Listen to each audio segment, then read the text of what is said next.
Chapter 1. The Rebirth of the Supreme Immortal. On the day of the 9 stars aligning, an extraordinary phenomenon occurred. The previously clear sky was suddenly engulfed by dark storm clouds, and flashes of violet lightning descended, resembling the apocalypse. Crack! A bolt of lightning seemed poised to shatter the heavens. Amidst the thunder, a divine light flickered by. Simultaneously, aboard a high-speed train bound for Zhonghai City, a young man gradually opened his eyes. Although he was youthful, his gaze bore the weight of countless years, as if he had traversed through the tides of time. Is this Earth? I did not perish in the divine tribulation, but have been reborn to my youth. Tang Ming's countenance shifted, disbelief etched across his features. Once a prominent heir of the Tang family in Jinling, he had been wrongfully accused and expelled from his clan, his tendons severed, destined for a life of mediocrity and resentment. Yet, by a stroke of fortune, he acquired the legacy of the immortal path. From the lowest tier of cultivators, he ascended step by step, ultimately growing into a sovereign of the immortal realm, one that instilled fear in the hearts of countless celestial beings. Xiantian Battle, Sovereign Tang Ming, master of a realm, wielding life and death. While he may not have been the most powerful immortal sovereign, he was undoubtedly the mightiest in terms of combat prowess, having fought tirelessly for 5 centuries, with 6 immortal sovereigns of various realms falling to his hand. Alas, in the final moments of his ascension to the divine realm, he was besieged by 15 immortal sovereigns, ultimately perishing in the eternal divine tribulation. Shenwuyo, princess, you dare betray me. Once I return to the Xiantian realm, I shall unleash a sea of blood, entombing you both in eternal darkness. A fierce glint of murder flashed in Tang Ming's eyes. When a sovereign is enraged, mountains and rivers tremble, and realms collapse. Boom crack! A violent bolt of purple lightning struck, causing the earth to quake. Dear passengers, we are currently experiencing a thunderstorm. To ensure safety, this train will be halted for 5 minutes. Please remain calm. The voice of an announcement echoed through the train. Returning to his senses, Tang Ming glanced at his right leg, his dark eyes narrowing with a chilling intensity. His leg was lame. It had been deliberately crippled by the Tang family of Jinling, specifically by his own uncle, Tang Anxuan. In my past life, I was rendered a cripple and banished from the Tang family. Though I was taken in by Aunt Lu, I still lived in despair. Jinling Tang family, are you prepared to face my vengeance? Tang Ming murmured, an icy aura enveloping him. 500 years of decline in the immortal realm had culminated in his rise to the Xiantian battle sovereign. Yet in the divine tribulation, he discovered the flaws in his heart, the myriad regrets of his past life. To harbor regrets is to possess an unsatisfied heart with an unsatisfied heart. How could one transcend the eternal divine tribulation? In this life, he would cultivate step by step, refining each realm to its zenith, mending every regret to perfection, and then achieving the status of Xiantian battle sovereign, overcoming the eternal divine tribulation. He is Tang Ming. He is also Tang Xiantian, the Xiantian battle sovereign. The most formidable battle sovereign of all time. There is none other. At that moment, a sudden cry erupted from the front of the carriage. Grandpa, what's wrong with you? Help! Is there a doctor? My grandfather has fallen ill. Please, someone save him. A beautifully dressed young girl rose in distress, her face awash with urgency. Beside her, an elderly gentleman clad in a Zhongshan suit, his hair as white as snow, lay with his eyes tightly shut, his pallor turning a ghastly shade of blue due to excruciating pain, struggling for breath. Sir, quick, contact the train staff. I must inform the family. Miss, what about the medicine that the sir carries? A few bodyguards clad in black were also growing anxious. Traveling on a high-speed train with personal bodyguards indicated that this young woman and the elderly man possessed an extraordinary background, either affluent or noble. The medication grandfather brought is finished. The rest is at home. What shall we do now? The beautiful young lady was in a state of distress. The train attendants arrived, but due to the remote mountainous terrain, it was challenging to stop and transport the elderly man to a hospital. The old man's complexion shifted from a deep blue to an ominous black. Who can save my grandfather? I implore you. Is there a doctor among you? I will fulfill any condition if you can save him. The young lady wept as she sought help, and the bodyguards were nearly frantic. Tang Ming approached, declaring, I can save him. The girl and the bodyguards were taken aback, their expressions filled with astonishment. I can save your grandfather, but I have a condition. After I heal him, you must give me that ebony box. Tang Ming rose slowly, limping toward them, his gaze fixated on a black ebony box beside the elderly man. Preposterous! How dare you make such an outrageous demand? Wei Jiayi's delicate features hardened instantly. That box contains an antique my grandfather just purchased, worth 30 million. Why do you have to claim it as payment? Tang Ming replied calmly. My ability to save him is my right. Ridiculous. A cripple like you can heal? Wei Jiayi's tone turned icy. I thought you were a doctor, but it appears you are merely a rogue seeking to exploit the situation. The bodyguards of the Wei family cast him hostile glances. Had the elderly man not been in distress, they would have rushed to confront him. A cripple? Tang Ming furrowed his brow at the label. Just as he was about to respond, a handsome young man wearing gold-rimmed glasses stepped forward. Hello, Mississippi. I am a graduate student from Zhonghai Medical University with a medical certificate. Allow me to treat your grandfather. The bespectacled young man smiled as he presented his credentials. Wei Jiayi's eyes brightened. Thank you so much. If you can save my grandfather, I will meet any condition you set. Ah, miss, you are too kind. It is my duty to save lives, to forge a connection with someone as enchanting as you is a privilege. I would not dare to ask for a reward.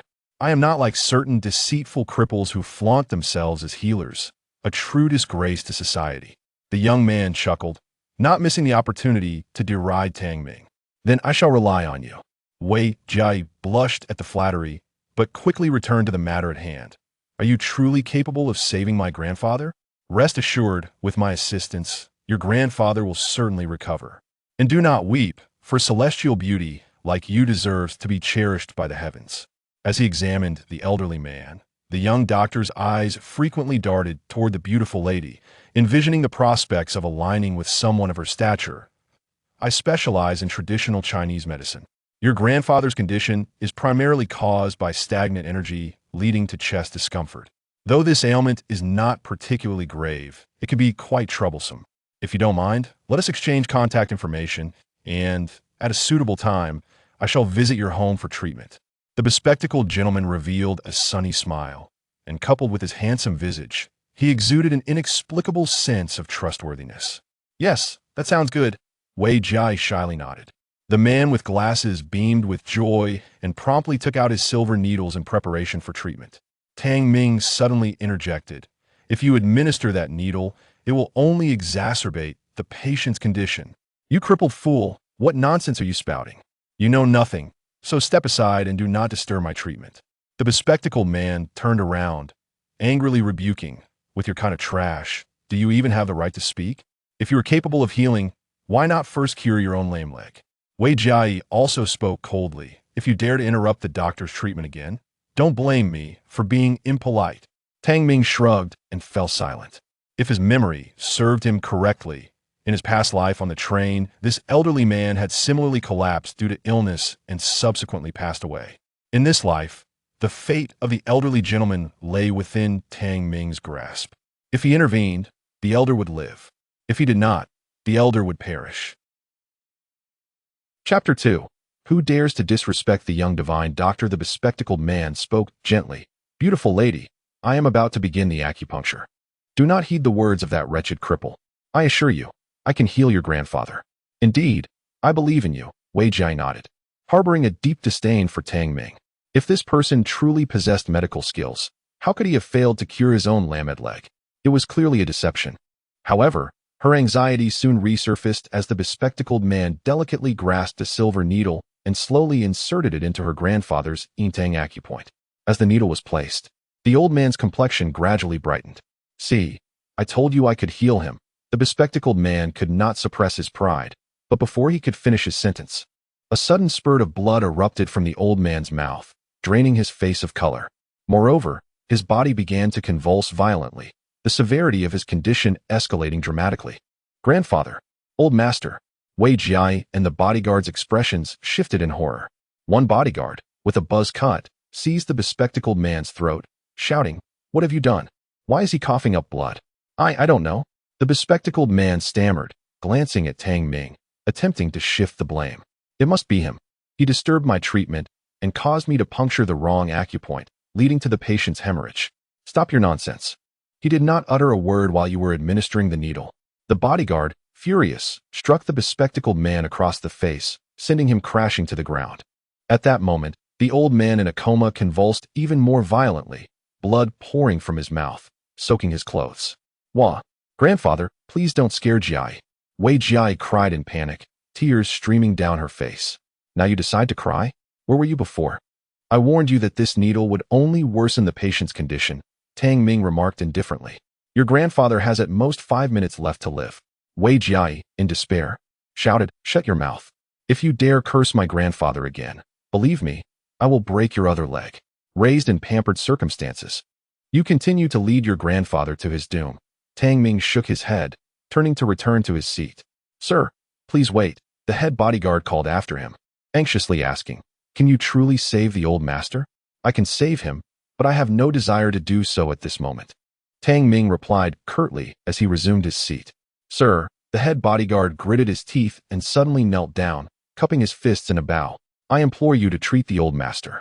For my earlier disrespect, I, Wei Tao, offer my sincere apologies. With that, he dashed towards the corner of the table and slammed his head against it with a resounding thud, blood gushing forth, revealing the ferocity of his act. Boss, Uncle Tao, what are you doing? Wei Jiai and the other bodyguards exclaimed in shock. Miss, the old master's life hangs by a thread. I cannot let any opportunity slip away. Wei Tao spoke solemnly. The old master is the foundation of the Wei family. Should anything happen to him, the family will collapse in an instant. We cannot act recklessly. He then turned to Tang Ming. Sir, my life was saved by the old master. If you still harbor resentment, I am willing to sacrifice my life. Only asking that you save the old master. With noble righteousness, a loyal minister, Wei Tao's words resonated with sincerity. Tang Ming nodded, saying calmly, I can save him. But the previous conditions must be fulfilled. Miss, Wei Tao implored, looking earnestly at Wei Jiai. Very well, if you succeed in saving grandfather. That antique shall be yours as a reward. Wei Jiai gritted her teeth. But if you fail to save him? There is no ailment in this world that I cannot cure. Even the deceased, I can summon back from the depths of the netherworld. Tang Ming replied with a calm smile, rising slowly to approach the elder. His words bore truth. As a revered immortal of the realms, defying fate was merely child's play. Upon reaching the elder's side, he cast a discerning glance and swiftly identified the source of the ailment. Beauty, this man is clearly a fraud, claiming he can revive the dead. Do you honestly believe such nonsense? Sneered the bespectacled man nearby. If he truly possessed such abilities, I would kneel and call him grandfather. I take your words to heart. Remember your wager. At this, Tang Ming erupted in laughter, then raised his right hand and struck the elder's chest with formidable force, pressing down with an intensity that shattered ribs with a resounding crack. The elder's body trembled, and he expelled a copious amount of blackened blood. What are you doing? How dare you strike my grandfather? Wei Jiai shrieked, seizing a water bottle from the table to hurl at Tang Ming. With a swift motion, Tang Ming deflected her attack, sending her sprawling to the ground, while he himself was doused in water. Unbridled insolence. Protect the young lady. Protect the elder. The 4 bodyguards surged forward, ready to intervene. At that moment, the elder, previously in a stupor, gradually opened his eyes and barked, Stand down. Who dares to show disrespect to the young divine doctor? Stand down. His voice resonated with vigor, utterly uncharacteristic of one recently convalescing. The bodyguards, shaken, quickly bowed their heads in submission. Grandfather, you are well, Wei Jiai exclaimed, her face alight with joy as she collapsed into his embrace, weeping. Wu, you frightened me, grandfather. It was so perilous. Do not weep, Jiai, I am fine. Wei Honglin comforted her with gentle pats on her back. Turning his gaze to Tang Ming, he expressed his gratitude. Young friend, though you are youthful, your medical prowess is remarkable. You are truly deserving of the title young divine doctor. I owe you my life. Without your intervention, today would have marked the end for Wei. Young friend, since you have saved my life, please accept this 10 million as a token of my appreciation. Wei Honglin retrieved a golden card from his pocket. Tang Ming shook his head. I do not wish for this money. Please keep it, elder. Wei Honglin praised him. The young divine doctor exhibits noble character, unencumbered by worldly wealth. I have been presumptuous. Grandfather, what noble character. He simply looks down upon 10 million.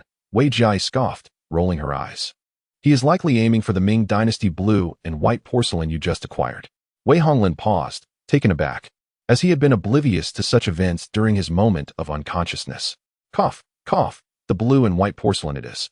Since the young divine doctor has saved my life, allow me to bestow upon you this piece from the Jiajing era of the Ming Dynasty. With reluctance, he picked up a box of black sandalwood and extended it toward Tang Ming. Thank you, Tang Ming said, reaching out to accept it. Suddenly, a pair of delicate white hands intervened, snatching the sandalwood box midair.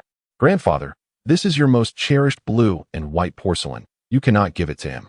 Wei Jia clutched the ebony wood and exclaimed, this is an antique, which not only holds intrinsic value but also embodies profound historical and cultural significance. It was your favorite, Grandpa, and is invaluable. Although he saved you, there is no need for him to pay such an exorbitant price. In my opinion, offering him 10 million would suffice, ensuring a life of comfort for him. But this antique cannot be relinquished. Wei Jia's demeanor became increasingly petulant. You dare to go back on your word? A chilling glint flashed across Tang Ming's eyes. What do you mean by going back on your word? You were the one who made an outrageous demand. Even if you report this, it amounts to extortion. Wei Jia persisted in her unreasonable stance. Moreover, who knows if you merely stumbled upon good fortune? It was this doctor who treated him first. Perhaps the credit belongs to him? Indeed, that must be the case, interjected a bespectacled man, boasting. I am a graduate student from a medical university, duly certified. I was the one who treated him first. Miss Wei, Mr. Wei, this cripple is clearly a rogue. My efforts yielded results, which he then interrupted. Wei Honglin opened his mouth, momentarily bewildered. Yet, soon after, all present, including him, sensed an overwhelming aura of menace. Very well. A breach of promise followed by ingratitude. What a splendid display from the young lady of the Wei family. How noble your family's reputation. Tang Ming's expression grew frostier, his eyes glittering with intensity. The bespectacled man arrogantly scoffed. Huh? You, a mere cripple, should just leave. It was clearly I who saved Mr. Wei. Miss Wei has acknowledged this. Before he could finish, Tang Ming swiftly delivered a resounding slap. With a loud crack, half of the man's face swelled, his glasses shattered. You dare strike me? You, a pathetic cripple. The bespectacled man, ablaze with rage, clenched his fists and charged at Tang Ming. Tang Ming seized the back of his head, forcing him down while delivering a brutal knee strike. Ah! The bespectacled man gasped, blood spilling from his mouth. Yet, this was merely the beginning. Bang! Bang! Bang! Tang Ming gripped the man's throat, repeatedly slamming him against the wall of the carriage. Within moments, the man was howling in agony, blood streaming from his head. A gruesome sight. Stop! Stop! I was wrong. I did not save Mr. Wei. My credentials are forged. I have no knowledge of traditional Chinese medicine. Please, do not strike me again. I might die, he cried, confessing his deceit. Tang Ming tossed him to the ground, looking down with disdain. You wagered against me, and now that you've lost, you intend to renege? The bespectacled man had previously declared that if Tang Ming managed to save Wei Honglin, he would kneel and call him Grandpa. I dare not, he stammered, hastily kneeling, bowing his head. Grandpa, I was wrong. I should not have been arrogant. I kneel. I will acknowledge any kinship, but you are not worthy to be my grandfather. Tang Ming regarded him with contempt and delivered a kick. With a thud, the bespectacled man was sent flying several meters, landing on the ground, unable to rise for a long while. Fearful, he scrambled away, abandoning the carriage in a desperate retreat. Now, it is time to settle our accounts. Will you relinquish the item or not? Tang Ming turned to Wei Jia, his tone icy and devoid of any emotion. I will not give it to you. You are clearly attempting to extort me. Why should I part with the blue and white porcelain? Even if this goes to court, I have the law on my side. Wei Jia replied with palpable arrogance. As the eldest daughter of the Wei family, she held a prestigious position. Accustomed to being flattered and catered to, never before had someone like Tang Ming dared to threaten her, let alone embarrass her on multiple occasions. Very well, you have brought this upon yourself. Tang Ming's eyebrows suddenly furrowed, and in the blink of an eye, he vanished from sight. Miss, be careful. Protect the young lady. Several bodyguards from the Wei family shouted as they rushed forward. Yet, they barely perceived a flash before they were sent flying by an unseen force, hitting the ground and spitting blood, severely injured. The sound of bodies crashing to the ground reverberated incessantly. Wei Jia's beautiful eyes widened in shock. Before she could comprehend the situation, She felt a sharp pain in her arm as the ebony box containing the blue and white porcelain was snatched away. At that moment, a gust of wind swept through the air. Wei Honglin exclaimed in astonishment, "Young friend, please show mercy. The blue and white porcelain was originally a gift to you." The fierce gust of wind transformed from furious to calm. Slap. Wei Jiai received a resounding slap across her face, collapsing onto the ground, her cheek burning with pain, tears glistening in her beautiful eyes. Yet, she dared not cry. In that fleeting moment, she experienced the despair of impending death, had it not been for her grandfather's plea. She feared it would have been far worse than a mere slap. "Young friend, please calm your anger. I deeply apologize for my granddaughter's disrespect. I am here to offer my sincerest apologies." Wei Honglin hurriedly cupped his hands in respect, bowing repeatedly. "If this happens again, she will surely perish." Tang Ming spoke indifferently. "A celestial lord must not be insulted. Even in the 9 heavens of the celestial realm, none would dare mock a lord of that domain. Moreover, I, Tang Xintian, am the most formidable battle lord in the 9 heavens. Who dares to offend me?" Yes, I assure you there will be no next time," Wei Honglin replied, drenched in cold sweat. "I shall accept the item, but your granddaughter must learn to respect others. Otherwise, the Wei family's fortune will not endure," Tang Ming advised, then turned his attention to the ebony box in his hands. Indeed, he was fixated on the box, not the blue and white porcelain inside. This ebony box contained pure wood elemental energy. A flicker of warmth ignited in Tang Ming's eyes. Could it be the innate wood spirit essence? Swiftly, he opened the ebony box, extracted the blue and white porcelain, glanced at it a few times, and then tossed it to the ground. Crash! The ancient blue and white porcelain, worth several tens of millions and priceless in the market, shattered into pieces. "Young friend, what have you done?" Wei Honglin's face twisted in agony. Not only he, but everyone present wore expressions of utter disbelief. A piece of porcelain worth tens of millions was just destroyed? What is the rush? This item is a counterfeit. Only you regard it as a treasure, oblivious to the deception, Tang Ming stated without lifting his gaze. Counterfeit? Wei Honglin's brow furrowed in skepticism. "You speak nonsense. My grandfather spent 30 million to acquire this from a renowned collector. It cannot possibly be fake." Wei Jiai exclaimed with indignation. "Moreover, my grandfather is an expert in appraising treasures. He would never misjudge. It is you who feigns understanding, making a ruckus."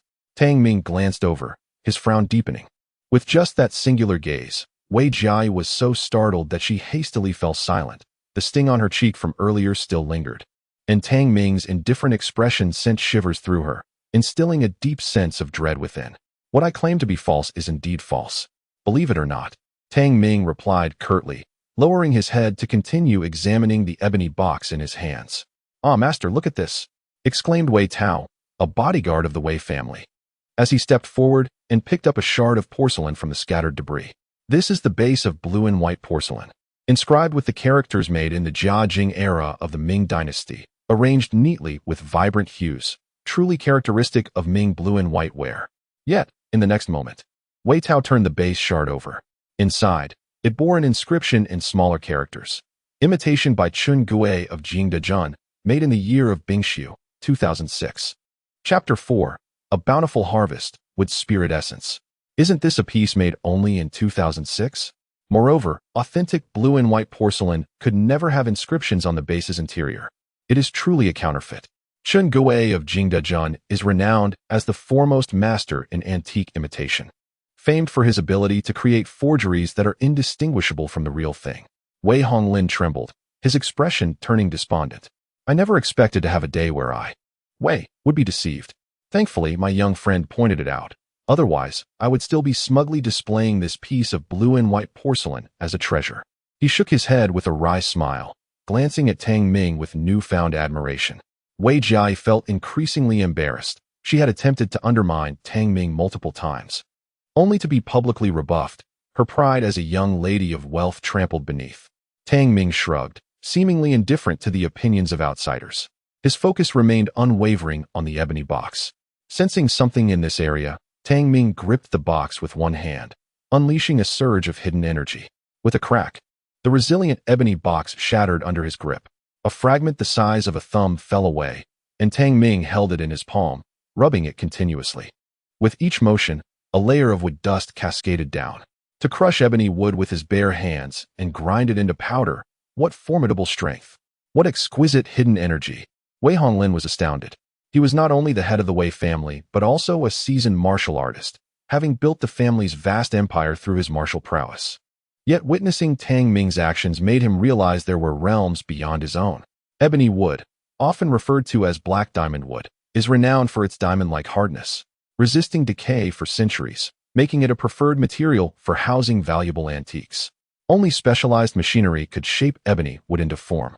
Yet here was Tang Ming, capable of not only crushing it barehanded, but also precisely eliminating the external shards. What a remarkable individual! If he could be associated with the Wei family, it would surely be an extraordinary opportunity. This young man is like a dragon, worthy of seeking alliance. Wei Honglin's mind began to churn with thoughts. 5 minutes later, as the ebony dust settled, it revealed a smooth gem that gleamed like jade, radiating a brilliant emerald light. Indeed, it was the fabled wood spirit essence, a quintessence of the 5 elements. Regrettably, it is incomplete, yet it is still classified as a mid-grade spiritual object that would greatly benefit my cultivation. Tang Ming's face radiated with joy. Having been reborn, all his peak combat power had dissipated, necessitating a fresh start. The wood spirit essence, as a mid-grade spiritual object of the wood attribute, could, when combined with certain secret techniques and divine powers, reconstruct his Tao body and cleanse the impurities within him, thereby solidifying his foundational cultivation. It is indeed a valuable item, although not the finest.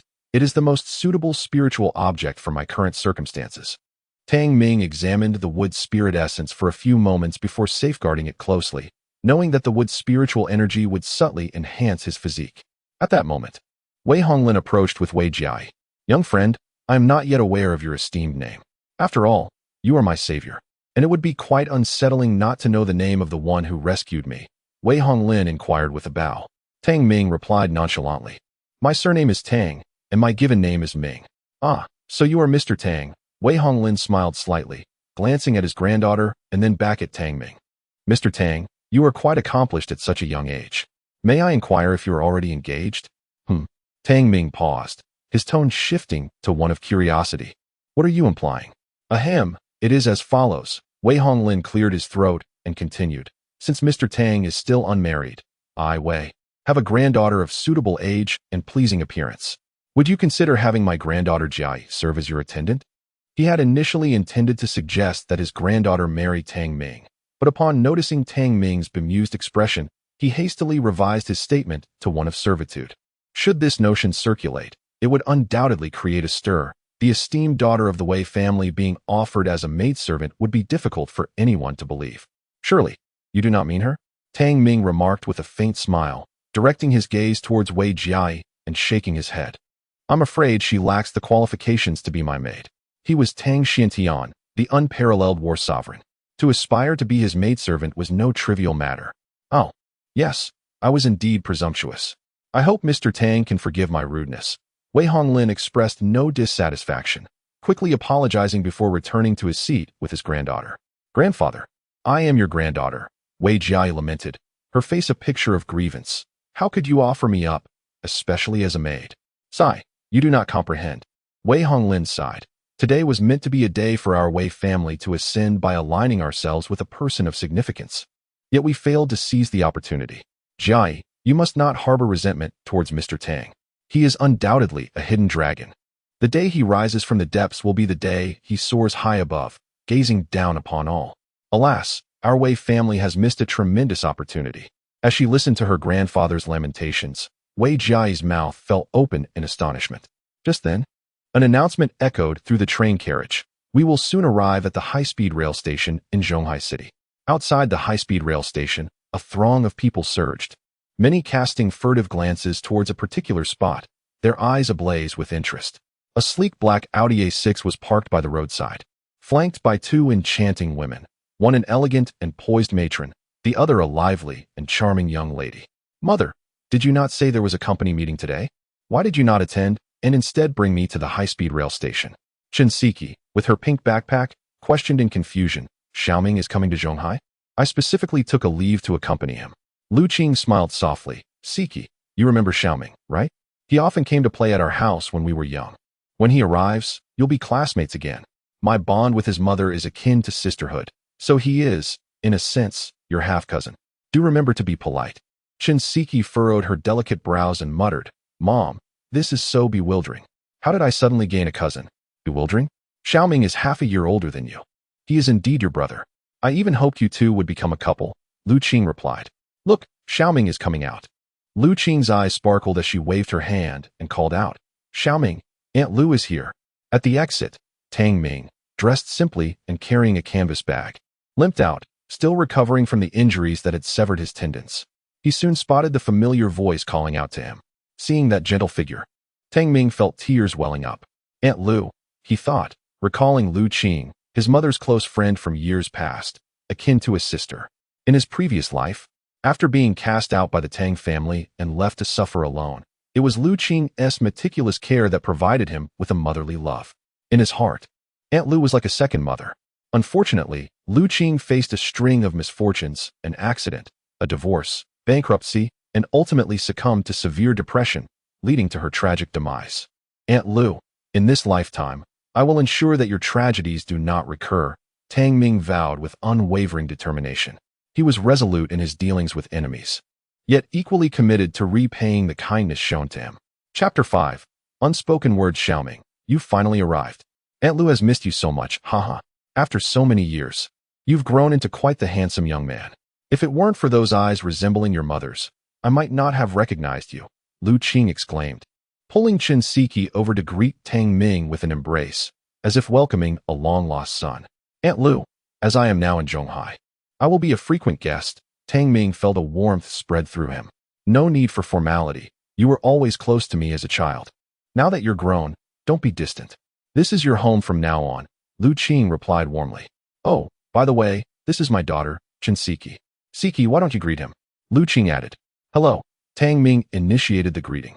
You too, Shinseki replied curtly, her impression of him quite poor. He appeared shabby, limping, and looking like a country bumpkin. His remark about being a frequent guest felt akin to begging, which she found quite distasteful. This child has been spoiled by her father, Lu Qing said, feeling awkward and apologetic. Xiaoming, please don't take offense. Seki is generally quite amiable. Not at all. Tang Ming replied with a gentle smile, shaking his head. Well, let us head back.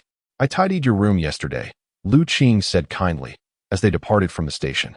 The Chen family, a wealthy household residing in the heart of Zhonghai City, has acquired a villa spanning over 300 square meters in this prime location. Upon entering the villa, a middle-aged man dressed in a suit is seen sipping tea while perusing the newspaper. Shinseki, upon arrival, sprawls on the sofa engrossed in playing Honor of Kings, showing no inclination to acknowledge Tang Ming, who follows behind. Uncle Chun, Tang Ming nods in acknowledgement. Oh, is Xiaoming here? Seki didn't mention it to me earlier, Chen Jigang responds, slightly taken aback, his brow furrowing imperceptibly. As a businessman in the construction sector, he has various channels of information, and he is somewhat aware of Tang Ming's expulsion from the Tang family. Xiaoming, please take a seat on the sofa. I'll fetch some fruit for you. Lu Qing warmly invites before hurrying to the kitchen. Tang Ming nods, but refrains from sitting down, as Shinseki occupies the sofa entirely, leaving no room for him. Additionally, as an elder, it would be awkward for him to sit beside Chen Jigang, especially with the latter's legs crossed. So, Xiaoming, what are your plans for your stay in Zhonghai? Chen Jigang inquires softly, setting down his newspaper. Currently, I have none. I will take it step by step, Tang Ming replies nonchalantly. Oh, it is prudent for the youth to have some plans. Those who achieve great things always strategize their steps carefully, Chen Jigang remarks, his brow furrowing further as he continues. By the way, your Aunt Lu mentioned you would be attending senior year in Zhonghai. How are your grades in Jinling? Not very good. My scores in the science tests barely exceed 200, Tang Ming answers candidly. He endured scorn and bullying in Jinling, and managing to eat was a feat in itself, leaving him little energy for study. Scores barely above 200, not even reaching the threshold for a second-tier university, Chen Jigang expresses his discontent. Xiaoming, you should focus on your studies. It is mid-May, and there is less than a month until the college entrance examination. Chen Jigang's displeasure grows, and Shinseki, overhearing Tang Ming's grades, rolls her eyes in disdain. After a few more questions from Chen Jigang, whose demeanor remains somewhat indifferent, and Tang Ming's equally lackluster responses, conversation dwindles. leading to a palpable silence in the living room. That evening, Aunt Lu prepares a sumptuous dinner, expressing her concern and even tidying up a room for Tang Ming. After the meal, Tang Ming excuses himself for a walk. Xiao Ming, you are unfamiliar with this place. Perhaps Siki could accompany you? Aunt Lu suggests thoughtfully. Mom, I still have homework. Shinseki replies with evident reluctance. Not to worry, Aunt Lu. I will just stroll around the neighborhood. I want to get lost. Tang Ming chuckles softly before leisurely stepping out of the Chun residence. Having lived here for an extended period in a previous life until Aunt Lu's passing, he is well acquainted with the Qinghu community. Though given a second chance at life, he is determined to maintain his cultivation. While the secular world may not be as harsh as the realm of cultivation, it remains a place where the strong prevail. A glimmer of determination sparkles in Tang Ming's eyes as he makes his way toward Qinghu Park. The Qinghu community in Zhonghai is considered quite upscale. Nestled around the scenic Qinghu Park, making every inch of land exceedingly valuable, it is evident that the developers of the residential community possess an influential background, enabling them to construct villas within a prestigious park. In my previous life, a new cluster of detached villas was established on the mountainside, boasting a prime location and commencing at a staggering price of 100 million. Aunt Lu held a deep affection for the scenery there. Should the opportunity arise, I would procure a villa for her. Tang Ming murmured to himself. Although he currently lacked financial resources, without a modicum of confidence, how could he aspire to be a celestial master? In his eyes, worldly wealth resembled mere scrap paper. The pursuit of immortality and enlightenment was his true aspiration. Here, he arrived at the lakeside and found a clean rock to sit upon. Before him lay the shimmering azure lake, while behind him, branches and grass concealed his presence, rendering the spot secluded and tranquil. In the celestial realm of his past life, although his cultivation progressed swiftly and his combat prowess was unparalleled, he had nonetheless uncovered numerous deficiencies in his training during the ancient divine tribulations, or else he would not have faced failure in his tribulation. Now, I shall refine each stage of my celestial path to attain perfection and ultimately become the foremost celestial master of all ages. Closing his eyes, Tang Ming adjusted his state of mind. During his 500 years in the celestial realm, he had been the mightiest, most aggressive warrior, the Xiantian battle sovereign. Having obliterated no fewer than 10 domains and amassed countless top-tier techniques and abilities, with the 3,000 paths at his disposal, he resolved to employ the Qingming creation technique to lay a solid foundation. This technique, the foundational art of the Qingming domain, utilizes the physical body as a vessel and the consciousness as the sea, achieving an immortal body through dual cultivation of the inner and outer realms, and is regarded as the most exemplary foundational technique.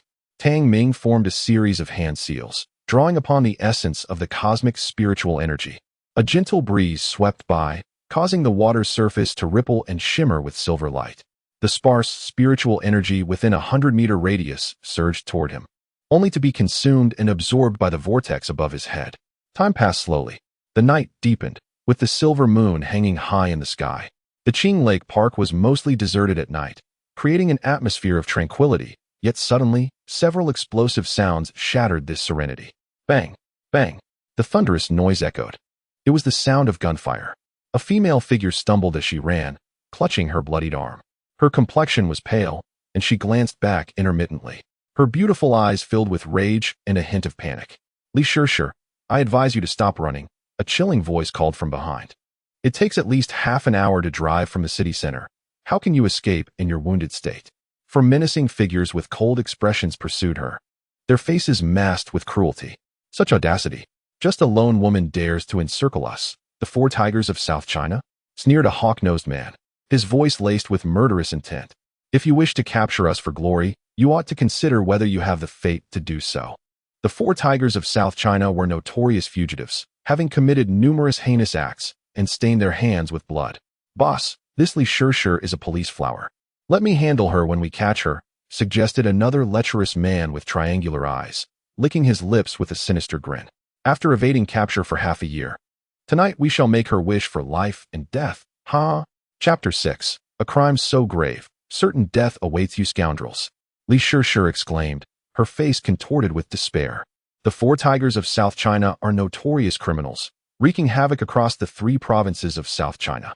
Recently, they infiltrated the city of Zhonghai, prompting police officer Li Shirshir to investigate. Little did she know that these cunning individuals had devised a scheme to expose her, leading to her being hunted. Brutes, sneered the lecherous man with slanted eyes, a lewd grin plastered across his face. You speak the truth. We are indeed scoundrels. Soon, you shall experience the wrath of our ilk. Ha ha, I've been pent up far too long, and look, a beautiful police flower has come knocking. Li Shirshir's expression turned grave. The thought of being tormented by these thugs was unbearable. Death seemed a preferable alternative. All right, third brother, restrain this woman, commanded the leader, a man with a hawkish nose. His tone indifferent. After all, we are still on the run. Let us take her deep into the mountains and hide. Then you can do as you please. Understood, brother, replied the lecherous man, nodding as he approached Li Shirshir to bind her. Suddenly, rustling from the nearby bushes caught their attention, and a young man emerged. None other than Tang Ming, who had just completed his training. Damn it, I thought I was seeing things. Turns out, it's just a person. The slanted-eyed man cursed, brandishing his gun threateningly. Kid, your misfortune is to cross paths with us. Remember to pray for better luck in your next life. As the gun swung down, Li Shirshir dashed forward, executing a stunning high kick that sent the lecherous man flying. Run, call for help, she shouted, not looking back as she charged towards the four tigers. However, she was injured and outnumbered, and soon, the hawk-nosed man landed a punch to her abdomen, causing her to crash to the ground, incapacitated. Turning back, she noticed the young man still frozen in place. What are you doing? Didn't I tell you to run? Are you foolish? Li Shirshir scolded in fury, realizing he was just a naive boy. The hawk-nosed man chuckled coldly. Li Shirshir, if you had encountered a normal person who could run, we might have been alarmed. But alas, it seems fortune is not on your side. Third brother, eliminate this fool. We need to leave quickly. Upon hearing this, the slanted-eyed man retrieved a dagger from his pocket, grinning maliciously as he approached. You want to kill me? Tang Ming turned to face him. Haha, you're quite amusing for a fool. What a pity. With a scoff, the slanted-eyed man wasted no time and lunged forward with the dagger aimed straight at Tang Ming's heart. If it struck true, it would be fatal. The blade pierced flesh, accompanied by the sound of splattering blood. Let us go. Third brother, take Li Shirshir with us. The hawk-nosed man remained vigilant towards Li Shirshir, not glancing aside. Convinced there was no way his companion could fail to kill a fool. Yet, an unexpected turn of events unfolded. He is dead. He cannot accompany you. A cold voice interjected. And you shall not leave either. What? Everyone turned, their eyes narrowing in disbelief. The speaker was none other than Tang Ming.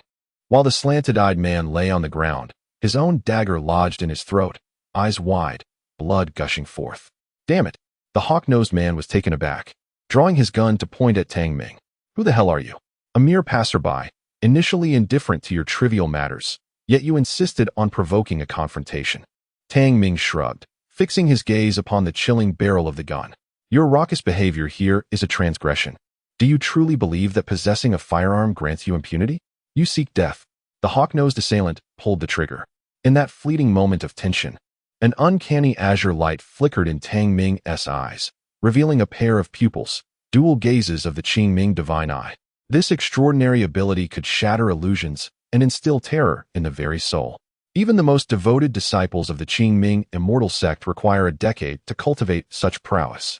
While Tang Ming achieved it in a mere 2 hours, a peculiar wave of mental energy rippled forth, momentarily disorienting the hawk-nosed gunman, causing his trigger pull to falter. Nevertheless, he ultimately discharged the weapon.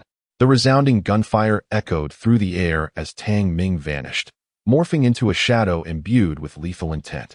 Over the years, many have sought my life, yet none have succeeded, especially not you insignificant insects. The azure light in Tang Ming's eyes surged as he unleashed a powerful punch, the knuckle of his middle finger protruding sharply, striking the center of the hawk-nosed assailant's forehead. The man convulsed violently, blood pouring from his mouth, nose, and ears, and he fell lifelessly to the ground. Boss, brother. The remaining 2 thugs gasped in shock, raising their weapons in a panicked attempt to fire. But none could find their mark. Their aim was woefully inadequate, compounded by the fact that Tang Ming merged seamlessly with the shadows, rendering him nearly invisible. Stop! Don't kill them. Leave a few for me to interrogate. Li Shirshir shouted anxiously, realizing the gravity of the situation, but it was too late. Thud! Thud! 2 bodies collapsed into a pool of blood, each dispatched with lethal precision. Why did you kill them all? They were suspects with cases to be interrogated. Li Shishir exclaimed in frustration. Isn't that fortuitous? Their demise serves to avenge the souls they've wronged, Tang Ming replied nonchalantly. Besides, they sought my life. That alone warrants their execution. Why? Li Shishir began to retort, but was struck by the realization that this young man had effortlessly dispatched 4 hardened criminals without a single drop of blood staining his person. He appeared no older than a high school student. Could a typical adolescent possess the capability to eliminate such notorious felons? Li Shishir's wariness heightened. Who exactly are you? Tang Ming shrugged. As I mentioned, I am merely a passerby. Had you not interrupted my meditation, I would not have intervened. A passerby? Who would believe that? Li Shishir rolled her eyes. Do you have any idea of their identities? They were formidable thugs, and I could barely contend with them. That merely indicates your own inadequacy. Tang Ming stated calmly. Li Shishir, infuriated, nearly spat blood but pressed on. What is your name? If you have no further business, please accompany me to the police station to give a statement. Tang Ming furrowed his brow. Officer, let us be reasonable. I have saved your life and acted in the name of justice. Let us forego these mundane formalities. I am averse to complications. I have matters to attend to. So I shall take my leave. With that, he strode away, disappearing into the enveloping darkness. Li Shishir opened her mouth, eager to articulate her thoughts, yet ultimately refrained from speaking. This individual was correct. Had he not intervened to eliminate the assailants, she would have faced humiliation and likely met a tragic end. The criminals would have continued to evade capture, posing a threat to the community. If you choose silence, I shall not believe I cannot uncover your background. Li Shishir's beautiful eyes glimmered as she utilized the assailant's phone to contact the municipal police. Shortly thereafter, the sirens of Qinghu Park blared, and a dozen police vehicles sped towards the scene. Chapter 7. Memories like smoke. Tenderness of the campus bell. The following day, before dawn, Tang Ming rose from his slumber and began to stretch in the Chen family's courtyard. Although he had mastered the Qingming Divine Eye, his training was still in its infancy, and the tendons in his feet, severed previously, required time to heal. It should be soon, with the nourishment of the wood's spirit essence. I will be fully recovered within 3 days, he mused internally. After an hour of exercise, Aunt Lu and the others gradually woke up, preparing for breakfast. Chen Jigang took out his phone to check the news, suddenly furrowing his brow. There was a homicide at Qinghu Park last night. Several desperate criminals were shot by the police. Is that true? Qinghu Park isn't far from us. Aunt Lu expressed her concern. It's all over the news. Look here. Chen Jigang turned his phone around. These are wanted criminals, habitual offenders who have been on the run across several provinces in South China. Thankfully, they were shot down. I thought so. The recent strict traffic controls in Zhonghai were all part of the manhunt for these fugitives. Tang Ming's heart stirred. The incident at Qinghu Park was indeed the very event from last night. Thankfully, that astute policewoman did not report him, or it would have resulted in a plethora of unnecessary troubles. After breakfast, Aunt Lu initially intended to escort Tang Ming to school herself, but received a notification from her company regarding an important meeting, thus entrusting Chen Siki with the task. Half an hour later, the two arrived at the gate of the first affiliated high school. Siki, over here. 3 youthful girls in school uniforms waved their hands on the street. These girls were all considered beauties, particularly one with a ponytail, her bright eyes and white skin. A flawless face adorned with no makeup, yet radiantly beautiful.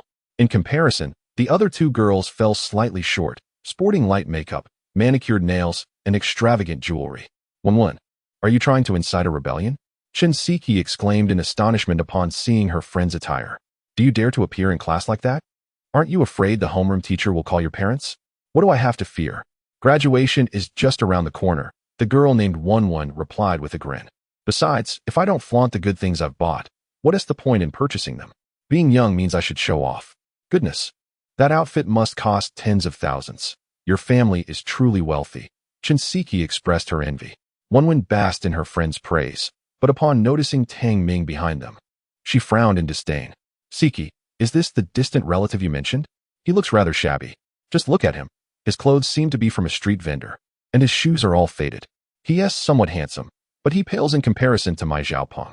Zhao Peng was her boyfriend, a privileged heir from a wealthy and influential family.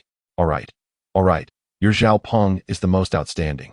Must you flaunt your affection in front of us? Come on. We need to get to class. Chen Siki held the hands of Tian 1-1 and a tall girl. engaging in a lively conversation centered around the luxurious items adorning Tianwanwen. The girl with the ponytail trailed behind, evidently indifferent to the allure of opulence. Tang Ming lagged at the rear. The ponytailed girl turned, offering a polite smile. "Hello, classmate. My name is Su Yuru, and I am a close friend of Chinsiki." "Greetings, I am Tang Ming," he replied, his gaze upon Su Yuru tinged with curiosity. "Have we met before?" Su Yuru inquired, puzzled. "If I were to say we encountered each other in a past life, would you believe me?" Tang Ming replied with a gentle smile. Su Yuru teased. "You certainly have a knack for humor. Surely, you don't think I am the type who enjoys mindless dramas? You do not indulge in such trivialities. Rather, you are captivated by international ballet performances. Furthermore, you are an art student with a passion for dance and singing. Your greatest aspiration is to become a singer and dancer. To this end, you diligently practice dance and engage in nightly runs to enhance your lung capacity, while weekends find you attending vocal lessons," Tang Ming articulated with eloquence. Su Yuru halted, astonishment etched upon her face, prompting Chinsiki and the others to glance back. "How do you know all this?" Su Yuru asked, incredulous. "Oh dear Yuru, are you not aware? You are the belle of our affiliated school, pursued by countless admirers. Such information is common knowledge," Tianwanwen chimed in with a chuckle. "You must not trust the words of this man. He employs such base tactics to woo women, which is rather unbecoming," she continued. "Tang Ming, are you attempting to court Yuru?" Tang Ming shook his head slightly. "Not at all. You lack the courage to act on your intentions, showing little semblance of masculinity." Tianwanwen retorted, pouting. "I am rather forthright, so allow me to be blunt. You are a distant relative of Siki, which affords you the opportunity to approach Yuru. But do not harbor any designs on her or any of us. Remember, we inhabit entirely different worlds," she declared, her demeanor regal and aloof. Casting a pointed glance at Tang Ming's right leg, a limping, impoverished youth clearly did not belong in her realm. Post-university, the chasm between their lives would only widen. "You speak the truth. We are indeed from disparate worlds," Tang Ming replied, his tone laden with deeper implications. He was a celestial being from the realms above, seeking the path to immortality, and these mortals were undeniably worlds apart from him, one in the heavens, the other on earth, separated by an immense divide. "Tang Ming, I apologize," Su Yuru said with an apologetic smile. "Do not take Wenwen's bluntness to heart. Since we are classmates, perhaps we could become good friends." Her inherently kind and gentle nature made her concerned that Tang Ming might be hurt by the words spoken. "It is of no consequence." Tang Ming smiled and shook his head. In his previous life at Zhonghai affiliated school, his limp and shabby appearance rendered him a target of disdain from Tianwanwen, Chinsiki, and others. Only Su Yuru showed him no prejudice, often coming to his aid, defending him against bullies on multiple occasions. After graduation, Su Yuru enrolled in Zhonghai Art School, and they maintained regular contact. Subsequently, a profound transformation occurred in Su Yuru's life, compelling her to abandon her studies and become a resident singer in a bar. Following the death of her mother, she journeyed to Beijing with a band, ultimately vanishing from Tang Ming's life, leaving no trace of their connection. In retrospect, Su Yuru had ignited numerous fantasies within Tang Ming during their previous life, showering him with care and attention. Had fate not intervened, it was entirely plausible that they could have become a couple. "Su Yuru, in your past life, you tended to me. In this life, I vow to ensure your peace, to safeguard your mother's health, and to help you fulfill your dreams." With this thought in mind, Tang Ming turned to Su Yuru, adopting a serious demeanor. "By the way, there is something I wish to discuss with you. Pursue your dreams with courage. Berklee College of Music is not only renowned for its music program, but also boasts an exceptional dance arts program, an artistic sanctuary you have long desired. Do not fret about the possibility of not being accepted. How can you know unless you try? Be bold and leave no regrets for the future." In her previous life, Su Yuru harbored deep remorse for not gaining admission to Berklee, and Tang Ming aimed to remind her not to live with regrets. As for the exorbitant tuition fees and her family's upheaval, including her mother's grave illness and passing, Tang Ming would undoubtedly provide unwavering support. Chapter 8. A glimpse of insight. Tang Ming. How do you know all this? Su Yuru's expression shifted dramatically. This was her secret, one she had never disclosed. Not even to Tianwanwen or Chinsiki. Yet Tang Ming not only knew but articulated the very source of her inner turmoil. "Perhaps it is a matter of shared understanding. I believe you possess the potential in this regard. Give it a try," and you may just find yourself accepted," Tang Ming remarked with a gentle smile, refraining from elaborating further. Before long, they arrived at the academic building and parted ways to their respective classes. As Su Yuru walked away, she glanced back 3 times, her heart in turmoil. "Tang Ming," Shinseki said with a stern expression, "I warn you. Do not use my name to get close to Yuru. Her nature is gentle and innocent. If you deceive her, do not blame me for being unkind." Tang Ming retorted, "How can you assume I would deceive her? Humph, you clearly have ulterior motives by inquiring about Yuru's interests and claiming you've known her in a past life. How childish and ridiculous," Shinseki replied coldly. "But I only arrived in Zhonghai yesterday. When would I have had the chance to investigate Su Yuru's interests?" Tang Ming countered with a smile. "Moreover, I am unfamiliar with this place. Who would I ask for information?" Shinseki found herself momentarily speechless. Indeed, Tang Ming had only recently arrived in Zhonghai, and his mother had assisted him in contacting the school. How could he possibly know Su Yuru's preferences? A lightbulb moment struck Shinseki as she declared, "You left right after dinner last night. You must have gone out to gather information." "Tang Ming, one is correct. You and we inhabit different worlds. Do not entertain unrealistic fantasies," she continued. But Tang Ming interjected, "I haven't finished speaking. Where are you going?" "To the classroom," Tang Ming replied, uninterested in further conversation, and departed alone. Shinseki, incensed, stomped her foot. "Do you even know where the classroom is? Let's see how you embarrass yourself." Having been reborn, Tang Ming was well aware of the layout of the academic building. With Aunt Lu's arrangements in place, in less than 5 minutes, he completed his enrollment and entered the classroom, carrying a stack of books, accompanied by a bespectacled middle-aged man with a receding hairline. "Classmates, allow me to introduce a new student. This is Tang Ming, who will be joining us in our studies for the time being." As the homeroom teacher began the introduction, the previously boisterous classroom fell into an instant hush, with curious gazes directed towards Tang Ming. It was quite unusual for someone to transfer schools so close to the college entrance examination. Just then, Shinseki sauntered into the classroom. Upon witnessing this scene, her eyes widened in surprise. How does he know where to sit on his first day? Did my mother inform him? "Tang Ming, there's an empty seat over there. Please take it. With the impending exams, you must intensify your revision. Do you understand?" The homeroom teacher indicated a seat. Tang Ming nodded with a smile. "Yes, I will do my best. Thank you, Teacher Huang." Not at all," Teacher Huang replied, patting his shoulder with a smile.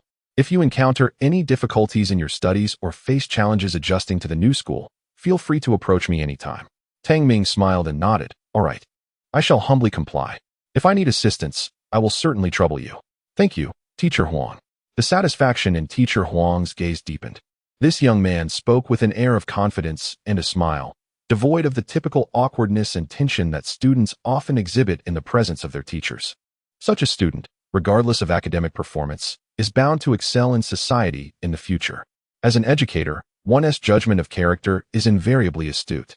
Focus on your studies and give it your all, Teacher Huang instructed before departing the classroom, maintaining his usual amiable demeanor. Seated in his place, Tang Ming opened a book and began to revise. The classroom soon resonated with the voices of students reciting, "In the autumn of the Rinshu year, in the 7th month, Su Zi and a guest rode beneath the red cliffs." Tang Ming did not read aloud, but silently recited in his mind, his comprehension swift and profound. His ability to grasp and retain information was remarkable. Any text he perused would be instantly imprinted in his memory, regardless of complexity or the logical intricacies of scientific concepts. As a celestial being of the domain, his consciousness was vast, capable of deriving mystical techniques and calculating the transformations of the heavenly way, all demanding an extraordinary mental acuity. Not to mention, he could effortlessly solve problems related to quantum equations or complex aviation physics. In my previous life, I scored only a little over 200 on the college entrance examination, ending up in a specialized program. In this life, it would be delightful to aim for a prestigious university. With a faint smile, Tang Ming swiftly turned the pages of his textbook. The sound of pages flipping attracted the attention of his classmates. "Look at the new guy. What is he doing? Flipping through so rapidly. Can he even comprehend the content? Surely this newcomer isn't a fool who studies like that. Have you noticed? Tang Ming has a limp," whispered the students among themselves. Shinseki glanced back, her eyes reflecting disdain. How childish. Is he merely seeking attention? Tang Ming paid no heed to the opinions of others, continuing to peruse the pages with determination. As the bell rang, signaling the end of the morning study session, he had managed to review the entirety of his high school Chinese literature books, with every detail. Even the punctuation, vividly retained in his memory. The stack of books beside him towered to nearly half his arm's height. Hey, does reading like that even help? Beside him, his desk mate cast a peculiar glance at Tang Ming and remarked, "For the Chinese language review, there are specialized photocopied materials available, all filled with key points. Relying solely on the textbook is quite strenuous. Here, I have a copy you can use later." As he spoke, he extended a stack of papers towards Tang Ming. With a smile, Tang Ming politely declined. "Thank you, but I prefer to study from the textbook." "What a peculiar fellow," his desk mate muttered, choosing not to pursue the matter further. Tang Ming, however, turned to his companion with a significant look. "Wang Chong, do you prefer being a teacher or playing basketball more?" "Well, obviously basketball. Being a teacher is just what my family desires," Wang Chong replied. But as he spoke, he abruptly turned back. "How did you know all this? And how do you know my name? Your name is written in the textbook, and there is a basketball at your feet. Your drawer is filled with basketball magazines. And you wear a Lakers wristband, so it's clear you are an enthusiast," Tang Ming elaborated, gesturing towards the desk adorned with several past admission guides for normal universities. Wang Chong appeared bewildered. "You deduced all that from these clues?" "Indeed," Tang Ming responded with a smile and a nod. In his previous life, he shared a good relationship with Wang Chong, who hailed from an educated family of teachers, with relatives all advocating for a career in education. However, Wang Chong harbored dreams of becoming a professional basketball player. After graduating high school, he joined a youth training team. But after several years of mediocrity and a subsequent ankle injury, he had to withdraw from the program. During occasional drinking gatherings in his past life, Wang Chong would often lament in tears, expressing profound regret for not heeding his parents' advice, lamenting the price of youthful recklessness, which had left him in a dire situation. Chapter 9. Past Grievances. "Wow, buddy, you're quite impressive. Your observational skills surpass those of detectives in movies." Wang Chong gulped nervously and sought advice. "So, do you think it's better for me to pursue basketball or heed my parents and attend a normal university?" Tang Ming inquired. "Shall I speak candidly?" Wang Chong nodded eagerly like a chick pecking at grain. "Of course. I'm utterly confused right now. Please help me analyze this. My suggestion is that while passions are important, they should not overshadow practical living. The current landscape for professional basketball teams in our country is rather bleak, especially for youth training teams. Many enter training at a young age, and you are already late to the game. Whether you can succeed in the training program is uncertain. And even if you endure, actually securing a place on a team is quite challenging." Tang Ming paused momentarily, clearing his throat. Wang Chong promptly retrieved a bottle of soda. Grinning, "Go on, brother." "Thank you, but I don't drink soda." Tang Ming declined and continued his analysis. "You were born into a scholarly family, so pursuing a teaching career would be a more straightforward path. Don't underestimate your parents' guidance. The wisdom of the older generation far surpasses yours. The future is unpredictable, and having a stable life is commendable. Furthermore, you can still indulge your passion for basketball along this path. You could join the school basketball team, community leagues, or city teams, all of which would satisfy your enthusiasm." As he listened to Tang Ming's words, Wang Chong gradually transitioned from his earlier state of confusion to clarity of thought. It appeared that this reasoning resonated with him. Wang Chong scratched his head, filled with admiration. "My friend, you are truly remarkable. After hearing you speak, I seem to be less troubled. Thank you so much. I'll treat you to lunch." Hobbies are hobbies, and life is life. One must not confuse the two. Tang Ming's words illuminated his mind. "No need for thanks," Tang Ming replied with a smile, though he had another thought unvoiced. At the age of 20, Wang Chong discovered that he suffered from hereditary coronary heart disease, making him unfit for basketball. Furthermore, after injuring his ankle, his unappealing limp led to a string of unsuccessful interviews, ultimately leaving him disheartened and taking a job as a security guard in Zhonghai. The only individuals with whom I share a good rapport are Su Yuru and Wang Chong. As for the others, suddenly, Tang Ming glanced up at the wall clock at the front of the room. It was nearly 8 o'clock. They should be arriving soon, he mused, a hint of coldness curling at the corners of his mouth. Just then, the back door swung open, and 5 or 6 tall individuals sauntered in. Led by a buzz-cut youth adorned with ear studs, his expression grim. This was Su Jia. He was quite notorious in Zhonghai for collecting protection fees, behaving in a brazen and overbearing manner. Many present paled at the sight of Su Jie. Wang Chang's expression shifted slightly as he hurried to rise and ingratiate himself. Brother Jia, what brings you here? Of course, it's business. Su Jie strode over to Tang Ming. Wang Chong, is this the new arrival here? Wang Chong forced a smile, offering a pack of cigarettes. Brother Jia, he and I have a good relationship. Could we perhaps overlook the protection fee? That's not possible. Rules are rules and cannot be broken. Su Jie rapped on Tang Ming's desk. Young man, according to the rules, newcomers are required to pay a protection fee of 500 yuan. Once the fee is paid, many unforeseen troubles can be avoided. Such blatant extortion was brazen indeed. Tang Ming chuckled softly and shook his head. And if one chooses not to pay? What did you say? Su Jie's gaze turned icy in an instant. I said, I do not wish to pay this 500 yuan. Tang Ming replied coolly, his eyes glinting with a meaningful smile directed at Su Jie and his companions. In his previous life, on his very first day in this place, he had been extorted by these individuals. Having refused to pay, he had been beaten and humiliated. With a crash, Su Jie kicked over the table, his expression furious. Repeat that. You arrogant outsider. If you refuse to pay, you won't survive here. Wang Chong quickly intervened. Brother Jie, please calm down. Do me this favor. Slap. Before he could finish his plea, Su Jie struck him hard. Who do you think you are? Don't think that because you've played a few basketball games with me, you can call me brother. Su Jie spat angrily. You think I care about your face? Keep talking, and I'll take you down with him. Brother Jie, how about this? I have 200 yuan. Let me cover for Tang Ming for now. Wang Chong, having just been slapped, dared not express his anger and pulled out 200 yuan. Su Jie coldly stated, 200 is insufficient. If you want to help him, you need to bring at least 1,000 yuan. Wang Chong's face fell, filled with distress. He had no such sum. Only 200 remained in his possession. I'll cover the remaining 800, Tang Ming interjected. At that moment, a crisp voice resonated from the side.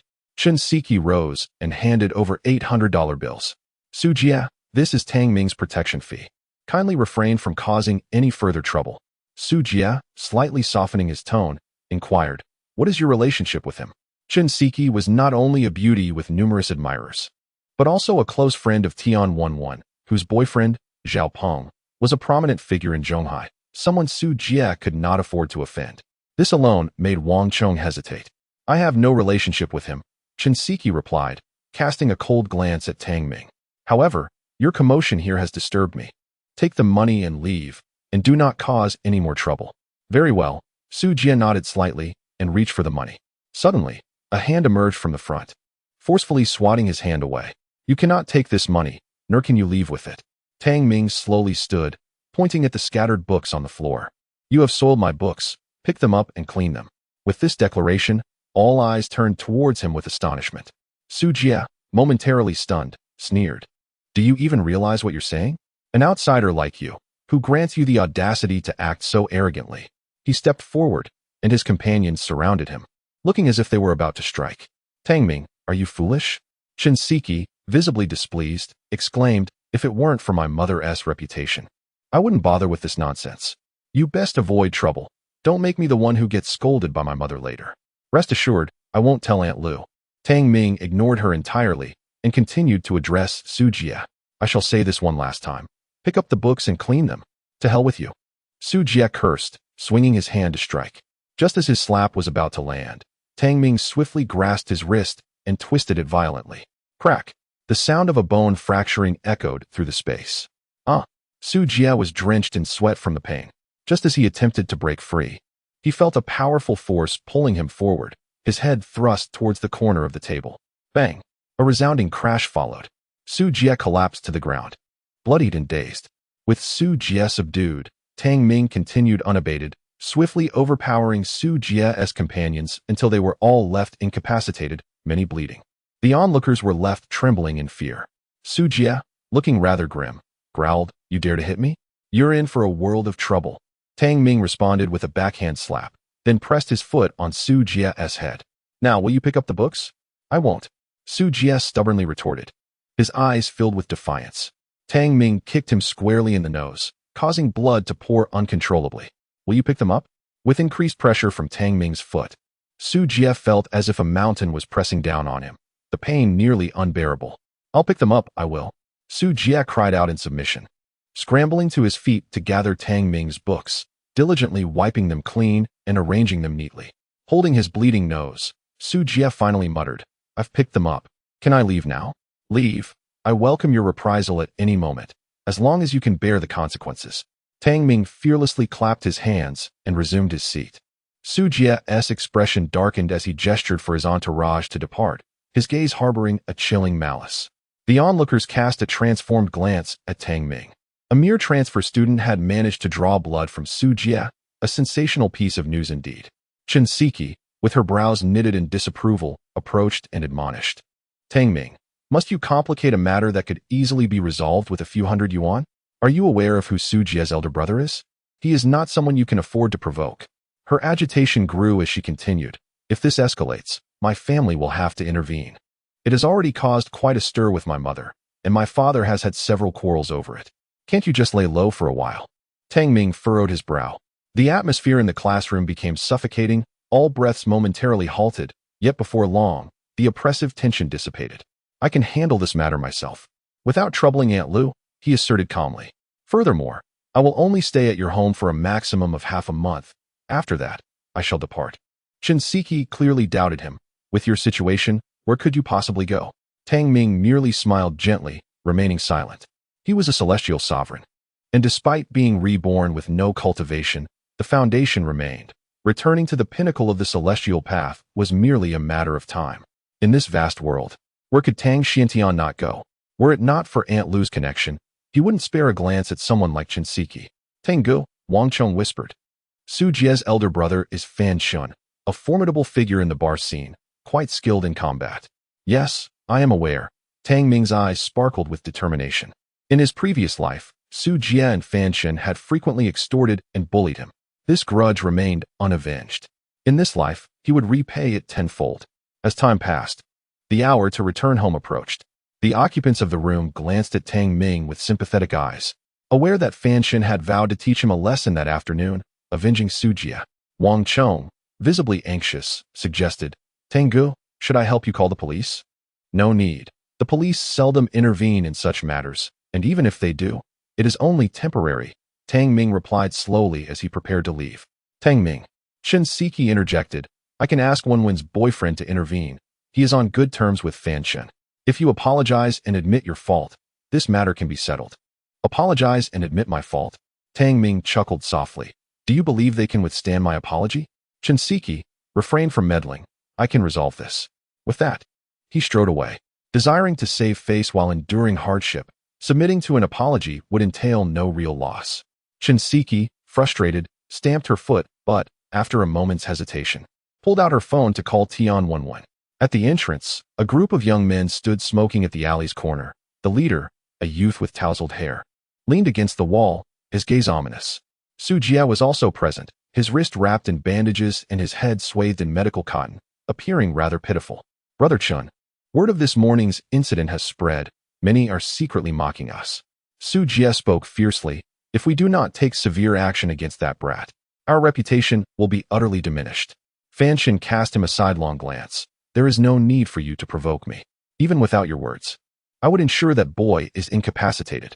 Does he truly believe I, Fan Shun, am to be trifled with?" Upon hearing this, Su Jie's eyes gleamed with unrestrained joy. Shortly thereafter, a young man strolled out of the entrance. "Brother Chun, that's him." Su Jie's expression shifted. "Oh, why is this lad approaching us voluntarily?"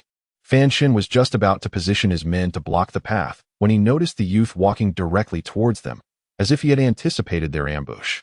Tang Ming reached the corner, his demeanor calm as he stepped into the alley, only to find his retreat obstructed by several men.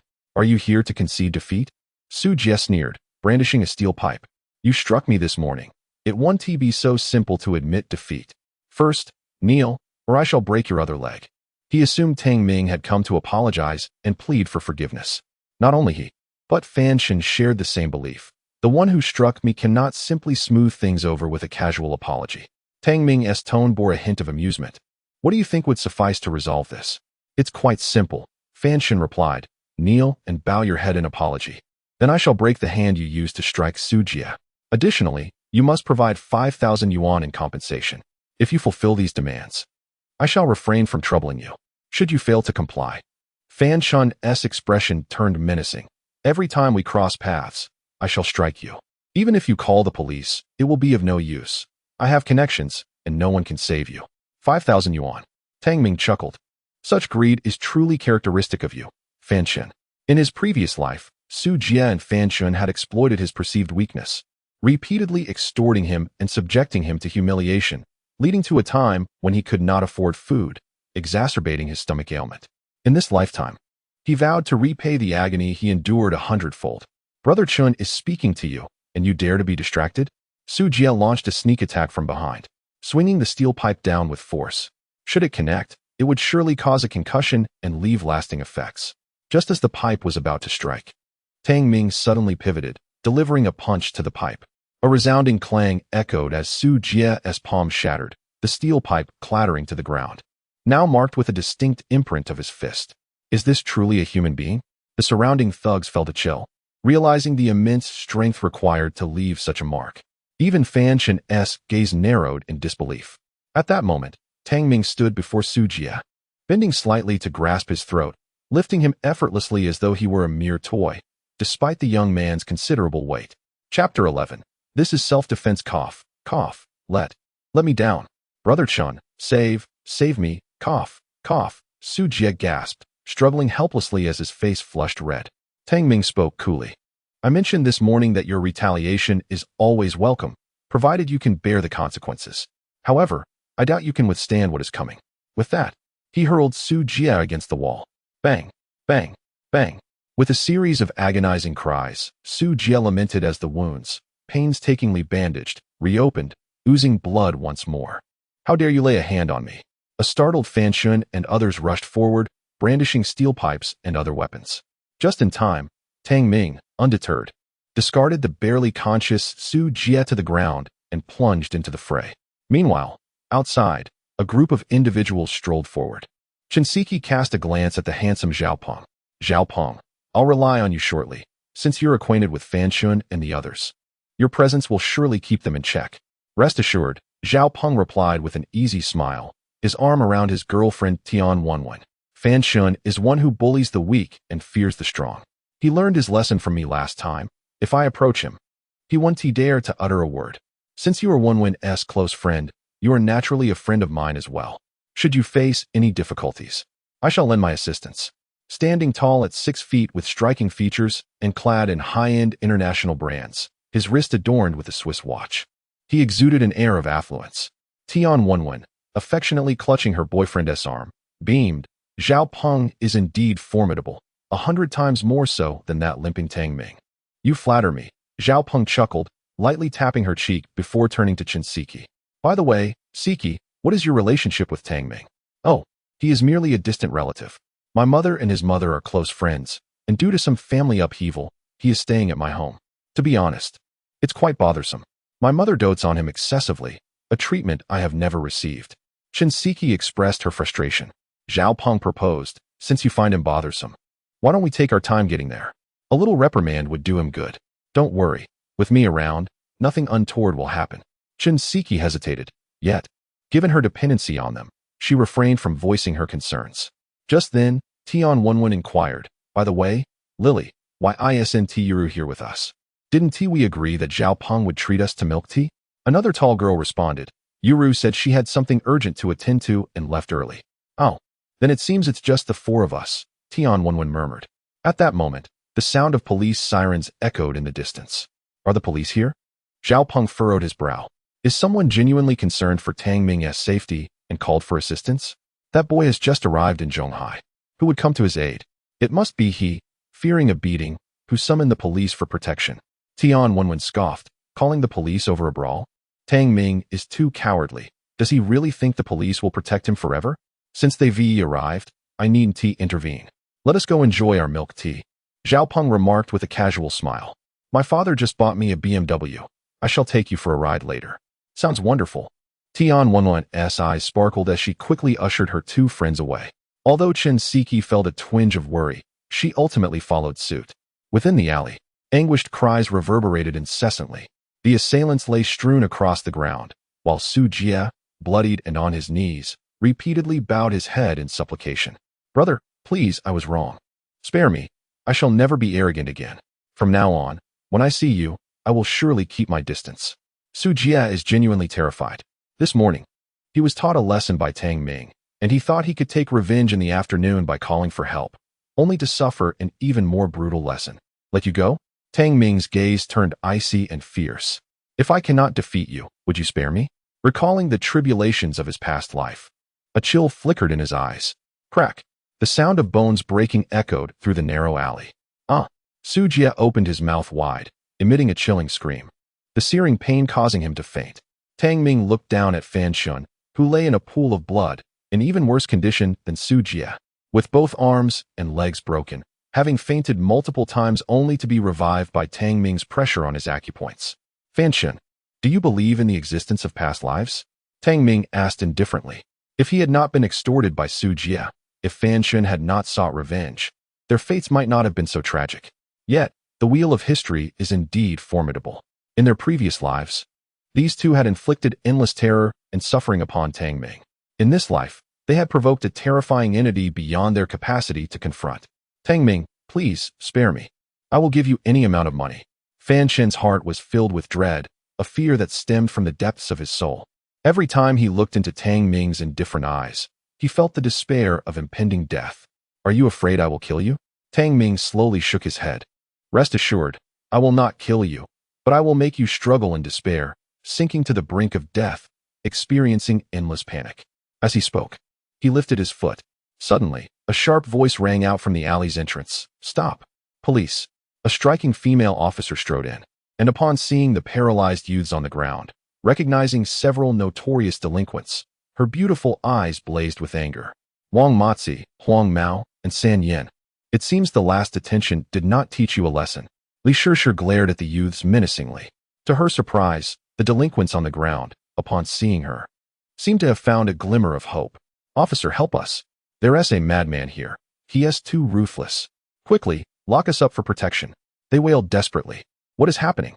Li Shishir was taken aback, then looked up at the only standing youth in the scene. Oh, it's you. She recognized Tang Ming, the very person who had saved her life by shooting a criminal in Qinghu Park the day before. Hello, officer, long time no see. Tang Ming smiled lightly. How did you find your way here? I received a report about someone causing a disturbance and bullying others, Li Shishir replied, glancing at the chaos around her. Her tone somewhat unusual. The person being bullied, it wouldn't be you, would it? Yes, someone was extorting me. Not just extorting, but also threatening me with thugs to incapacitate me. I had no choice but to fight back. Officer, self-defense should be permissible, right? You saw it. I was alone. And they came at me in numbers, Tang Ming said, feigning innocence. Before, in the terrified gaze of Fan Shun, he stomped down. Crack. The sound of bones breaking resounded once more. With a sudden gasp, Fan Shun spat out blood, his eyes rolling back as he fell unconscious. Chapter 12. In this life, I bestow upon you a stroke of fate. What are you doing? Li Shishir exclaimed, startled, her voice laced with anger. He has already lost his fighting capability. Why do you not relent? Tang Ming replied calmly. I am somewhat timid. I fear that he might seek revenge once he recovers. Thus, I must take decisive measures. You. Li Shishir's brows furrowed in fury. Even if they bully you, there are laws to address such grievances. You need not resort to such brutality. What a fine notion of legal retribution, Tang Ming retorted with a cold laugh. If it were not for someone calling the police, would you truly understand the torment of a high school student being extorted by thugs? Do you comprehend the anguish of a student whose entire allowance has been seized, leaving him hungry? Even if you apprehend these individuals, they would face a maximum detention of merely half a month, after which they would be released to exact even greater vengeance upon me, continuing their reign of terror in this world. Tang Ming's tone turned grave. You believe my actions severe, yet I have shown considerable restraint. Had I not, you would be witnessing a scene of carnage. Li Shishir opened her mouth, momentarily at a loss for words. According to regulations, one cannot be detained for more than 7 days for fighting without causing severe injury. While she understood the rationale, the sight of the numerous injured still left her unsettled. You possess such strength. A minor lesson would suffice without the need for such harshness, she argued. You do not understand. Some transgressions warrant severe punishment, Tang Ming replied coolly. Others may perceive him as brutal for incapacitating someone over a mere few hundred yuan in extortion, but he alone understood that this was vengeance. In a previous life, Su Jie and Fan Shun had committed unforgivable sins. The debts of that past life would be repaid tenfold in this one.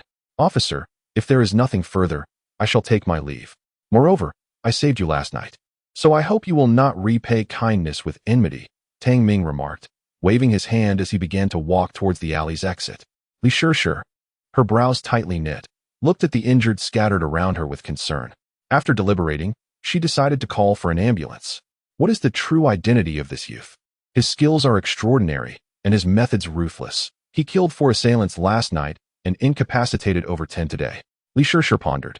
And it seemed he truly was a high school student. On the other side, Tang Ming emerged from the alley, the sky now dimming. The school entrance was nearly deserted, the streets somewhat empty. As he took a few steps, he suddenly paused, turning his head towards the side. Come out, he said calmly. At the corner was a dead end, and within his perception, he sensed a faintly tense breath. With a slight frown, he propelled himself off the ground, rushing forward. Ah! A startled cry rang out. Su Yuru, taken by surprise, gasped as a figure appeared before her, causing her to exclaim in fright. It's you? Tang Ming said, momentarily taken aback, a smile playing at the corners of his mouth. Classmate Su Yuru, could it be that you reported the incident? Su Yuru bit her red lip and nodded timidly. Yes, I was afraid you might be bullied, so I discreetly called the police. I thought it strange that the police would show up out of the blue. It turns out it was you, Tang Ming said, realization dawning upon him. Su Yuru examined the youth before her and softly inquired, That Tang Ming, are you unhurt? If not, perhaps you should take a day off tomorrow and return to school once things have calmed down? Not to worry, the matter has been resolved. Tang Ming replied with a smile, shaking his head. Su Jie and Fan Shun had been thoroughly incapacitated. Not only would they be bedridden for half a year, but even after recovery, they would be left with disabilities, rendering them no cause for concern. Ah, that is a relief, Su Yuru sighed with ease. It seems that calling the police was quite effective. Should anyone bully you again, I shall continue to report it. Then I must thank you for your chivalry, Tang Ming said, choosing not to clarify the misunderstanding. Let us head back. You have assisted me, and it is getting late, so I shall escort you home. All right. Su Yuru nodded slightly, shouldering her backpack as she followed Tang Ming on their leisurely stroll. After walking some distance, Su Yuru could not contain her curiosity. Tang Ming, this morning you mentioned Berklee College of Music. How did you know it is my dream? Do not tell me we met in a past life. I wish to hear the truth, she added.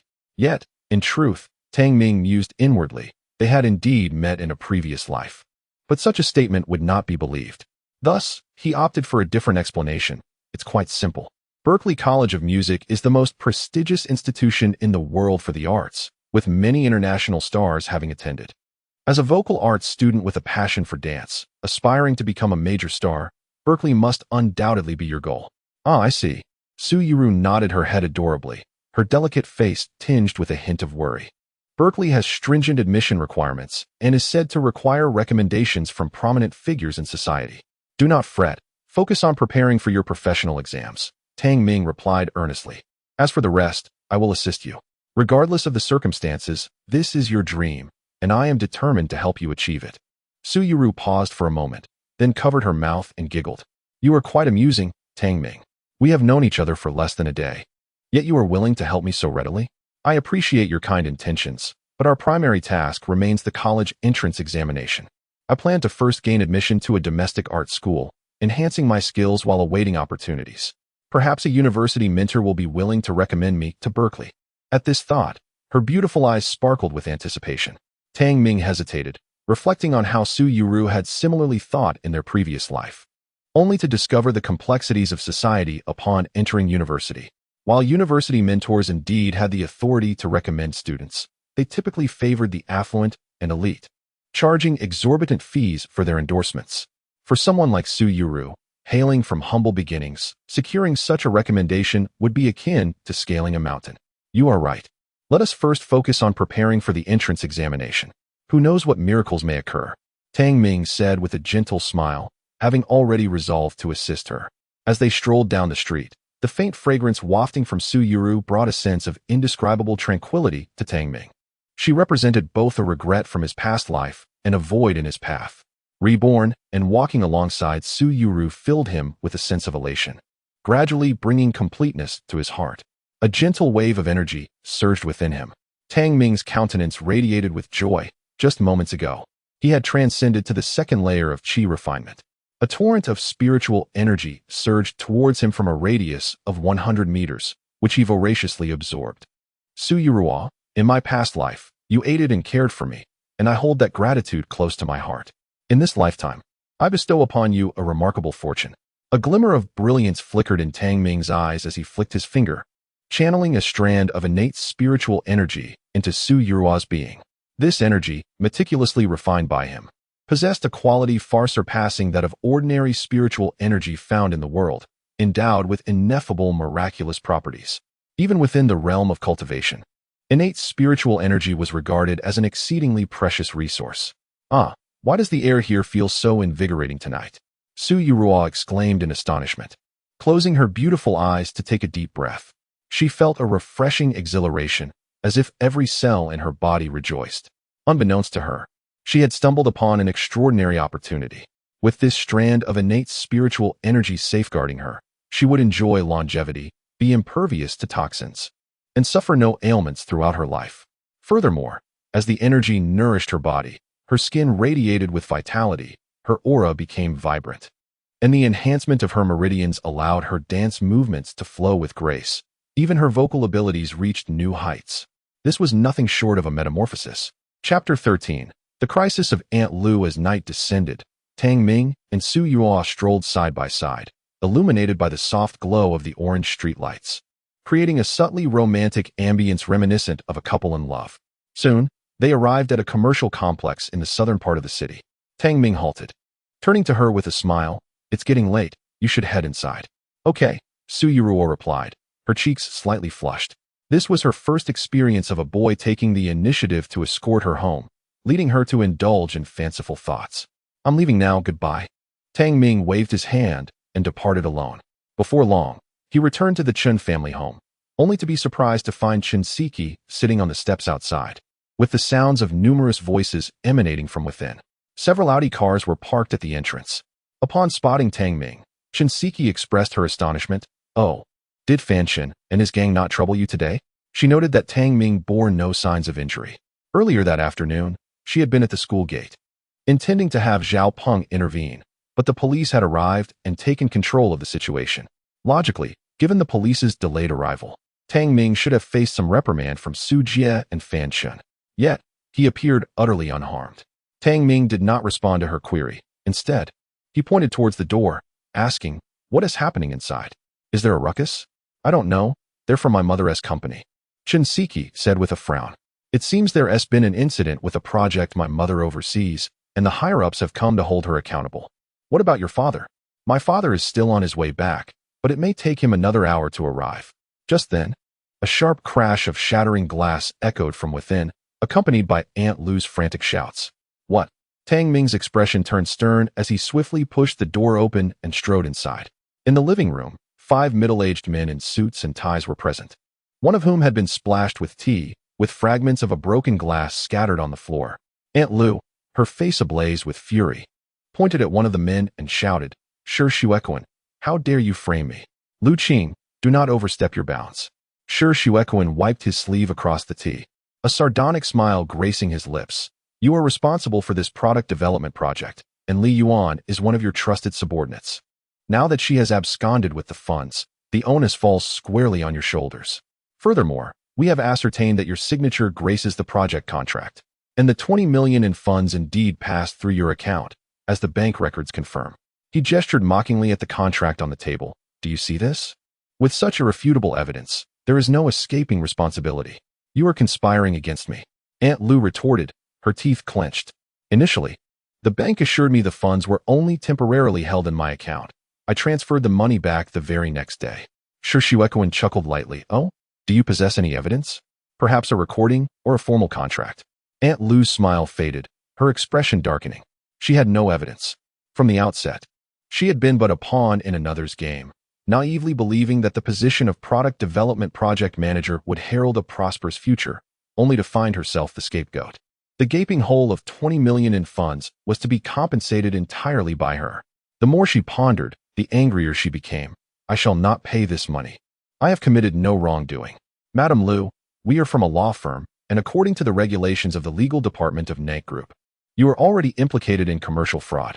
Should you fail to return the 20 million within 15 days, we will initiate legal proceedings. Consequently, your car, house, and other personal assets shall be seized by the bank, and you will face criminal penalties. One lawyer stated coolly, handing her the relevant documents. What? Aunt Lu's complexion shifted dramatically as she glared at Sir Shuequan, her teeth gritted. You bastard. You are forcing me into a corner. Your accusation is misplaced. It is your negligence that has led to this predicament, not mine. Sir Shuequan leered at Aunt Lu, licking his lips. Lu Qing, I could grant you an extension of 2 months, or even absolve you from imprisonment, but under one condition. Divorce your husband and join me. After all, you are bankrupt. Your husband will not support you and will likely view you as a burden. Become my kept woman, and should you serve me well, perhaps the 20 million could be forgotten entirely. What say you? His gaze was filled with lascivious intent. Though Lu Qing was nearing 40, she had preserved her beauty remarkably. Her complexion fair and delicate, exuding a lingering charm. Such a lure was bound to provoke the fantasies of many men. Shameless. Aunt Lu trembled with indignation. Seeing her reaction, Sir Shuequan grew bolder, his gaze brazenly invasive. Ah, what a captivating creature. If only I could. But before he could finish his thought, he felt a powerful grip at the back of his collar, yanking him upward. Who the hell are you? Put me down, do you hear? Sir Shuequan exclaimed, turning to find a youth standing behind him. Before he could utter another word, a resounding slap echoed across the room. Tang Ming's expression was chillingly cold as he pulled Sir Shuequan towards the coffee table with a single hand. There was a tremendous crash. Ah! Sir Shuequan shrieked in agony. Blood splattered across his face, several of his front teeth knocked out. But this was merely the beginning. Tang Ming forcefully lifted his adversary's head, repeatedly striking it down with a resounding thud. The dull echo reverberated through the air. Sir Shuequan's anguished screams gradually transitioned into feeble groans, as a dozen or so teeth lay scattered on the ground, dislodged by the brutal assault. This sudden turn of events left all present in a state of shock. The few impeccably dressed men instinctively recoiled a few steps, fearful of becoming collateral damage.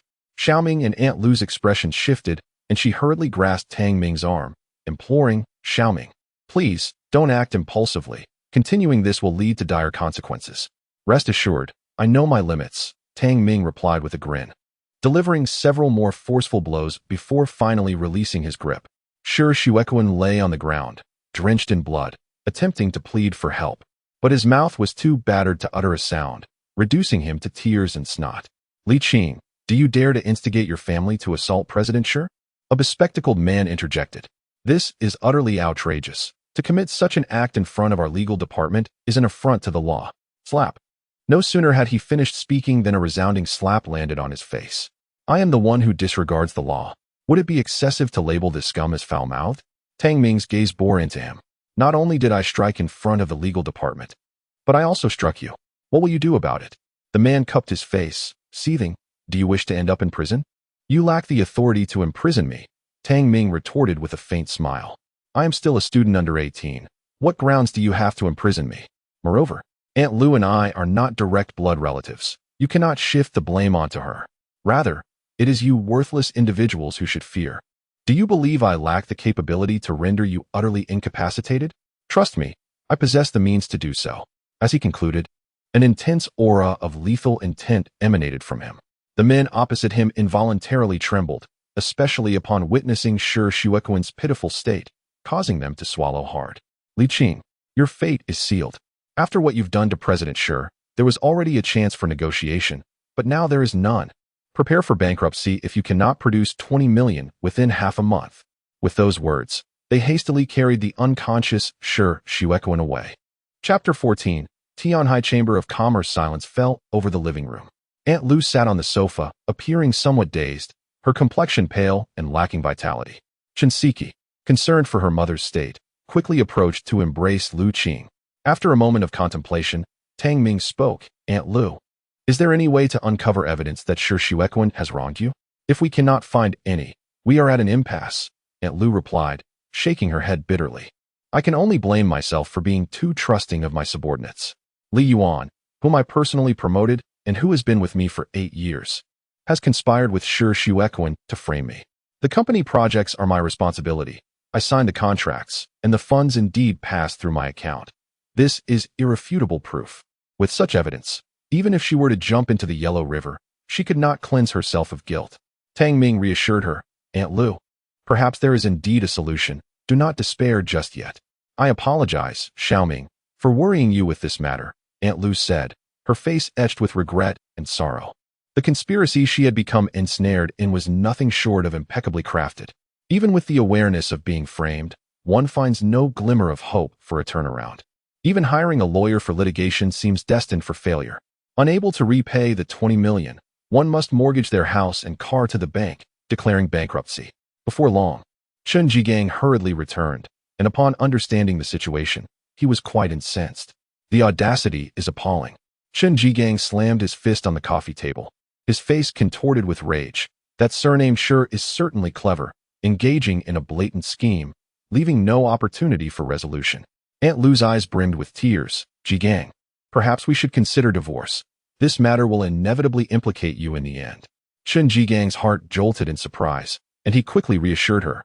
What are you saying? Do you take me for someone who would abandon you?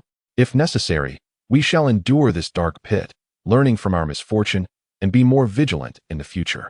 As for the 20 million, I can mortgage the company. That should suffice. If we can just hold on for 2 more months, the company will secure financing. Chen Jigang established a company with promising prospects, and as the primary shareholder, he held the authority to mortgage it. Aunt Lu hesitated. But the company is your labor of love. Your efforts are part of it too. When I was unemployed at home, had it not been for you supporting and caring for me, that company would not have come into existence. Thus, it is settled. I will find a way regarding the finances. Recently, a major business association approached me expressing interest in lending, requiring only a temporary mortgage of the company. I will discuss it tomorrow. Do not worry, it is merely a temporary measure. By mid-year, foreign enterprises will finance us, and we can redeem it then. Chen Jigang patted his wife's shoulder, offering comfort. Is this truly wise? Aunt Lu still felt uneasy. It is fine. The priority is to resolve your situation. We have weathered storms together. How could I abandon you over this minor difficulty? Chen Jigang spoke gently, rare moments of tenderness escaping him. Father, your relationship with Mother is truly admirable. Chen Siki embraced Aunt Lu, offering solace. Mother, do not be sad. We, as a family, will surely overcome this challenge together. The atmosphere was quite warm. However, standing nearby, Tang Ming suddenly interjected. Uncle Chen, the business association you mentioned, it wouldn't happen to be Tianhai Business Association, would it? Chen Jigang nodded, somewhat surprised. Yes, how did you know? Uncle, you must not mortgage your company to Tianhai Business Association. I have heard that their methods are dubious. Perhaps consider a more reputable bank or association instead. Tang Ming's tone was earnest, even somewhat grave. In a past life, it was this very Tianhai Business Association that brought ruin to Aunt Lu's family, leading to a series of tragedies. What do you know? Chen Jigang furrowed his brow. Displeased, Tianhai Business Association is the largest in Zhonghai City, possessing profound depth as a group. From where have you heard such absurd rumors? Chen Siki chimed in sharply. Tang Ming, do not stir chaos. You just assaulted someone so violently. If the police arrive, it will only exacerbate our troubles. Assaulted someone? What is going on? Chen Jigang's expression darkened. Chen Siki was about to speak, but was silenced by her mother's glance. There is nothing to fret about. Xiaoming acted commendably. That historian, Shi Shuequan, had been excessively oppressive. Had it not been for Xiaoming seeking retribution on my behalf, I might have been driven to contemplate murder. Aunt Lu reassured Tang Ming, saying, Jigang, you mustn't blame Xiaoming. He acted to protect me. Of course, I am not so petty as to hold a grudge against Xiaoming. Chen Jigang replied, his heart aching at the sight of his wife's pale visage. Come, let me escort you upstairs to rest. I shall prepare dinner this evening. With that, he disregarded the younger generation present and lifted Lu Qing into his arms. Ascending the stairs, her cheeks flushing with embarrassment, providing her some relief from the inner turmoil. Tang Ming, do not add to my father's burdens, Chen Siki admonished. As for matters concerning the Tianhai Chamber of Commerce and the company, your understanding is limited. My father knows far better how to navigate this. Refrain from speaking out of turn and complicating matters further. She cast a glare at Tang Ming before retreating to her own room. In the living room, only Tang Ming remained, shaking his head with a wry smile. How did I become the one feigning knowledge? In his previous life, due to Aunt Lu's predicament. Chen Jigang had mortgaged the company to the Tianhai Chamber of Commerce.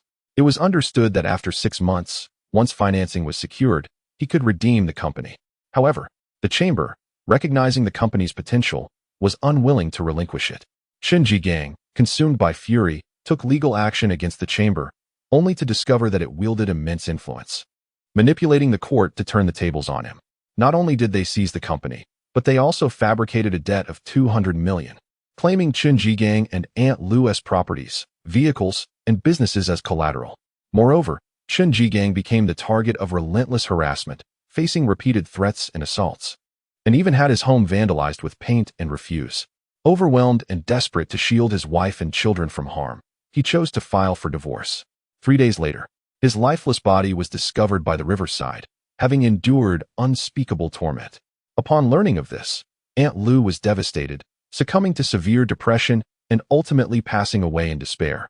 While Chen Siki transitioned from a life of comfort to one of isolation, taken in by her grandmother in the countryside. What was once a joyous family was shattered by the interference of the Tianhai Chamber of Commerce, resulting in a tragic demise. All of this turmoil originated from the chamber. Had it not existed, Chen Jigang would not have met his untimely fate, and Aunt Lu would have been spared her suffering. A chilling glimmer flickered in Tang Ming's dark eyes as he turned his gaze towards the staircase leading to the second-floor bedroom, his thoughts racing. Chen Jigang's affection for Aunt Lu was profound. His decision to divorce stemmed from a desire to protect his wife and daughter from the chamber's wrath. Likewise, Aunt Lu harbored genuine feelings for Chen Jigang. Aunt Lu, in my past life, your kindness was immeasurable. In this life, I vow to ensure your family's safety and well-being. Free from worry, Tang Ming declared, determination shining in his eyes. The tragedy of Aunt Lu's previous life weighed heavily on him, and in this rebirth, he was resolute in preventing a recurrence of such misfortune. 2 million may pose a challenge for the average person, yet for me, it is a trivial matter. Tang Ming had firmly resolved to assist, and he had devised a plan. Chapter 15. Who says I am penniless? The following day, Tang Ming arrived at school, where his classmates were astonished to see him unharmed. Wang Chong, astonished, remarked, Tang Gu, were you all right yesterday? Tang Ming replied with a smile. Do I appear to be troubled? Wang Chong, still somewhat concerned, said, Tang Gu, if Su Jie didn't seek revenge yesterday, he will surely come today. Perhaps you should take a leave. He was unaware that both Su Jie and Fan Shen had been thoroughly incapacitated by Tang Ming and were still lying in the hospital, unconscious. The news had not reached the school, and everyone assumed that Su Jie had let Tang Ming off the hook due to some unforeseen circumstance. No need. They are not worthy of that. Tang Ming replied with a faint smile, disregarding the peculiar gazes from those around him, before settling down to read. Observing his calm demeanor, Wang Chong felt a sense of unease, fearing that Su Jie and Fan Shun might storm into the classroom to confront Tang Ming. However, despite his worries throughout the day, no one appeared. Before long, the afternoon bell rang, signaling the end of classes. Tang Ming turned to Wang Chong and asked, by the way, do you have some money on you? Lend me a bit. I will return it tomorrow. Of course. I specifically asked my dad for some today. Wang Chong quickly retrieved 1,000 yuan from his pocket, grinning widely. Tang Gu, don't fret over this 1,000. Consider it a purchase for peace of mind, ensuring we can navigate our senior year without incident. Su Jie and his cohort are simply greedy.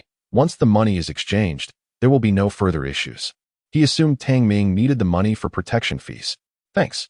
Tang Ming offered no further explanation, took the money, and left the classroom. Instead of returning to Aunt Lu's home, Tang Ming hailed a taxi and made his way to the Wenyao Ancient Street in the Southern District. This street, also known as the Antique Market, was bustling with activity, with numerous vendors hawking their wares. Come, feast your eyes on my family's heirloom. A royal porcelain piece from the Qing dynasty, priceless and rare. Don't miss out on the artifacts unearthed from the Luo River. Acquiring one is akin to striking gold.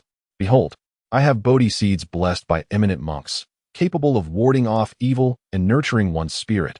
No deception here. The cacophony of shouts was relentless. After casting a glance at the stalls, Tang Ming lost interest. They were all counterfeit. The purported Bodhi seeds blessed by a monk were nothing more than a processed walnut. To think they could ward off evil was absurd, and simply getting it home without sprouting would be a stroke of luck. Soon, Tang Ming entered a shop named Jubao Pavilion. The establishment was spacious, filled with porcelain, gold and silver artifacts, ancient jade, gambling stones, and rare books and paintings. The clientele was either wealthy or noble. Those who could indulge in such a market possessed fortunes in the millions, making Tang Ming, a mere high school student, an anomaly among them. As he perused the items, he found nothing to his liking.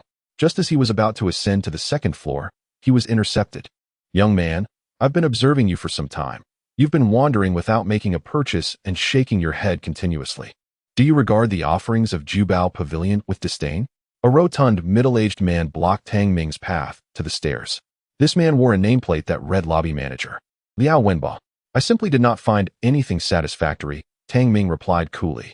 Liao Wenba scoffed. "What a joke. The Gathering of Treasures is the largest antique store in Zhonghai and even in South China. How could anyone leave unsatisfied? I suspect it's not dissatisfaction, but rather an inability to afford it. The VIP room is upstairs, and not everyone can access it. As a student, you can only gaze at the treasures from the first floor. To ascend, you must possess a net worth of at least this amount." He extended 5 fingers. 5 million. That is merely the entry threshold to the second floor of the Gathering of Treasures. Tang Ming frowned slightly. "So, I can't even go up to take a look?" "Absolutely not." Liao Wenba assessed Tang Ming with disdain. "If you have nothing to do, you might as well leave. Don't obstruct the path of the esteemed patrons at the Gathering of Treasures. Antiquities are not for someone of your humble background to indulge in. Let me warn you, do not harbor any ill intentions. The Gathering of Treasures deals harshly with thieves. Should I discover any dishonesty, you won't be able to keep those hands of yours." He regarded Tang Ming as a potential thief, looking down upon him. Tang Ming's expression turned icy. "Are you so certain that I lack funds?" "Huh. I have been in this business for over a decade and am the manager of the Gathering of Treasures. I assure you, my eye for value is unparalleled." Liao Wenba boasted with arrogance. "You, my boy, are worth no more than 200 yuan. I suspect your pockets are empty. I advise you to leave. If you accidentally break something, you wouldn't be able to afford the consequences." The commotion attracted a number of onlookers, and while most would feel embarrassed in such a situation, Tang Ming remained unfazed. Instead, he smiled and replied, "Very well, I hope to return upstairs with 5 million. You won't regret it." 5 million. The crowd murmured in hushed tones, occasionally pointing at Tang Ming. He appeared far too shabby for such a sum. How could he possibly produce it? Absurd. Liao Wenba sneered. "If you can indeed present 5 million, I will kneel before you and bow my head. I have noted your words. I hope you can follow through." Tang Ming merely tossed a phrase over his shoulder as he turned to leave. He did not exit, but directly approached the gambling stone area, where a delicate young girl sat, devoid of customers. As this section featured the lowest grade raw stones, referred to in the industry as scrap, intended to deceive the uninformed. Tang Ming pointed to 2 stones in the corner. "I want these 2 raw stones."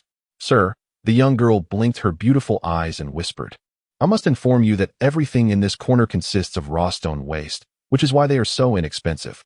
Purchasing them would be a waste of money. Please don't let Liao Wenba provoke you. He is merely a lackey, watching over the store." Her tone did not resemble that of a typical attendant, suggesting she felt secure enough to speak candidly about Liao Wenba. Tang Ming smiled and shook his head. "It's fine, I want these 2. "Very well." The young girl relented, handing the stones to Tang Ming.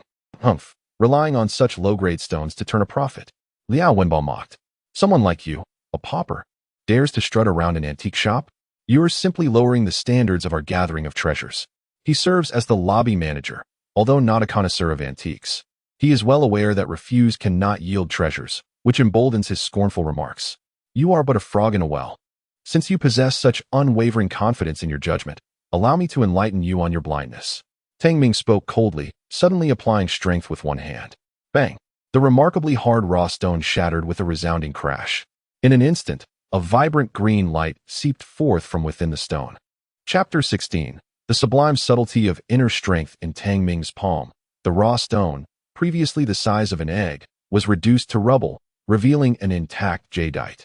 Crystal clear and translucent. Hiss! Did jadeite truly emerge? Am I not mistaken? How could jade be concealed within such worthless material? The boy's fortuitous find seemed to be worth at least 80 or 90,000. Gasps of astonishment echoed around him. As the saying goes, one gets what one pays for. Raw waste is merely meant to deceive the untrained eye, and anyone with a modicum of understanding would never sift through refuse. Yet now, this boy had extracted jadeite for a mere 200 yuan. Wow, you've struck it lucky, uncovering jadeite. A young girl exclaimed excitedly. Struck lucky? Perhaps not. Tang Ming shrugged indifferently, retrieving another piece of raw stone. With a powerful grip, he snapped it. Crack! The green radiance shone forth, jadeite revealed. For the second time, Tang Ming had selected 2 pieces of raw stone for 200 yuan, both yielding jadeite. The crowd erupted in astonished murmurs, casting uncertain glances at the boy. If the first instance was pure luck, what of the second? After all, he had purchased only 2 pieces of raw stone, and both had produced jadeite. Please sell these 2 pieces for me, and provide an estimate. Tang Ming spoke calmly. I wish to continue. Sir, please wait a moment. I shall inquire on your behalf. The young girl dashed toward the back courtyard, forcibly bringing forth an elderly gentleman with white hair. Is this Mr. Yuan, the esteemed appraiser from the Golden Jade shop? Someone in the crowd exclaimed. Yuan Jinghe, a renowned appraiser on Antique Street, had countless treasures pass through his hands, and his fees were not negligible, making it difficult for ordinary people to engage his services. After all, in the realm of antique jade, appraisers hold paramount importance. Grandfather, over here. Please assess how much these 2 pieces of raw stone are worth, the young girl urged, her small fist clenched in excitement. This is my first sale. You mustn't charge me a fee for the appraisal. All right. I shall heed your wishes, Yuan Jinghe replied, affectionately regarding his granddaughter. He took the jadeite from Tang Ming. Casting a brief glance, these 2 pieces exhibit medium color roots. The hues are distinct yet not diffuse, qualifying them as intra-level masterpieces among natural jadeites. As for the price, young man, I can accept them for 100,000 each. How does that sound? 100,000 each amounts to 200,000. For the average person, this figure is already astonishing, especially considering the cost was merely 200 yuan. Only 200,000? Young man, that amount is hardly noteworthy in the treasure pavilion. Liao Wenbo sneered derisively. Tang Ming cast a fleeting glance at him, his demeanor indifferent as he stated, 200,000 for the deal. But I do not wish for cash. I intend to continue selecting raw stones. With that, he turned and strode into the depths of the raw stone market. The young girl from earlier trailed behind him, enthusiastically explaining, Sir, this is the premium raw stone area, each piece priced at 20,000. Allow me to share a secret with you. These premium stones are excavated from high-yield jade mines, so the likelihood of finding jade is exceedingly high. Moreover, I've heard from my grandfather and his associates that these few pieces are from the first-class raw stone zone. If you were to purchase, I highly recommend these. It's a guaranteed profit. Yuan Yuxuan chirped incessantly. Yuan Jinghe's expression turned peculiar, feeling as though his own granddaughter was revealing trade secrets to outsiders, a breach of business etiquette. Liao Wenbo, equally agitated, exclaimed, Yuan Yuxuan, you cannot do this. To which she retorted, mind your own business. I'll say whatever I wish. She flashed a playful grimace before continuing to expound on the stones to Tang Ming. Just as Liao Wenbo was about to reprimand her, he caught Yuan Jinghe's gaze and immediately fell silent, trembling slightly. As the lobby manager, he was essentially a senior attendant, and even the true owner of the treasure pavilion treated the esteemed Yuan elder with utmost respect. He had no standing to chastise the elder's granddaughter. Meanwhile, Tang Ming was selecting stones when his pupils suddenly constricted as he noticed an inconspicuous corner. There lay a massive raw stone, roughly the size of a basketball, abandoned and covered in dust, clearly untouched for quite some time. How much for this piece? Tang Ming inquired, his eyes gleaming with intrigue before quickly masking it. Yuan Jinghe, displaying remarkable generosity, smiled and explained, this one is classified as a medium-quality raw stone, but due to its considerable size, it is priced by weight, 13 jin for a total of 135,000 yuan. Young man, this stone has been here for over a year. Its exterior is exceptionally thick, and even instruments cannot penetrate it, so the chances of yielding jade are slim. The underlying message was a cautionary one, advising Tang Ming against the purchase as it would not be worthwhile, a gesture of goodwill. That's all right. I'll take this one, Tang Ming declared, decisively selecting the stone. He continued to choose additional pieces, ultimately acquiring 7 raw stones in total, swiftly exhausting the previous sum of 200,000 yuan. The sight of a young man spending such a substantial amount on raw stones left many astounded. Are you certain? Yuan Jinghe queried. Once you purchase a raw stone, it belongs to you, and you will bear the consequences regardless of whether it yields jade.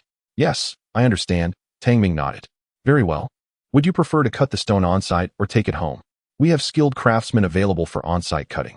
There's no need for such formality. I'll handle it myself. Tang Ming stepped forward, casually picking up a piece of raw stone, his hand trembling slightly. With a sharp crack, fragments of stone cascaded from his palm, revealing a translucent piece of jade. Another jade. Gasps of astonishment rippled through the crowd, particularly among those who had been observing closely. The fact that this young man had successfully uncovered jade for the third consecutive time left them utterly astounded. Moreover, this piece of jadeite is larger in size and boasts a more vibrant hue.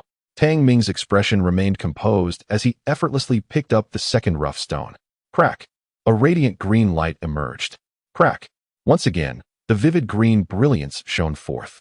One by one, the translucent jadeites, exuding a gentle green glow, appeared in succession. The onlookers held their breath, eyes wide with anticipation as they watched Tang Ming unveil the stones. The third, the fourth, the fifth, crack. Another jadeite was revealed. This one a lush green, with striking crimson veins within. Blood jade. This was indeed the finest of jadeites, blood jade. My heavens, it has been years since blood jade last surfaced.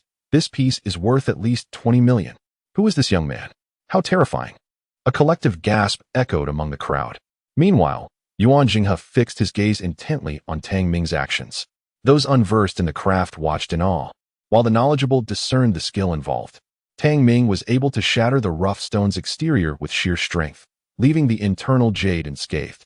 This subtle power had reached an extraordinary level of mastery. Chapter 17. The billion-dollar Imperial Gold and Jade 7 Rough Stones. 5 exceptional high-quality jadeites were unveiled, along with 1 extraordinary blood jade. Had they not witnessed it firsthand, no one would have dared to believe it. Yet now, the crowd stood in astonishment, gazing at Tang Ming, who stood before a perfectly arranged display of jadeites, each radiating a captivating brilliance. Tang Ming turned and inquired, "Old sir, how much are these worth?" Yuan Jinghe's eyes flickered with contemplation before he replied, "The exquisite blood jade is rare and invaluable. Your piece, just unveiled, with its intact crimson veins, could easily fetch 26 million at auction. The remaining high-quality jadeites are valued at 800,000 each, totaling 4 million for the 5. As his words fell, a collective gasp resonated from the center of the crowd. This young man arrived empty-handed, turning a mere 200 into 30 million. 30 million, a figure that ordinary people could only dream of, yet to this youth, it seemed merely a matter of selecting a few stones. 30 million should suffice to alleviate Aunt Lu's financial troubles. Tang Ming smiled slightly, his gaze filled with anticipation as it fell upon the final, massive rough stone. This was his ultimate goal, the true, unparalleled treasure, overlooked by others. The gem pavilion did not seem as professional as one might imagine. Yet I must express my gratitude to the gem pavilion. Their neglect of this stone for so long has inadvertently favored me. Tang Ming's eyes gleamed with determination as he focused intently on the basketball-sized rough stone. With a swift motion, he brought down his hand in a decisive strike. Crack! The rough stone split open, revealing no hint of green brilliance, not even the ordinary glow typical of jade. "Grandfather, is there any material within this stone?" Yuan Yuxuan asked anxiously.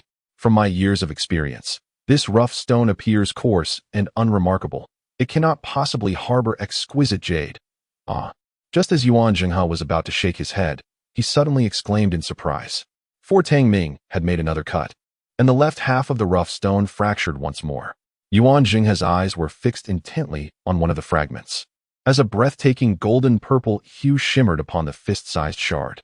Golden rays pierced through the stone like the fading light of the setting sun or the rising purple sun in the east. Was this the murmured utterance of the elder, as his entire being began to tremble? At that moment, however, Tang Ming refrained from employing his previous brutish methods. Instead, he delicately grasped the slender, sharp stone-cutting knife and gently scraped around the stone wall. With each stroke, golden brilliance erupted from within the raw stone. Following the second and third strokes, my heavens! The first revealed golden light, the second unveiled a purple haze, and the third harmonized the colors. This was indeed the imperial golden jade. Yuan Jinghe gasped in astonishment, his emotions surging. Imperial golden jade? This exclamation startled everyone present. Moreover, within the shop's courtyard, other gem appraisal masters rushed out, their faces alight with excitement as they gazed at the precious jade before them. On the viewing platform, a fist-sized gem stood still, radiating a brilliant golden hue. Interspersed with violet glimmers, shimmering with an enchanting beauty that stirred the soul. Like golden sunlight, vibrant as azure purple, the fusion of purple and gold truly represented imperial jade. Ancient texts recorded that the purple-skinned golden heart was a symbol of imperial supremacy, and the emergence of imperial golden jade was akin to a surge in fortune. It was said that those who unearthed imperial golden jade would enjoy boundless good fortune. It had been years since imperial golden jade had graced the world. The last time I had heard of it was from my great-grandfather. Several masters expressed their astonishment, their expressions brimming with excitement. In ancient times, imperial golden jade was a symbol of royal lineage, and those who could unveil it were bestowed the esteemed title of national master. Everyone raised their gaze toward Tang Ming, their eyes filled with reverence. The art of cutting stones and unveiling jade is not as simple as slicing fruit. It requires strength in the wrist, dexterity in the fingers, and a mastery of various subtle techniques. Particularly during the jade unveiling process, maintaining a steady heart, controlled breath, and unwavering hands is fundamental. Any slight misstep could reduce the precious jade to mere shards. The more valuable the jade, the more challenging the cutting technique. Many elderly masters lack such skill. Yet now, a mere teenager had flawlessly extracted the imperial golden jade. Master Yuan, how much is this imperial golden jade worth? Tang Ming inquired nonchalantly. He had already discerned its value but was uncertain of its worth in the worldly market. Imperial golden jade, infused with golden rays and purple haze, symbolizes the ancient emperors. It nourishes the spirit and enhances vitality. In antiquity, royal emperors bestowed it as rewards to the most valiant generals, aiding them in refining their martial prowess and cultivating formidable warriors. Great scholars would craft jade pendants and golden pens from imperial golden jade to nurture their literary spirit. Therefore, the true value of imperial golden jade is at least this amount. Yuan Jinghe extended a finger, his tone gravely serious. 1 billion. 1 billion? Indeed, 1 billion. As these words left his lips, the shop erupted in a clamor, gasps of disbelief filling the air. Had they not witnessed it with their own eyes and heard it with their own ears, they would have thought they were dreaming. The gaze of everyone present began to tremble as they looked at the boy. That was an entire billion huaxia yuan. All right, I understand, Tang Ming replied, his expression still composed. However, a mere billion in the mundane realm hardly captures his attention. Moreover, he does not intend to auction off the imperial treasures, but rather to utilize them for his own cultivation. He carefully stored away the imperial blood jade. Tang Ming, with a playful glint in his eye, turned to Liao Wenba. Surely you remember the words you spoke earlier? Liao Wenba had claimed that if Tang Ming could present 5 million, he would kneel and bow his head. Now, with a fortune of 1,300,000,000, he undeniably stood as a billionaire. What of winning or losing? Liao Wenba trembled all over, shouting fiercely, "Kid, I don't know what you're talking about." Tang Ming's expression turned icy. Are you attempting to play tricks? What can you possibly do to me? Don't think that just because you stumbled upon a stroke of luck, you are invincible. If you dare speak to me like that again, I will ensure you leave here on a stretcher. Liao Wenba roared in fury, his eyes betraying a deep-seated jealousy and greed. A fortune of 1,300,000,000 could drive a person to madness, especially when the opponent was merely a youth. What audacity! I shall see how you manage to make me leave on a stretcher. Tang Ming stepped forward, instantly closing the distance to Liao Wenba, and swung his hand. Kneel before me. The sharp sound of a slap echoed throughout the venue. Liao Wenba, struck so hard that he lost a tooth, collapsed to the ground, his cheeks marked by 5 vivid red handprints. With your kind, how dare you aspire to be the manager? You look down upon others with your dog-like eyes. Tang Ming's voice was cold as he looked down upon Liao Wenba, as if observing an insect. How dare this insignificant creature mock him earlier? He was clearly unaware of his own insignificance. Chapter 18. Excuse me, is this Mr. Tang? You dare strike me? Liao Wenba felt a profound humiliation and roared, "Someone, come. There's a ruckus at the gathering of treasures. Break this kid's legs." Several burly men approached, their expressions hostile as they glared at Tang Ming. Yuan Yushuan looked towards her grandfather for help. "Grandfather, my dear, according to industry rules, I am only responsible for appraising treasures. I cannot intervene in other matters," Yuan Zhenghe replied with a bitter smile and a shake of his head.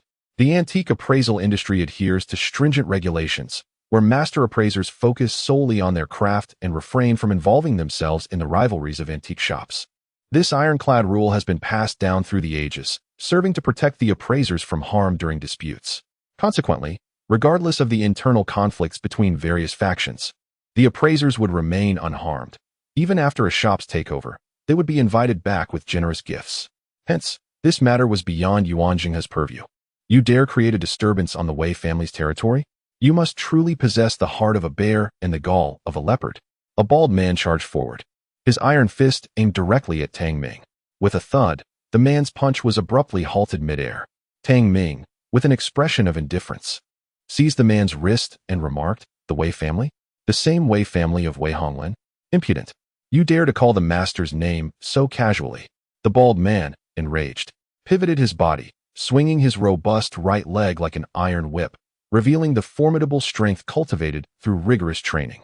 Yet, all of this was trivial in Tang Ming's eyes. You are merely inviting your own suffering. Tang Ming stood his ground, and as the whip-like leg came crashing down, he abruptly brought his right hand down, delivering a powerful elbow strike to the bald man's kneecap. A resounding crack echoed in the air. The bald man let out a muffled groan and staggered back several steps, the excruciating pain from his shattered kneecap failing to elicit a scream, which spoke to his resilience. Your martial prowess is commendable, and I hold you in high regard. However, causing a disturbance on the Wei family's territory demands an explanation. The bald man's complexion paled, yet his fierce gaze remained unyielding. With a wave of his hand, for companions behind him unsheathed their daggers, their murderous intent palpable. The atmosphere within the shop turned icy and tense.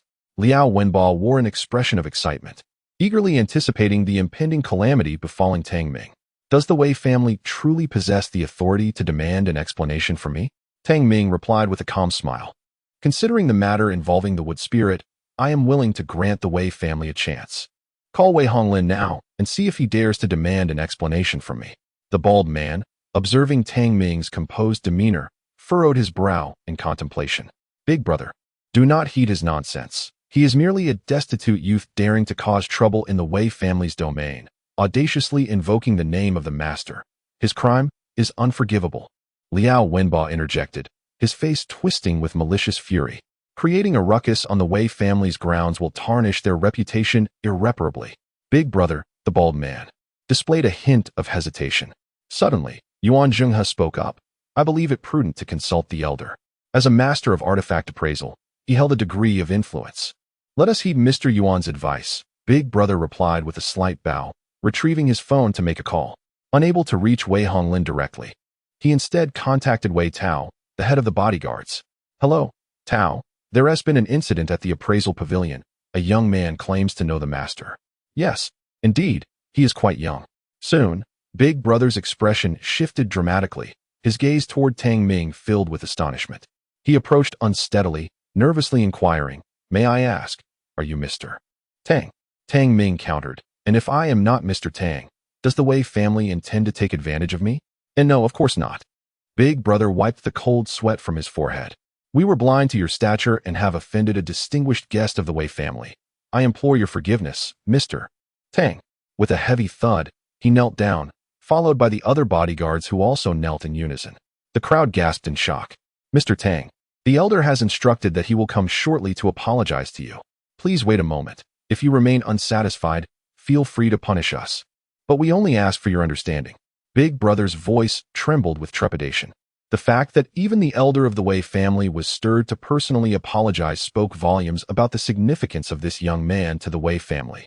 There's no need. I have no time to waste. Tang Ming meticulously packed the imperial blood jade and emerald, offering a slight bow to Yuan Jinghe and Yuan Yuxuan before striding away. It was only after his departure that Big brother and the others dared to rise. Big brother turned to Liao Wenbo, frowning. Liao Wenbo, effective immediately, you are no longer the manager of the appraisal pavilion. Pack your things and leave at once. How could this be? I, an old hand at the treasure pavilion, have labored diligently for over a decade. Liao Wenbo found it hard to believe. Is it truly because of that impetuous youth that the Wei family intends to expel me? With a resounding slap, the furious brother Dali struck him, leaving him dazed. If you dare to disrespect Mr. Tang again, expulsion will be the least of your worries. Do you believe I want to break your limbs? Brother Dali's fierce gaze radiated a menacing aura, his expression twisted in rage. I'm leaving. Liao Wenbo, clutching his face, wisely refrained from retorting. Yet deep within his eyes, As he cast a glance in the direction of Tang Ming's departure, there flickered a glimmer of insatiable greed and malice. 1,300,000,000. This was a staggering figure, capable of driving anyone to madness. Meanwhile, Tang Ming strolled leisurely down the street. Initially, he had intended to venture up to the second floor of the treasure pavilion for potential bargains. But with sufficient funds already in hand, and having acquired the Imperial Gold and Jade, he saw no need to continue. The Imperial Gold and Jade, imbued with golden radiance and ethereal essence, served as an exceptional cultivation material. In terms of cultivation value, it surpassed the wood spirit essence by several tiers. This journey had proven worthwhile. Tang Ming was quite pleased with his gains today, lightly patting the bag containing the ornate Imperial Gold and Jade before making his way towards Qinghu Park. As night descended, the park grew eerily tranquil. Tang Ming advanced steadily, heading towards the most secluded corner of the park, his expression cold and stern, yet a hint of sinister charm lingered at the corners of his mouth. He sensed that someone was following him. The moment he exited the antique market, he became aware of the presence tailing him, and the number of pursuers seemed to multiply, clearly indicating several groups were on his trail. "Kid, are you deliberately luring us here?" One of the pursuers could no longer contain himself. 5 masked men with chilling auras emerged, their malevolent gazes fixed on Tang Ming. "Indeed, I did so intentionally," Tang Ming replied with a faint smile, then surveyed the surroundings. "Since you're here, why not reveal yourselves? Are you planning to play the role of the cunning fox?"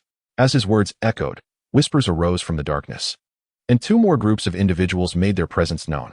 Together with the 5 masked men, there were now 3 groups of over 10 men, each bearing a cold demeanor and eyeing one another warily. Among them was Liao Wenba. "Kid, weren't you acting so arrogant?" Liao Wenba glared venomously at Tang Ming, his voice icy. "You've caused me to lose my job. Today, I will see to it that you are torn to shreds." Tang Ming maintained a sardonic smile, nodding in agreement. "Very well, I shall await that moment."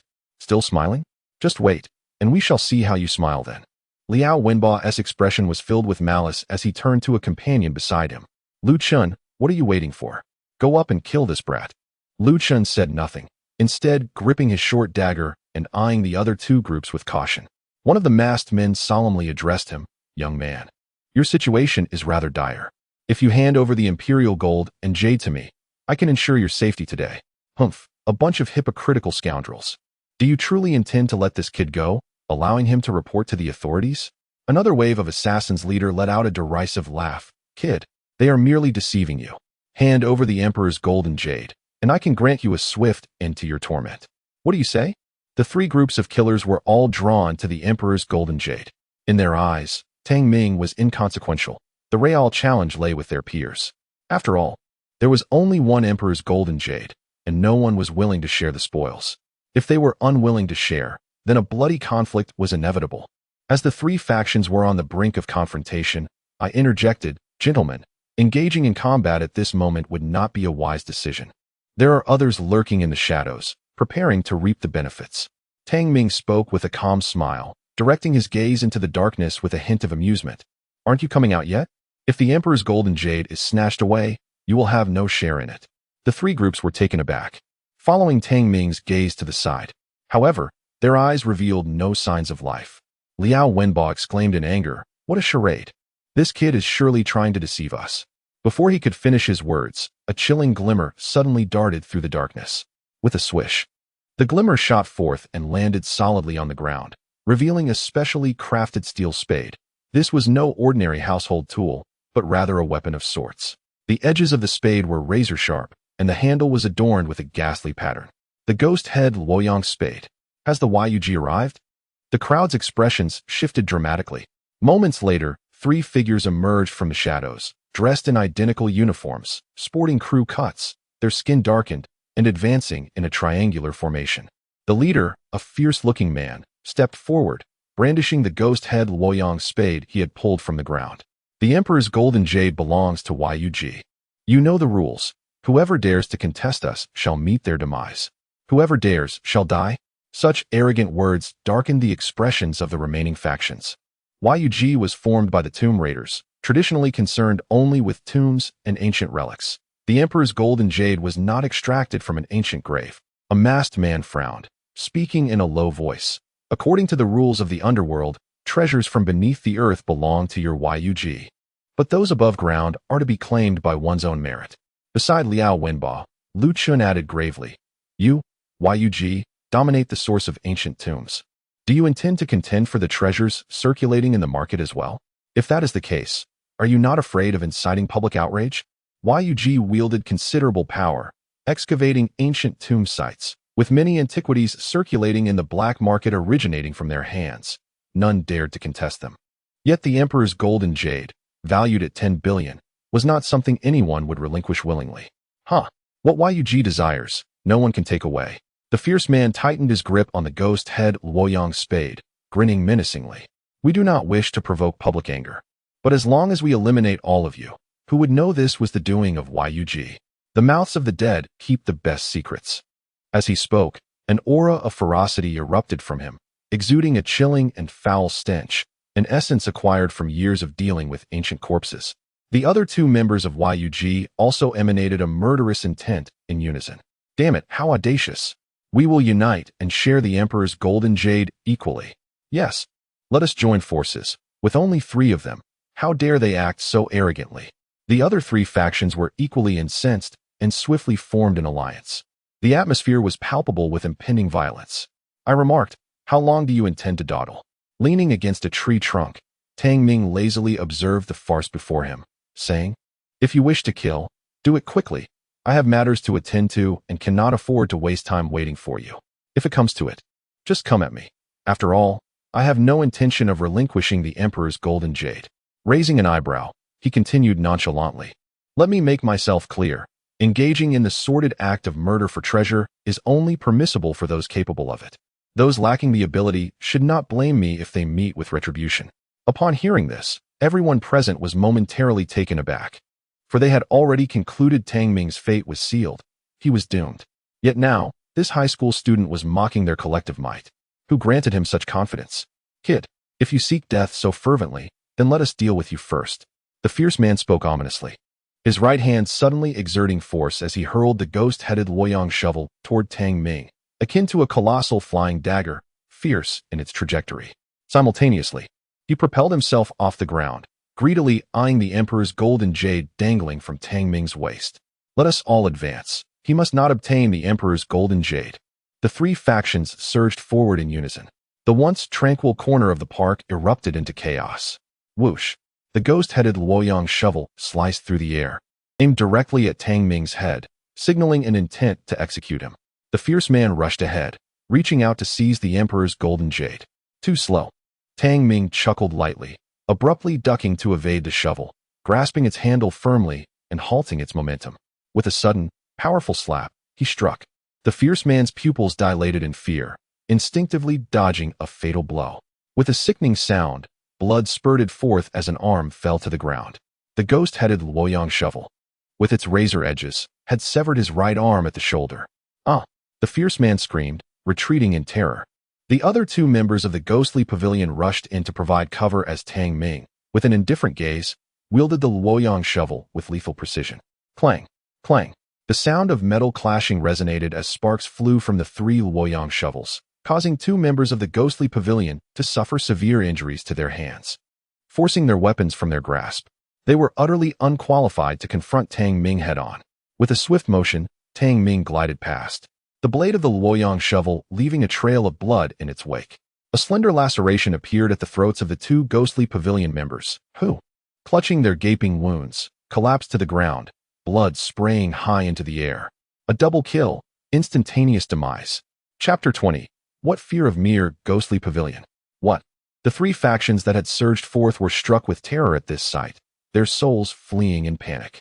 The tomb raiders of the ghostly pavilion were widely recognized as masters in their field, which was why today. The mere presence of 3 members warranted a combined effort from over a dozen of them. Yet now, in less than half a minute, 2 of the 3 members had perished, and their leader was left with a severed arm. Fear not, for he stands alone. That is the Emperor's gold, worth a staggering 1 billion. With such a fortune in Huaxia currency, one need never worry about food or clothing, and if one desires women or luxurious estates, they shall have them. Where there is great wealth, there shall be valiant men, and what could be more terrifying than a sum of 10 billion? Kill a dozen men. Their eyes ablaze with bloodlust, charged forth with unwavering resolve. Boredom enveloped Tang Ming as he slowly shook his head, then stomped his foot upon the ground. Boom! The earth trembled with a resounding roar, and the spiritual energy within a 100-meter radius surged wildly. The tranquil forest was suddenly swept by a tempest. Leaves swirling chaotically through the air. A figure leapt forth like a specter, cold and merciless, reaping lives without hesitation. Splatter! Splatter! The blood sprayed forth, reminiscent of a hellish abyss. Liao Wenbo stood frozen, trembling uncontrollably. As a non-combatant, he could not join the fray, and thus he witnessed a gruesome slaughter. This youth must surely be a demon. How else could he possess such formidable power, taking lives with such ease? Paralyzed by fear, Liao Wenbo turned and fled into the night. He was terrified by Tang Ming, his heart pounding, his soul quaking. As he ran, he caught sight of the edge of the secluded woods, a flicker of elation igniting in his eyes. Yet, at that very moment, a voice echoed, "Where do you think you can escape?" Accompanied by a glint of cold steel, blood erupted forth. Liao Wenbo's frantic pace suddenly faltered, his pupils filling with crimson veins. Overwhelmed by infinite terror and regret, a lifeless body collapsed to the ground. The forest returned to its eerie silence, the evening breeze stirring the lingering scent of blood, whispering of the horrors that had transpired. Such ants dare to covet my emperor's gold? Tang Ming's expression remained impassive, having dispatched a dozen foes. There was not a flicker of emotion in his gaze. He was Tang Xiantian, the celestial sovereign of the realm, having fought for 5 centuries in the celestial world. His achievements formidable, the lives of these mere mortals held no significance to him. Suddenly, Tang Ming turned his gaze toward the entrance of the woods. "Come forth. Your presence has been revealed." A middle-aged man, pale of complexion, stepped into view. "Mr. Tang, it is I," Wei Tao stammered, swallowing hard as he suppressed his inner dread. Bowing respectfully, Tang Ming regarded him coolly. "What brings you here? Does the Wei family covet the emperor's gold as well?" At this, Wei Tao fell to his knees in terror, hastily explaining, "Mr. Tang, you misunderstand. The Wei family harbors no intentions towards the emperor's gold. I have come because the treasure pavilion has offended you, and my master wished to apologize, but by the time we arrived, you had already departed." He swallowed again, anxiety evident in his demeanor. "My master, upon learning of your possession of the emperor's gold, feared that ill-intentioned individuals might follow you, and thus sent me to see if I could assist you with any minor matters. Mr. Tang, the antique market is fraught with peril. Many factions possess strength equal to our own. The forces that ambushed you tonight are not affiliated with the Wei family," Wei Tao hastily clarified, fearful of Tang Ming's misinterpretation. "Is that so?" Tang Ming replied, a smirk playing at the corners of his lips. "You have been here for some time, yet you chose not to reveal yourself. Instead preparing to leave?" A sudden jolt coursed through Wei Tao's heart, cold sweat streaming down his brow. "Mr. Tang, I intended to step out. But upon witnessing your remarkable prowess in single-handedly resolving the crisis, I refrained from intruding upon you." He was not hesitant to emerge. Rather, he was paralyzed by the gruesome carnage before him. The recollection of the infernal scene sent another wave of cold sweat cascading down his dampened back. "Very well. You may rise," Tang Ming said nonchalantly. "If you truly harbored intentions toward the emperor's golden jade, you would not have survived this long. Thank you for your understanding, Mr. Tang," Wei Tao replied, struggling to stand, his legs feeling unsteady. "By the way, I have a favor to ask. Please ensure the bodies inside are disposed of discreetly. I wish for no one to know." He continued, "Also, could you help me convert these jade pieces into cash and deposit it into my bank account as swiftly as possible? I am in urgent need." Tang Ming tossed 5 jade pieces towards him, responding coolly, "Once you have taken care of these matters, consider it a favor owed to the Wei family. Rest assured, the Wei family will do everything in our power to assist you," Wei Tao replied with utmost respect. "Thank you for your efforts." Tang Ming nodded before turning and leaving the grove without a backward glance. Wei Tao took a moment to compose himself before venturing into the woods. Despite his preparations, the sight of the numerous corpses left him aghast. Not a single soul had survived. The member of the Ghost Pavilion, whose right arm had been severed, had ultimately met his demise at Tang Ming's hand. The Ghost Pavilion, is this their doing? Wei Tao's brow furrowed in concern. The Ghost Pavilion's influence surpassed even that of the Wei family. It was rumored that a financial conglomerate backed them, rendering them an entity the Wei family could not afford to provoke. His father had once advised him to build a rapport with Mr. Tang. Yet with the ghost pavilion's profound roots, it was prudent to consult his father's counsel first. Wei Tao made a phone call, recounting the events of the night to Wei Honglin. Wei Tao, did Mr. Tang truly state that he owes the Wei family a favor? Wei Honglin's excitement was palpable over the phone. Upon receiving confirmation, he was ecstatic. Excellent. With Mr. Tang's promise, the Wei family would dare tread through fire. What have we to fear from the ghost pavilion? Wei Tao, I will dispatch a trusted member of the Wei family to handle the aftermath. You executed this task exceptionally well, and it shall be noted as a significant achievement on your part. Meanwhile, Tang Ming returned home. Aunt Lu was seated on the sofa, poring over various legal documents. She appeared somewhat haggard, evidently troubled by the pressing matter of repaying debts. Xiao Ming is back. I've warmed up the food for you. It's in the kitchen. Aunt Lu smiled warmly upon seeing Tang Ming. You should eat first. There are still some fruits in the refrigerator. I have a few matters to attend to. Having informed Aunt Lu earlier that he would be home late, she had already begun her meal. Thank you, Aunt Lu. Your efforts are much appreciated. Although not particularly hungry, Tang Ming decided to eat a little to alleviate her worries. At present, he had attained the second level of qi refinement, and skipping a meal was inconsequential. Once he advanced to the foundation establishment stage, he could forego food for a month without issue. The higher one's cultivation, the fewer impurities remained within the body, allowing one's bodily functions to be sustained by spiritual energy, commonly referred to as breaching the valley. After finishing his meal, Tang Ming approached Aunt Lu and gently inquired, Aunt Lu, are you still troubled by the matters concerning the company? Indeed, I shall search through the records of your. Perhaps I may uncover a clue. Once the evidence is revealed, the nefarious schemes of Shi Xuequan and his associates will inevitably collapse.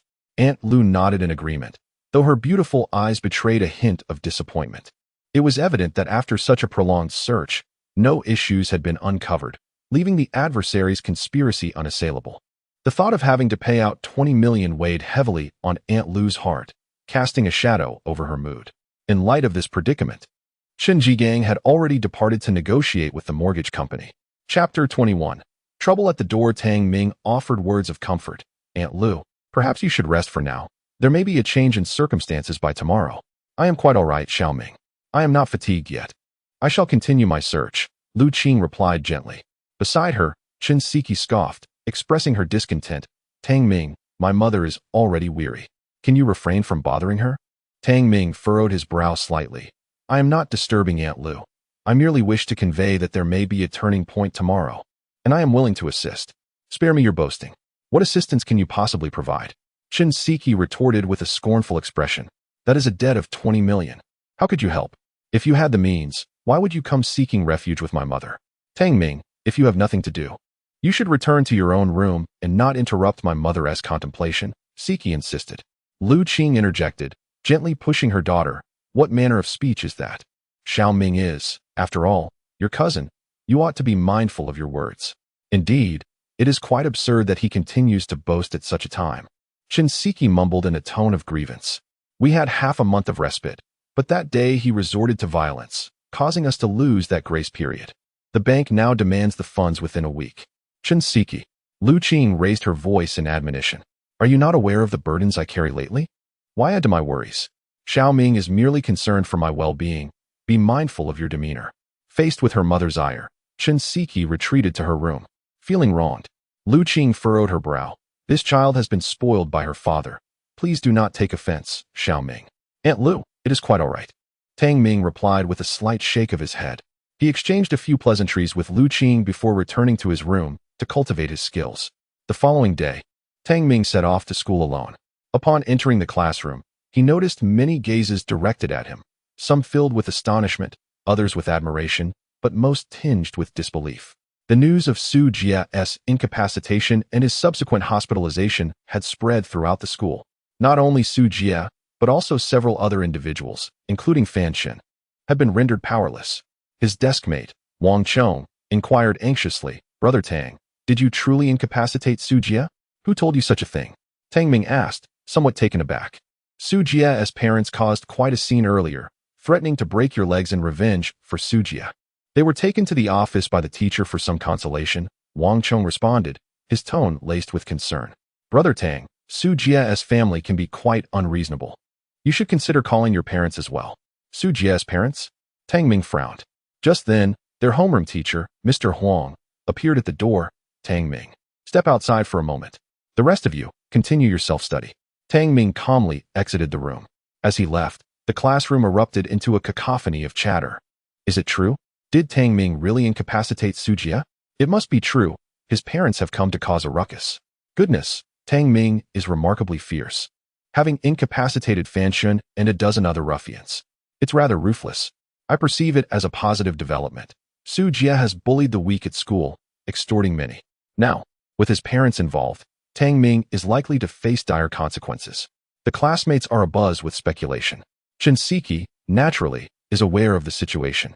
Initially shocked that Tang Ming could bring down Su Jie and Fan Shun, she soon becomes anxious.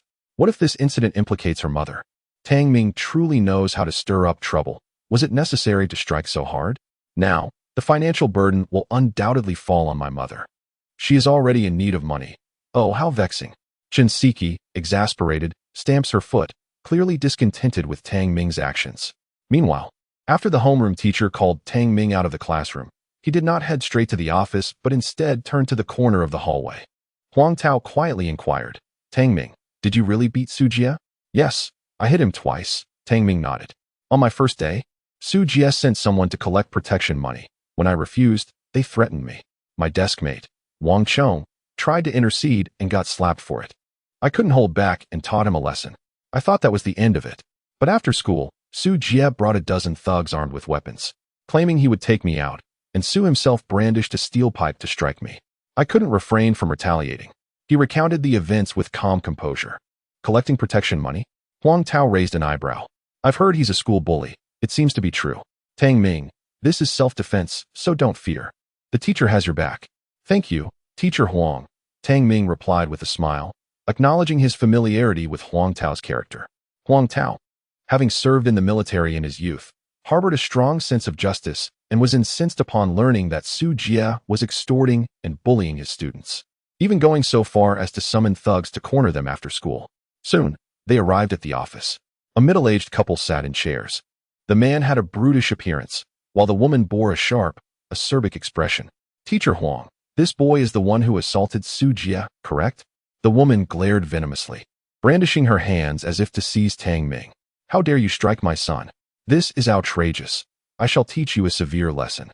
Please, Mrs. Su, do not act impulsively. The situation is not yet clarified. Huang Tao interjected hastily. Of course you are not anxious. It is not your son who was attacked. My son Su Jie remains in a coma, and this scoundrel must pay the price. Su Jie's mother, akin to a shrew, extended her long nails, attempting to claw at Tang Ming's face. However, Huang Tao stood firmly in front of him, thwarting her intentions.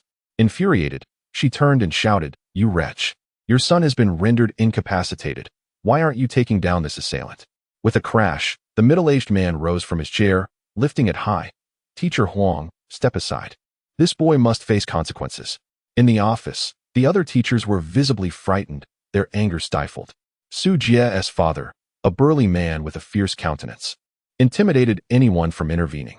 Mr. Su, I implore you and your spouse to refrain from acting impulsively. Huang Tao, too, was incensed. This is a school, and it is not your place to act so brazenly. Dare to cause a ruckus, and I shall not hesitate to call the authorities. Su Jie's mother screeched with vitriol. Did you hear that? The person named Huang is clearly siding with this wretch. He must have been bribed. For heaven's sake. Su Jie's father, his eyes blazing with fury, disregarded the presence of Teacher Huang and brought down a chair with all his might. Bang! However, the chair did not crash down. In midair, Tang Ming intercepted the heavy chair. Huang Tao, startled by the commotion behind him, was oblivious to the impending danger as he was entangled with Su Jie's mother. Had it not been for Tang Ming, he would have surely been harmed. In that fleeting moment of distraction, Su Jie's mother struck Huang Tao's face with a fierce slap, leaving 2 bloody marks. Chapter 22. She can testify, you madwoman. Huang Tao bellowed in outrage, shouting to his colleagues, Quickly, call the police. There is chaos in the school. How outrageous. Humph, who told you not to side with us? Su Jie's mother, filled with triumph, turned and said, You wretched man, I'll hold on to this Huang. You swiftly deal with this vile creature. Slap. Before she could finish her sentence, a resounding slap landed on her face. Tang Ming coldly stated, Speak another word of insult. and I shall make you regret it. You dare strike me? You dog of a parent. Su Jie's mother screamed in fury. Tang Ming showed no mercy, stepping forward. Slap, slap, slap. In rapid succession, he delivered several blows, reducing Su Jie's mother to a sobbing heap on the ground. How dare you strike my wife? Su Jie's father, his eyes ablaze with rage, pulled a spring knife from his pocket and charged at Tang Ming like a madman. There's a knife. Huang Tao gasped, quickly picking up a chair to intervene. Teacher Huang, allow me to handle this. Tang Ming pulled Huang Tao behind him, facing the ferocious Su Jie's father alone. I will kill you, you wretched creature. Su Jie's father snarled, lunging forward with the knife. Without hesitation, Tang Ming seized his wrist and twisted it forcefully. Crack! The sound of breaking bone echoed as the spring knife clattered to the ground. Huang Tao kicked the knife away, breathing a sigh of relief, shaken yet grateful. At that moment, the police arrived, having been alerted by other teachers during the earlier commotion caused by Su Jie's parents. Officer, why are you arresting me? Su Jie's father barked. This brat has crippled my son. Why don't you arrest him? And this Huang, he looks all respectable, but must have taken a bribe. Su Jie's mother joined in the fray. Yes, you must release him. The real culprit is this man. He has rendered my son incapacitated. The office was in complete disarray. A middle-aged police officer raised his hand to calm the chaos, frowning. What is the situation here?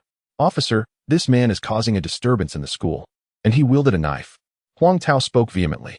Chun, the surveillance footage has arrived. An auxiliary officer entered, carrying a copied video of the surveillance footage. As they witnessed Su Jie's father assaulting others with a chair and wielding a knife, their expressions instantly turned grave. The implications of a fatal incident occurring within the school premises were too dire to contemplate. Seize that man. Lu, the team leader, commanded with a sweeping gesture. Carrying a prohibited weapon onto school grounds with the intent to inflict harm constitutes a criminal offense. How can this be? My son has been incapacitated, and I am merely expressing my indignation. Su Jie's father bellowed. If anyone is to be apprehended, it should be him. This individual deliberately harmed my son, breaking his limbs. He must be held accountable for damages, at the very least 10 million. Indeed, their family must compensate us 10 million. Su Jie's mother greedily chimed in. 10 million. This was their true objective. Ah, so that is why Su Jie has become so avaricious. He learned it from you. Tang Ming remarked with a cold smirk. Su Jie has extorted and bullied students at school, colluding with local thugs to prey upon the weak. He has assaulted and extorted no fewer than a dozen individuals. It is indeed true that the character of one's parents often shapes the nature of the offspring. Officer, that day Su Jie had a mob surround me. Armed with steel pipes, they assaulted me, and I acted in self-defense, he continued thoughtfully. Moreover, there was a police officer present who can attest to my claims of being besieged. My actions were purely defensive. Which officer? Lu inquired. I do not know her name, but I recall the badge number, 2466, and she was quite attractive, Tang Ming revealed, disclosing the number with confidence. The number of Officer Sure? Lu paused, then stepped aside to make a phone call, evidently verifying the information.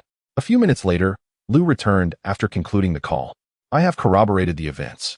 That afternoon, Su Jie indeed assembled a large group of individuals to physically assault Tang Ming, and those involved, including Fan Chen, have criminal records and are known for their ruthlessness. Tang Ming's actions were in self-defense, Lu stated emphatically. As he spoke, his gaze towards Tang Ming bore curiosity. Li Sure, a renowned officer of the Municipal Bureau, was highly skilled in both investigation and apprehension. She was the strongest detective in the department. Known for her stubbornness, she often disregarded personal relationships in favor of professionalism, earning the ire of many. Yet, this formidable woman had subtly suggested he refrain from making things difficult for the high school student, even affectionately referring to him as Uncle Lu. Contemplating this, Lu declared, the investigation has been concluded. Since Tang Ming acted in self-defense, he cannot be charged with negligent injury. Mr. Su, both you and your wife have disrupted the peace within the school and wielded a prohibited weapon, nearly causing a grave incident. This constitutes criminal behavior. Officers, take them into custody for further investigation.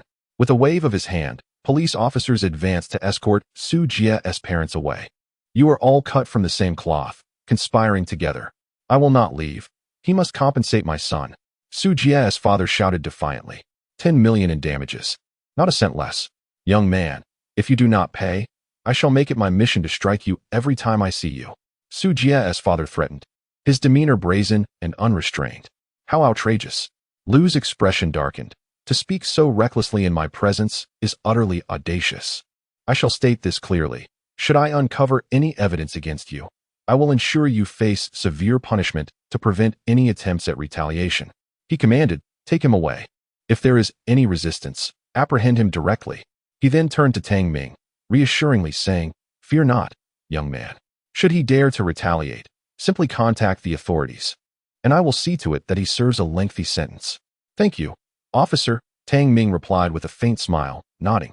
He certainly did not fear the man's threats, especially considering the empty bravado of claiming he would strike at every opportunity. Did he possess the capability to follow through? Soon, the police escorted Su Jie's parents out of the school just as classes were dismissed, and the entire student body witnessed the commotion. Teacher Huang, are you all right? Tang Ming inquired, looking at Huang Tao with genuine concern.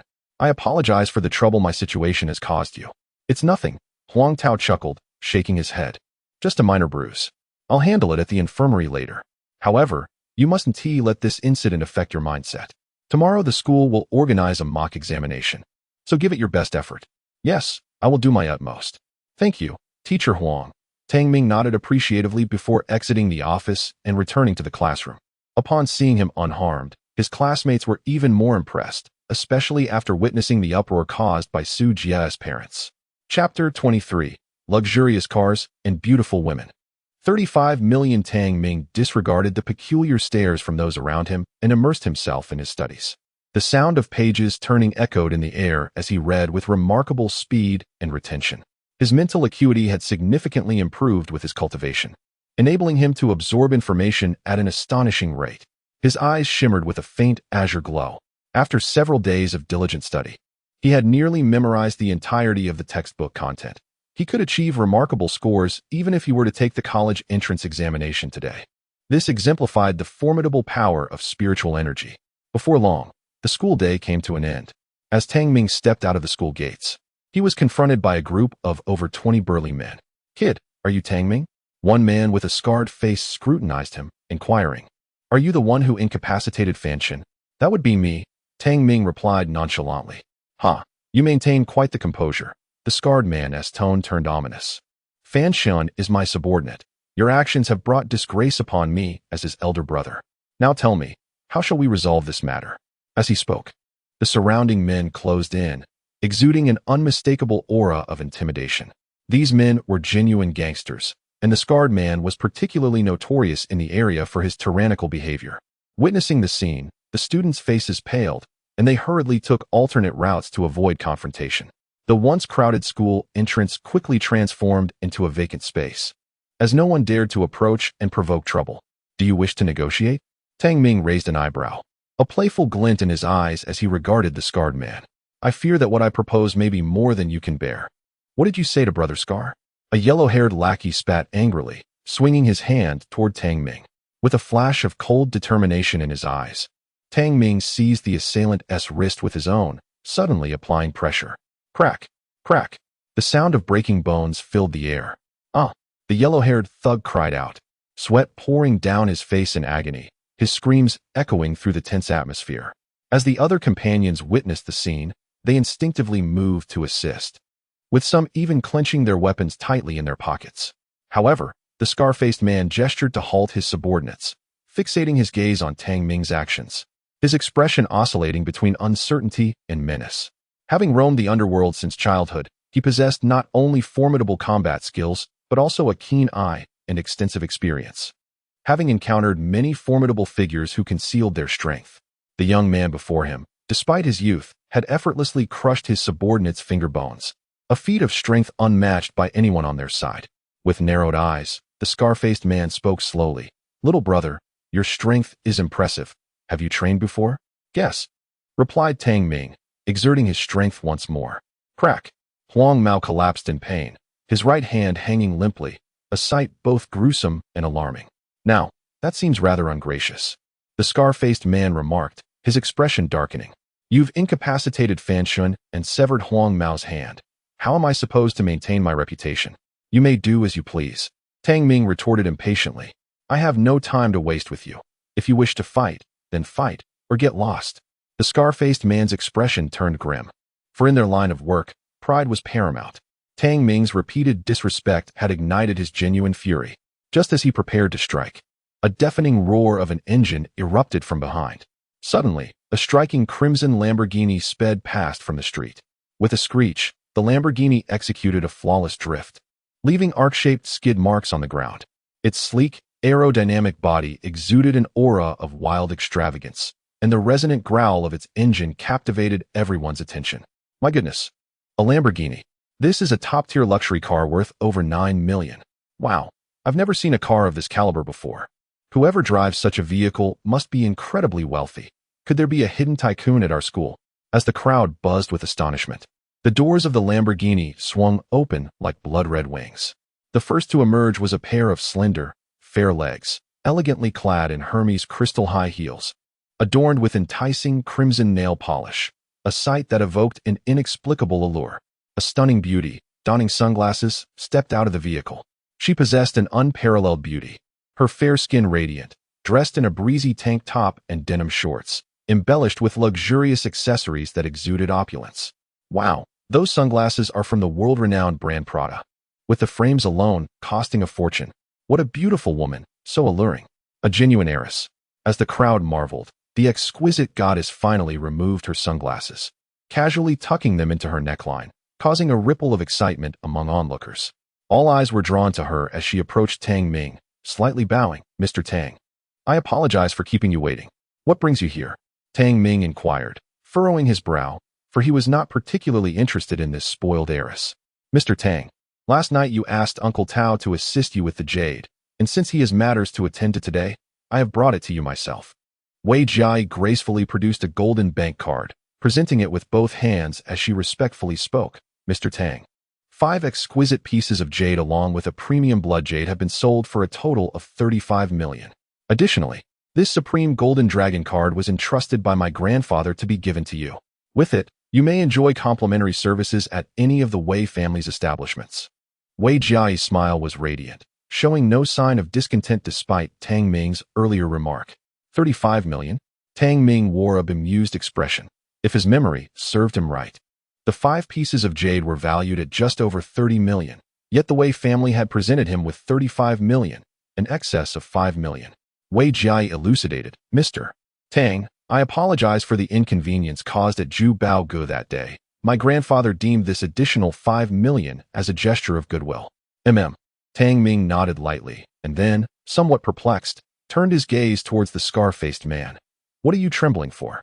Previously brash and arrogant, the scar-faced man now appeared pale. Trembling uncontrollably, the fierceness in his expression entirely replaced by fear. With a sudden thud, the scar-faced man fell to his knees, stammering, Mr. Tang, I did not realize you were a distinguished guest of the Wei family. I beg your forgiveness for my rudeness. Wei Jiai furrowed her brow and inquired, Are you Kong Xiaodao? Yes, indeed, Mississippi. I am under the command of Second Master, the scar-faced man quickly affirmed. He then bowed repeatedly, pleading for mercy. Mr. Tang, I genuinely had no knowledge of your esteemed status as a guest of the Wei family. Had I known, I wouldn't have dared to trouble you even with 100 lives. Chapter 24. Acquisition of century-old medicinal herbs. Kong Xiaodao's forehead was drenched in sweat. As a mere vassal of the Wei family, he felt utterly intimidated, especially as the Wei family's esteemed young lady treated Tang Ming with utmost respect. Kong Xiaodao, how dare you? Wei Jiai's beautiful eyes glinted with coldness. Brandishing the Wei family's name to intimidate others, if my father finds out, he will surely flay you alive. Furthermore, my father has expressly forbidden anyone from collecting protection fees near the school. Kong Xiaodao, you are playing with fire. Wei Jiai emanated a formidable aura, though merely a woman. She was the heiress of the Wei family, imbued with a hint of a fierce disposition from her upbringing. Setting aside Wei Honglin, her father, Wei Tianhao, was a true formidable figure, known in the underworld as the second master of the Wei family. Miss, I did not collect protection fees near the school. It was one of my short-sighted subordinates who offended Mr. Tang and has since been dealt with. I have come seeking an explanation. I was wrong, Miss and Mr. Tang. I implore you to show mercy. Kong Xiaodao was greatly frightened, kneeling on the ground and repeatedly bowing his head. Bang! Bang! Bang, bang. Before long, blood began to ooze from his forehead. The surrounding students stood in shock, although they did not know Kong Xiaodao. Witnessing such a formidable man bowing before Tang Ming was indeed a striking spectacle. Mr. Tang, this man is under my father's command. Wei Jiai turned to Tang Ming, her tone resolute. However, since he has offended you, should you command it, he shall face whatever fate you deem fit, without any hesitation. Before arriving, my grandfather had warned me that the Wei family was willing to spare no expense in forging an alliance with you, Mr. Tang. Indeed, she spoke of an alliance. It is astonishing that the illustrious Wei family would go to such lengths to ally with a mere high school student. Kong Xiaodao's face turned pale with fear, and he bowed with even greater fervor and urgency.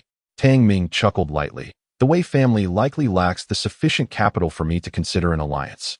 Wei Jiai's beautiful eyes reflected a hint of disappointment. Tang Ming continued, perhaps an alliance is not in order, but I appreciate your assistance in resolving many trivial matters last night.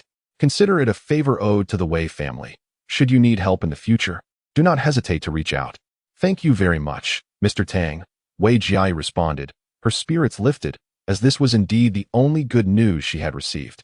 While they conversed, Kong Xiaodao had already bowed until his forehead bled, staining the ground with his blood, causing the surrounding students to gasp in shock. He dared not cease. He was acutely aware of the ruthlessness of the Wei family's second master. If he did not earn the forgiveness of their esteemed guest today, he would likely become a nameless corpse by nightfall. Rise, Tang Ming said, slightly furrowing his brow. Next time, do not act so arrogantly. There are many individuals in this world whom you cannot afford to provoke. Kong Xiaodao, dazed and barely comprehending the words, continued to bow. Kong Xiaodao, Mr. Tang has already forgiven you.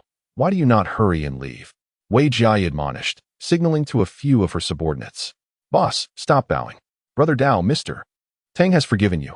Please get up.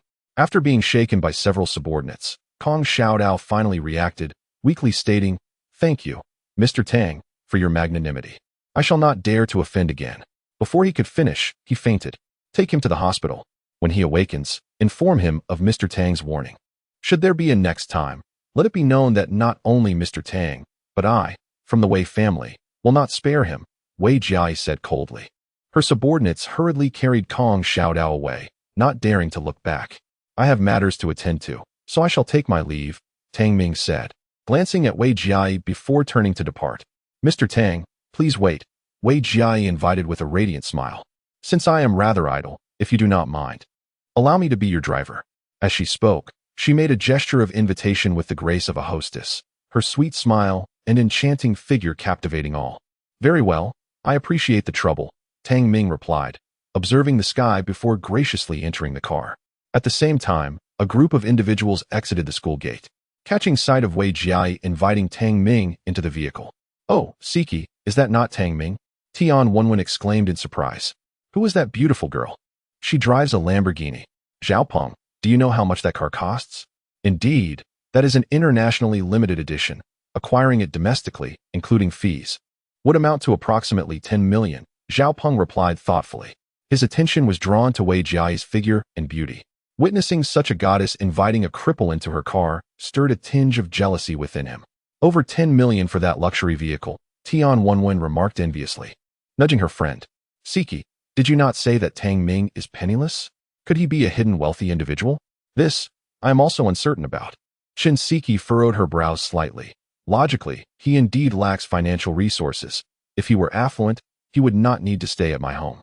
My mother mentioned that he was expelled by his own family, leaving him homeless. Buzzing. Just as they were engrossed in their discussion, the engine of a Lamborghini roared to life, transforming into a dazzling crimson lightning bolt as it sped away. Tian Wenwen exclaimed in awe. Wow, this car is truly spectacular. It seems that Tang Ming's identity is rather enigmatic. Observing his girlfriend speak of another man, Xiaopeng expressed his jealousy. What is so mysterious about him? In my view, this limping fellow is being kept by a wealthy woman. Being kept? That seems unlikely. He has only recently arrived in Zhonghai and hardly knows anyone. Shinseki hesitated. Perhaps he was already being supported before coming to Zhonghai? Tian Wenwen scoffed. Such individuals are utterly repugnant. We should minimize our interactions with him in the future. Shinseki nodded in agreement, her brow still furrowed. Meanwhile, Su Yuru, standing at the back, wished to clarify that Tang Ming was not that kind of person, but found herself at a loss for words. On another note, Tang Ming went to the bank to open a personal bank account, subsequently transferring 20 million into it. This sum was intended to assist Aunt Lu in resolving her financial crisis. With 15 million remaining, he planned to keep it for purchasing some cultivation herbs. In the realm of cultivation, one must consider wealth, methods, and the environment, particularly for someone like him who is at the initial stage of qi refining. Possessing herbs to strengthen his foundation would greatly enhance his cultivation efficiency. Wei Jiai, I may need your family's assistance with something, Tang Ming inquired. I am planning to acquire a batch of traditional Chinese medicinal herbs, with a minimum age of at least 100 years. Do you have access to such a supply? Herbs aged over 100 years? Wei Jiai furrowed her brows slightly. Such aged herbs are challenging to find. Would herbs of a lesser age not suffice? No. 100 years is the absolute minimum requirement. Tang Ming shook his head. He needed these herbs to concoct elixirs that would assist in his cultivation. Given the thin spiritual energy on Earth, the inherent spiritual essence of the herbs was already low, and any further deterioration in age would significantly diminish their efficacy. Chapter 25. Who allowed you to leave? Wei Jiai pondered. I will check with my family. My uncle-in-law runs a medicinal herb shop, so there may indeed be a channel available. Thank you very much. There is still 15 million in this card. Consider it a deposit for my herb purchases. Tang Ming returned the Supreme Golden Dragon card.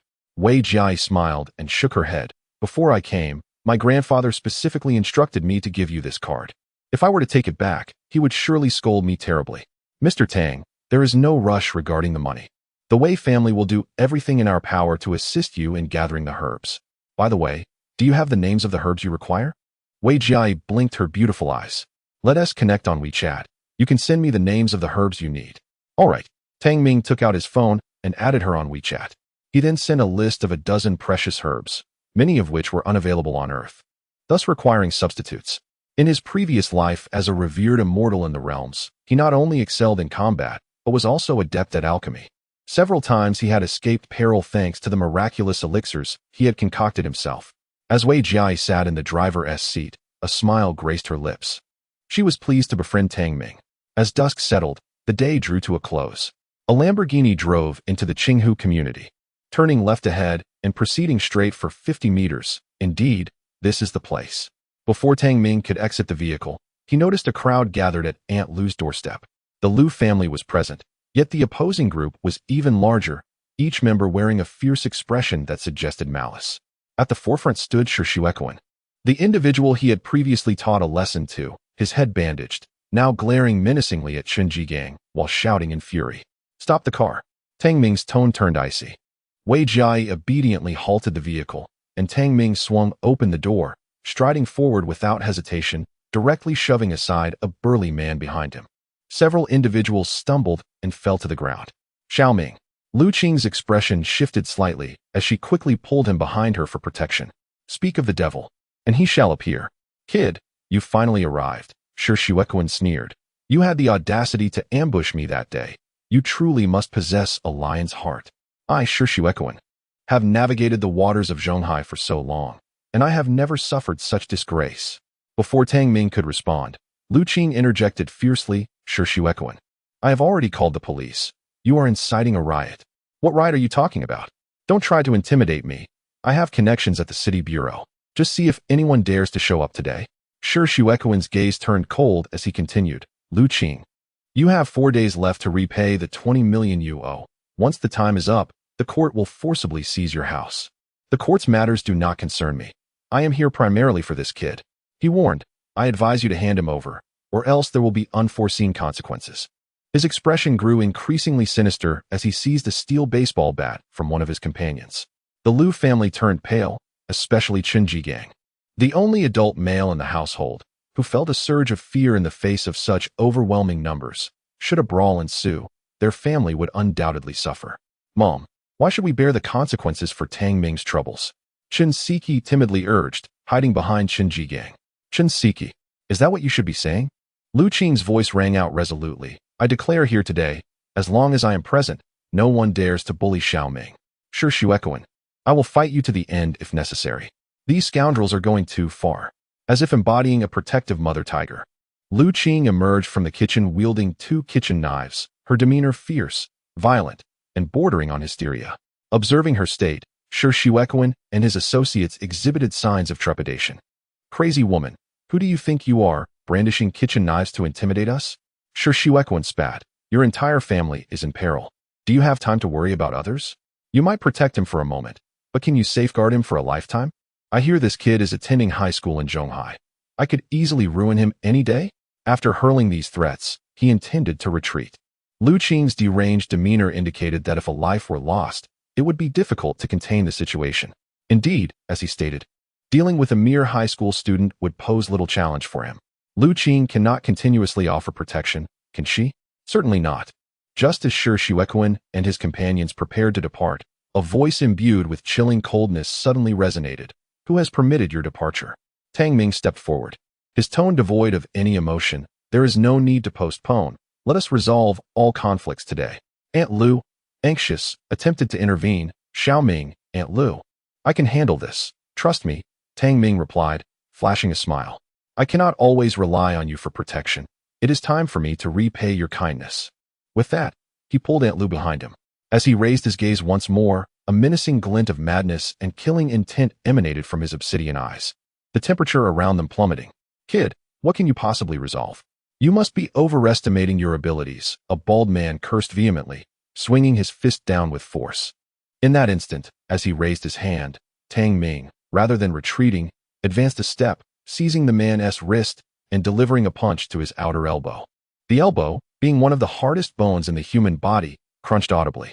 The bald man's arm twisted at an unnatural angle, the stark whiteness of his bone piercing through flesh, a gruesome sight of blood and horror.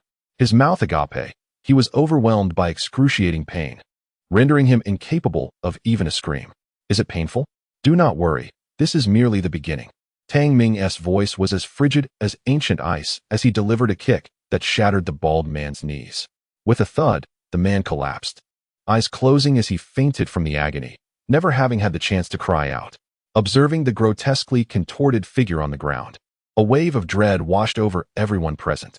Tang Ming lifted his gaze to Shi Shuequan, speaking with indifference. "Next, it is your turn." That single glance sent shivers through Shi Shuequan's body. "What are you all waiting for? Charge at him. Whoever incapacitates him will receive a reward of 200,000. No matter how formidable he may be, he is but one man. Under the lure of wealth, courage is often summoned." The remaining men surged forward, brandishing steel pipes and baseball bats, utterly misguided. Tang Ming's eyes were devoid of emotion as he charged into the throng like a ferocious tiger. Instantly, the sounds of cracking bones, screams, and wails filled the air. These thugs, relying solely on their numbers and stature, bullied the average person. But they had unwittingly kicked a steel plate by confronting Tang Ming. A practitioner at the second level of qi refining, he possessed an abundance of spiritual energy, far surpassing these commoners in strength, bone structure, and stamina. It was a one-sided slaughter.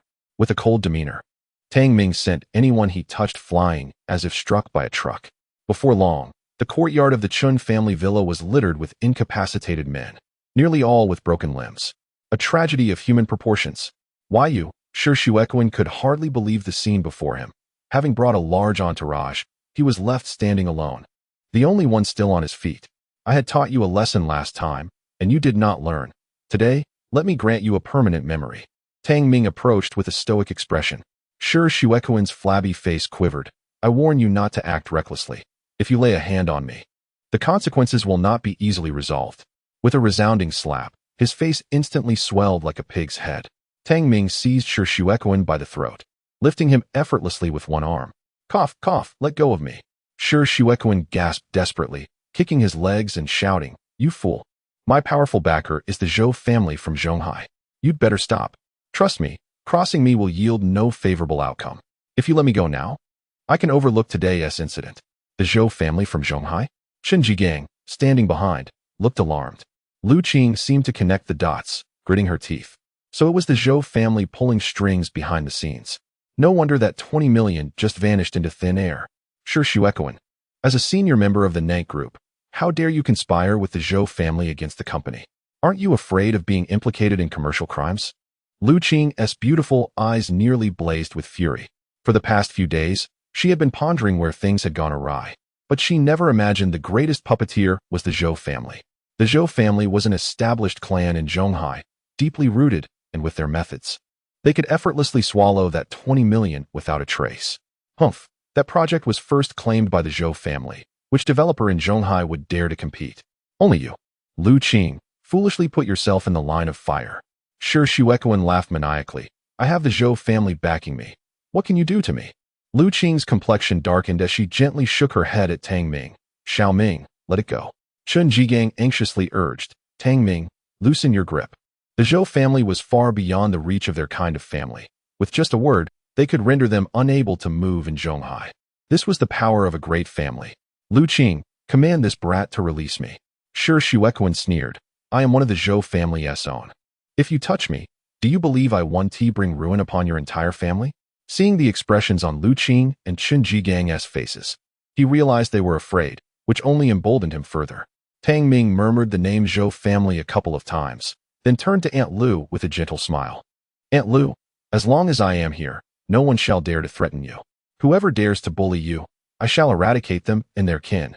With that declaration, an overwhelming aura of murderous intent surged forth as he delivered a powerful kick. Bang! Sure, Shuequan's legs shattered, launching him several meters away, writhing in agony on the ground. Blood spilling from his mouth. Tang Ming approached, stepping on his forehead. Remember my words. Whoever threatens Aunt Lu's safety, I will annihilate them and their entire lineage. Trust me, I can make it happen. His voice was cold and devoid of emotion, a turbulent fury unleashed, emanating an incredibly terrifying presence. Upon meeting his gaze, Sure Shuequan instinctively swallowed hard, feeling his very soul tremble. Tang Ming, do you even realize what you are doing? My mother has already been kind enough to take you in. Please do not repay kindness with malice. Don't bring trouble upon our family.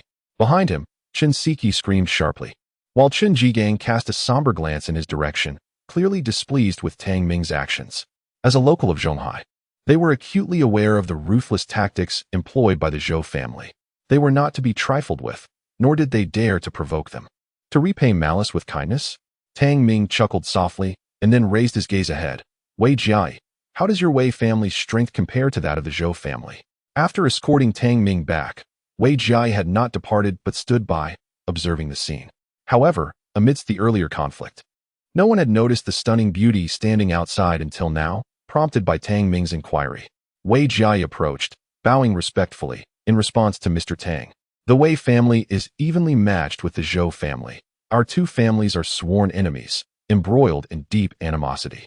Should the Zhou family dare to harm you or your family, the Wei family is willing to expend all our resources to engage in a full-scale war against them. Expend all resources for a full-scale war? The moment those words escaped her lips, the expressions of everyone present shifted dramatically. Particularly, Sure Shuequan's eyes widened in disbelief upon hearing Wei Jiai's name. How could the young lady of the Wei family possibly know this fellow? Very well. With those words, I can ally myself with your Wei family. Tang Ming nodded nonchalantly. The Zhou family has orchestrated a scheme against Aunt Lu, costing her 20 million. I demand their entire clan to face bankruptcy and be expelled from Zhonghai. Relay this to your grandfather. From this moment forth, I want a complete ban on the Zhou family. Should any insurmountable issues arise, they are to be brought to me. Upon hearing this, Wei Jiai's beautiful eyes sparkled with excitement, her exquisite face radiating joy. Understood, the Wei family is willing to serve Mr. Tang. With a charming smile, she turned her gaze towards Sure Shuequan. Mr. Tang, shall we assist in dealing with this individual? Sure Shuequan's heart nearly ceased to beat from terror. The Wei family's methods were even more ruthless than those of the Zhou family. Should he be taken by them, he would likely vanish without a trace. No need. Such an insignificant insect is not worth the effort. Tang Ming's icy stare bore down on Sure Shuequan, akin to observing a lifeless corpse. The previous kick had infused a violent spiritual energy into Sure Shuequan's body, which would gradually erode his internal organs within a month, sealing his fate. The only reason for not executing him on the spot was to avoid troubling Aunt Lu's family, as a death would inevitably attract police attention. A silent assassination, seamless and undetectable, ensured no suspicion would fall upon him or Aunt Lu. Very well, I shall heed Mr. Tang's wishes. I will return to notify my grandfather and prepare the Wei family. Wei Jiai bowed gracefully and then took her leave. Sure Shuequan, Under the impression he had narrowly escaped death, scrambled away, followed by the other henchmen in a hasty retreat. In the front yard of the Chen family, tranquility was finally restored. Xiaoming, you, Lu Qing still seemed somewhat dazed. Aunt Lu, the matter has been resolved.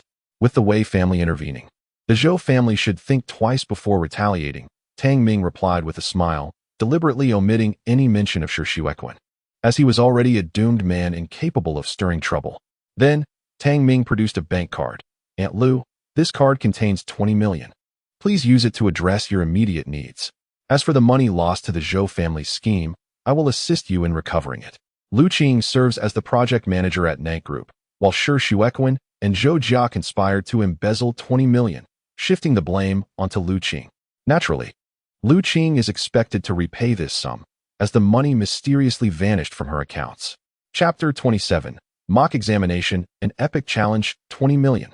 Upon hearing this, Chen Jigang and his family were left utterly astounded. Xiaoming, where did you acquire such a fortune? Lu Qing was equally shocked and hastily shook her head, exclaiming, No, I cannot accept your money. Aunt Lu, this money was left to me by my parents. Tang Ming fibbed kindly, adding, They provided me with a bank card before they disappeared. Then I absolutely cannot accept it. This money was meant for you. You must save it wisely for future needs such as marriage, buying a house, or a car, Lu Qing insisted, shaking her head vigorously like a rattle drum. With a wry smile, Tang Ming took Lu Qing's hand and firmly pressed the bank card into her palm. They left behind a considerable amount. I still have plenty. This is specifically set aside for you, he declared. Aunt Lu, I have but this one request. You wouldn't deny my intentions, would you? He feigned a sorrowful expression as he spoke. Unable to withstand his persistent pleas, Lu Qing reluctantly accepted the bank card. Xiaoming, I truly feel guilty. I brought you to Zhonghai to care for you. Yet it seems I have caused you worry and incurred an expense of 20 million. Lu Qing's tone was tinged with self-reproach. Aunt Lu, on my very first day here, you told me not to stand on ceremony. Why then do you treat me as an outsider now? Tang Ming smiled and shook his head. In my heart, you are akin to my mother. It brings me joy to assist you. This sentiment held true. Lu Qing's kindness was immeasurable. Had she not taken him in during his past life, he might have perished in Jinling, and he would never have achieved the status of domain immortal. Moreover, aiding Lu Qing could mend the regrets in his heart. A sense of completeness being vital for a cultivator pursuing the path of longevity. Very well, I shall accept this money. To be honest, without your 20 million, our family would face bankruptcy, and we would have to mortgage our home. Lu Qing expressed her gratitude wholeheartedly. Chen Jigang also approached awkwardly. Thank you, Xiaoming. Tang Ming rubbed his nose, sharing a bittersweet smile. You are all being too courteous. This is merely my duty. Such remarks are rather absurd. You have provided us with 20 million. The total of our family's finances does not even amount to that. Just yesterday, I sought loans from relatives and friends. Yet none were willing to lend me a single cent, and some even hung up on me. I have come to understand the fickleness of human nature. It is in times of adversity that one truly sees the character of others, Lu Qing lamented. During this period of financial distress, she had been unable to sleep for nights on end. Now, with Tang Ming's 20 million, she could finally breathe a sigh of relief, especially since he had avenged her by teaching Shi Xuequan a harsh lesson. Xiaoming, you are truly our family's savior. Come, Aunt Lu will prepare a delicious feast for you tonight, Lu Qing said warmly, taking Tang Ming's hand and leading him affectionately towards the living room. Outside, Chen Jigang wore a pensive expression, surprised that it was ultimately Tang Ming who resolved their family's troubles. Siki, it would be wise to treat Xiaoming with a bit more kindness in the future. Chen Jigang turned to his daughter and remarked, I misjudged him before, thinking he was lacking in ambition. It appears now that Xiaoming's future achievements are boundless. He is indeed the son of Tang Anin and Jin Yuanyou. Tang Anin was remarkable in his youth, and his son is likely to surpass him. Chen Jigang sighed. 20 million, effortlessly obtained. Furthermore, from the conversation between Tang Ming and Wei Jiai, it was revealed that the esteemed Wei family of Zhonghai was exceedingly eager to ally with Tang Ming, even willing to risk everything to confront the Zhou family. Such a willingness to invest speaks volumes about their regard for Tang Ming's capabilities. Dad, I understand. Chen Siki bit her lip and nodded slightly. She felt a surge of complexity within, recalling the disdainful mockery she and her friends had directed at Tang Ming, which left her feeling guilty and uneasy. The following day, after breakfast, Tang Ming was on his way to school. As he turned a corner, He spotted Shinseki standing by the roadside, seemingly waiting for him. "Tang Ming," she called out, with her ponytail swaying and dressed in a lively sundress. She appeared youthful and vibrant. She was indeed a beauty, rivaling only Su Yuru in their school. "What's the matter?" Tang Ming inquired, puzzled. "And nothing much." Shinseki bit her red lip, lowering her gaze. "I just wanted to apologize for my previous behavior. You were kind enough to help my family during our crisis despite my attitude. Is that all?" Tang Ming smiled lightly, shaking his head. "Don't overthink it. You are Aunt Lu's daughter. She has been immensely kind to me, and I would never hold a grudge over trivial matters. Come on. We need to head to school early for the mock exam today." "All right." Shinseki nodded slightly. As they walked together, Shinseki intentionally lagged behind a step, gazing at the silhouette of the boy ahead. Suddenly, she felt an inexplicable warmth in her heart. Tang Ming appeared rather handsome, especially with his ethereal demeanor that seemed to be cloaked in a mysterious veil, drawing her in. Shinseki's cheeks flushed slightly as she discreetly pinched her arm. "Seki, what are you daydreaming about?" Before long, they arrived at school. With the impending college entrance examination, this would be the final large-scale mock exam, and the school regarded it with utmost importance, collaborating with high schools across Zhonghai to conduct it with uniform questions and evaluations, adhering to the strict protocols akin to the actual examination. "Tang Ming, good luck on the exam. If it doesn't go well, it's all right. There's still a month before the real exam for revision. If you find any subjects challenging, I can help you with tutoring," Shinseki said before her heart raced as she hurriedly departed. Not doing well. Tang Ming's lips curled into a smile. In his previous life, he had scored merely around 210 in the mock science exam, a score insufficient even for the third-tier universities. Yet this time, he was no longer the same failed youth. With this thought, Tang Ming approached the examination hall with composure, unlike the nervousness that enveloped the other students. He felt little psychological pressure. The title of the top scorer in this mock exam would undoubtedly belong to him. The examination would span 2 days, and the morning's Chinese test passed without much incident. As the afternoon approached and the mathematics examination papers were distributed, a chorus of lamentations filled the examination hall, for the questions posed were exceedingly challenging. "Goodness, if the college entrance examination is of such difficulty this year, I am doomed," one lamented. The level of difficulty was nothing short of epic. Whoever claimed that the first multiple-choice question was the simplest, "Come forth and face my wrath," many grumbled, for even the first question eluded their understanding. Even the invigilator wore a perplexed expression upon seeing the questions, as this simulated exam's mathematics paper was indeed daunting, particularly the final question worth 30 points, which left them bewildered. Do not despair, fellow students. If you find it difficult, so do others. Perhaps the passing score will be lowered, and rest assured, the actual examination will not be this absurdly challenging, a bespectacled invigilator reassured. Given that even he used the term absurd, one could only imagine the severity of the difficulty. Taking a seat, he turned to his colleague, Lao Luo. "As the head of the mathematics department at Second High School, could you elucidate this problem for me? I could barely comprehend it myself." Clearing his throat, Lao Luo awkwardly admitted, "To be frank, I too found it incomprehensible. Since receiving the paper, I have been pondering it, yet I remain devoid of any viable approach." "How can this be? You are the head of the mathematics department," the invigilator exclaimed, wide-eyed. "This citywide examination was sealed without inspection. Could it be that there is an error in the questions?" Instances of erroneous questions, though rare, were not entirely unheard of. Lao Luo pondered for a moment before slowly shaking his head. "That seems improbable. The Education Bureau has placed great emphasis on this unified examination. It is said that the questions were authored by Lei Bin, whose expertise is well known. There is no chance of error. My suspicion is that he deliberately heightened the difficulty to instill a sense of urgency in the students." The invigilator nodded slowly.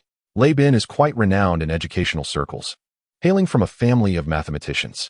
His father, Lei Zhongyuan, is an internationally acclaimed mathematician involved in significant national aerospace and missile research projects.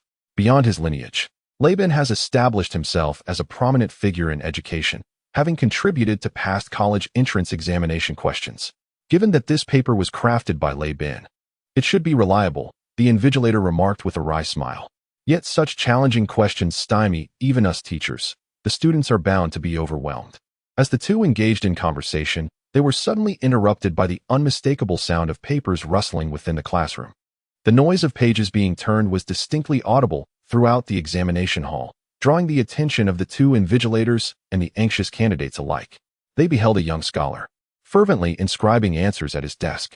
Eschewing rough drafts, he resolutely recorded his responses directly onto the answer sheet at an astonishing speed, seemingly capable of transcribing each question with but a fleeting glance. Within less than half an hour of the exam's commencement, he had already filled the second page. What on earth is he doing? One wondered. Writing so swiftly, is he merely showing off? Surely he must be scribbling nonsensically. Look, he hasn't even made any rough notes. Laughter erupted among the onlookers. This fellow is indeed a talent, reminiscent of my own glory days.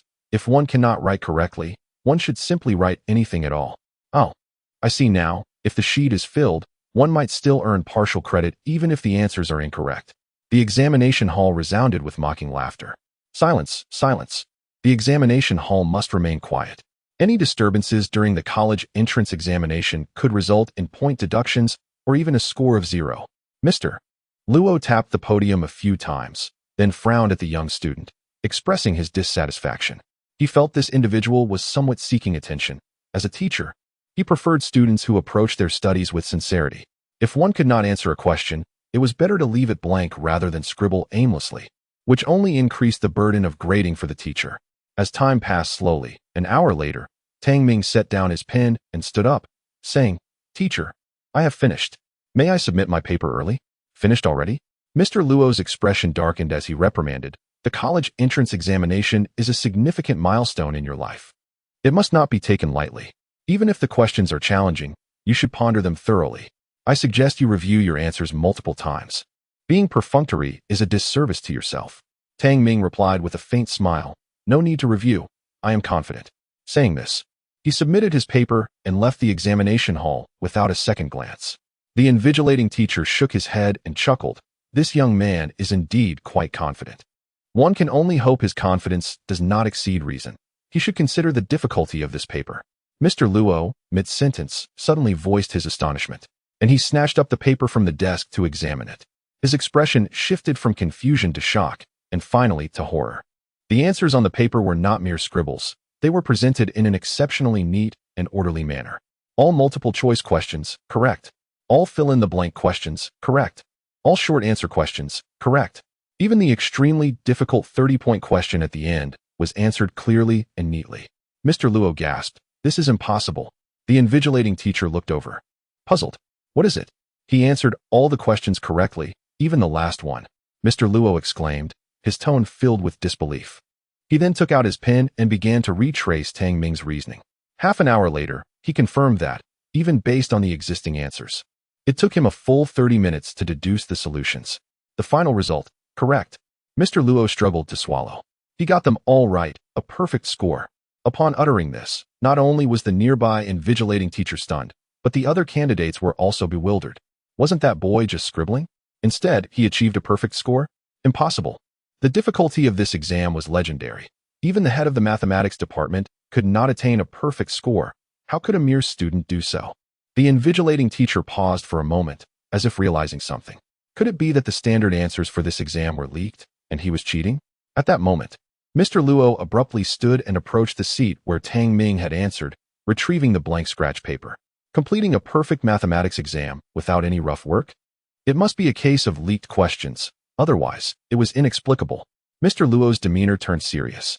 This matter must be reported. Otherwise, the entire city-wide examination will be compromised. You stay here. I will go to the Education Bureau. With that, he hurriedly exited. Inside the examination hall, everyone exchanged glances, initially believing they had encountered a genius, only to realize he might be a cheating genius. Meanwhile, at the Education Hall of Zhonghai City, a bespectacled middle-aged man cast a sheepish glance at his superior, feeling the weight of embarrassment. The citywide mock examination was his creation, and it had unexpectedly gone awry. Lei Bin, your set of questions is rather ruthless, isn't it? His superior remarked with a wry smile, raising his gaze. Several principals have called to inquire, expressing concern that this set of questions might undermine the student's confidence.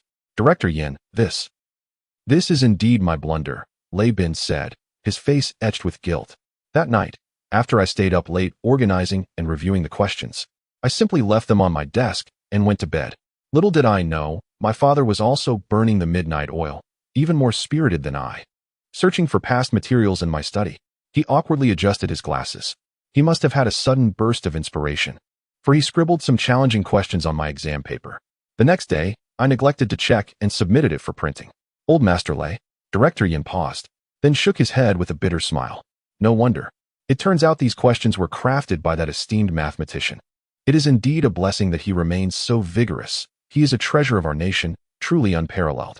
Lei Zhongyuan held a formidable reputation in the realm of research, and Lei Bin dared not deflect blame. Director Yin, the question my father posed is exceedingly difficult. I couldn't solve it myself, let alone the students across the city. I suppose this creates a peculiar semblance of fairness. We can issue an announcement to clarify, ensuring it doesn't leave any psychological scars on the students. What do you think? Lei Bin contemplated, recognizing that if even he could not tackle the question, it was unlikely anyone else could. Very well, Director Yin nodded, poised to finalize the decision when bang. The office door swung open. Old Luo burst in, drenched in sweat, clutching a copy of the exam paper. Director Yin, I suspect the exam questions have been leaked. There's a student who answered every question correctly, including the final one. Chapter 29. The Release of Inner Strength, Achieving Perfection in Internal Power. What? A student solved the final question? Director Yin and Lei Bin were taken aback, having previously concluded that no one could decipher it. Old Luo, do not speak carelessly. I myself cannot solve that question, and there is no official answer key. How could there be a leak? Lei Bin frowned. It is true. If you do not believe me, take a look. Old Luo hastily produced Tang Ming's answer sheet. After several seconds of realization, Lei Bin exclaimed, Wait. What did you just say? You couldn't solve it, and there is no official answer? Indeed, Director Yin interjected. That question was a challenging conundrum presented by Mr. Lei Zhongyuan. And since we cannot answer it, there is naturally no official solution. Lei Bin had already proposed a solution. The exam results remained valid. Suddenly, his expression turned serious. He strode to the desk, flipped over the exam sheet, and focused intently on the final question. Without regard for the surroundings, he extracted paper and pen, commencing calculations. 20 minutes later. This answer is correct, and the problem-solving approach is remarkably innovative. I have never encountered such a methodology before. This individual is undoubtedly a genius. No, genius does not suffice. This person is truly a prodigy, a prodigious talent. Lei Bin's expression was one of profound excitement as he proceeded to review the preceding questions once more. A perfect score. If previously there had been no standard answer, now there was one. Tang Ming's paper was the epitome of excellence. The rise and fall of Lei Bin's chest was a clear testament to his exhilaration. Director Yan's eyes sparkled with interest. Old Luo, which school does this Tang Ming attend? He is a student of First Affiliated High School. Old Luo responded, somewhat dazed. He then produced a stack of blank paper. Not only did Tang Ming submit his paper early, but he also completed it without any drafts, writing directly with his pen and still handing it in ahead of time. What? Lei Bin snatched the draft paper, but upon seeing the blank sheets, his pupils constricted in shock. A peerless prodigy, a genius of unimaginable caliber. He had not used any drafts. All the answers were derived from his astonishing mental calculation abilities, so terrifying that even my father does not possess such skills. I must hurry back to inform my father. This problem was crafted by him, and perhaps he has yet to discover the solution.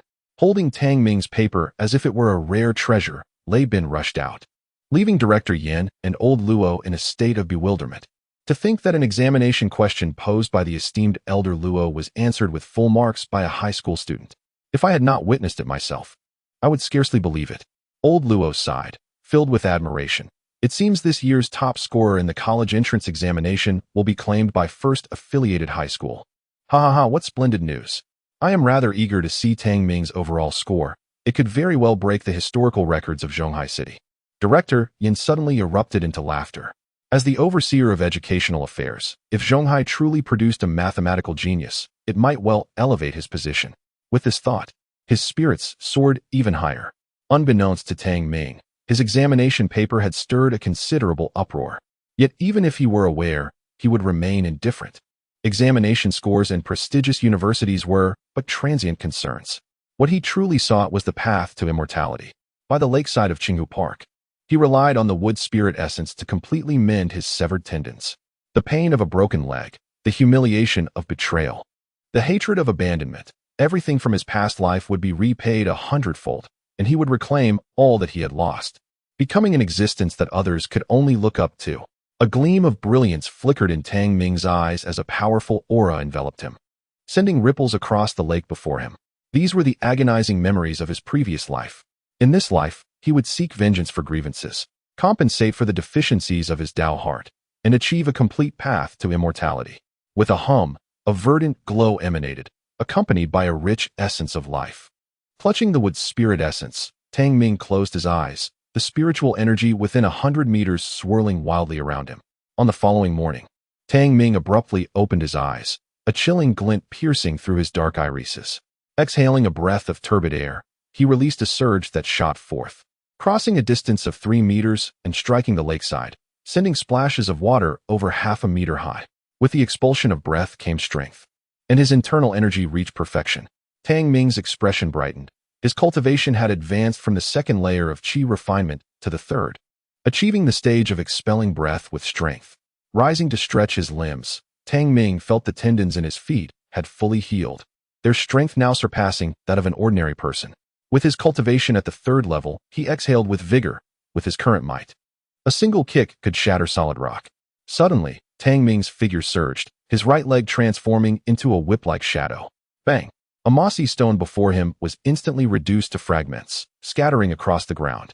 Should such force strike a person, it would surely result in death or, at the very least, a grievous injury. It was time for the examination. Checking the time, Tang Ming tidied himself and headed towards the school. He had spoken with Aunt Lu the previous night, informing her that he would be staying at a hotel and had spent the entire night cultivating in Qinghu Park. Half an hour later, Tang Ming arrived at the school gate, where he fortuitously encountered Su Yuru. Tang Ming, Su Yuru waved her small hand in greeting. How confident are you about this exam? Tang Ming smiled and nodded. I feel quite prepared. Really? Su Yuru tilted her head in curiosity. I heard that the math exam for the science students is of epic difficulty. I've seen many complaints on social media, even parents questioning the Education Bureau about the challenging questions. Tang Ming replied with a faint smile. Is that so? I found it rather manageable. I wouldn't have guessed you were such a scholar, Su Yuru remarked, her smile radiant. Leaning in, she whispered, Tang Ming, I have a secret to share. I've decided to apply to the Berklee College of Music. Once the college entrance exams are over, I will submit my application, and during the summer, I plan to work to save for tuition. This secret, she confided, had yet to be shared with anyone else, and she implored him to keep it safe. All right, I promise to keep it, Tang Ming replied with a smile. Trust me, this will be a wise decision. Perhaps you will become an international star someday. An international star? I haven't even started yet. Su Yuru rolled her eyes playfully. I found online that the acceptance rate for applications isn't very high, and without a notable recommendation. It seems a bit precarious. But as you said, there's no harm in trying. Even if it doesn't work out, at least I'll know I gave it my all, and I won't have any regrets. Her face lit up again with a sweet smile. And who knows? I might just strike it lucky and get accepted.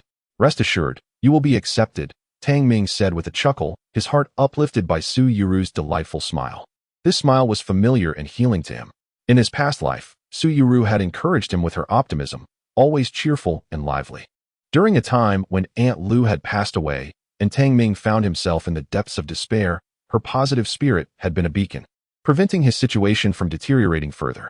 Regrettably, ever since his family had faced a series of calamities, Su Yuru's optimism had waned. Su Yuru, no matter the challenges you face in this life, I, Tang Ming, will pave the way for you, he declared earnestly, gazing into her eyes. Believe me, I can make it happen. Ah, Su Yuru's lips parted in a vivid crimson, her expression adorably dazed. Gazing at Tang Ming's earnest demeanor, her mind went blank. Her heart raced, and her cheeks flushed. Remember my words. Pursue your dreams with fervor. The rest, leave to me, Tang Ming declared before turning away, his sentiments stirred by the recollections of Su Yuru's past life. Staring at his retreating silhouette, Su Yuru remained rooted in place, momentarily lost in thought. At that moment, the playful laughter of her best friend broke the silence. Tian Wenwen tapped her shoulder and teased, Yuru, what are you doing, standing at the school gate? Are you admiring a handsome guy? Flustered, Su Yuru feigned composure, replying, No, I was just contemplating the upcoming exam. What is there to ponder about the exam? You and Siki are both top students. You'll be just fine, Tian Wenwen remarked, but then suddenly expressed surprise. Oh, isn't that Tang Ming? His leg seems to be healed. She spotted Tang Ming walking ahead, appearing no different from an ordinary person, even radiating vitality. Tian Wenwen pondered aloud, Siki, could it be that your mother took him for treatment? Yet, even a hospital visit wouldn't yield such rapid recovery. Shinseki, equally puzzled, replied, I have no idea. He didn't return to my house last night, and now his leg is miraculously well. Quite strange. Tian Wenwen's eyes darted mischievously as she speculated. You don't think he was pretending to be lame all along just to elicit sympathy, do you? That's utterly disgusting. And Siki, you mentioned he didn't return home last night. Could it be he spent the night with a wealthy woman? Remember that rich beauty who drove a Lamborghini last time? Her gaze was rife with gossip, her words unrestrained. Suyuru frowned slightly, disapprovingly saying, Wenwen, I think it's inappropriate to speak ill of others behind their backs, especially since Tang Ming is our classmate. What kind of classmate is he? I couldn't care less. He's repugnant, Tian Wenwen scoffed, her disdain apparent. Wenwen, if you continue like this, I will be upset. Suyuru felt a surge of indignation. It's wrong to slander others. Furthermore, your words are harsh. Tian Wenwen, her cheeks puffed in annoyance, retorted, Yuru, why are you scolding me over this lame guy? We've been best friends for years. Besides, you didn't witness what happened that day. He genuinely got into a wealthy woman's Lamborghini, likely being kept by someone. Yuru, you are so naive, don't let such scum deceive you. He doesn't deserve your concern. He is just a lowly toad at the bottom of society. Tian Wenwen continued to mock Tang Ming's figure, her remarks growing increasingly excessive. You are impervious to reason. Suyuru's face turned pale with anger, and she abruptly distanced herself from the group. This is absurd. I'm furious over a worthless person, and she remains ungrateful for my kindness. It's infuriating. Tian Wenwen, brimming with resentment, turned to Shinseki and declared, Siki, let us not associate with Suyuru anymore. From today onward, we sever our friendship. After all, we have been close since middle school, and we will attend the same university. Heh. Shinseki bit her lip, her gaze fixed on the departing figures of Suyuru and Tang Ming, her heart a tumult of emotions. On one hand, she was immensely grateful to Tang Ming for resolving her family's significant troubles with a sum of 20 million. Yet, on the other hand, she was reluctant to confront Tian Wenwen, her childhood companion. The dilemma she faced left her in a state of inner conflict, compelling her to choose silence. However, at times, silence is indeed a choice. Once a decision is made, certain matters begin to fade away, gradually drifting apart. As time passed, the final English examination for the third year of high school in Zhonghai City was nearing its conclusion. By the afternoon, a convoy of over a dozen vehicles arrived at the entrance of the first affiliated high school, leaving the security guards bewildered by the sudden influx of educational bureau cars. The convoy came to a halt, and a throng of individuals descended from the vehicles. Among them were Lei Bin, Director Yen, and Old Luo, all high-ranking officials from the Municipal Education Bureau, along with other school principals. Subsequently, a white-haired elderly man, leaning on a cane, slowly emerged from one of the cars.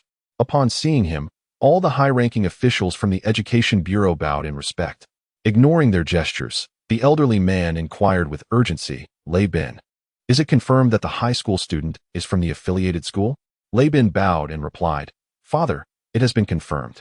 His name is Tang Ming, a student in class 1 of the third year at the affiliated school who just transferred here recently.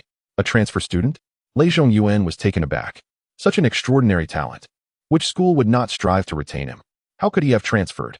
At that moment, the principal of the affiliated school approached to respond. Old Lei, I have inquired. A relative of Tang Ming resides in Zhonghai, and he transferred to be closer to family. I see. Lei Zhongyuan nodded, pulling out an antique pocket watch to check the time. There is still half an hour left until the exam concludes. Keep your eyes peeled. Do not let Tang Ming slip away unnoticed. Furthermore, maintain a respectful demeanor. Do not flaunt your authority. Such an exceptional talent will undoubtedly surpass us in the future. If you inadvertently drive him away, I shall not spare you.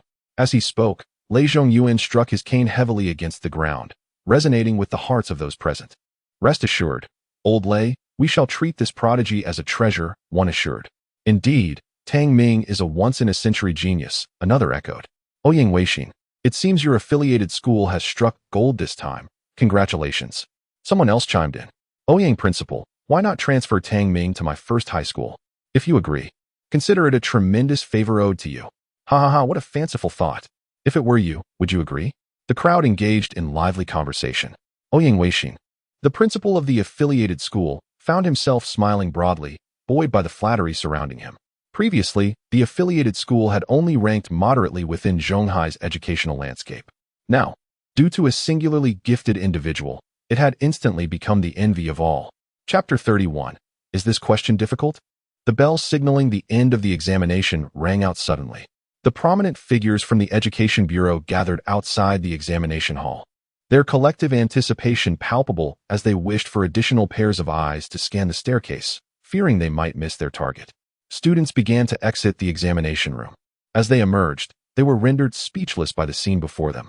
The entire faculty, alongside the heads of various grades and the principal and vice principal, were present, accompanied by a host of individuals of seemingly lesser status, all fixated on the exit like ravenous wolves. The anxious candidates hesitated to step outside. Principal Ouyang Weixin cleared his throat and said, "Ahem, students, you have worked hard in your examinations.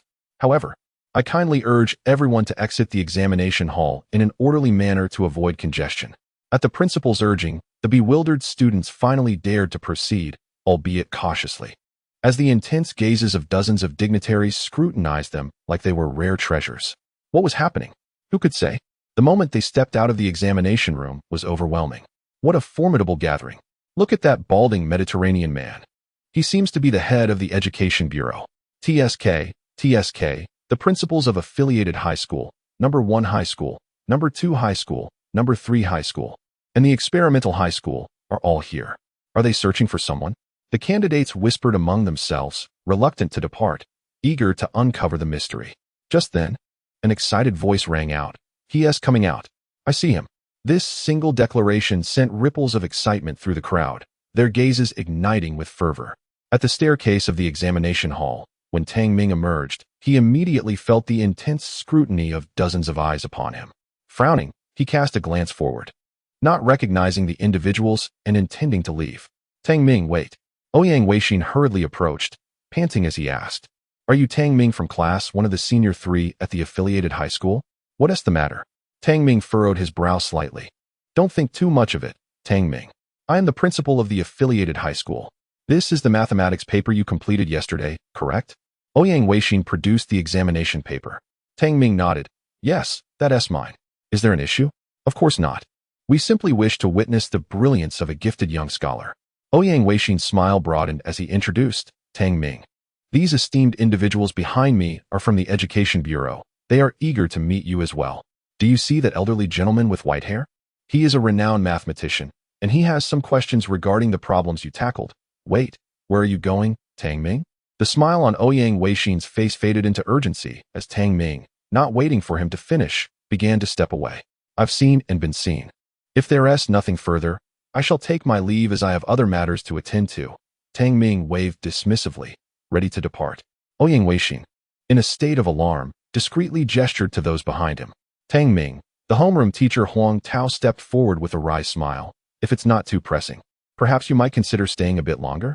It seems everyone has numerous questions for you. The mathematics paper you completed yesterday received a perfect score, and even the instructors were stumped by the final problem. That question was posed by the venerable elder Lei, and he wishes to consult you on how you solved it." Huang Tao felt a twinge of anxiety. He was merely an ordinary homeroom teacher, while those present were of the highest ranks, including prominent figures from the Education Bureau. The news he had received that morning had left him quite shaken. "Very well, since you, Teacher Huang, have expressed such sentiments, I shall remain for the time being." Tang Ming nodded. After all, Huang Tao had treated him well in his previous life, and this small courtesy was well-deserved. Ouyang Weijian exhaled in relief. Casting an appreciative glance towards Huang Tao, Lei Zhongyuan approached with the aid of a cane, a jovial smile adorning his face. "My dear friend, I sincerely apologize for the intrusion. It is merely my insatiable curiosity that compels me, particularly with regard to the final problem's solution approach. You ingeniously employed high school function inequalities as your entry point. Such a novel yet extraordinary perspective. In all my years, I have never encountered such a method. I feel compelled to seek your guidance on this matter." With great anticipation, Lei Zhongyuan gazed at Tang Ming. The teachers and students present were astounded. A distinguished mathematical researcher and esteemed academician was earnestly requesting insights from a high school student. Was that problem truly challenging?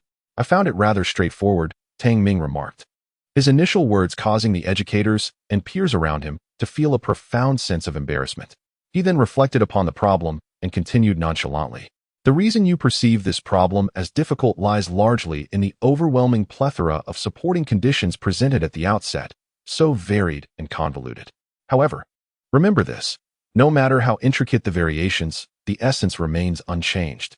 The core data is embedded within the problem itself, specifically within that quadratic inequality. By unraveling this equation to extract the essential data, one can then transcend conventional thought, utilizing the core data to validate the trigonometric functions. Once two sets of data are obtained, one should reverse the process and incorporate them into a model for computation, subsequently deriving a new equation. Tang Ming articulated his thoughts with poise, yet all present, save for Lei Zhongyuan, appeared utterly bewildered, exchanging blank stares in confusion. Even Lei Bin from the Education Bureau, who initially grasped the concepts, gradually succumbed to bewilderment. Only Lei Zhongyuan radiated with enthusiasm, his aged eyes sparkling with excitement. Remarkable. The essence remains unchanged amidst myriad transformations. To reverse one's course is indeed profound. You have seamlessly infused philosophical thought into problem-solving methodology. Regardless of how unconventional or imaginative one's reasoning may be, it will never stray from the core essence. Lei Zhongyuan's lips quivered with exhilaration. Despite Tang Ming's seemingly simple articulation, he recognized that had he been in Lei Zhongyuan's position, he would have never conceived such an approach.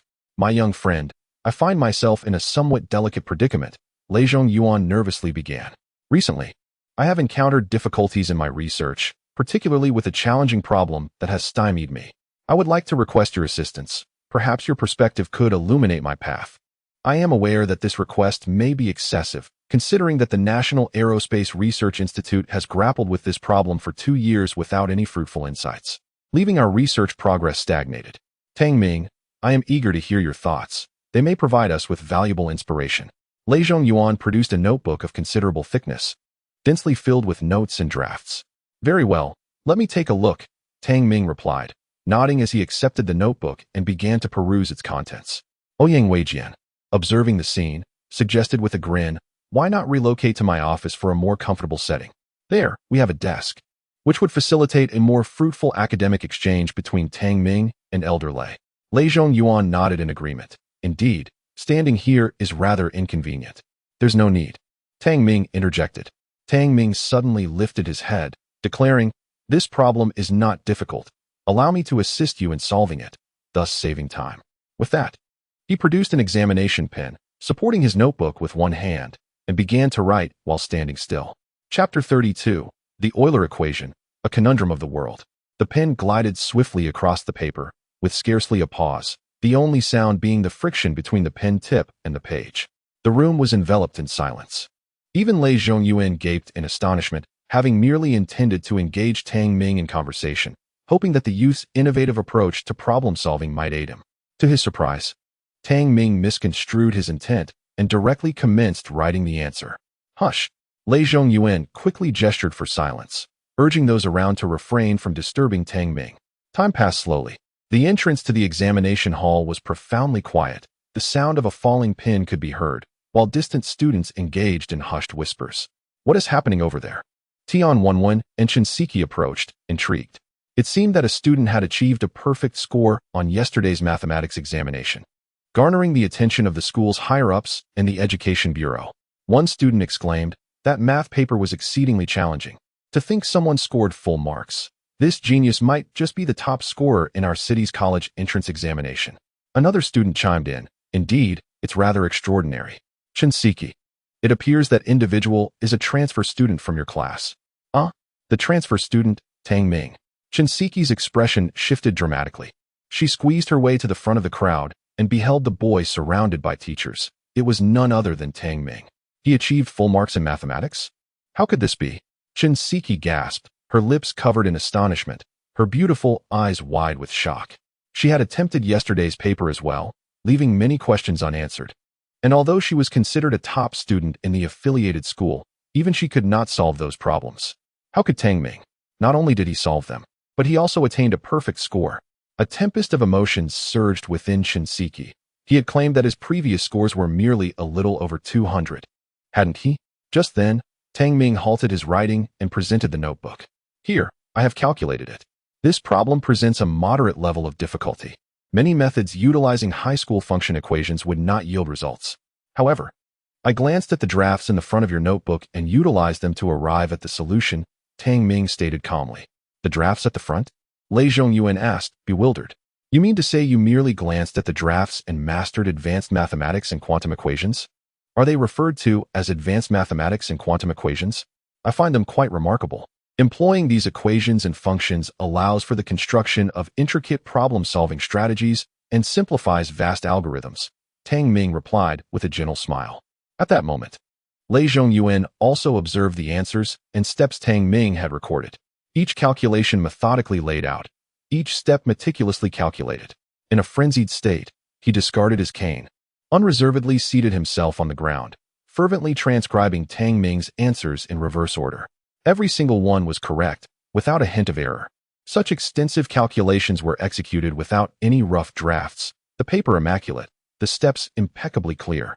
Lei Bin anxiously inquired, Father, is the answer correct? Indeed, entirely correct. Lei Zhongyuan was still somewhat dazed, muttering, This pertains to the ultimate conundrum in aerospace, arguably a global mathematical enigma that even computers cannot solve. Whoever can decipher it will gain mastery over the launch trajectories and development of aerial weaponry. This is a strategic problem fiercely pursued by major powers around the world. Yet we, the Huaxia, have been the first to crack it. Lei Zhongyuan's voice rose to a frenzied crescendo, fully expressing his inner excitement and ecstasy.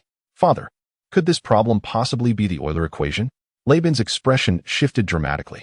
With a radiant countenance, Lei Zhongyuan affirmed, Indeed, it is the Euler equation, a world-class enigma that has stumped every nation for a full 30 years. Upon uttering the words Euler equation, the prominent figures from the Education Bureau were left utterly bewildered. The Euler equation, a groundbreaking global conundrum, is said to grant mastery over the most advanced scientific research outcomes to those who can solve it. Aerospace research, weapon development, high-tech intelligent chips, automated high-energy production lines. Director Yen of the Education Bureau slowly spoke, his face an epitome of astonishment. In unison, all eyes turned to Tang Ming, gazing upon him with a reverent awe as if he were a deity. Really?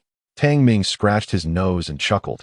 Although this problem poses some difficulty, it hardly warrants 30 years of fruitless attempts. I would categorize it as merely of average difficulty.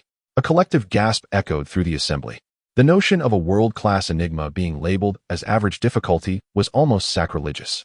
However, no one dared to voice their disbelief. Instead, their gazes grew even more fervent. Tang Ming, the honor of this solution rightfully belongs to you, Lei Zhongyuan declared, tearing the answer from his notebook and presenting it to Tang Ming. This solution is invaluable, a singular treasure in the world. If auctioned on the international stage, it could fetch at least $10 million. He paused momentarily, a hint of reluctance in his voice. Tang Ming, this equation holds immense significance for Huaxia. If you are willing to donate it to the research center, I can personally ensure a reward of $30 million from the center. Of course, auctioning it on the international market would yield a higher price, but our funding is limited. Lei Zhongyuan's tone reflected a touch of anxiety. 30 million? Tang Ming was taken aback, not expecting any financial reward for solving a problem. Old Lei, as a citizen of Huaxia, I have no intention of auctioning this equation. 30 million will suffice, and I am willing to donate it to the research center. That is splendid news, truly splendid. Lei Zhongyuan beamed with delight and continued, Tang Ming, would you be interested in pursuing a doctoral degree at Hucking University? I guarantee that within 2 years, you will become a world-class mathematician. Your mental calculation abilities are simply extraordinary. In fact, it may take even less time, perhaps just a year, or even half a year. You could become a globally renowned mathematician and an esteemed member of the National Research Academy. His gaze was filled with anticipation as he looked at Tang Ming. The surrounding students were left in sheer awe, their minds reeling from the implications of his words. In a mere simulation examination, Tang Ming astonishingly managed to bypass the college entrance examination, leaping several levels directly to pursue a doctoral degree at Huaqing University. Such a journey typically necessitates at least a decade of arduous cultivation. Yet, Tang Ming transcended this. However, my aspirations do not lie in that direction. Tang Ming gently shook his head and declined, saying, Old Lei, Should you encounter any challenging problems in the future, feel free to seek my assistance. If there is nothing pressing today, I shall take my leave." Having uttered these words, he departed with purpose. Becoming a world-renowned scholar is indeed a splendid endeavor. Yet it is not his ultimate aim. His true ambition is the pursuit of immortality through the path of cultivation, endowed with formidable mental arithmetic capabilities, rooted in the spiritual power acquired through his cultivation. Thus, he would not forsake his true essence for superficial gains. Regrettably, he declined the offer. Lei Zhongyuan watched Tang Ming's retreating figure, sighing, "Such an extraordinary talent. Should he embark on a journey in academia, he would undoubtedly reach the pinnacle of excellence." Director Yin from the Education Bureau interjected, "Old Lei, perhaps we should persuade him further. Talents like this are indeed rare." "No need," Lei Zhongyuan replied, shaking his head. "Tang Ming is a genuine prodigy. With his abilities, he would have boundless prospects in any field, and we need not compel him to make a choice. However, the honors he deserves must still be bestowed upon him. Yin Fan, I will request the Research Institute to issue a certificate of honor along with a 30 million yuan award, which you must ensure reaches Tang Ming. I shall take my leave now. With the resolution of the Euler equations, subsequent research may finally advance." With that, Lei Zhongyuan departed, leaving Director Yin and others to see him off. Chapter 33. Dare not to kneel, never stand again on the other side. As Tang Ming exited the school, he noticed a striking red Lamborghini parked by the roadside. "Mr. Tang," Wei Jiai approached with a charming smile, saying, "I am pleased to report that I have located a century-old qi and blood Ganoderma, but it is at an auction held by another establishment, and it may require your personal attendance." "A century-old qi and blood Ganoderma?" Tang Ming's eyes sparkled with interest. "Where is it?" "It was discovered at a herbal shop named Tang, which unfortunately does not belong to the Wei family's assets. Hence I cannot retrieve it for you directly," Wei Jiai explained. "In 2 hours, Tang will host an auction, with the qi and blood Ganoderma as the centerpiece." "Very well, let us go," Tang Ming replied succinctly, getting into Wei Jiai's car as they headed towards the city center. Half an hour later, they arrived at a luxurious hotel. Tang is part of the Chinese Herbal Medicine Association's holdings, with branches nationwide and ample funding. This auction is being held at this hotel. Wei Jiai pondered for a moment before continuing. "According to the information I've received, the century-old qi and blood Ganoderma has attracted considerable attention, with numerous bidders from outside the area as well. Mr. Tang, the final price may be rather high." Tang Ming nodded slightly. The hotel entrance was filled with luxury cars, primarily arriving for the auction. He understood that the greater the competition, the higher the price, attuned to the principle that rarity confers value. Contemplating this, Tang Ming mused, "If my funds prove insufficient, I may need to borrow some from the Wei family, and I will repay you in a few days. It is but a trifling matter. As long as Mr. Tang desires it, the Wei family shall exert their utmost effort to fulfill his wishes." Wei Jiai nodded with a smile. At that moment, a voice laced with frivolity suddenly broke the air. "Oh, is that not the esteemed young lady of the Wei family? Indeed, she is as radiant as ever. It seems that in our brief separation, her figure has become even more voluptuous." A wealthy young man approached, draped around 2 strikingly curvaceous ladies. Upon seeing him, Wei Jiai's expression turned icy. TSK, the Wei family's young lady is truly stunning, even with a frosty demeanor. She is far more captivating than my 2 celebrity companions. I wonder, however, how she fares in the bedroom. I dare say my 2 companions might surpass her in that regard. Hehehe. The affluent young man leered at Wei Jiai, his hands incessantly roaming over the women beside him. "Zhou Yanjia, are you courting death?" Wei Jiai's beautiful eyes sparked with fury. "Ha ha ha, do not take my words to heart." Zhou Yanjia laughed heartily, then turned his gaze toward Tang Ming. After sizing him up, he mocked, "The illustrious young lady of the Wei family. Could it be that you would resort to keeping a boy toy out of loneliness? In my opinion, this boy toy is certainly lacking. If not, perhaps Miss Wei should consider me instead. I dare say, I possess unparalleled skills in comforting young ladies. What say you? Are you interested in a pleasurable evening? I assure you, it will be an experience beyond compare." His words were utterly despicable, his lascivious gaze shamelessly appraising Wei Jiai. "Impudent!" Wei Jiai shouted in rage, delivering a high kick. However, she did not strike Zhou Yanjia, for a burly man had intervened. "You possess quite the audacity to obstruct me." Wei Jiai glared, her brows furrowing as she prepared to unleash a more ferocious kick. Though she was a woman, she had trained extensively in martial arts. and typical bodyguards were no match for her. Miss Wei, the relationship between the Zhou and Wei families is already delicate. It would be wise to refrain from violence. Should a brawl ensue between our families, the repercussions would be dire. The burly man, his face reflecting disdain, suddenly unleashed a punch that struck the ground beneath Wei Jiai, the impact reverberating through her. She stumbled backward, nearly losing her balance, had it not been for Tang Ming's supportive hand on her back. Miss Wei, do not invite suffering upon yourself, the burly man remarked coolly. If a fight is truly necessary, perhaps it would be best to summon Wei Tao, so as to avoid a case of the strong bullying the weak. Once Wei Jiai regained her footing, her eyes blazed with fury as she glared fiercely at the group before her. Heh, if one cannot match their adversary, it is best not to embarrass oneself. Miss Wei, let us not concern ourselves with the familial conflicts. As young individuals, would it not be delightful to discuss matters of romance? Zhou Yinjie proclaimed, his head held high, brimming with self-satisfaction. Once more, I reiterate, should you find yourself feeling lonely and unfulfilled, seek me out. A mere boy toy would hardly befit the status of the Wei family's young lady. As for his stature, I dare say he is but a weakling among ducks. He cast a disdainful glance at Tang Ming. Mr. Tang, Wei Jiai offered, her eyes filled with regret as she turned to him. Tang Ming waved his hand dismissively and turned to Zhou Yinjie, speaking coldly. I shall grant you an opportunity. Kneel down and slap yourself in acknowledgement of your wrongs. I will count to 3. Should you fail to kneel, you shall never rise again in this lifetime. Understand? Zhou Yinjie paused momentarily before bursting into a cruel laugh. You want me to kneel? Have you lost your mind? I offer you a chance as well. Kneel and call me father, and lick the soles of my shoes clean. Tang Ming appeared to disregard Zhou's words entirely, beginning his countdown. 3, 2. How dare you flaunt your bravado before me? I will ensure you regret this. Zhou Yinjie roared in fury, raising his foot to kick. 1. As Tang uttered the final number, a chilling glint flashed in his eyes. He swiftly seized Zhou Yinjie's ankle, applying a vice-like grip. Crack! The hard bone of Zhou's ankle shattered abruptly. Ah, damn it! Zhou Yinjie emitted a bone-chilling scream, losing his balance and crashing to the ground. Kill him!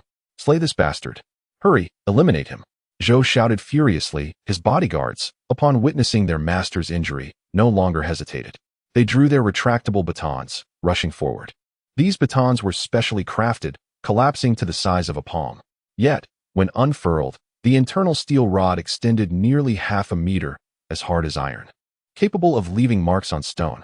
Swish, swish, swish.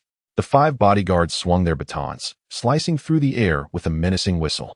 Tang Ming's gaze turned icy, and in an instant, he transformed into a shadow, crashing into the crowd without discernible exertion. Bang! The 5 bodyguards were sent flying, blood spewing from their mouths before they even hit the ground. Zhou Yinjie, astonished by the scene, barely had time to react when a figure flashed before him. Young master, run! A burly man shouted in alarm, rushing forward in fury. Stop immediately. If you dare touch him, you will die without a doubt. Is that so? Tang Ming raised an eyebrow. I warned you, if he does not kneel within 3 seconds, he shall never stand again. The time has come. With that, he brought his foot down forcefully. Crack, crack. Ah! Zhou Yinjie spat blood, his knees shattered. Chapter 34. With me, what is there to fear? Young master. The burly man arrived too late, seeing Zhou Yinjie rendered immobile, the agonizing pain causing him to lose consciousness. Witnessing this, the burly man's eyes ignited with fury. He charged at Tang Ming with ferocity, a stark contrast to the previous bodyguards. This was a true master. Faced with this violent onslaught, Tang Ming calmly stated, Take another step forward, and you shall meet your death. What? The burly man's expression shifted drastically as he sensed an overwhelming aura of lethal intent that threatened to shatter his martial resolve. Years of honed instincts urged him to halt. Who are you exactly? The burly man's face turned ashen. Do you comprehend Zhou Xiao's standing? He is the heir of the Zhou family. To harm him is to declare war against the Zhou clan. The Zhou family? Tang Ming paused. You mean the Zhou family from Zhonghai? Indeed, the burly man replied with a haughty nod. With a wry smile, Tang Ming remarked, How peculiar that just as I contemplated causing trouble for the Zhou family, an unwitting insect presents itself at my doorstep. Is this fate? The burly man narrowed his eyes, seemingly recalling something. He abruptly turned to Wei Jiai, inquiring, Is this person affiliated with your Wei family? Wei Jiai replied, No, Mr. Tang is an esteemed guest of the Wei family. What a distinguished guest indeed. This individual, having incapacitated Zhou Yinjie, would undoubtedly face the tempestuous wrath of the Zhou family. The burly man spoke with gravitas. Is your Wei family prepared to go to war with the Zhou family for this person? At his words, a captivating smile graced Wei Jiai's face. She approached, cheerfully stating, to be precise, our family's conflict has already been ignited. Perhaps your rank is too low for you to have received the news. The burly man furrowed his brow, glancing down at Zhou Yinjie's bleeding wound. Clenching his fists, he shot a fierce glance at Wei Jiai and Tang Ming before carrying Zhou Yinjie to the hospital. Wei Jiai suggested, Mr. Tang, given Zhou Yinjie's presence, I suspect there may be other members of the Zhou family at the auction. Shall we wait a moment while I summon some personnel from the Wei family? No need. Tang Ming replied, the auction is about to commence. We should proceed inside. Besides, with me here, what is there to fear? He shook his head lightly and strode forward. Wei Jiai, contemplating the situation, smiled and followed suit. The auction took place in the hotel's second-floor hall. Once Wei Jiai revealed her identity, a hostess naturally escorted Tang Ming and her to the front row. Mr. Tang, please, she said. After Tang Ming settled in, Wei Jiai took her seat beside him. Next to them sat a portly middle-aged man who turned with a smile. Ah, Jiai has arrived. I thought the Wei family had little interest in this auction. Hello. Uncle Wu, Wei Jiai greeted him with a warm smile. The jovial man nodded and then turned his gaze to Tang Ming, exclaiming, what a handsome young man. Jiai, why don't you introduce your boyfriend? Wei Jiai's eyelids fluttered, a mix of delight and apprehension coursing through her. Noticing Tang Ming's lack of displeasure at the comment, she sighed in relief and hastily clarified, Uncle Wu, this is Mr. Tang, a valued guest of my grandfather, not my boyfriend. Mr. Tang, this is Wu Zhongyun, the head of a logistics group and a family friend. Wu Zhongyun's demeanor shifted upon recognizing Tang Ming's significance. Acknowledging the young man's esteemed status, he spoke with newfound respect. Ah, so it is Mr. Tang. I apologize for my earlier presumptions. Please forgive me. Not at all, Tang Ming replied, shaking his head. Wu Zhongyun continued, given Mr. Tang's youth and position as a guest of the Wei family, I am curious about your business pursuits. Perhaps we may have future dealings. You flatter me, Mr. Wu. I am merely a high school student, not in the same league as your esteemed enterprise, Tang Ming said with a gentle smile. Leaning back in his chair and closing his eyes, clearly disinterested in further conversation. A high school student? Wu Zhongyun was somewhat taken aback. Noticing that Tang Ming had closed his eyes and wisely chose not to inquire further. As time slowly passed, Tang Ming suddenly sensed a piercing gaze directed at him. Instinctively, he turned his head and saw several distinguished middle-aged men staring intently at him. Among them, the leading man, dressed in luxurious attire, emanated a palpable aura of hostility. Wei Jiai also noticed the group, furrowing her brows as she explained, Mr. Tang, that man is Zhou Bazong, the uncle of Zhou Yinjie and the chairman of the Zhou group. The individual who caused the disturbance at your home last time, Shi Shuequan, is affiliated with him. Lowering her voice, she continued, he must have learned about Zhou Yinjie's downfall. Mr. Tang, after the auction concludes, there is likely to be some turbulence. Is that so? Tang Ming replied with a faint smile, shaking his head dismissively. There is no need to concern ourselves. If they seek trouble, they are welcome to come, provided they can bear the consequences. Just as he spoke, the lights on the elevated platform illuminated, signaling the commencement of the auction. An elderly gentleman clad in a traditional Chinese tunic ascended the stage, smiling as he saluted the audience below. Following him, someone carried a box covered with red cloth. Esteemed guests, the first item up for auction today is a qi-boosting and blood-coagulating ointment crafted by Wei Chao Hall, with a starting bid of 200,000. As the elderly man spoke, many in attendance began to place their bids. Tang Ming, however, was unimpressed. After a cursory glance, he lost interest. The auction progressed steadily, and an hour later, they finally arrived at the Pai Si de assistance. The elderly man cheerfully announced, ladies and gentlemen, this is a 100-year-old qi and blood Ganoderma. Exceedingly rare, with a starting bid of 5 million. Each subsequent bid must exceed 50,000. The exorbitant opening price deterred many. Yet some had come specifically for the century-old Ganoderma. 5,200,000. 5,500,000. 5,600,000. The 100-year Ganoderma was indeed an exceptionally rare herbal remedy, and the price soared rapidly as it approached 8 million. 10 million, Zhou Bazong declared from the front row, raising his bidding paddle, his tone nonchalant. The Zhou family will take this Ganoderma. He had directly increased the bid by 2 million and invoked the name of the Zhonghai Zhou family, casting a hush over the room as no one wished to offend them. Very well, Mr. Zhou bids 10 million.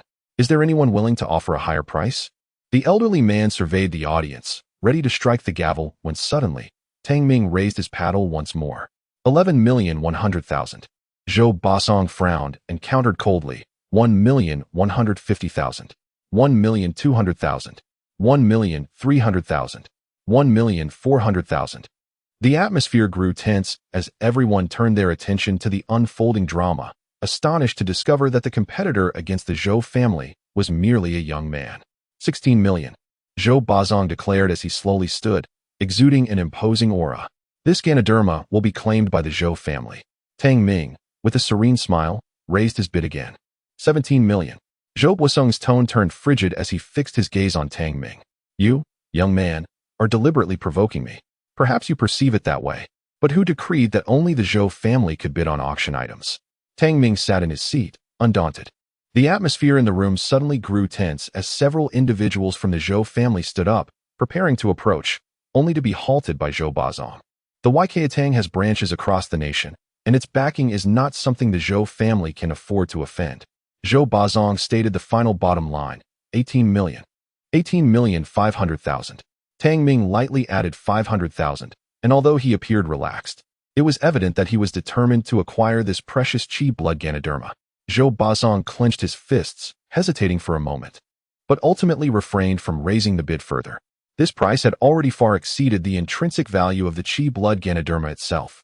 18,500,000. First call. Are there any other esteemed guests wishing to bid? The elderly auctioneer on the high platform counted down a few times, and seeing no response, struck the gavel. Ding. Congratulations to this gentleman for acquiring the century-old Qi blood Ganoderma. Please proceed to the backstage to settle the payment. Half an hour later, Tang Ming walked calmly into the backstage area.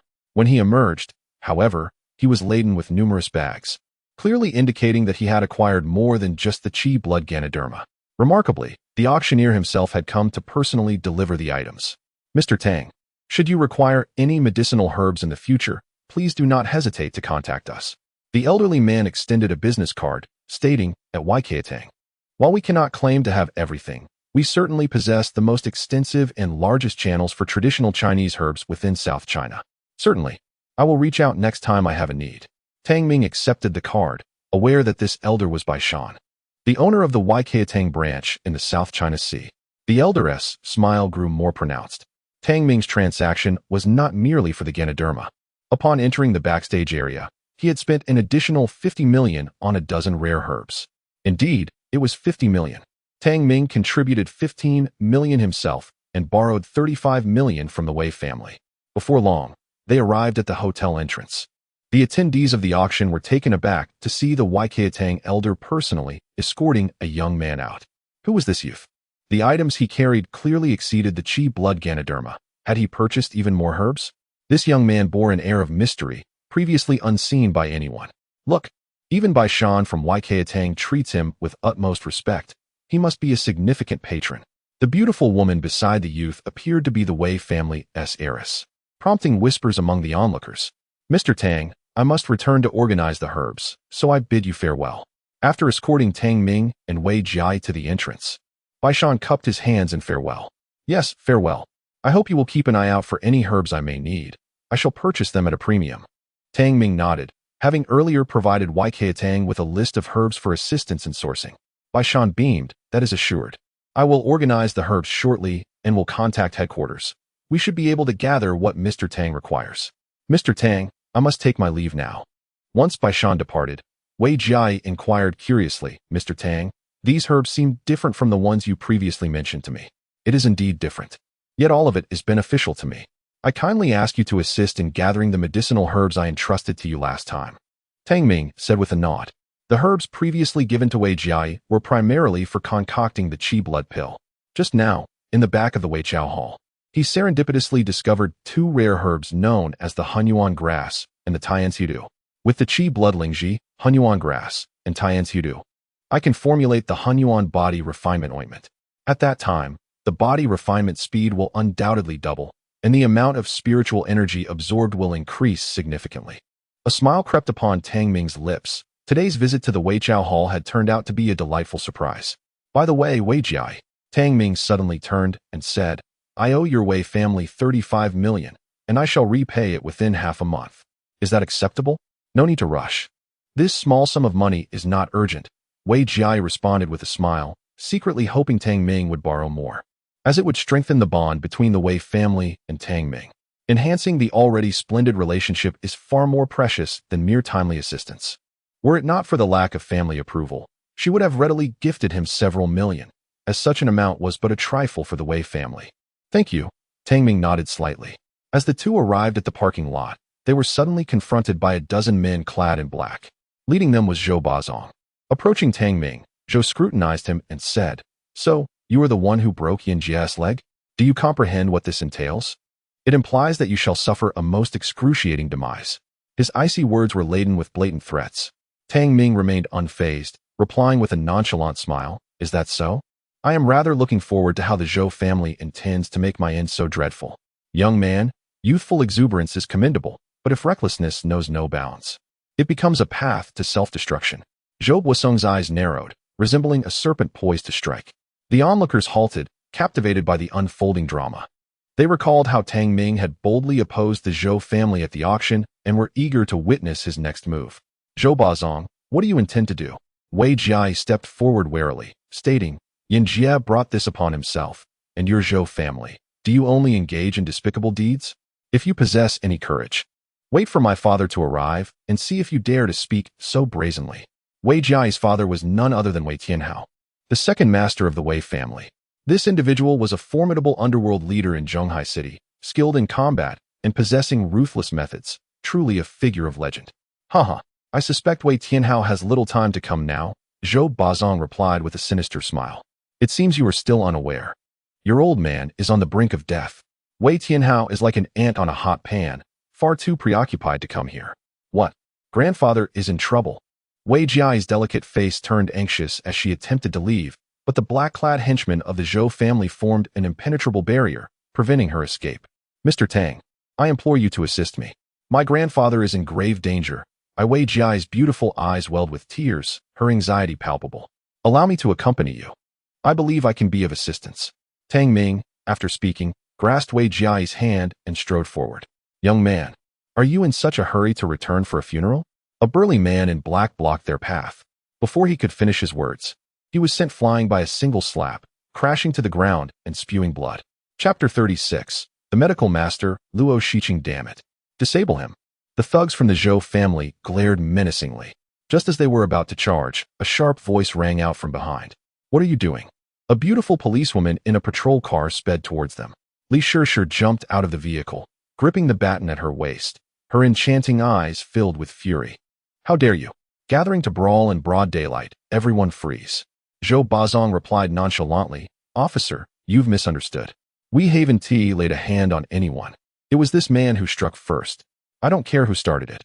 Everyone stay right where you are. Li Shishir's expression shifted as she recognized Tang Ming. Feeling a headache coming on, this youth always seemed to attract trouble wherever she went. Officer, look at us. There are only 2 of us and a young girl. Over there are more than 10 burly men. They bullied us, which is why I acted, Tang Ming said, raising his hands in a gesture of helplessness. He felt cornered. It was unwise to continue fighting in front of the police, or else the Zhou family members would surely suffer grievous injuries. Humph, are you going to claim self-defense again? Li Shishir gritted her teeth, then turned to the Zhou family with a commanding tone. You lot are clearly up to no good. Show me your ID for registration. Don't let me catch anyone with a criminal record. Xiaozhong, come here to take notes. She called over a colleague from the patrol car. Zhou Bazong stepped forward, producing a business card. Officer, I'm a legitimate businessman, the vice president of Zhou Trading Group. Here is my card. Take a look. By the way, I know Captain you from your criminal investigation unit. Perhaps you could call him? With a swift motion, Li Shishir slapped his business card to the ground. Don't try to curry favor with me. I'm not impressed. No one is leaving until the registration is complete. Zhang Yuan, why are you still dawdling? Come over and take down their information. These people look like trouble. Zhang Yuan, standing behind, wore a bitter expression. While Li Shishir didn't recognize them, he was well aware of Zhou Bazong and Wei Jiai. Both the Zhou and Wei families were long-standing clans in Zhonghai City. Their histories intertwined in a rivalry that spanned decades. As a local detective, he knew both families well. Li Shishir, having just transferred from the provincial capital, was understandably unaware of their significance. In short, neither the Zhou nor Wei families were entities that these junior officers could provoke unless they had concrete evidence or were under orders from above to take action. Street fights of this nature were often beyond their control. Zhang Yuan hesitated before speaking. Sister Shishir, perhaps we should let this go. They haven't committed any serious offenses. Be quiet. If you hesitate for another moment, do you believe I won't outright reject your application for confirmation? Li Shishir's eyes blazed with anger. Once you wear this uniform, you must perform your duties diligently.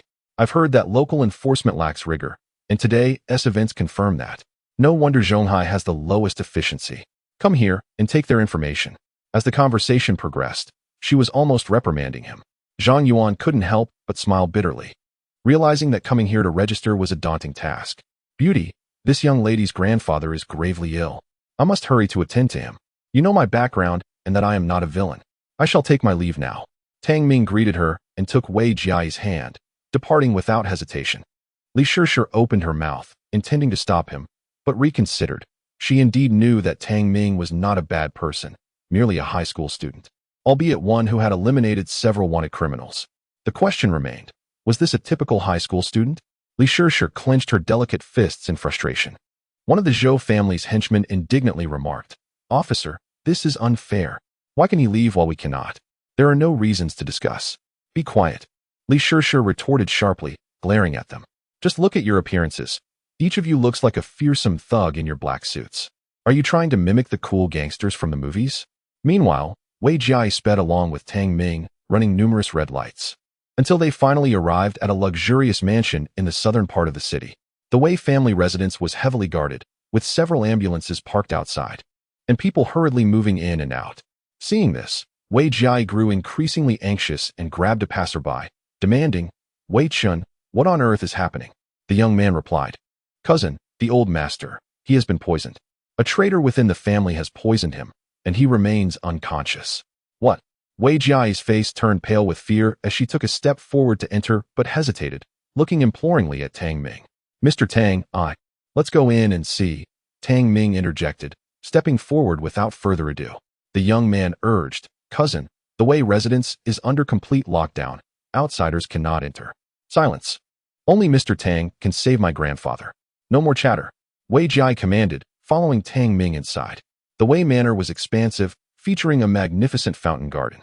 After several minutes of walking, they finally reached the inner courtyard, where numerous solemn-faced men stood, their waists bulging, clearly concealing weapons. Upon arriving at a particular room, they found a man with a stern expression and a menacing air, pacing back and forth at the door, wielding two machetes, exuding an aura of lethal intent. "Uncle Tao?" Wei Jiai rushed over, anxiously asking, "Is grandfather out of danger?" "Not yet. That damned Zhou family dared to place a traitor by the old master's side. If anything happens to him, I will storm the Zhou residence tonight and annihilate them." Wei Tao's face twisted in fury, radiating an aggressive aura. However, his murderous intent quickly dissipated upon seeing Tang Ming. "Mr. Tang." Wei Tao quickly composed himself and approached Tang Ming respectfully. Last time, he had personally knelt before Tang Ming, pleading for his help to save Wei Honglin. He was a loyal retainer of the Wei family. "Uncle Tao, Mr. Tang is here to save grandfather. He succeeded last time. He can surely do so again," Wei Jiai said, attempting to push the door open. "Miss," Wei Tao hesitated, glancing between Wei Jiai and Tang Ming, appearing conflicted. "What is it, Uncle Tao?" After Mr. Tang, the young lady, and the elder were poisoned, the second master was in a state of frantic anxiety. By fortunate coincidence, he learned of a renowned physician passing through Zhonghai and personally went to invite him. Wei Tao gestured towards the door, stating that old Luo was treating the elder inside and had specifically instructed not to be disturbed. Wei Jiai's expression shifted slightly. Old Luo. Could it be the esteemed Luo Shiqing? Indeed, it was this venerable physician. Wei Tao nodded, speaking with reverence. Old Luo Shiqing is an honorary member of the Chinese Medicine Association, revered for his extraordinary medical skills. We are fortunate that he happened to pass through Zhonghai. Otherwise, grandfather would be in grave danger. Wei Jiai let out a sigh of relief. However, she soon glanced anxiously at Mr. Tang. "Mr. Tang, I am uncertain about the situation. What do you think? She hurriedly pulled Mr. Tang over, feeling guilty for having summoned him only to find that her father had already located the miracle worker. Chapter 37. Conflict. It matters not. Any physician will do, as long as your elder is well. Mr. Tang smiled and shook his head, demonstrating his reasonable nature. If Mr. Tang has no pressing matters, please accompany me inside to observe. In case of any unforeseen complications, your assistance may be required, Wei Jiai invited. Mr. Tang nodded and followed Wei Jiai as she opened the door. The bedroom was spacious and lavishly decorated. Wei Honglin lay on the bed with his eyes closed, while an elderly man in a white Tang suit sat beside him, checking his pulse. In addition to these two elderly figures, there were about a dozen resolute-looking men standing in the room. At the forefront stood a middle-aged man with a fierce expression, watching his father's unconscious form with a glint of violent intent in his eyes. He was Wei Tianhao, the second master of the Wei family. As the sound of the door opening reached his ears, Wei Tianhao furrowed his brows and turned sharply, exuding an air of authority. Father, I came to see grandfather. Wei Jiai explained softly, lowering her head. Very well. Wei Tianhao's expression softened slightly, but he soon cast a scrutinizing gaze at Mr. Tang, inquiring, and who might this be? Father, this is Mr. Tang Ming, Wei Jiai explained in a hushed tone. He is the esteemed guest of the Wei family, whom grandfather mentioned. He saved grandfather last time, so I thought to invite him to take a look. Thank you for your efforts, Mr. Tang. Wei Tianhao nodded slightly towards Mr. Tang. However, since old Luo is already present, your services are no longer required. Mr. Tang shook his head. Not at all. Wei Tianhao continued. Mr. Tang, the elder has been poisoned by someone close to him. During this sensitive time, the Wei family must take special precautions, and I hope for your understanding. As he spoke, he raised an eyebrow, signaling to his subordinates. Immediately, the elite members of the Wei family in the room turned their attention to Mr. Tang, their vigilance palpable. Mr. Tang frowned slightly, feeling displeased. Father, Wei Jiai anxiously tugged at her father's sleeve. I have stated that during this sensitive period, we must take special precautions. Were it not for you, I would have barred any ordinary person at the door. Enough. Everyone remain silent, and do not disturb old Luo's treatment. Wei Tianhao spoke coolly, redirecting his focus back to Wei Honglin. Shortly thereafter, the elderly figure clad in white, positioned beside the sickbed, gradually withdrew his hand from the pulse examination. Wei Tianhao rushed forward, bowing respectfully as he inquired, Master Luo, how is my father's condition? The poison has infiltrated his body and permeated his liver. The prognosis is grim. Luo Shiqing replied with a grave expression. If it were merely the toxins, I could remedy it in an instant. However, your father suffers from a severe chronic ailment. I observe that there is an accumulation of stagnation in your father's abdomen, indicating a robust energy flow.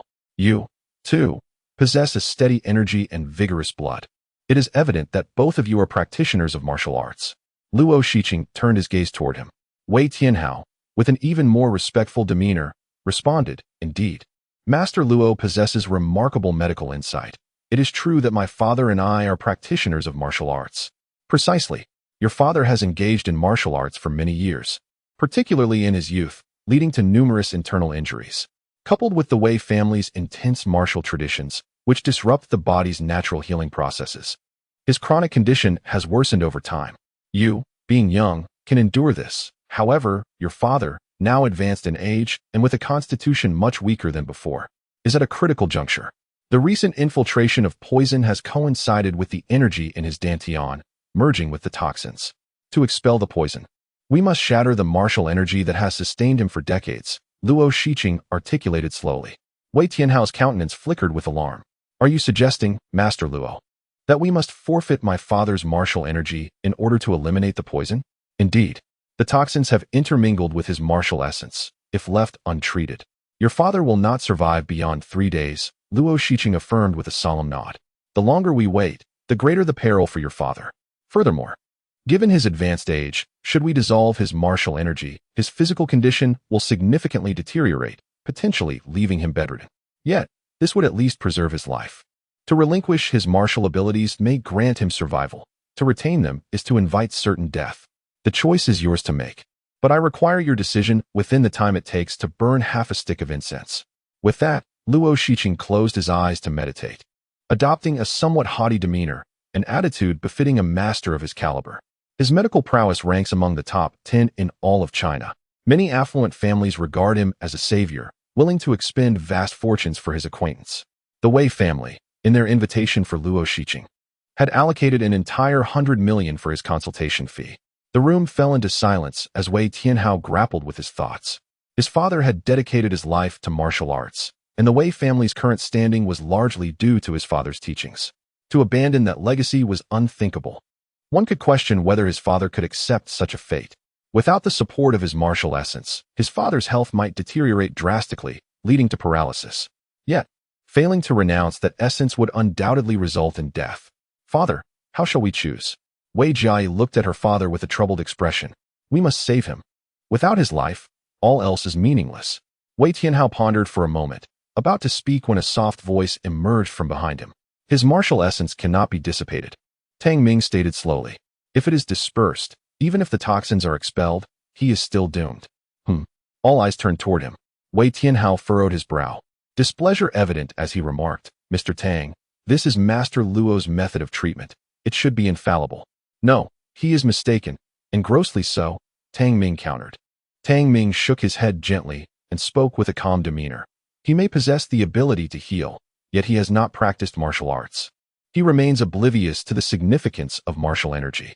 Martial energy is the very foundation of a warrior, the source of their vitality. The martial techniques of your Wei family may appear formidable, but they harbor inherent flaws. Cultivating such techniques may grant you rapid advancements in power, yet it simultaneously undermines your fundamental strength. Wei Honglin has integrated his martial energy with his being over decades. Should he attempt to expel it from his body, he would be met with fatal backlash. Tang Ming spoke with confidence. Yet Wei Tianhao's brow furrowed in disbelief. Are you suggesting that the martial techniques of the Wei family are flawed? Is it not so? Tang Ming replied, maintaining his composure. Both you and your father have been practicing martial arts for the longest time. The last incident on the high-speed train, where Wei Honglin suffered from the explosive rupture of his martial energy within his dantian, speaks volumes. As for you, your dantian's technique operates in reverse. On every damp and chilly day, you experience a distinct pain on the left side of your abdomen. This is precisely where the flaw lies. Wei Tianhao was taken aback, his disbelief evident as he gazed at Tang Ming. For indeed, every time the weather turned damp and cold, both he and Wei Honglin experienced sharp pains in their dantian. Just as he grappled with his astonishment, Luo Shiqing, who had been meditating with eyes closed, suddenly opened them and reprimanded. Nonsense. Chapter 38.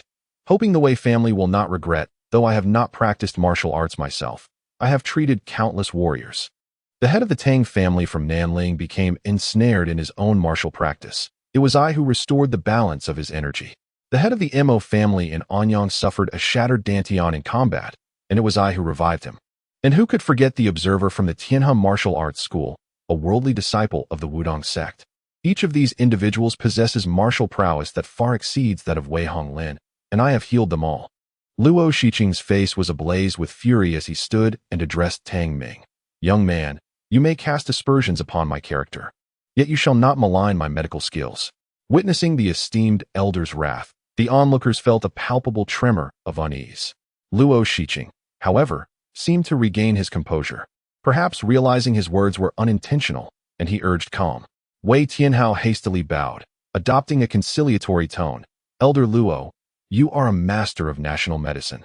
We shall heed your wisdom. As for this individual, he cast a frowning glance at Tang Ming, pausing briefly before continuing, Elder Luo, this man is not of the Wei family, so I hope you will not direct your ire towards us. Father, perhaps what Mr. Tang has said is indeed correct. Wei Jia interjected anxiously. She and her grandfather had labored to cultivate a favorable impression of Tang Ming towards the Wei family, and now, Wei Tianhao's remarks had irrevocably severed that fragile bond. Wei Tianhao turned sharply to admonish, Jia, do not speak out of turn. Young girl, I have devoted the better part of my life to the study of medicine, saving countless lives. Do you truly believe I could be surpassed by a mere youth? Luo Shiqing scoffed. Tang Ming furrowed his brow and replied coolly, in the realm of healing, it is the skill that matters, not the age of the practitioner. Preposterous. Luo Shiqing's face was aflame with indignation. What do you mean by implying that I lack respect for my elders? Precisely that. Tang Ming retorted, his own temper flaring. As a healer, I do not expect you to possess lofty virtues, yet one should at least be open to the counsel of others, should they not? Ignoring the counsel of others, To suggest one must be more gentle is deemed arrogant. To speak more harshly, it is to regard human life as trifling, utterly devoid of medical ethics. The crowd gasped in astonishment. A youth dared to accuse a master of medical arts of being indifferent to human life? Absurd, audacious. Luo Shiqing, infuriated, huffed and glared, declaring, if the advice were reasonable, I would certainly heed it. However, what you propose is utterly preposterous. The Wei family's martial arts primarily focus on fist techniques, whose overwhelming force can harm the kidneys. This is a flaw in their practice. Do you think I am unaware of this? Wei Honglin is poisoned, with toxins intermingling with his martial aura. Only by shattering it can he hope to survive. Luo Shiqing, still seething, continued coldly, if your Wei family does not believe this, then I shall refrain from meddling further. With that, he prepared to leave. We beseech you, Master Luo. Please do not be angry, Wei Tianhao exclaimed, clasping his hands in reverence. My father's life depends entirely on you. We shall follow your method. He then turned to Tang Ming with a dismissive remark. If you have no further business, please take your leave and do not disturb Master Luo's treatment. This was an unmistakable order for Tang Ming to depart. Very well. I hope you remember my words today. In a few days, when your esteemed father is at death's door, do not come seeking my assistance. Tang Ming replied, his tone icy. How dare you? Wei Tianhao's expression darkened with rage as he turned to Tang Ming. Do you dare curse my father? Tang Ming remained unfazed, responding coolly, it is not a curse, but rather a statement of fact. I have spoken. The day Wei Honglin's martial aura collapses will be the day of his demise. With a thud, Wei Tianhao slammed his fist onto the table, emanating a fierce aura. The elite members of the Wei family stepped forward, encircling Tang Ming, while even the guards outside, alerted by the commotion, rushed in anxiously. Tang Ming's eyes gradually turned steely, a glimmer of cold light flashing within. Wei Jia hastily clutched her father's arm, desperately shaking her head. Father, do not do this. Considering you once saved my father, I shall let today's affront pass. Wei Tianhao took a deep breath. His tone indifferent. Wei Tao, see our guest out. During this critical time for my father, no outsiders are permitted to step into the Wei residence. Wei Tao attempted to interject. Second master, Tang Ming is only acting in your father's best interest. Perhaps we should reconsider. Wei Tianhao's fierce gaze pierced through him, radiating an overwhelming pressure. I said to escort him out. Did you not hear me? Wei Tao appeared troubled, caught between conflicting loyalties. Ah, the Wei family, truly remarkable. Tang Ming said with a faint smile, shaking his head. I hope you do not come to regret this. Wei Jia, I shall repay the debt I owe your family soon. I once owed you a favor, but today, your disrespect nullifies it. As for the so-called alliance, it is nothing but a farce. With that, he turned and strode away. Wei Jia opened her mouth to plead, but upon meeting Tang Ming's cold gaze, she found herself at a loss for words. Master Luo, the interlopers have been driven away. I hope you can overlook this disturbance, Wei Tianhao said, bowing slightly to Luo Shiqing.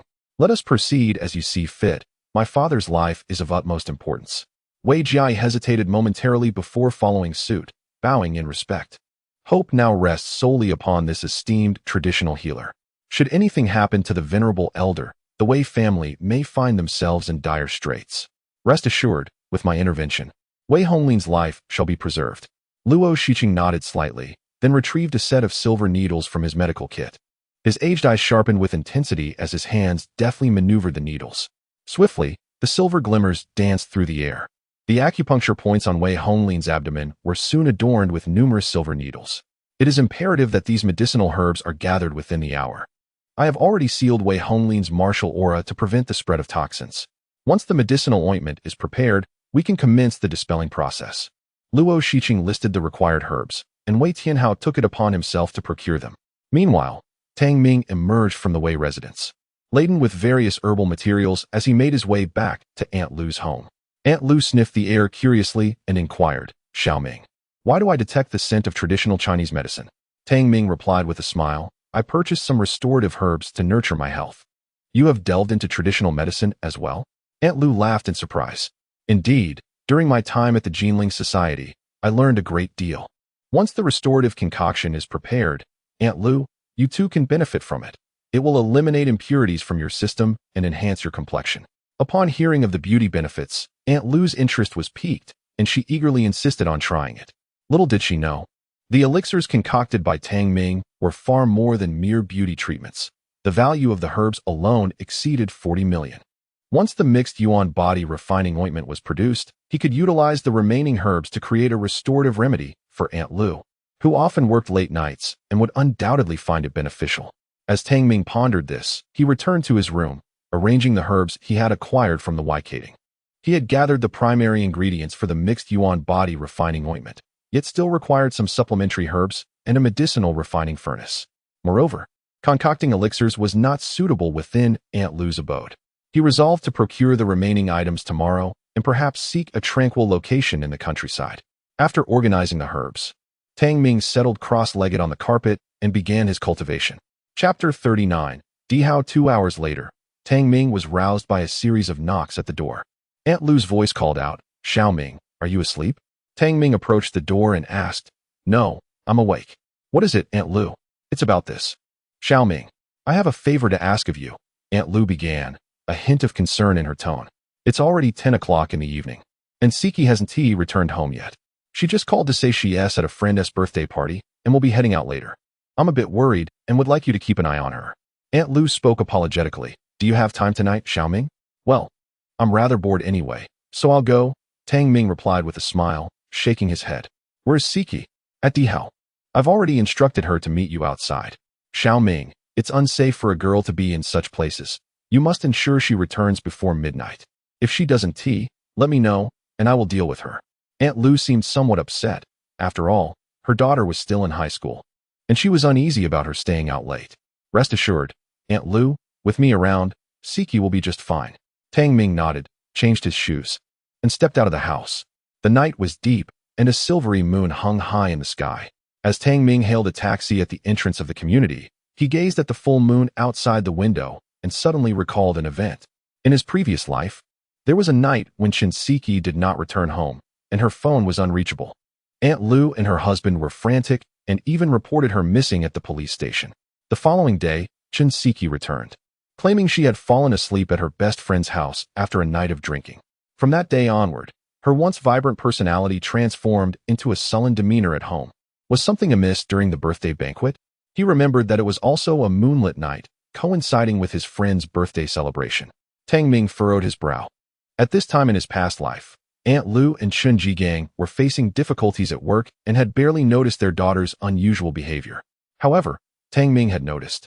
Yet at the time, he was powerless to intervene. Now, having been granted a second chance at life, this memory resurfaced in his mind. Just then, the taxi arrived at its destination. As Tang Ming alighted, he spotted Siki at the entrance of the Dihao. "Tang Ming, I'm over here." Siki waved her hand and, with a hint of reluctance, said, "My mom is really something. I've told her it's my friend's birthday banquet, but she still worries." Tang Ming smiled and explained, "Aunt Lu is just concerned for your safety. It truly isn't wise to be out this late. Tang Ming, will you accompany me inside? It's Wenwen's birthday, and I fear she might say some unkind words to you." Siki hesitated, knowing her best friend had a tendency to look down on Tang Ming. "Wenwen's birthday?" Tang Ming frowned slightly, contemplating, "Since we're already here, we might as well go in. We can leave by midnight to avoid making Aunt Lu wait." "All right, let us go in then." Siki nodded, leading Tang Ming towards the private room on the second floor. This area was exclusive, and it was evident that Tian Wenwen came from a wealthy family. To spend lavishly in such a place, one would need assets of at least 5 million. Upon pushing open the door to the private room, a cacophony of laughter and merriment greeted them. Tian Wenwen, adorned in splendor with a crown-like accessory atop her head, resembled a princess. "Siki, where have you been?"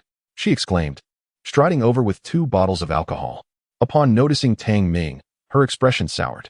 "Siki, why did you bring him to my birthday banquet?"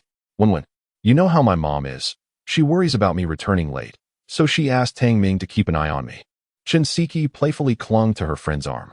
"Wenwen, for my sake, please don't make things difficult for Tang Ming. It's your birthday. Let us not spoil the mood. We can sing together later." "Fine." Tian Wenwen relented, casting a haughty glance at Tang Ming. "Tang Ming, I'm only allowing you to stay because of Siki. Since you're here, you might as well drink these bottles as a birthday gift for me." She handed him the 2 bottles, which were quite expensive and contained strong liquor. It was no easy feat for a group of high school students, let alone seasoned drinkers, to consume such quantities in one go. Tang Ming gently shook his head, expressing, "I apologize, but I do not particularly enjoy consuming alcohol. What is the harm in having a drink? This is my birthday soiree, and as the celebrant, it would be a gracious gesture for you to partake. Tan 11 replied, irritation creeping into her voice, which grew considerably louder. The singing within the private room ceased, and curious glances were cast in their direction. Xiaopeng, Tan 11's boyfriend, approached with a light smile, stating, Tang Ming, we are here to enjoy ourselves. A little drink will not hurt. Moreover, this is Wenwen's birthday celebration, a day of significant meaning. A couple of bottles would surely enhance the festivities. He raised his elegant glass and cheerfully declared, Come, let us toast and drink together. Very well, I shall indulge in one glass, Tang Ming said, reaching for a wine glass on the table. However, Tan Wenwen abruptly swept all the glasses to the floor, creating a cacophony of clinking sounds. One glass is insufficient. We must consume both bottles entirely.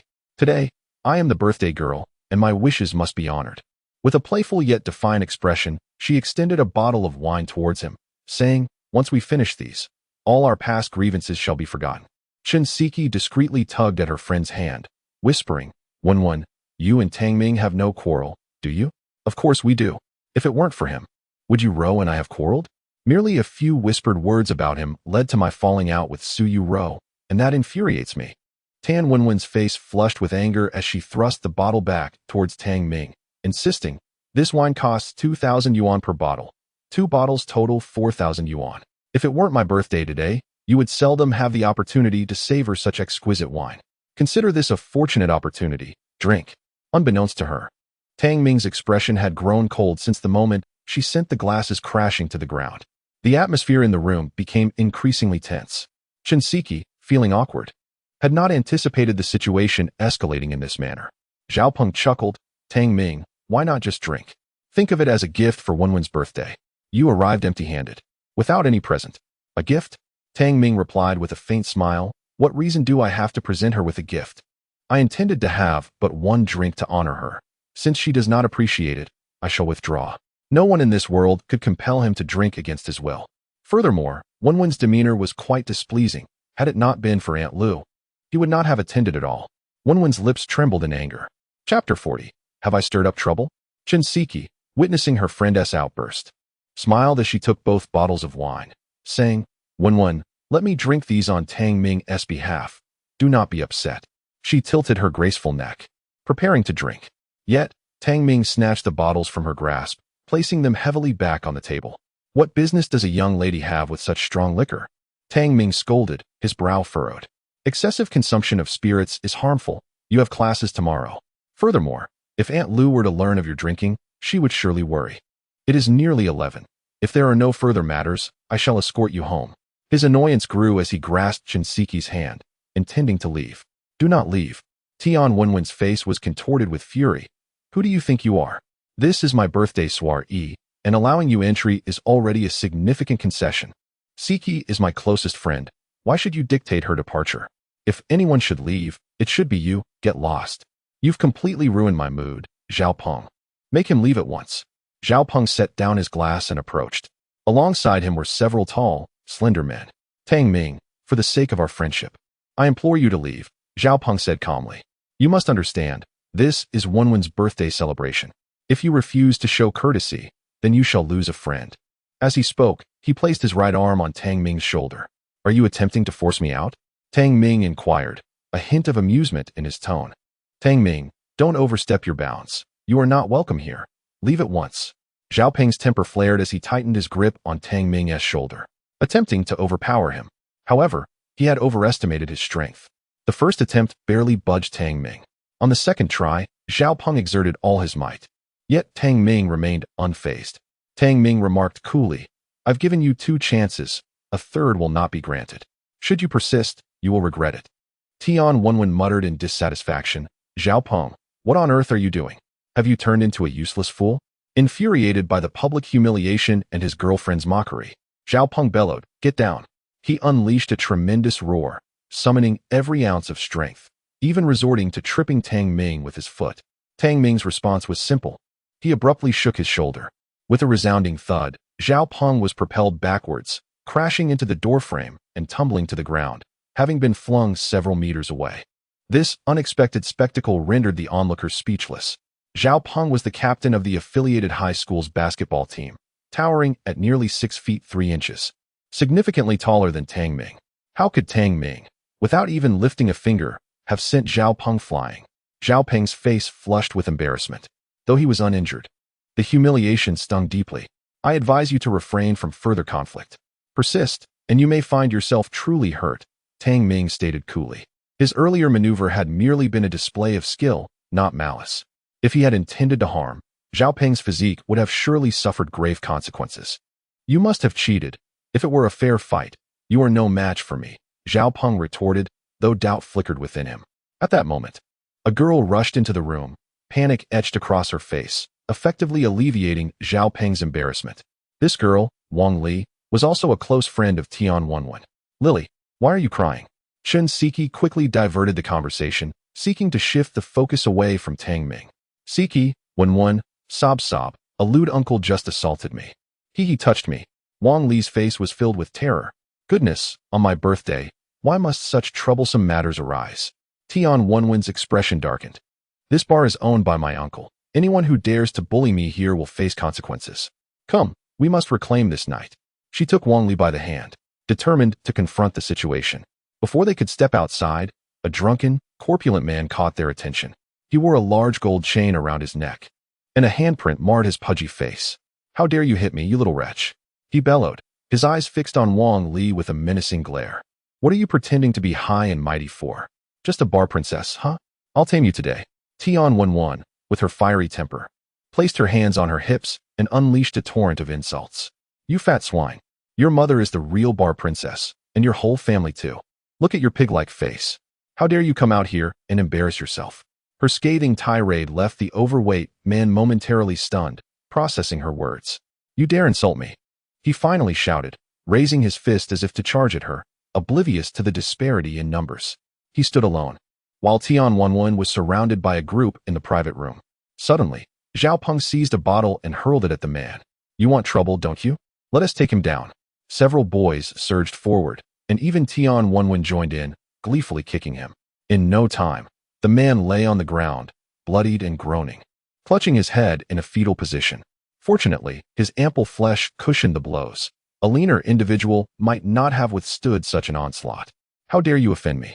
Do you realize your mistake now? Tian Wenwen declared triumphantly, stomping on his head. You're finished.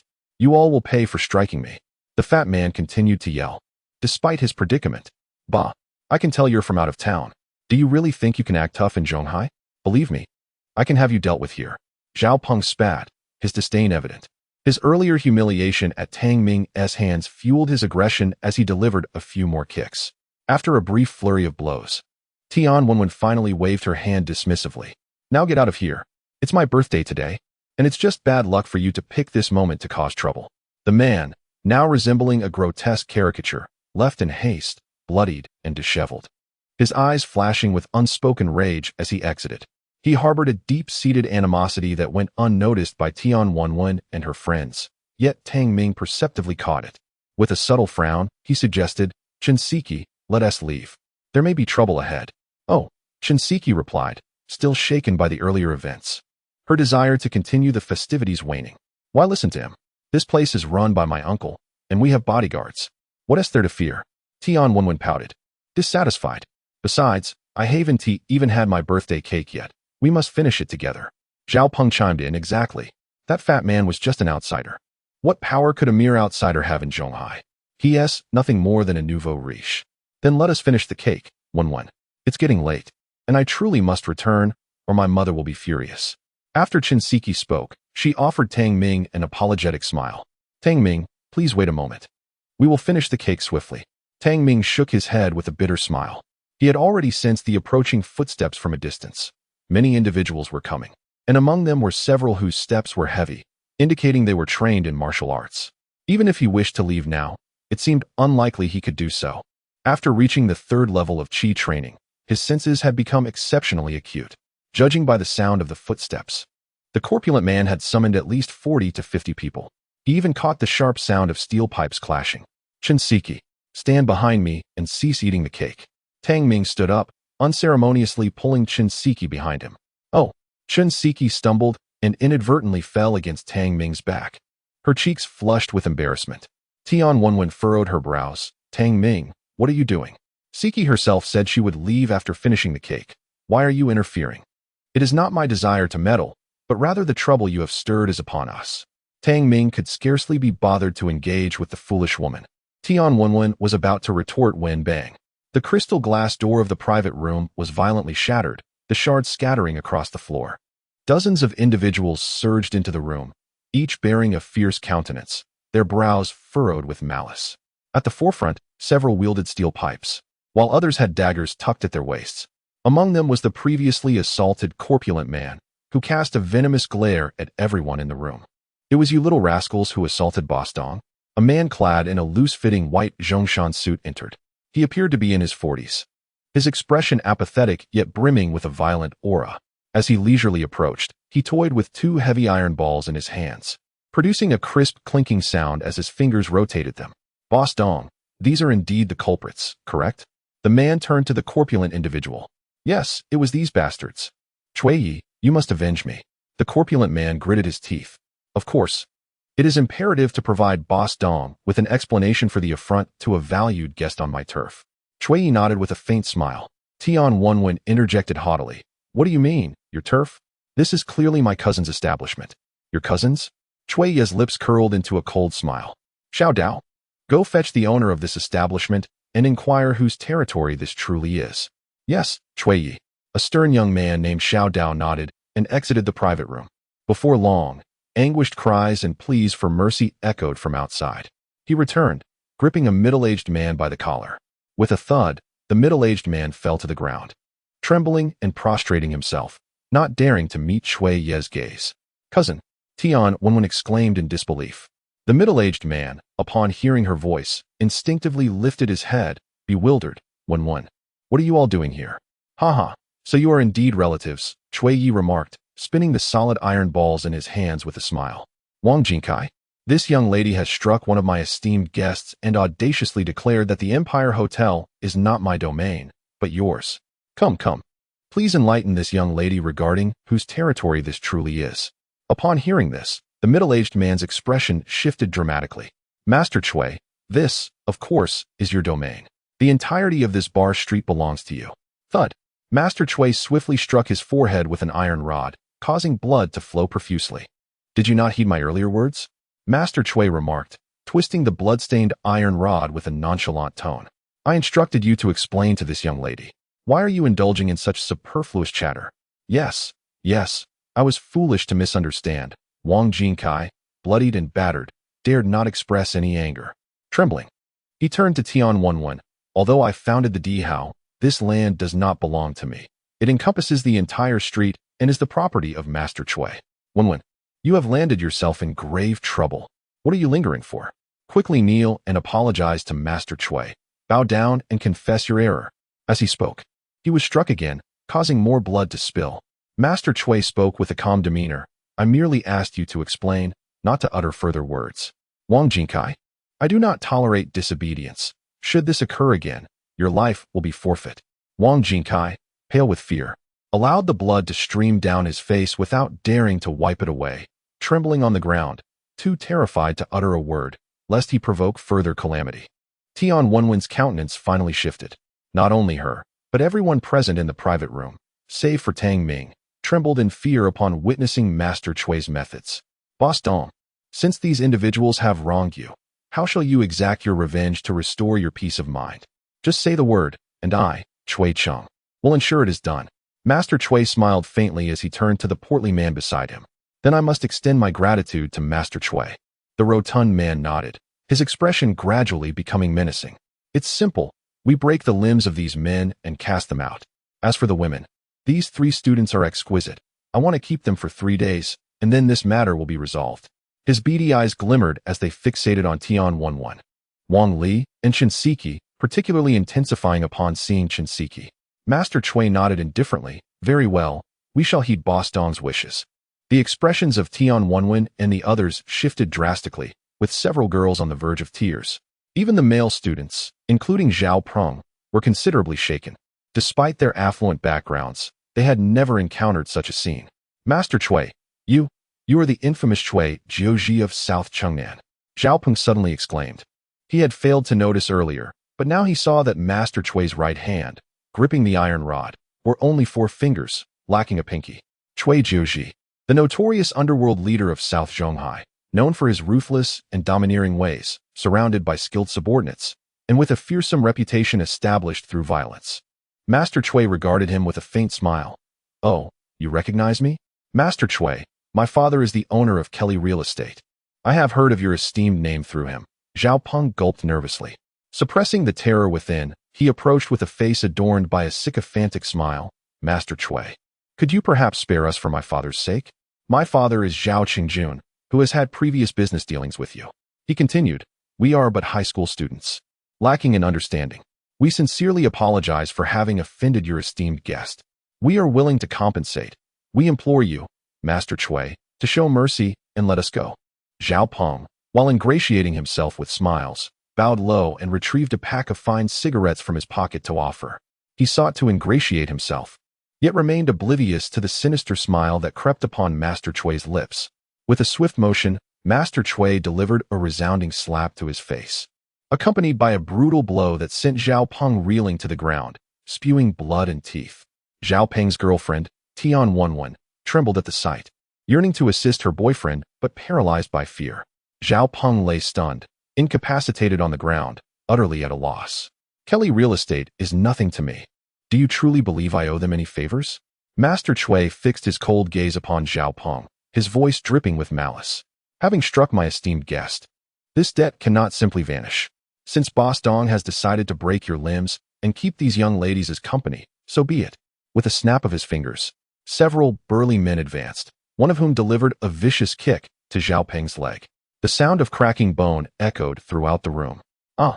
Zhao Peng let out a chilling scream, writhing in agony on the floor. The other boys who had initially participated in the altercation were similarly dragged out and had their legs shattered underfoot. The atmosphere in the private room was thick with terror. The girls, including Tian Wenwen and Qin Siki, were on the verge of tears. Overcome with fright, Tian Wenwen collapsed to the ground, sobbing, Please, Master Chui. We are still students. Spare us. Young lady, when you were attacking, did you consider yourselves mere students? Master Chui replied coolly. In our world, there are no distinctions of students or non-students. When one commits a crime, one must face the consequences. This is only just. With a sinister grin, Boss Dong lunged forward, striking Tian Wenwen across the face. Wretched girl, weren't you quite audacious just moments ago? You dared to strike me with a bottle, to kick me, and to insult my family. Today, I shall make you pay dearly. He seized her ponytail and began to caress her cheek. Tian Wenwen trembled in fear, crying helplessly. Just as panic enveloped the room, a timid voice emerged. Please, don't do this. I've already called the police. Qin Siki produced her phone, revealing the call log of her report to the authorities. She had discreetly alerted them when Master Chui and his men stormed in. Ah, this little girl is quite clever. Master Chui chuckled mockingly. But cleverness is of little use here. Do you think that my operations in South City have thrived solely through brute force? He shook his head with a smile. Such naive and innocent students. What a pity. This is my territory. The police will not come, and even if they do, they will uncover nothing. But I must admit, among these young ladies, you are the most beautiful. Boss Dong clutched Tian Wenwen's hair, his eyes greedily fixated on Qin Siki's face and figure, exhibiting an audaciousness that was utterly repugnant. Qin Siki turned pale with fear, feeling profoundly uncomfortable under his gaze. However, this discomfort soon dissipated as a figure stepped in front of her. How troublesome. I told you to leave first, yet you did not heed my words. Tang Ming sighed with a wry smile, pulling Qin Siki behind him while gazing indifferently at the individuals opposite them. Boss Dong smirked maliciously. Damn it. I almost forgot about the brat in this corner. Break all his limbs. He continued. I say, isn't there's some code of conduct among you thugs? I didn't lay a hand on you, and this girl behind me did neither harm nor insult. Tang Ming replied with a faint smile. In other words, we are both innocent. Could you refrain from involving us? Innocent? Boss Dong laughed arrogantly. I don't care whether you're innocent or not. Your limbs are definitely going to be broken, and I will have my way with that student behind you. Is that to say there's no room for negotiation? The smile faded from Tang Ming's face. Negotiate my ass. Waste him. Boss Dong shouted furiously, as Qin Siki, the most beautiful of the gathered women, was a prize he could not forego. A burly man in black stepped forward, swinging a steel pipe down with brutal intent. Both Tang Ming and Shinseki shut their eyes in terror, only to be met with a resounding crack of bone, accompanied by a dreadful scream. However, that scream did not belong to Tang Ming. Opening her eyes, Shinseki beheld the black-clad assailant sprawled on the ground, his legs contorted at an unnatural angle. I personally dislike complications. Tang Ming shrugged, his tone growing cold, but I am not afraid of them either. Master Chui, you will break this fat fool's limbs and then apologize to me. We shall consider this matter settled. Do we have a deal? At this declaration, the atmosphere erupted in shock. Not only were the men under Chui Jio's command bewildered, but even Tian Wenwen and the others were left speechless. Tang Ming was actually demanding Master Chui himself break Boss Dong's limbs and offer an apology? Insanity. Chui Jio frowned at his incapacitated subordinate before directing a gaze at Tang Ming. Young man, you possess quite a bit of strength. Have you trained before? Not bad. Just passable. Tang Ming replied nonchalantly. Interesting. It has been quite some time since Nin City has seen such an intriguing young man. Alas, you have incapacitated my man. And you must pay with your life. Chui Jio's voice turned icy as he signaled to several subordinates. Four burly men bowed their heads in acknowledgement and charged toward Tang Ming in unison. The intent to kill surged forth. These men were not mere street thugs, but rather ruthless individuals carefully cultivated by Chui Jio, each a formidable martial artist. Kid, dare to flaunt in front of Master Chui. And remember this lesson in your next life. One of the men, his face twisted in a snarl and calloused fists poised to strike, lunged at Tang Ming's chest with tremendous force. The punch arrived in an instant, yet Tang Ming stood his ground, seemingly paralyzed by the unfolding scene. Die? The man bellowed, his eyes blazing with ferocity. With such a punch, even a brick would shatter. What of a human heart? A resounding thud reverberated through the air as the burly man struck Tang Ming in the chest, yet the impact felt entirely different from what he had anticipated. He had not struck the vital area of the heart. Between his fist and Tang Ming's chest, two fingers effortlessly interposed, rendering all his strength futile. Is this all you've got? A look of disdain filled Tang Ming's face. Too weak. I had hoped to witness the prowess of a so-called martial artist. But now I find myself somewhat disillusioned. With that, he brought his fingers together, forming a pointed shape, and casually slashed forward with just two fingertips. Whoosh. Crack. The man's knuckles fractured with a sickening sound, and as he emitted a muffled groan and prepared to retreat, he realized Tang Ming had somehow appeared before him. It would be impolite not to reciprocate. You strike me once, and I shall return the favor. As soon as the words left his lips, a powerful punch surged forth. With a thunderous noise, the burly man was sent flying several meters, and a few companions who attempted to catch him were also propelled away by a violent force. Thud! The man skidded across the ground for several meters, blood spewing from his mouth, devoid of life. And this was merely the beginning. Tang Ming transformed into a whirlwind, darting about like a raging dragon, sending the other three martial artists hurtling through the air without exception. All of them suffered shattered meridians, their 7 orifices bleeding profusely, meeting their demise. Chapter 43. Their lives and deaths hold no interest for me. The entire audience was left in astonishment. As the saying goes, amateurs watch the spectacle, while the experienced discern the subtleties. Chui Jioji, having fought for over a decade on the path of martial arts, understood full well the implications of Tang Ming effortlessly dispatching his 4 subordinates. It was a feat accomplished without breaking a sweat, a lethal strike. It seems I misjudged you. You are indeed a master. Chui Jioji narrowed his eyes, scrutinizing Tang Ming like a serpent eyeing its prey. The iron dagger, stained with blood, spun rapidly in his hand. Xiao Dao, step up and engage this brother, Chui Jioji commanded suddenly. Xiao Dao, the silent and stoic young man who had been standing motionless behind Chui Jioji, now stepped forward with an air of indifference. True to his name, Xiao Dao was as cold as a blade, his eyes icy, exuding an aura of extreme malice. With a swift motion, 2 slender willow leaf daggers materialized in his palm, and the intent to kill surged. Whoosh, whoosh. 2 streaks of cold light shot forth, the willow leaf daggers hurtling towards Tang Ming with lightning speed. A master of hidden weapons, is he? Intriguing, but that is all. A faint green glimmer flickered in Tang Ming's eyes as he activated his Qing Ming Divine Eye. Not only could he evade throwing knives, he could dodge bullets as well. Thud! The willow leaf daggers embedded themselves in the wall behind him, while Xiao Dao vanished from sight the instant he launched his projectiles. In a flash, a short dagger appeared in his palm, aimed at Tang Ming's throat. Just as the blade was about to slice through its target, Xiao Dao's expression shifted in alarm, and he abandoned his objective, swiftly retreating. Moments ago, he had sensed an impending aura of death. Your sense of danger is quite commendable. Tang Ming slowly withdrew his hand. Looking at Xiao Dao with a faint smile, one would expect someone like you to be a top-tier assassin wherever you go. Why settle for being a thug? A thug. Indeed, in the eyes of Tang Ming, the notorious figure known as the leader of the South City, Cui Jiuzhi, was merely a ruffian. Instead, the prowess of the young blade wielder piqued his interest slightly. Cui had saved my life. My existence now belonged to him. The young blade, coldly resolute, surged forward once more, his technique growing increasingly fierce, descending like a relentless drizzle, with malice inescapable. However, in the next moment, Tang Ming stepped forth, effortlessly traversing 5 meters to stand before the young blade. With 2 fingers poised, he casually jabbed forward. The sound of metal clashing rang out, and the young blade's short dagger shattered into 2. What? The young blade's pupils constricted sharply, dropping the hilt as his heart raced to the brink, hastily retreating. Yet, no matter how swiftly he withdrew, that pointed finger pursued him relentlessly. With no other option, the young blade gritted his teeth to avoid a fatal blow, raising his left arm in defense. With a dull thud, the young blade was sent hurtling backward, blood gushing from his mouth, while still suspended in the air. Upon crashing to the ground, he found his entire left arm rendered useless, hanging limply as if he were a mere shell of a man. Young blade. Cui Jiuzhi was visibly shaken.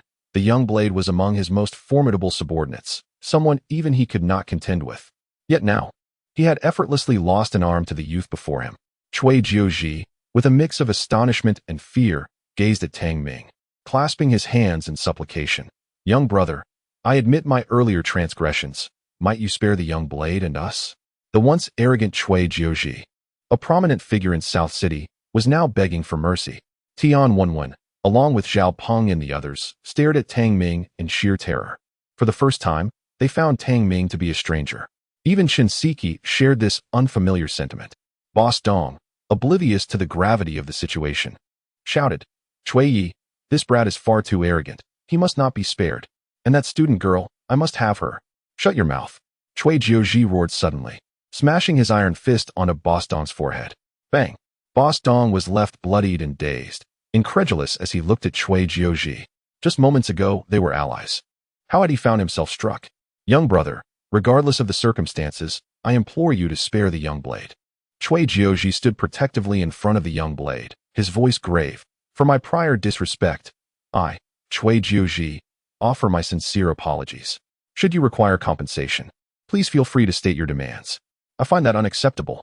I initially offered you a chance.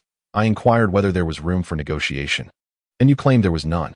Thus, I have no desire to negotiate now, Tang Ming replied, his tone frigid and devoid of emotion. As he advanced, Tang Ming's phone rang insistently. Glancing at the caller ID, he frowned. He hung up. Moments later, the phone rang again.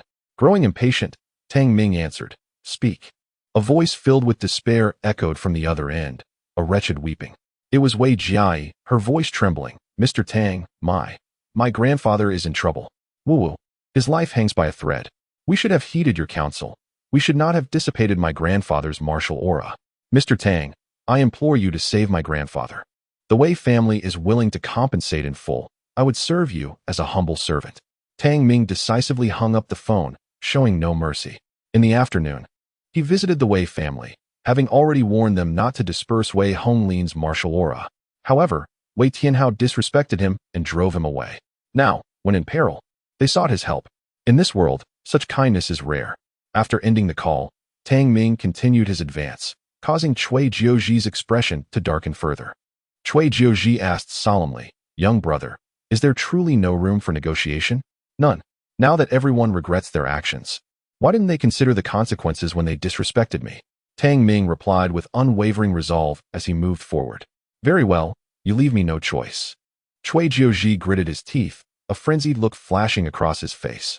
Suddenly, 5 men in black emerged behind him, drawing firearms and pointing their cold muzzles at Tang Ming, an aura of murderous intent permeating the atmosphere. You forced my hand, Cui Jiuzhi exclaimed, his voice tinged with hysteria.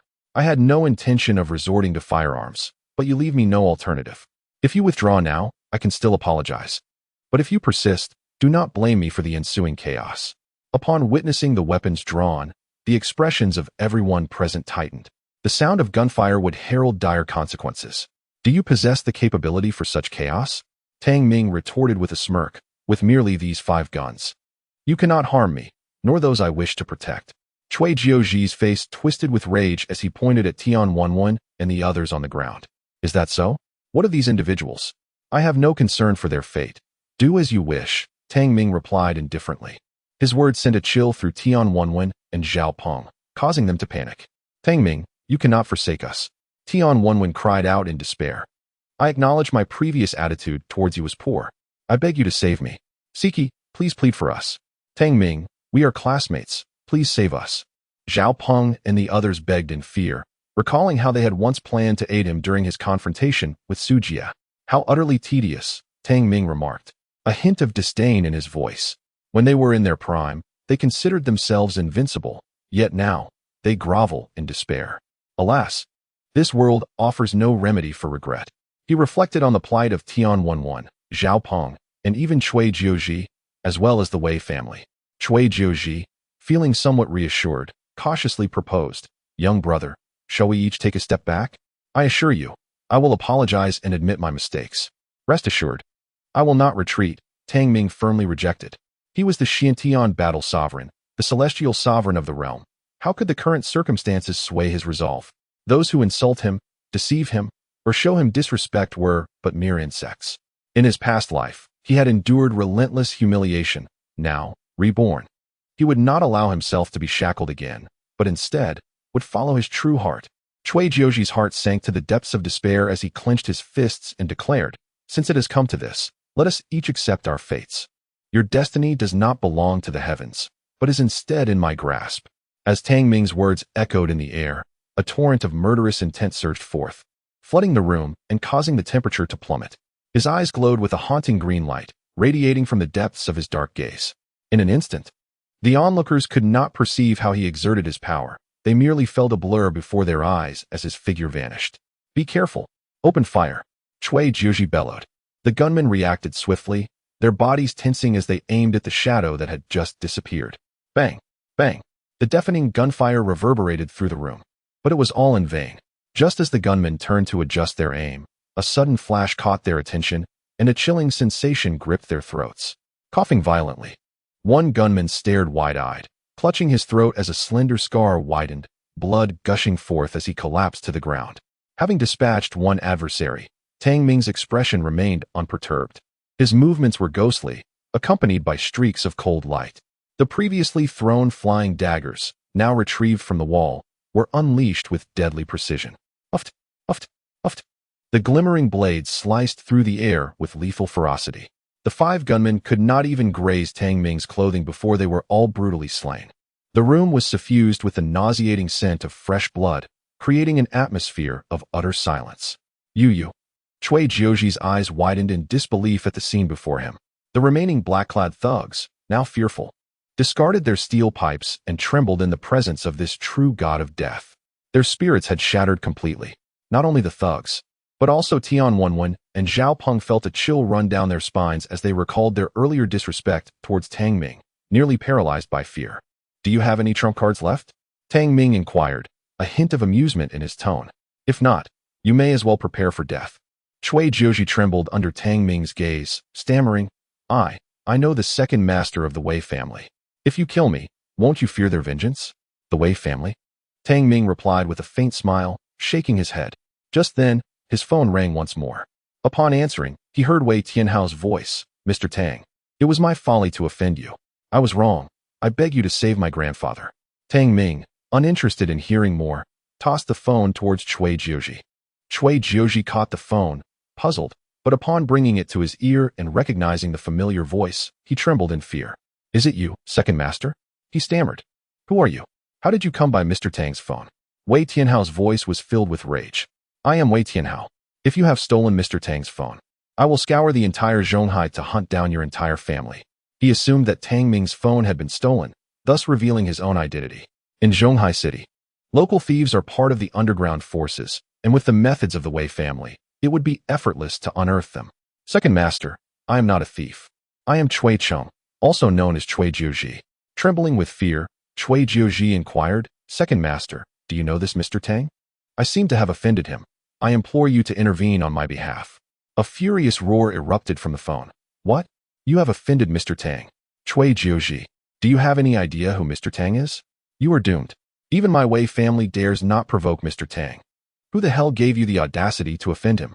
Where are you right now? I will hurry over to offer my apologies. Wei Tianhao was engulfed in dread. Cui Jiuji quickly provided the address of Dihao, hoping for salvation from the Wei family's second master.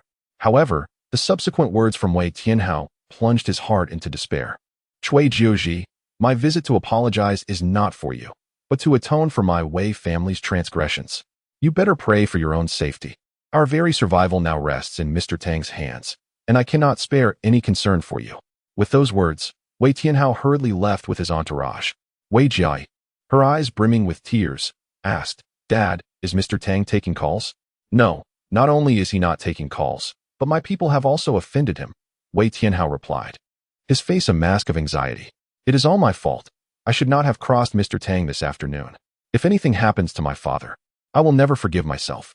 He glanced at Wei Honglin, who lay on the sickbed, guilt etched across his features. Wei Honglin's chest was stained with dark blood, and the nearby medical equipment lay silent, the alarms ominously absent. Life hung by a thread, perilously close to the brink. The esteemed physician, Luo Shiqing, also rose, his expression fraught with unease. Perhaps I should also go and apologize to that young divine physician. It is evident now that his medical skills surpass my own, and I failed to recognize his greatness. Truly, what folly for one of my years. Luo Shiqing felt a deep embarrassment, starkly contrasting with his earlier arrogance. He had thought that by using his medical skills to expel Wei Honglin's martial aura, the patient would awaken. However, just as the aura dissipated halfway, Wei Honglin nearly lost his life. Let us go. All of you must hurry to apologize to Mr. Tang. Wei Tianhao snorted coldly, leading his entourage swiftly out, anxiety palpable in his demeanor. Meanwhile, at Dihao, Cui Jiuji hung up the phone, his gaze towards Tang Ming filled with terror. It was over. Even the second master of the Wei family was coming to apologize. The very fate of the Wei family lay in the hands of this youth before him. He felt utterly insignificant. Mr. Tang, Cui Jiuji's voice trembled as he abruptly strode over, seizing the nearby Boss Dong, his right hand tightening around a solid iron weight and bringing it down with ferocity. Crack! Crack! Limbs were brutally shattered. Boss Dong let out a wretched scream, panic-stricken. Cui, what are you doing? Cui Jiuji offered no reply, relentlessly wielding the iron weight until Boss Dong was left incapacitated. Thud! Cui Jiuji knelt on the ground, bowing his head to Tang Ming. Mr. Tang, it was this individual who spoke insolently just now.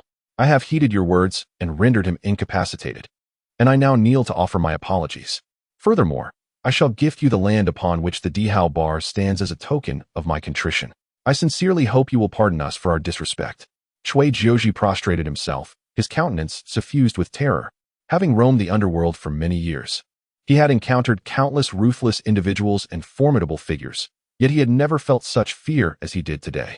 He understood that he was in the presence of someone untouchable, a person so powerful that even firearms posed no threat to him, one who could easily take his life.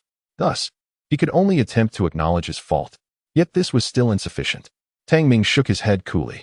Upon hearing this, Cui Jiuji, without a moment's hesitation, drew a dagger from his bosom and plunged it into his thigh, driving it deep until the hilt was buried, blood streaming forth.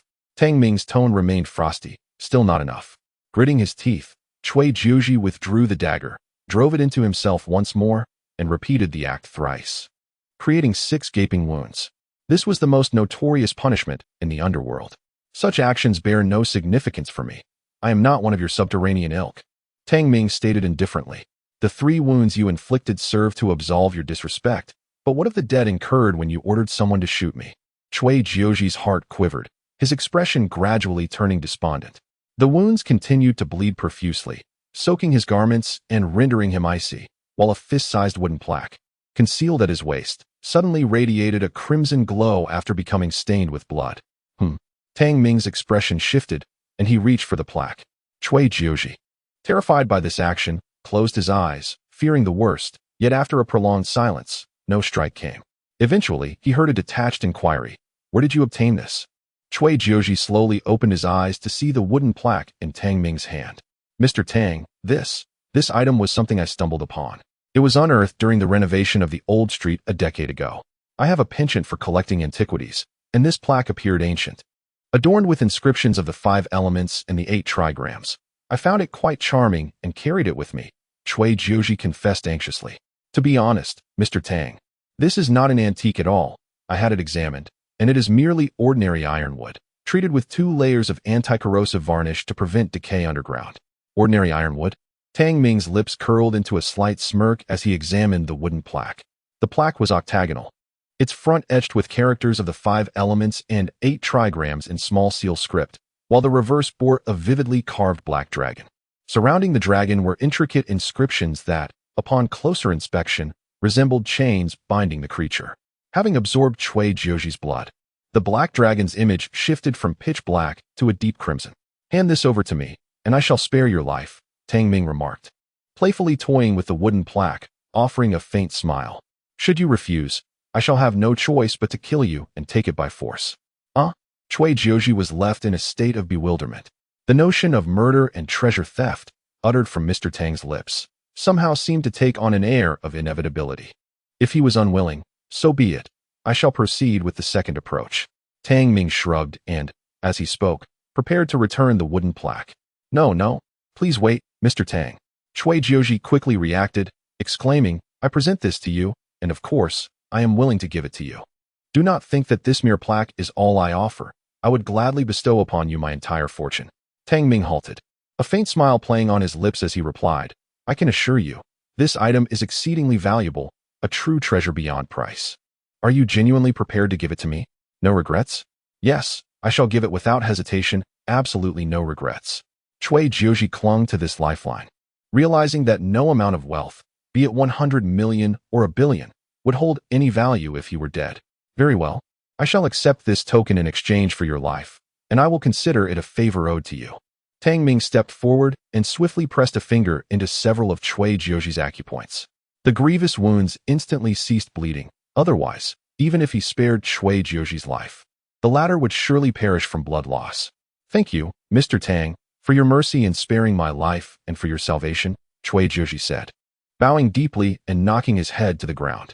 Emerging from the depths of despair, he discovered that he was drenched in blood and cold sweat. Rise, Tang Ming said calmly. Our grievances are at an end, and I shall not pursue you further. I owe you a debt of gratitude. I may assist you once in the future, but I will not aid you in any wrongdoing. I trust you shall conduct yourself accordingly. Rest assured, Mr. Tang, Chui Jiuji, shall surely reform. Chui Jiuji escaped death, exhaling a heavy sigh of relief. However, Tang Ming's gaze was entirely fixated on the wooden plaque in his hand. The celestial locking spirit array, how intriguing, to encounter such a remarkable formation in the mundane world. This array, capable of sealing away all malevolent spirits and evil entities, could only be executed by a practitioner of at least the great ascension stage. Might this plaque conceal a dragon's soul? Tang Ming's eyes sparkled with excitement. The dragon's soul craved blood, and the blood that had previously stained Chui Jiuji was consumed by the plaque, hence its sanguine glow. In other words, the malevolent spirit sealed within this plaque had yet to be eradicated. Judging by the black dragon emblem on its reverse side, it was possible that it housed a wicked dragon soul. What a splendid find. Such an item, even in the celestial realm, would be considered rare. I never expected to acquire it in the mortal world. Tang Ming smiled at the wooden plaque in his grasp, a look of satisfaction gracing his features. Witnessing his smile, the others felt a shiver run through them, especially with several cold corpses still lying upon the ground.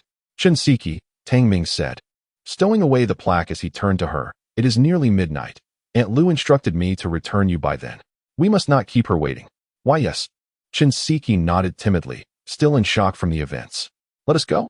Tang Ming began to lead Shinseki away, but suddenly, a large group surged forth from the entrance of the private room. Wei Tianhao, Wei Jiai, Wei Tao, Luo Shiqing, and the others were all present. Mr. Tang, I come to atone for my earlier disrespect, Wei Tianhao declared, kneeling on both knees with a thud. I implore you to punish me as you see fit. He stood bare-chested, revealing a robust upper body, adorned only with thorny vines that left gruesome, bloody welts across his skin. Chapter 46. Are you certain you wish to invoke this favor now? To bear the thorns in penance. Such an audacious act of contrition was unprecedented, especially from none other than the underground leader of Zhonghai, the second master of the Wei family. Mr. Tang, please impose your punishment. Wei Tianhao reverently extended an iron whip towards him. Tang Ming did not accept the whip, coolly replying, I am not in a position to chastise the esteemed second master of the Wei family. Mr. Tang. Wei Jiai knelt as well, her delicate face awash with tears. Please save my grandfather. I am willing to serve you like a beast of burden, as a servant or maid. Witnessing both the second master of the Wei family and his daughter kneel, the dozens of elite Wei family members behind them also dropped to their knees, imploring in unison. We beseech Mr. Tang for assistance. The synchronized plea was profoundly shocking. Should word of this spread, it would undoubtedly send ripples through the entire underground world of Zhonghai. Mr. Tang, this afternoon, I was blind to your greatness. I am truly ashamed. The elderly healer, Luo Shiqing, trembling, approached and bowed deeply. I had once believed my medical skills reached their zenith, leading to my arrogance. It was only upon meeting you, Mr. Tang, that I realized there are always greater talents beyond one's own. For decades, I have been confined to a narrow perspective, and it is no wonder my medical practice has stagnated. Tang Ming cast him a sidelong glance, saying coolly, this is not a matter of skill, but rather a deficiency in character. Had you heeded my advice earlier, we would not be in this predicament. You may return now.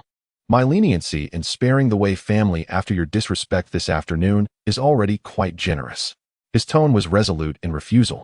The fate of ordinary people was of no concern to him, especially since he had already granted the Wei family an opportunity, which they had squandered. In this world, there is no remedy for regret.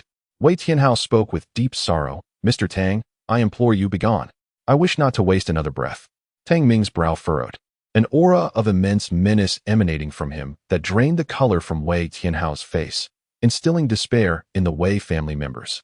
Suddenly, the paralyzed Cui Jiuzhi spoke, his voice trembling. Mr. Tang, what if I were to exchange that favor of yours in return for your assistance in saving old Wei? Would that be acceptable? All eyes from the Wei family turned towards him, and both Wei Tianhao and Wei Jiai's expressions brightened with hope. Tang Ming frowned, his gaze sharp.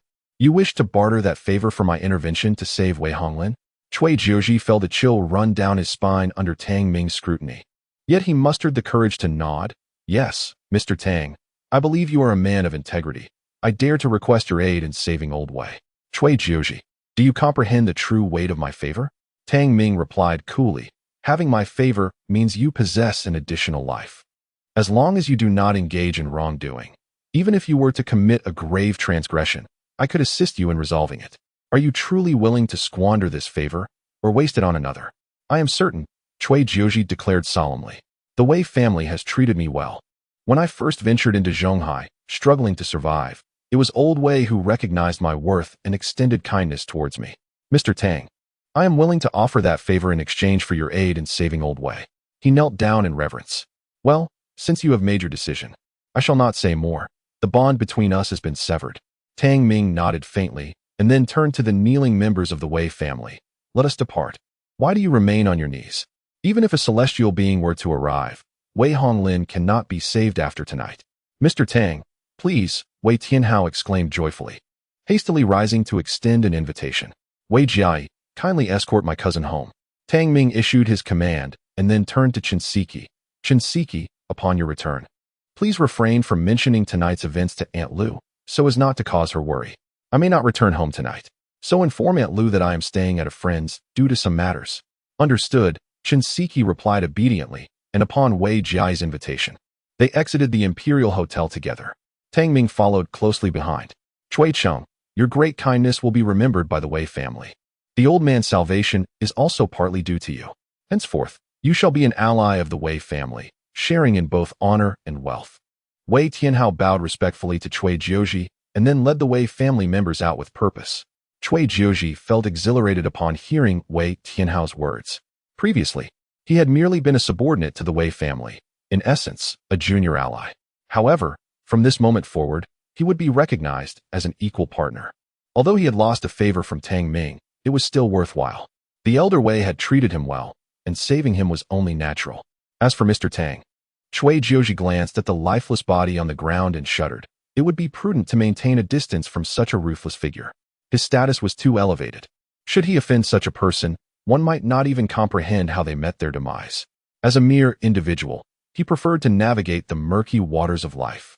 With that thought, Cui Jiuji promptly instructed his subordinates to handle the remains, and then took a small knife and the injured to the hospital. The lavish private room fell into tranquility once more.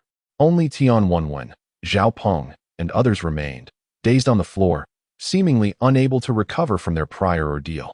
Tian Wenwen, her hair disheveled and her spirit shattered, lamented, "Zhao Peng, do you think we have offended Tang Ming? He wouldn't hold it against us, would he? I have no idea. It's all your fault for being so willful, forcing him to drink." Zhao Peng retorted vehemently, "I should never have attended your birthday celebration. Look at us now, reduced to this state. Even if our injuries heal, there will likely be lingering effects." He deeply regretted his decision, as his limbs had been broken by Cui Jiuji. While the hospital could mend the fractures, the recovery would take 100 days, and he anticipated being bettered in for at least half a year. Tian Wenwen wore a face of grievance. "I never anticipated such a result. Enough, let's call for an ambulance. I am in excruciating pain." Zhao Peng grimaced in agony. Earlier, he had been too frightened by Cui Jiuji and Tang Ming to feel the pain. But now that the crisis had passed, the intense suffering from his fractures surged forth, contorting his expression. Meanwhile, Tang Ming, amidst the respectful farewells, arrived at the Wei residence. Wei Tianhao still bore the thorns embedded in his flesh, blood streaming profusely. "Wait here, no one is permitted to enter," Tang Ming stated as he pushed the door open and entered alone. Silence enveloped those outside. Shortly after, Wei Jiai returned home and, upon hearing that Tang Ming had entered the sick room, felt a wave of relief wash over her. "Mr. Tang possesses remarkable medical skills. He will surely save grandfather." Wei Jiai turned to her father, her heart aching. "Dad, you're bleeding profusely. We should remove it first." "No." Wei Tianhao slowly shook his head, his voice deep. "I almost caused my father's demise and attracted the attention of a person like Mr. Tang, nearly leading to a catastrophe. I must take responsibility and eliminate Mr. Tang's misconceptions about the Wei family." As he spoke, he knelt at the threshold of the bedroom, hoping to quell Tang Ming's anger. Wei Jiai and the others joined him, forming a line of kneeling figures before the door. Chapter 47. Harvest. Black Dragon. Soul. Time passed slowly. After more than 2 hours, the bedroom door suddenly swung open, and Tang Ming stepped out. Wei Tianhao immediately looked up. "Mr. Tang, the elder, he is fine now. The poison has been purged, and his martial aura has been fully preserved. After a night's rest, he will awaken by tomorrow." Tang Ming spoke softly, and the Wei family's anxious hearts finally found relief. Wei Tianhao expressed his gratitude. "Thank you, Mr. Tang, for your assistance. The Wei family will never forget this great kindness." "Great kindness?" A hint of sarcasm played at the corners of Tang Ming's mouth. "I cannot bear such a burden. Who knows when the Wei family might turn against me again?" Wei Tianhao felt a wave of embarrassment wash over him. "Mr. Tang, I was in the wrong this afternoon and offended you. Please, punish me. I will endure any hardship if it can appease your anger." With that, he presented an iron whip with both hands, bowing his head in preparation for punishment. "I have no time to waste on this. My intervention was merely a favor for Cui Jiuji," Tang Ming replied coldly as he turned to leave. Wei Tianhao wanted to retain him, but found himself at a loss for words, filled with regret for having offended a benefactor of the Wei family. By the time Tang Ming exited the Wei residence, it was already past midnight. The night was deep, and the streets were deserted. Tang Ming relished the tranquility as he strolled under the streetlights, retrieving the wooden plaque he had acquired from Cui Jiuji.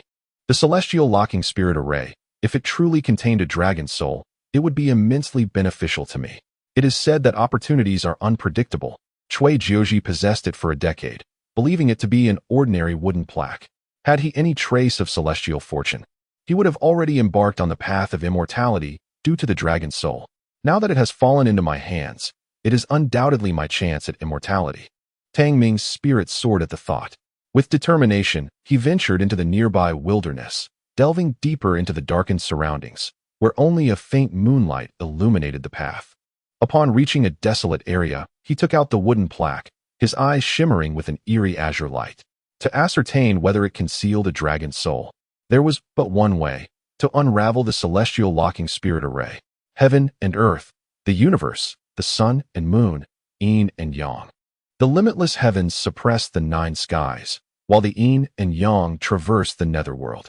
Chanting the incantation, he gestured with his hands.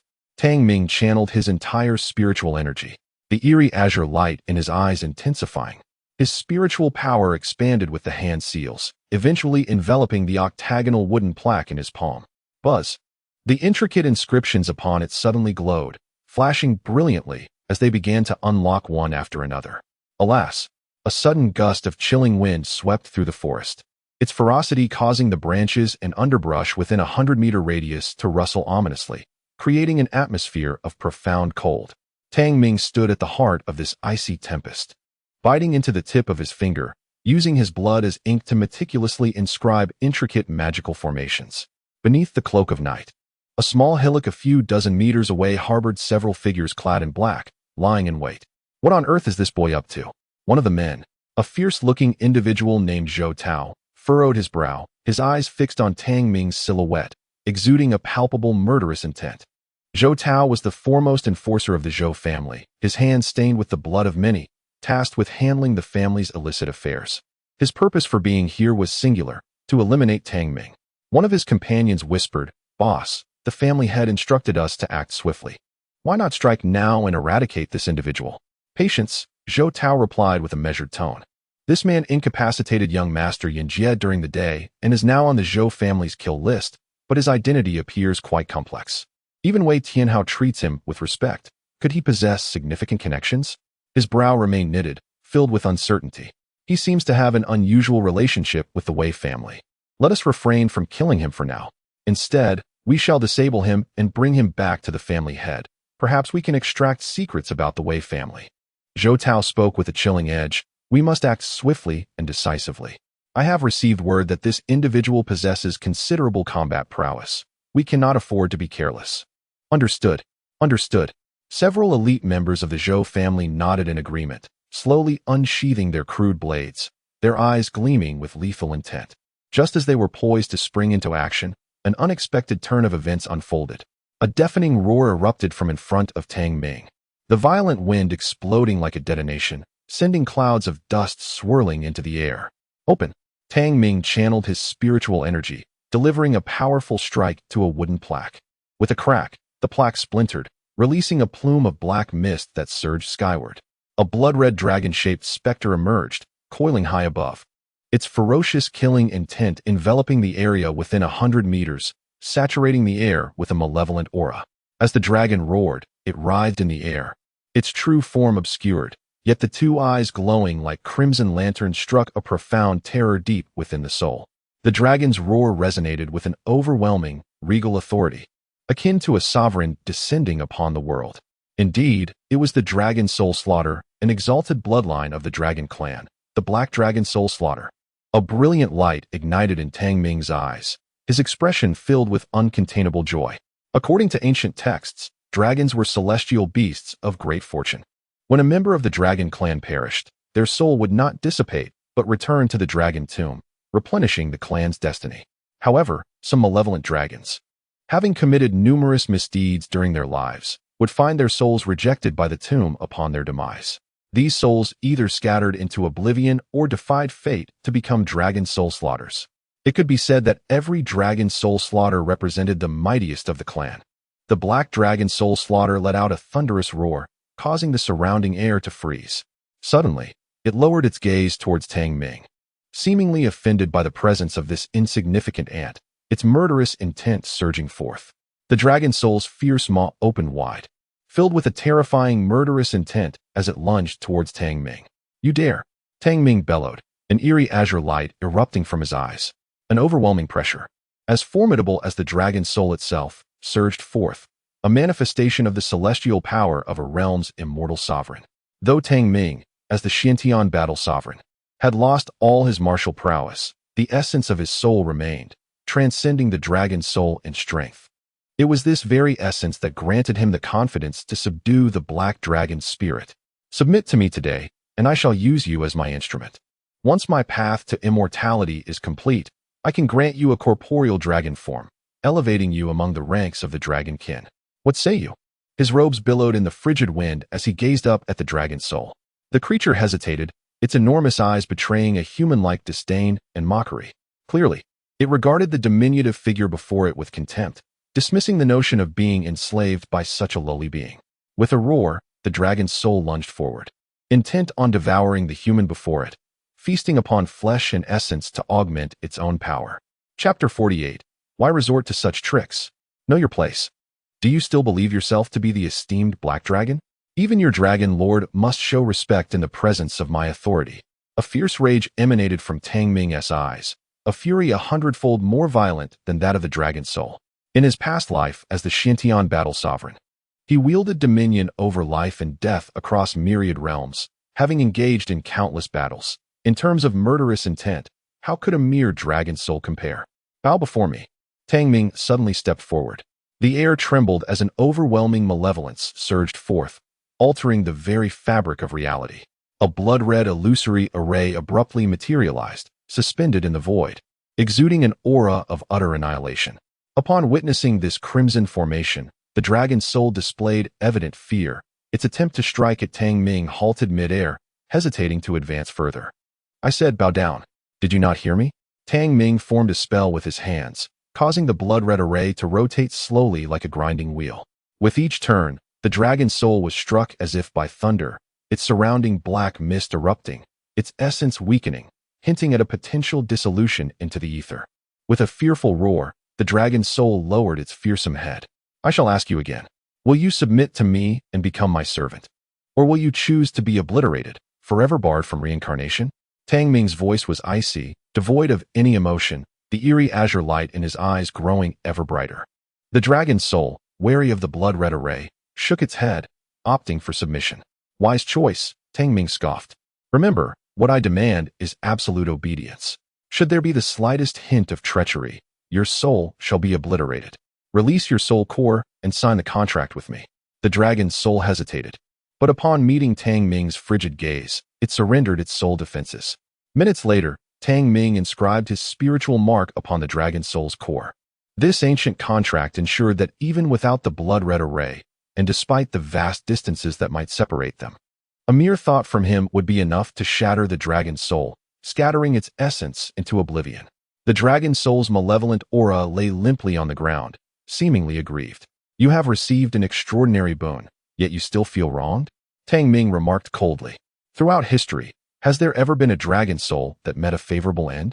The dragon's soul, steeped in malevolence, is not destined to be accepted by the heavenly Tao. Once the heavenly tribulation locks onto you, death is inevitable. To follow me and assist in the reconstruction of your dragon form to ascend among the immortals is a privilege of the highest order. A low growl escaped the dragon's soul, its enormous crimson eyes betraying a flicker of obsequiousness. Since the contract was irrevocable, it was wiser to ingratiate itself to its master. Do not attempt to play these games with me, Tang Ming admonished with a frigid tone. Let me reiterate, should you dare to defy my commands even once, you will face certain death. I shall not grant you a second chance. Fulfill your duties. You are but my slave, nothing more.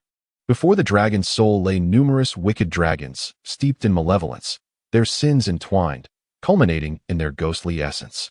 Such beings were inherently treacherous and vile, and Tang Ming was not inclined to show them any kindness. Upon realizing its attempts at flattery were in vain, the dragon soul reverted to its icy demeanor, lifting its head in defiance. Wretched beast, Tang Ming hissed. His gaze flickered with lethal intent as he turned towards the shadows behind him. Have you followed me all this time, yet remain hidden? I presumed you were eager to strike. Are you now afraid to reveal yourselves? With his keen senses, he had long detected the presence of assassins, and he had chosen this secluded grove precisely to eliminate them without a trace. Silence reigned. If you refuse to show yourselves, then I shall come to you. Tang Ming took a step forward. Wait, we are coming out. Zhou Tao and his companions hurriedly emerged, desperately attempting to steady their voices, though a tremor betrayed their fear. After all, it was a dragon, an apparition of a ghostly dragon from the realm of cinema now manifested in reality. They were fortunate to be alive. Ahem, young man, what brings you here at such a late hour? We are the caretakers of this garden and thought you might be here to illegally harvest timber. Since that is not the case, we shall take our leave. Zhou Tao swallowed hard, concocting a lie as he prepared to depart. What an admirable garden caretaker you are, Tang Ming smirked, a hint of wicked charm gracing his lips.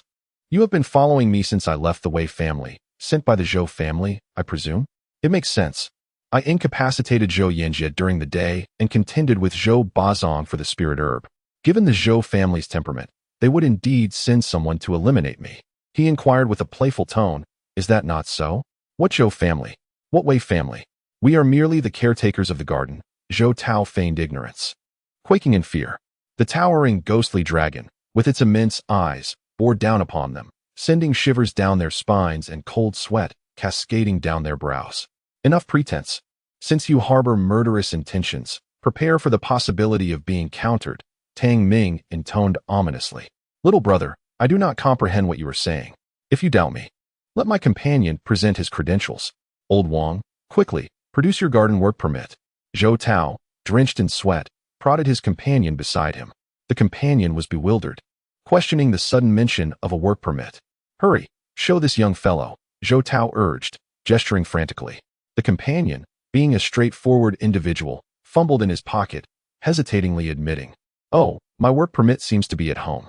Before he could finish his sentence, a tremendous force struck his back, propelling him towards Tang Ming. While Zhou Tao dashed away, realizing he had been discovered, he needed his companion to divert attention, granting him a chance to escape. Zhou Tao, you treacherous fiend.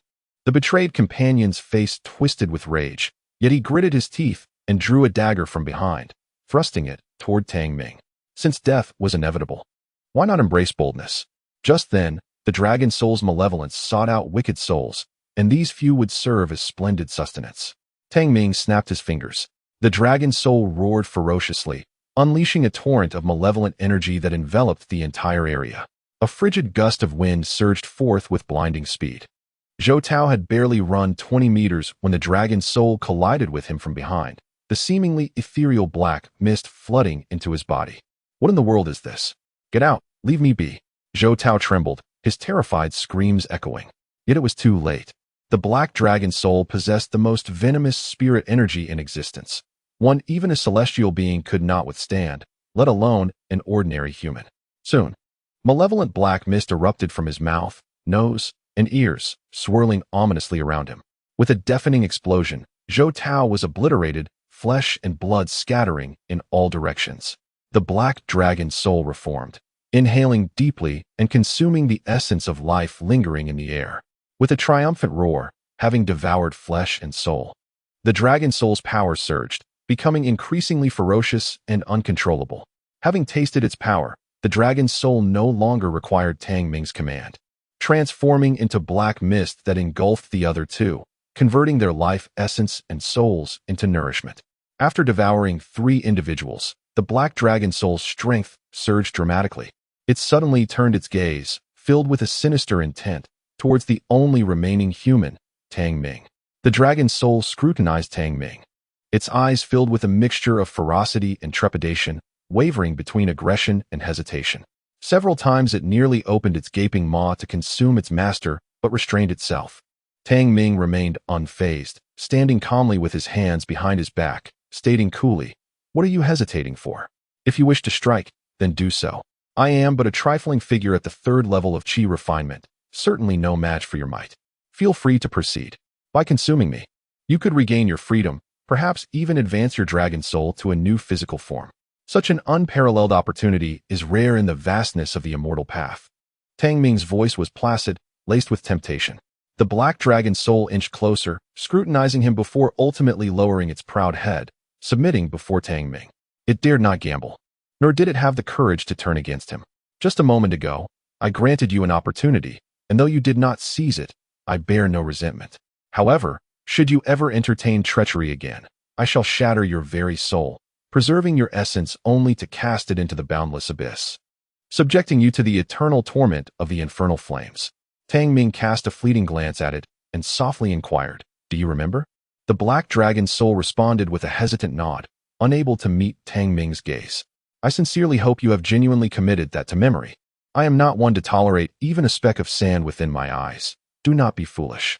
Tang Ming opened his palm, revealing a plaque. In an instant, the black dragon soul transformed into a wisp of black mist, vanishing into the plaque. Tang Ming then flipped the plaque over and, with hands clasped behind his back, strolled out of the grove. Outside, the atmosphere felt even more desolate, and he had no desire to disturb Aunt Lu and her family at such a late hour. Instead, he made his way to Qinghu Park, finding his usual spot by the lakeside to sit cross-legged and meditate. The following day, despite a sleepless night, Tang Ming felt invigorated. It was time to head to school. Checking the time, he proceeded to Zhonghai Affiliated High School. The school buzzed with excitement.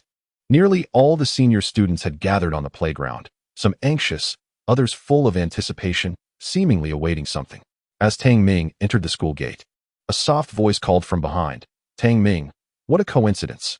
"Indeed, quite coincidental," Tang Ming replied with a smile, casually inquiring, "By the way, is there an event at school today? Why is everyone on the playground?" Su Yuro cheerfully explained, "Today marks the announcement of the unified exam results. Everyone is waiting for the leaderboard." "Ah, I see," Tang Ming remarked, disinterested in the results. He exchanged a few words with Su Yuro before turning towards his classroom.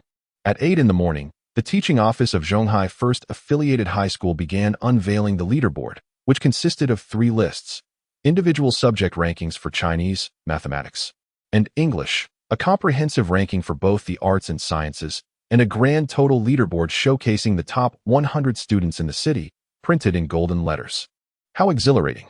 I hope my name appears among the ranks," one student mused. "You must be dreaming. With your academic performance, not finishing at the bottom is already a feat." Another retorted, "Who do you think will take the top spot? Could it be someone from our school?" "Unlikely.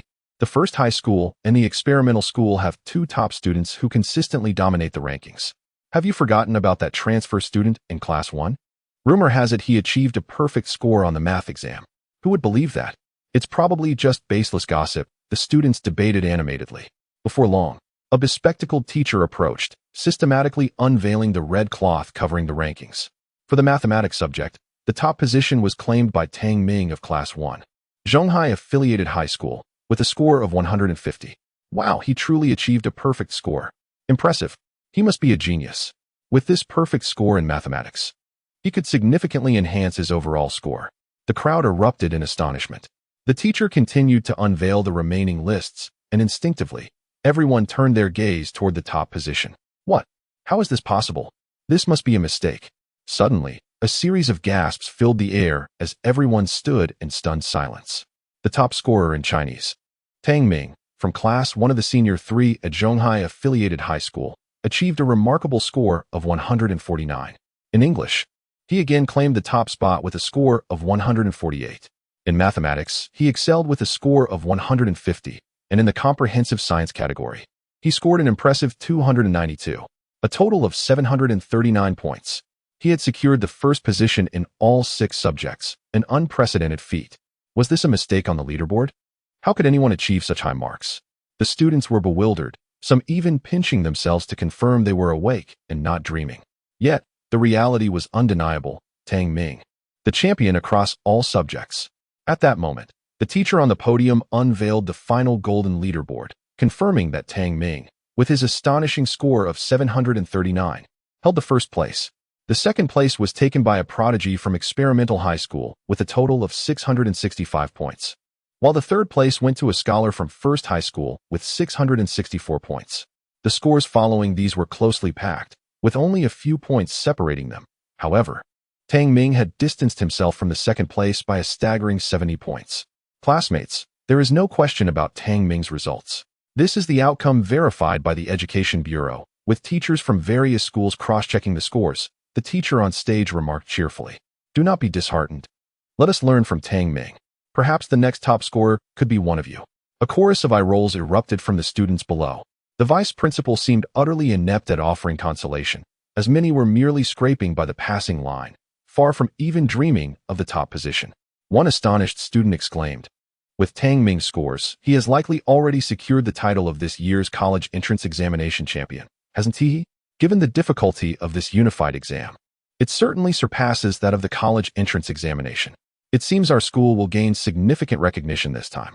The surrounding students wore expressions of envy, not just at Zhonghai Affiliated High School, but as the unified exam scores were released, institutions like First High School, Second High School, Zhonghai Fifth High School, and Experimental High School were equally taken aback by Tang Ming's results.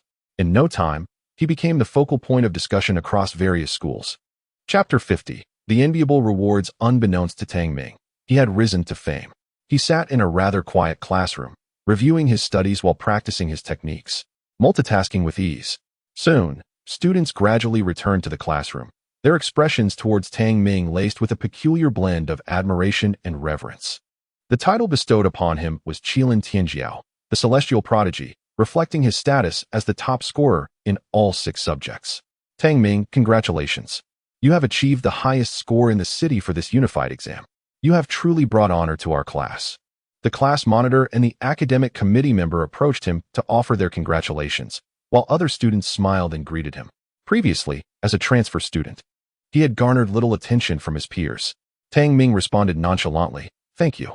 A strikingly beautiful girl approached, her enchanting eyes glimmering as she said, "Tang Ming, how about I hire you as my tutor to help me with my studies? The remuneration can be negotiated."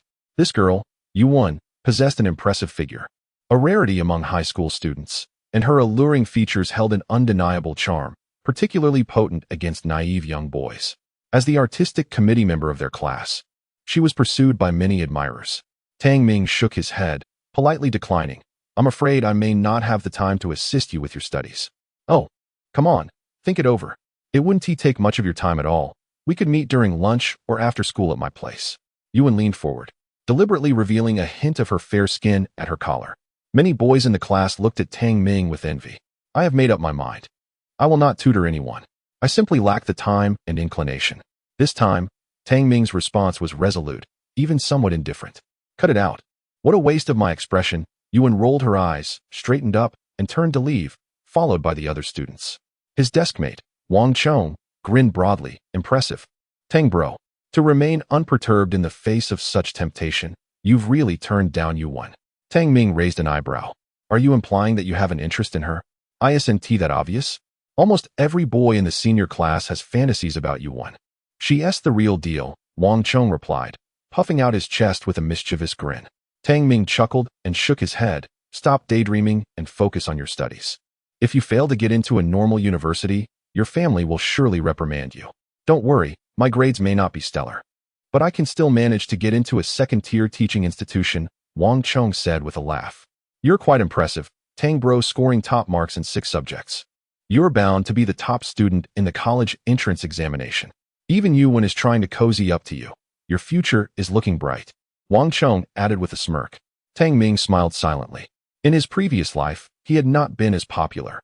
In fact, he had faced countless dismissive glances, with only Wang Chong willing to converse with him, especially Yuan, who had once looked down upon him due to his limp. There was an incident where he accidentally bumped into her while getting water, and she had shouted in the classroom about being harassed, leaving him quite embarrassed. Now, seeing his good grades, she sought to ingratiate herself. What a twist of fate. As he reminisced, a group of people suddenly flooded into the classroom. Tang Ming, their homeroom teacher, Huang Tao, entered with a beaming smile. "You've achieved first place in the city this time, bringing me great honor. Keep up the good work. Aim for the same or even better results in the college entrance examination." He was visibly elated, exclaiming, "Tang Ming, due to your outstanding performance, Principal Ouyang has come personally to present you with an honorary certificate and a scholarship from the affiliated school." Ouyang Weixin stepped forward, holding a bright red certificate along with a large envelope. "Tang Ming, I am delighted that you have brought honor to our school. This 50,000 yuan is your scholarship." As decided by the board of directors of the affiliated school, Tang Ming was somewhat taken aback. "A scholarship? For just an exam?" "Certainly. In the past, we have awarded bonuses for both subject top scorers and overall top scorers to encourage excellence," the principal explained. Ouyang Weixin responded with remarkable composure. In the past, the top prize merely amounted to 2,000 yuan. However, this time, Tang Ming was awarded 500,000 yuan, with a greater emphasis on flattery and ingratiation. After all, Tang Ming is an extraordinary talent, a veritable prodigy. Numerous schools are willing to invest exorbitant sums to secure him, as the honor of being the alma mater of the Gaokao champion holds great significance for him. It would be unfortunate if another institution were to lure him away. Huang Tao chuckled from the side, saying, "Tang Ming, this is a token of appreciation from the school as well as encouragement. Accept it. With your abilities, you are more than deserving." "Very well, I shall not be modest." Tang Ming nodded and accepted the cash and certificate of honor. The students in the class looked on with envy, 500,000 yuan could easily cover the down payment for a luxurious residence in Zhonghai. Soon after, another group of individuals surged through the entrance. Leading them was Director Yin Fan of the Education Bureau, accompanied by Lei Bin and other high-ranking officials. Yin Fan smiled broadly at Tang Ming, stating, "Tang Ming, originally, we were to have Elder Lei here today, but after you assisted him in resolving the Euler equation, he has been engrossed in his laboratory. Thus, I have come to reward you on his behalf. Here is 30 million yuan, allocated specifically from the National Research Funding for Talented Individuals. Additionally, this is a patent certificate for your research achievements, along with a certificate of key support for national research talents." He presented a bank card and a stack of certificates to Tang Ming. Yet, this was not the end of it. Lei Bin approached with a smile, saying, "Tang Ming, my father is the president of Zhonghai University and the honorary dean of the research program at Jinling University. After the Gaokao, should you wish, you may choose between Zhonghai University and Jinling University. My father has said he can guarantee your admission for your undergraduate, master's, and doctoral studies, effectively ensuring that you will graduate as a doctoral student." The class erupted in astonishment. Even Huang Tao and Ouyang Weixin were momentarily taken aback. Such a reward from Elder Lei is indeed substantial. A threefold guarantee for undergraduate, master's, and doctoral studies. Who else in the nation could offer such a privilege? Please convey my gratitude to Elder Lei. I shall graciously accept all these rewards, Tang Ming replied with a serene smile, his expression devoid of the exuberance others might expect. In truth, these accolades were of little consequence to him. They were not the aspirations he sought to attain. Before long, news of Tang Ming's various awards spread like wildfire throughout the school, igniting a flurry of discussions filled with admiration and envy. Even those who felt jealousy dared not express it, for his top scores across 6 subjects left no room for criticism. Tang Ming, however, remained unperturbed, focusing on his studies while contemplating matters of cultivation. He had gathered all the materials necessary for refining the Hunyuan body refining ointment and could commence at any moment. Nevertheless, he needed to find a secluded location, preferably an abandoned factory in the outskirts. Refining elixirs is vastly different from cultivation. While he could easily meditate in a remote mountain forest for his practice, the process of concocting elixirs is an exceedingly meticulous endeavor that demands an optimal environment. It must be tranquil and free from disturbances, situated in an area with excellent feng shui, ideally near a natural source of flowing water devoid of additives, and with a gentle breeze to regulate the heat, yet not so strong as to disrupt the process. Harmony among heaven, earth, and humanity is essential. Alas, such a place is indeed hard to come by. If only my cultivation level reached the 6th layer of qi refinement, I could then summon the powers of heaven and earth, wielding fire when I desire it, conjuring winds at will, unrestrained by my surroundings. Tang Ming felt a slight headache. Chapter 51. The Arena Competition, Eastern Martial Artists After School. Tang Ming initially intended to visit a real estate agency in search of a place. However, as he stepped out of the school gate, he was unexpectedly intercepted by a striking beauty. Tang Ming, Li Shishir waved her delicate hand from across the street. She possessed long, slender legs, donned in a fitted outfit, her ponytail accentuating her spirited demeanor. Leaning against a Hummer, she radiated an air of coolness. Drawing the attention of passers-by, Tang Ming approached. "What is it, officer? I haven't caused any trouble these past few days." "That's not the matter. I need your assistance," Li Shishir replied, her enchanting eyes sparkling. "Today, the city bureau is holding an arena competition. I know of your impressive skills and wish to invite you to help us maintain order." Tang Ming, puzzled, responded, "But I'm not a police officer. Why would you call on me for your bureau's competition? It's not an internal contest. We can enlist external aid," Li Shishir clarified. The bureau has been training in combat skills at a local martial arts school for years, but recently, a group of warriors from Yingzhou have arrived, ruthlessly seizing territory. Tensions escalated, leading to this arena competition. The victor retains the right to occupy that area. Each side will field 10 fighters, and the team whose members are all defeated will lose. She spoke with evident frustration. "Those Yingzhou martial artists are exceptionally strong. We've lost 9 matches already. If we lose again today, it will be a total defeat." Tang Ming's expression turned peculiar. "Lost 9 matches? Feel free to laugh. After all, it's evident we are outmatched." Li Shishir blushed slightly, letting out a huff.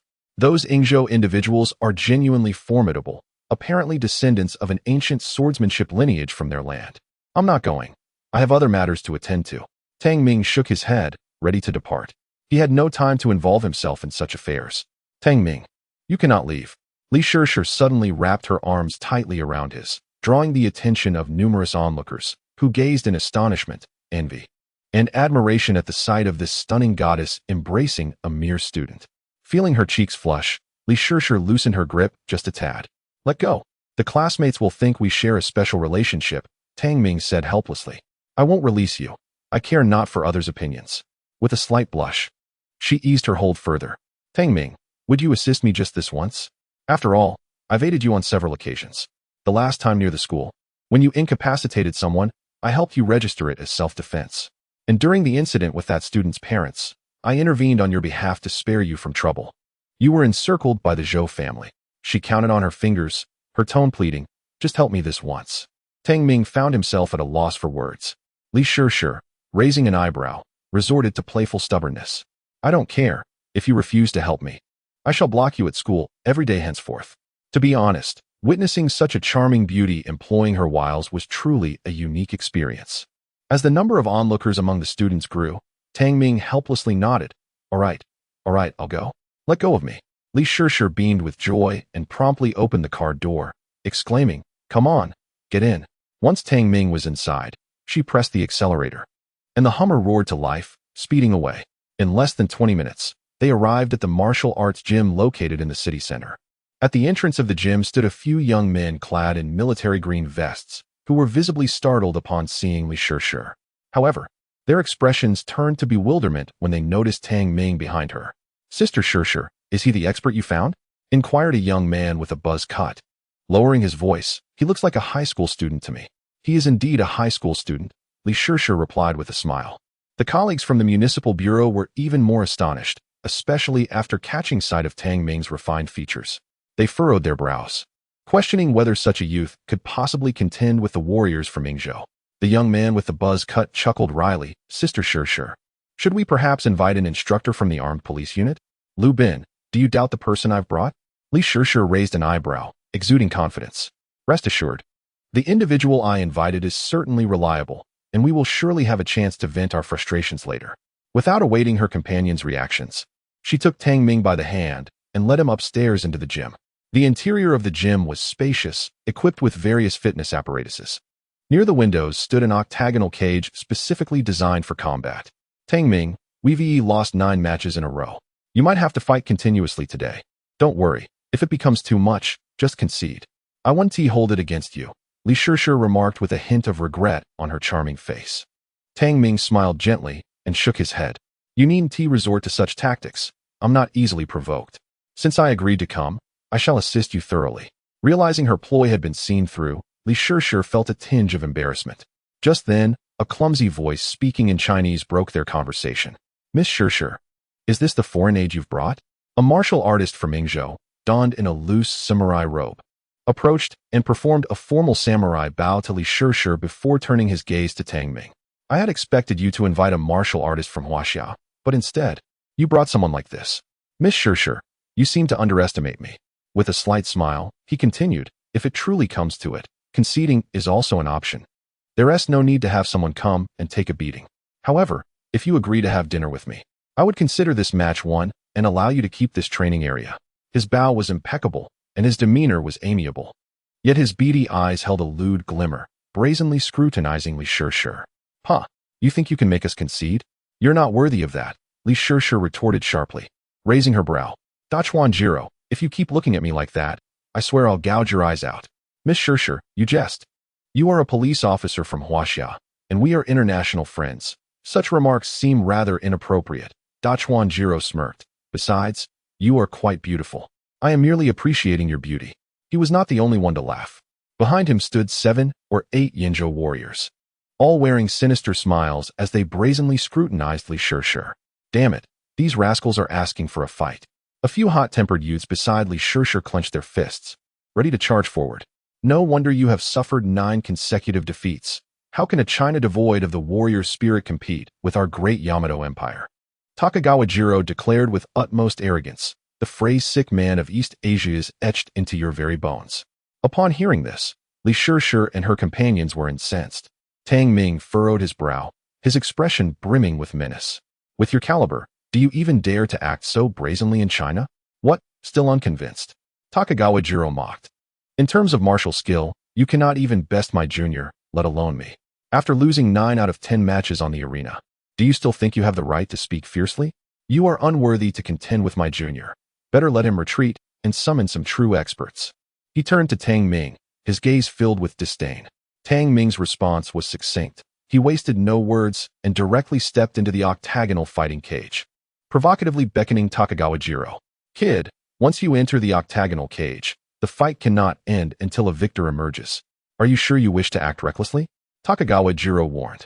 Dealing with you Eastern devils is hardly acting recklessly, Tang Ming retorted with a calm smile.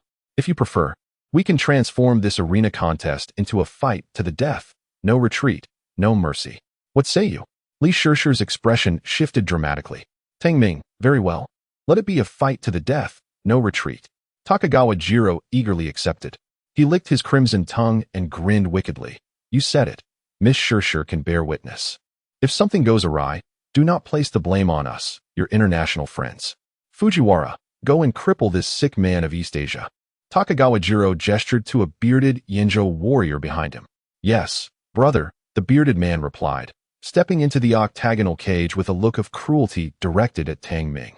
If you kneel down now and admit you are a sick man of East Asia, I might spare you some suffering. Otherwise, you shall spend your life bedridden. A complete invalid. His eyes glimmered with a savage anticipation, eagerly awaiting the kneeling of the Chinese youth before him. Is that so? I hope you can maintain your current bravado. Tang Ming's tone was frosty, devoid of emotion. Ding! The bell rang, signaling the commencement of the fight. Almost instantaneously, the bearded man launched his attack, his form darting forward as he executed a high, sweeping kick from the side, accompanied by a fierce whoosh. This powerful kick, imbued with tremendous force and speed, aimed at Tang Ming's neck. Should it connect, it would surely lead to severe injury, if not death. A companion gasped, Sister Shishir. These foreign devils mean to kill. Silence, and watch closely. Li Shishir exclaimed, her delicate fists clenched, revealing her own anxiety. So weak, you can't even dodge. Have you been scared silly? The bearded man sneered at Tang Ming, who remained motionless, and he grinned, increasing his force once more. Swish. As the whip-like kick descended with ferocity, just as it was about to strike its target, the man with stubble caught a fleeting glimpse of a shadow passing before him. Instantly, a searing pain radiated from his right knee. With a swift motion, Tang Ming delivered a decisive chop, the speed of which left the onlookers bewildered, unable to comprehend the execution of the strike. Thud! The stubbled man collapsed to the ground, clutching his shattered kneecap and howling in agony. Tang Ming looked down upon him and spoke coolly. If you kneel and proclaim thrice that you are a foreign devil, I might spare your life. Baka! The man, infuriated, cursed in his native tongue. Tang Ming's gaze turned icy as he stomped down hard on the man's left kneecap. Crack! The sound of bones splintering echoed ominously. Ah! The stubbled man screamed, sweat pouring down his pale face as the excruciating pain rendered his body trembling. Tang Ming's demeanor remained unperturbed as he withdrew his foot, only to bring it crashing down on the man's right elbow. Just as he was about to apply pressure again, the stubbled man, panic-stricken, pleaded, No, please. I will say it. He crawled on the ground, repeatedly bowing his head. I am a foreign devil. I am a foreign devil. I am a foreign devil. After the third declaration, his back was drenched in cold sweat. Begone! Tang Ming delivered a kick to the man's chin, rendering him unconscious, and uttered nonchalantly, Next. Baka! Jiro Okawa clenched his fists, a glint of murderous intent illuminating his slanted eyes. Hiroka, you go. Another warrior from the island nation stepped into the octagonal cage. In less than 2 minutes. Thud! This warrior lay on the ground, spewing blood and frantically bowing, crying out, I am a foreign devil. I am a foreign devil. With a swift kick, Tang Ming knocked him unconscious, stating flatly, Next. With 2 successive victories, both bouts concluded with a single, lethal strike. Each confrontation resolved in under 30 seconds. 5 minutes later, the ground outside the octagonal cage was strewn with a row of warriors from the island nation, most of whom were left with severed limbs and drenched in blood. The air was thick with the metallic scent of blood, prompting a pallor in Okawa's complexion. while even those alongside Li Shirshir felt a chill run down their spines, gripped by horror. It was utterly brutal. Earlier, one warrior had stubbornly refused to utter the phrase, "I am a foreign devil," enduring a gruesome fate as Tang Ming systematically shattered his limbs, rendering him unconscious multiple times, only to revive him through pressure points, compelling him to bear the torment. Ultimately, the resilient warrior's spirit shattered, leading him to wail for mercy as he cried out incessantly, "I am a foreign devil." Bang! Another bloodied warrior was ejected from the octagonal cage, his legs bent at an unnatural angle, clearly irreparable. Gulp! Several men with crew cuts struggled to swallow, staring blankly. "Sister Shirshir, is this a bit too cruel?" "Cough, it shouldn't be, right?" Li Shirshir responded, her own conviction wavering.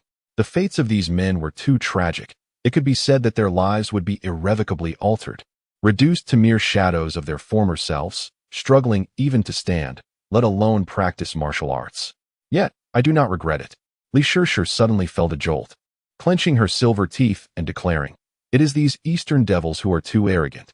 When the authorities inquire, you shall say it was my organization. I shall shoulder the responsibility alone. Sister Shirshir, I, Lu Bin, am not that sort of person. Indeed, we shall bear it together. After all, they provoked us first." And Zhang Jun's hand was fractured by them. He is still receiving treatment in the hospital. "Exactly, we did not bully them. We adhered strictly to the rules of combat," several companions chimed in. Although the fate of the Eastern warriors was grim, it brought them a sense of satisfaction, finally releasing their pent-up frustration and oppression. Especially upon witnessing the ghastly expression of Okawajiro, even Li Shirshir could not help but chuckle. "Okawajiro, you have now suffered 9 consecutive defeats." Li Shirshir taunted. "I am not afraid to inform you that it was merely a high school student from Huaxia who triumphed over you. How dare you arrogant Easterners flaunt your might in Huaxia, and your so-called samurai spirit, Pa. I know not of your martial prowess, but I do know that with your character, you are utterly unworthy to be brazen in my homeland." With her hands on her hips, she sneered, "There is one more match, if you are afraid. Admit defeat promptly and do not waste my time." Chapter 53. Let me show you the true swordsmanship of Huaxia Baka. Okawajiro's eyes nearly ignited with fury as he fixed his gaze on Tang Ming, madness and murderous intent flashing within. Admitting defeat is not an option. As I have stated, you must kneel and kowtow, shouting 3 times that you are an Eastern devil.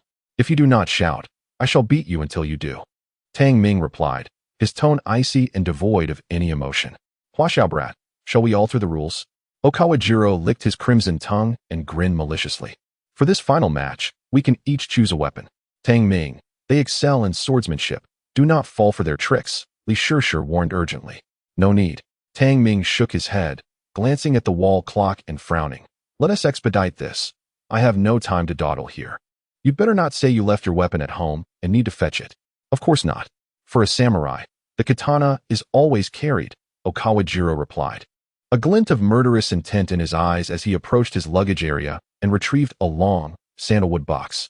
He opened the box, revealing a slender, exquisite samurai sword, wrapped in golden brocade. Setting the box down, Okawajiro caressed the sword's scabbard before suddenly drawing the blade. Clang! The resonant sound of the sword echoed. Gripping the hilt with both hands, he positioned the sword before him, his aura sharpening and intensifying, his presence far more formidable than before. He stepped into the octagonal cage and inquired, "Where is your weapon?" "To deal with you, one hand suffices," Tang Ming replied nonchalantly. "Utterly laughable. I hope you do not regret this decision, though. No, you shall not have the chance to regret." Okawajiro narrowed his eyes, slowly positioning the drawn samurai sword horizontally before him. The sword's blade was slender and as thin as paper. As the edge aligned with Jiro Okawa's eye, a peculiar aura began to emanate. The intent to kill surged instantaneously, merging seamlessly with the blade. The Northern Star one-sword style. Damn it. He is a practitioner of the Northern Star one-sword style. Li Shirshir's expression changed dramatically as she anxiously exclaimed, "Tang Ming, be careful. This is the ultimate technique of the Northern Star one-sword style. Watch out for the trajectory of his strike. This school excels at intertwining illusion and swordsmanship, killing unseen." How unfortunate that this warning came too late. Jiro Okawa let out a sinister laugh, his arms suddenly shaking as the sword hilt trembled vigorously, transforming into several beams of sword light. both real and illusory. Whoosh! A single strike was unleashed, with 3 beams of sword light attacking from different directions. Even Jiro Okawa's figure appeared somewhat ethereal and indistinct, darting left and right. Yet in an instant, he crossed 5 meters, utterly bizarre. The Northern Star One-Sword Style, a distinguished school within the Ingzhou sword arts, is said to have been founded by a master who once crossed the sea to seek knowledge in the Tang dynasty of China. Gifted with exceptional talent, he slightly modified the techniques of the Tang's broadsword and swordplay, creating a style that perfectly suited his own. Predominantly based on the fierce and domineering slashing of the battlefield broadsword, it integrated pure Chinese sword techniques, elusive and traceless, ultimately combining with enigmatic arts, resulting in formidable lethality. Often, a single strike would be unleashed before the enemy even realized their demise. The Northern Star One-Sword Style thus spread through Ingzhou.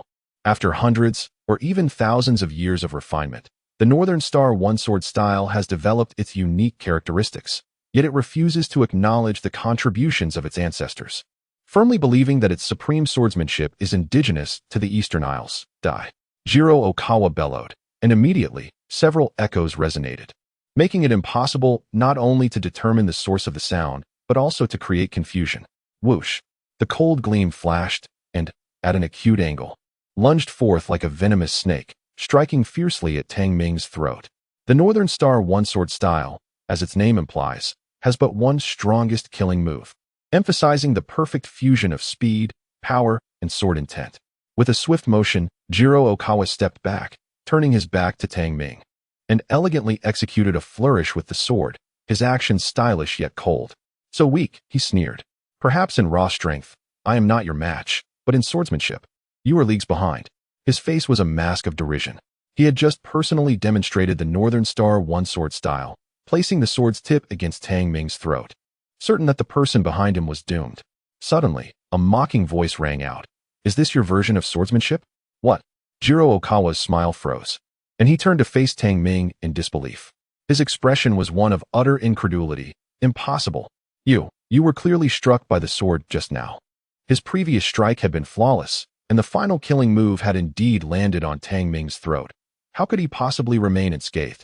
The integration of swordsmanship, blade techniques, and illusion was a commendable idea by the founder of this style, but alas, his comprehension was lacking, resulting in a hodgepodge of techniques that failed to achieve true mastery. Tang Ming's lips curled into a sardonic smile. Is this the sort of pathetic swordsmanship that can establish a school in your eastern land? As he spoke, he slowly raised his right hand, his 2 fingers converging to form a sword-like gesture. Allow me to demonstrate what true Huaxia swordsmanship entails. With a faint smile, Tang Ming declared, and as his words fell, his finger thrust forward in the most fundamental form of a direct stab. The motion appeared languid, seemingly devoid of lethality. What a worthless technique. I shall sever your hand. Dechuan Jiro's face contorted in fury as he gripped his sword and brought it down with ferocity. The finely tempered steel blade met the tips of Tang Ming's fingers, revealing a chasm of difference in their prowess. Just as Li Shishir was about to urge Tang Ming to retreat in a fit of anxiety, an unforeseen event transpired. A resonant hum of the sword suddenly reverberated through the air as a profound and pure intent surged forth between Tang Ming's fingers. The essence of swordsmanship is simplicity. A true swordsmanship genius is unrestrained by the nature of their weapon. When the heart possesses the sword, even flowers and leaves can serve as weapons, and all of nature can become a sword. Break. Tang Ming uttered a single word, his fingers gliding gently forward. Boom. An endless stream of sword intent erupted forth. With a resounding clang, the specially forged katana shattered into fragments, the formless sword intent advancing relentlessly, striking with devastating force. Swish, swish, swish. 7 or 8 streams of sword intent encircled Dechuan Jiro, shredding his clothing into tatters, mingled with a deluge of blood. With a violent force, Dechuan Jiro was propelled back several meters, crashing through the octagonal cage and slamming against the wall before sliding down, his body marred by numerous sword wounds. His attire lay in strips, rendering him a pitiful figure akin to a beggar. Dechuan Jiro's gaze towards Tang Ming was filled with terror. Not just him. Behind him, Li Shishir and the others wore expressions of utter disbelief. To think that 2 fingers could sever tempered steel into fragments, and then, with unabated momentum, carved deep gashes upon Dechuanjiro's body. Were it not witnessed firsthand, none would dare to believe it. Chapter 54. Is this your samurai spirit? Tang Ming approached with an air of indifference, looking down upon Dechuanjiro. What do you intend to do? Dechuanjiro stammered, his scalp prickling under Tang Ming's gaze. Tang Ming replied calmly, it is quite simple. A bet is a bet. Kneel and proclaim yourself a barbarian from the east. Furious, Dechuanjiro retorted, absolutely not. You are insulting me. Slap. Tang Ming swiftly backhanded him, causing stars to dance before Dechuanjiro's eyes. If you refuse to shout, then I shall make you. With a swift kick, he shattered Dechuanjiro's right leg, the sharp crack of bone echoing throughout the room. Ah!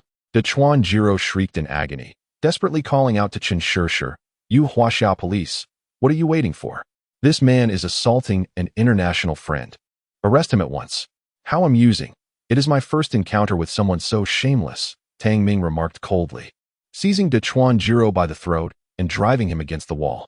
Bang, bang, bang. The heavy thuds resonated ominously. Help me. Dechuanjiro wailed, Baka. Do you believe I will report you to the embassy, Li Shishir? If I do, none of you shall escape. Li Shishir clenched her fists, clearly incensed by Dechuanjiro's shamelessness. These warriors from Yingzhou flaunted their power, initially maintaining a non-interference stance, yet they dared to provoke and obstruct the arena match, even sending colleagues from the municipal bureau to the hospital. When they were the aggressors, they claimed it was merely a routine sparring session. Now that they were on the receiving end, they sought protection and threatened to report. What kind of absurdity is this?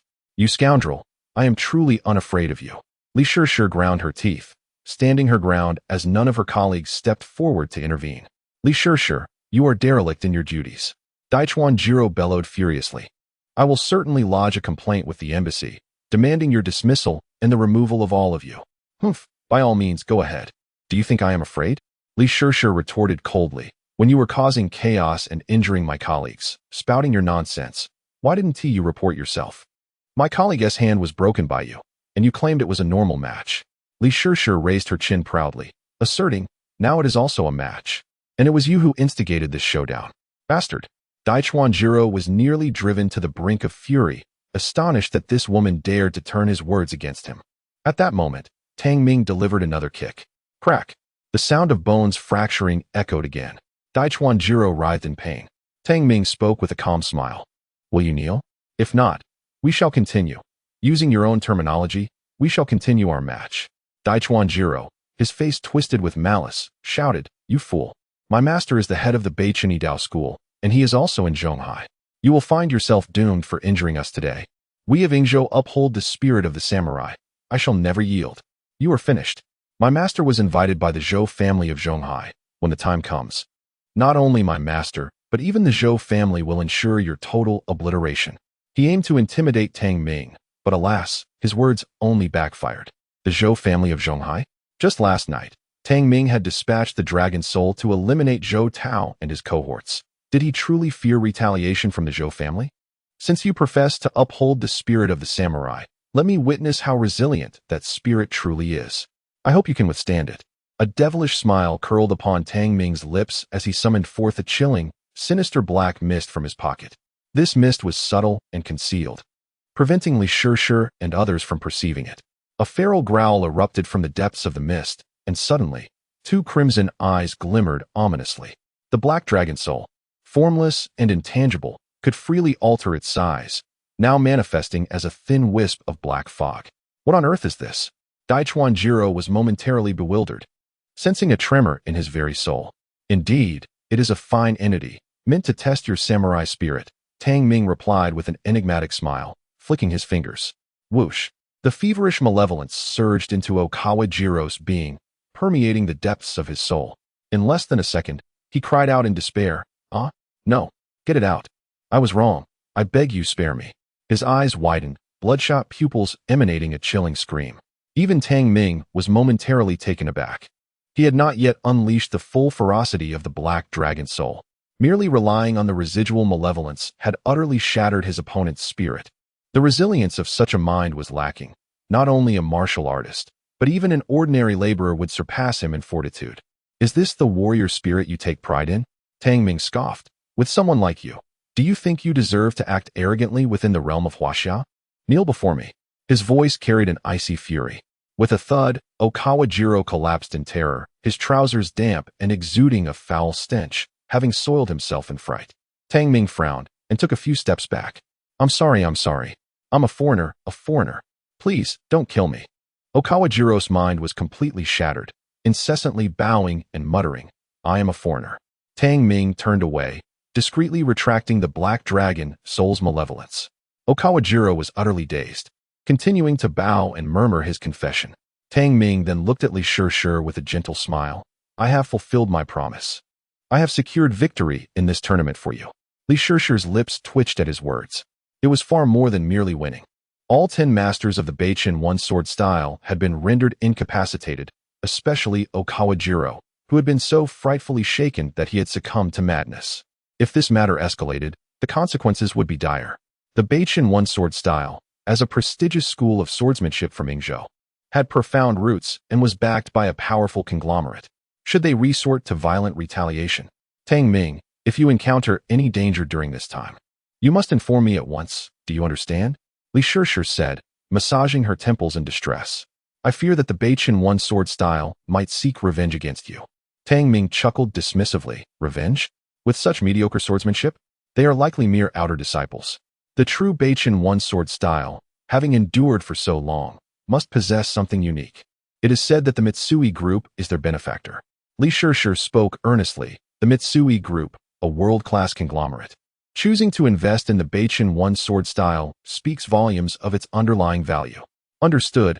I will exercise caution, Tang Ming replied with a faint nod. If there is nothing further, I shall take my leave. Let us be clear. If such matters arise again, do not seek my assistance. It's quite troublesome. Li Shishir smiled wryly, acknowledging his words. She dared not request Tang Ming's aid again, having incapacitated 10 swordsmanship experts in a single tournament, nearly resulting in a casualty. She could not possibly ask him for help once more. Chapter 55. The Hidden Forces. The world awaits as Tang Ming exited the martial arts hall. Dusk had fallen.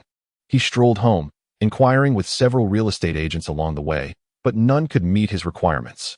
It is understandable that most intermediaries deal primarily with residential properties in bustling and prosperous areas, which are easier to sell. However, for someone like Tang Ming, who seeks tranquility in the outskirts and has specific requirements for a factory, options are nearly non-existent. With a sigh of resignation, Tang Ming contemplated, if all else fails, I shall venture into the countryside to purchase a plot of land and construct an alchemy chamber. 20 minutes later, Tang Ming returned to the Qinghu community. Upon seeing a convoy of luxurious vehicles parked at the entrance, his expression turned abruptly stern. Ahead, a fleet of black Audi A6s lined the roadside, their opulence attracting a crowd of onlookers. The prominent members of the Wei family, Wei Honglin, Wei Tianhao, Wei Jiai, were all present. Mr. Tang, Wei Honglin approached hastily. I owe you my life for the second time. Such kindness is beyond repayment. Tang Ming replied coolly. As long as the Wei family refrains from troubling me in the future, consider it a debt settled. Clearing his throat awkwardly, Wei Honglin continued, Mr. Tang, I am aware of the circumstances. It was a grave mistake on our part. Had I been in my right mind then, I would never have dared to treat you so. Ultimately, the Wei family is under my command, and Wei Tianhao, engrossed in the underworld of Zhonghai, is unaware of your significance to us. He then bowed low, kneeling before Tang Ming. Please, forgive me. At the sight of Wei Honglin kneeling, the onlookers gasped in astonishment. It was a public setting, right by the community entrance, bustling with pedestrians. The presence of the Audi convoy had already drawn a substantial crowd, and witnessing the venerable patriarch of the Wei family bowing in contrition to Tang Ming was astonishing. Wei Tianhao, feeling a pang of discomfort, stepped forward to assist. Father, you have just recovered. Allow me to kneel instead. Step aside. Wei Honglin bellowed, his voice a fierce command. All of you kneel. Cast aside your pitiful pride. The Wei family has enjoyed unbroken fortune for too long, leading to a loss of reverence. One must not harbor excessive arrogance, for the higher one stands, the harder one falls. Is the title of the second master of the Wei family too dazzling, blinding you to all else?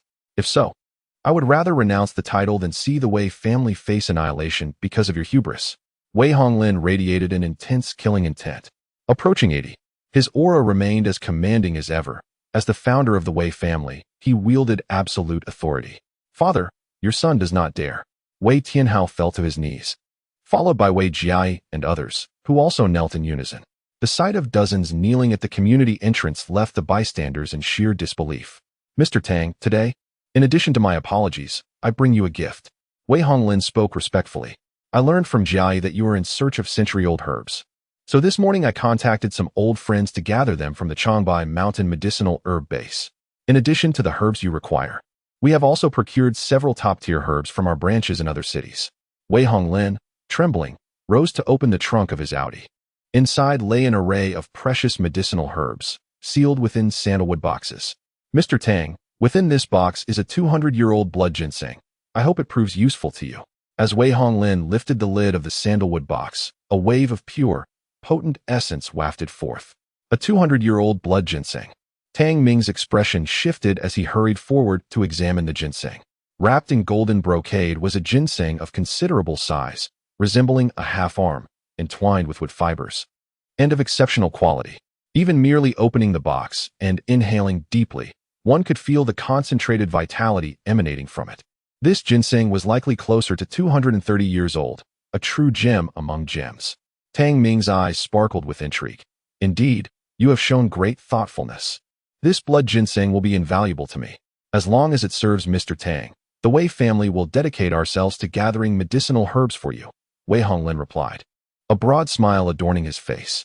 "In my travels across the land, I have made numerous friends, several of whom are involved in the herbal medicine industry. I have already made arrangements to establish a branch of the Wei family in Changbai Mountain. It hosts the largest natural medicinal herb repository in Huaxia, specifically for your needs, Mr. Tang. Additionally, there is a medicinal base in Shenanjia. In a few days, I will send Wei Tianhao to commence preparations for the herbal supply." Tang Ming, holding the blood ginseng, remarked, "With this 200-year-old ginseng, I could overlook the Wei family's earlier transgressions. You need not go to such great lengths to gather herbs for me." "Mr. Tang," Wei Honglin interjected respectfully, "I previously mentioned that these herbs are a gesture of apology. The Wei family is eager to continue assisting you, following in your footsteps." "Oh," Tang Ming's lips curled slightly. "Are you proposing to invest the entire strength of the Wei family and entrust your fate to me?" "Indeed, that is my intention," Wei Honglin affirmed resolutely, without a hint of hesitation.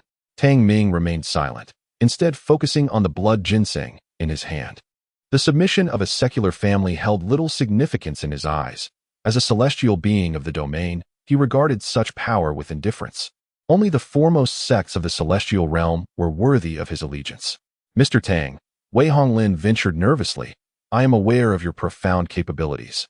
Yet in the secular world, one inevitably encounters trivial matters that may disrupt one's ascetic pursuits. The Wei family may lack other talents, but we can assist you with these mundane affairs." "Ascetic pursuits?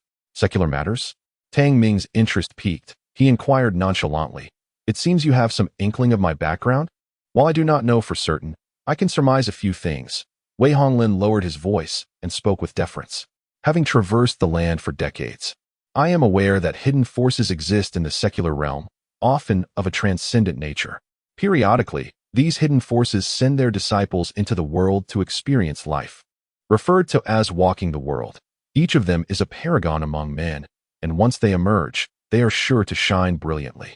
Wei Honglin spoke with utmost respect, pausing momentarily before bowing again and addressing, "Mr. Tang, though I am unaware of the exact hidden power from which you hail, your strength and demeanor undoubtedly signify that you traverse the realm of those clandestine forces. Your resemblance to the legendary figures of these hidden powers is striking, both emerging suddenly, exuding unparalleled elegance, and possessing unfathomable depth."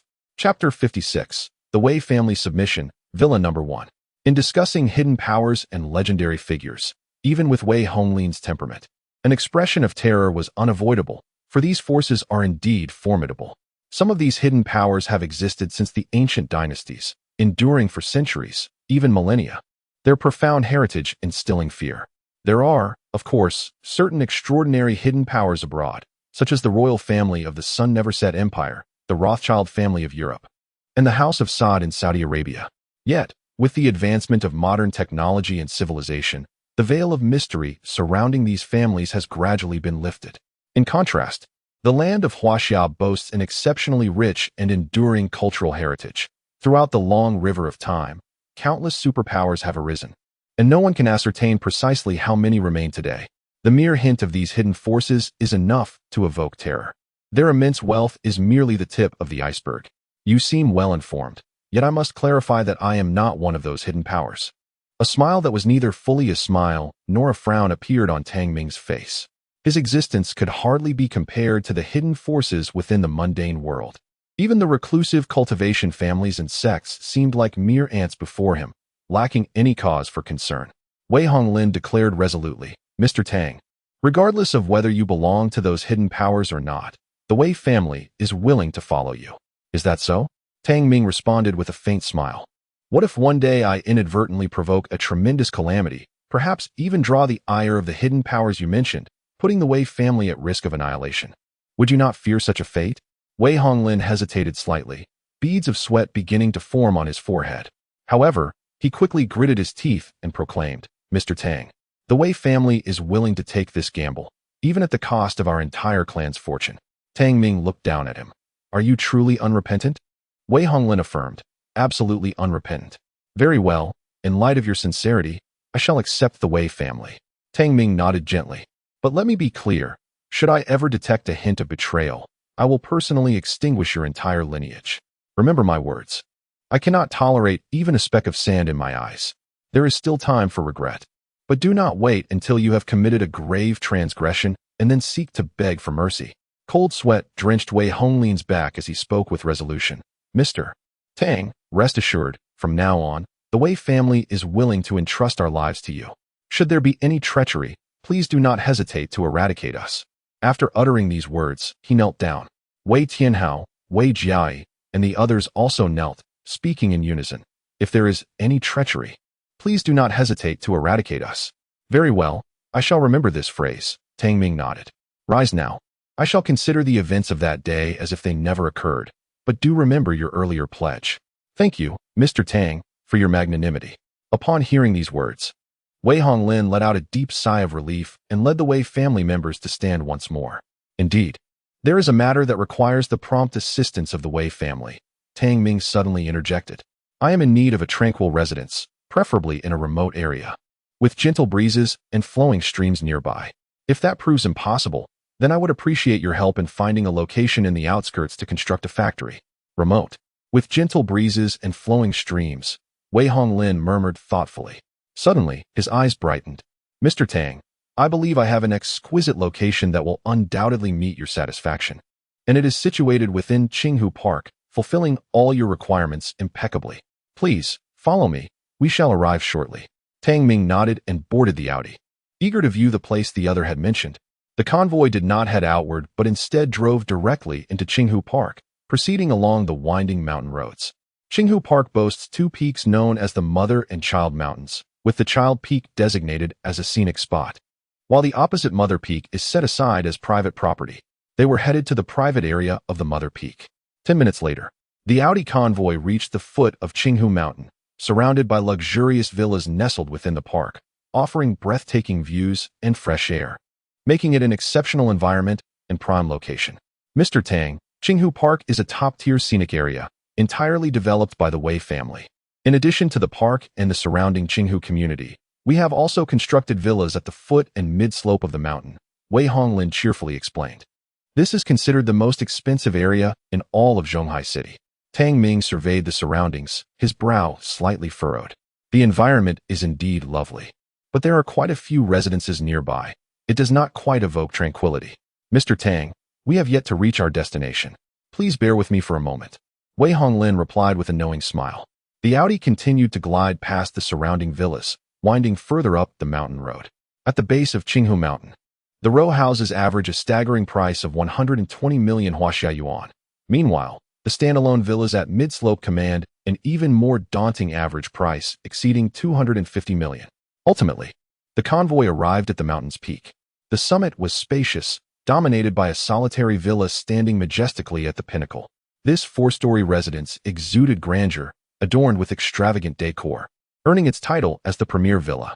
During the development of Qinghu Mountain, I specifically constructed a private villa atop the peak, named Villa Number 1.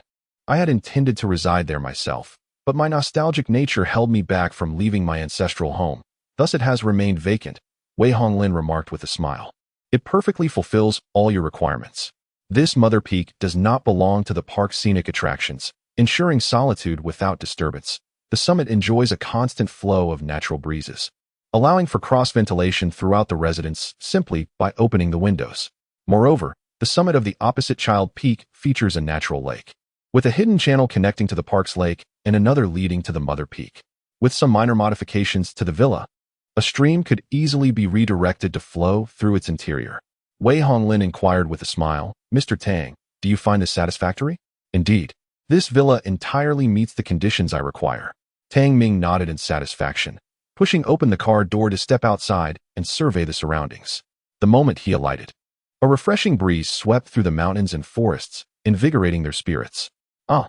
Tang Ming exclaimed in astonishment, his eyes suddenly alight with joy. The aura of nature. He had just sensed the purest essence of spiritual energy, far denser than in other regions. Mr. Tang, is something amiss? Wei Honglin inquired, assuming there was a flaw in the location, anxiety creeping into his voice. If this place does not meet your satisfaction, I can have someone continue the search.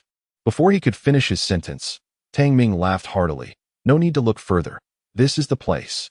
Wei Honglin, you have truly accomplished a great feat. I am exceedingly pleased with this location. Tang Ming's face radiated delight. The Wei family's number 1 villa was fortuitously situated amidst a natural abundance of spiritual energy. Chapter 57. I bestow upon the Wei family a fortuitous blessing. Tang Ming closed his eyes and took a deep breath.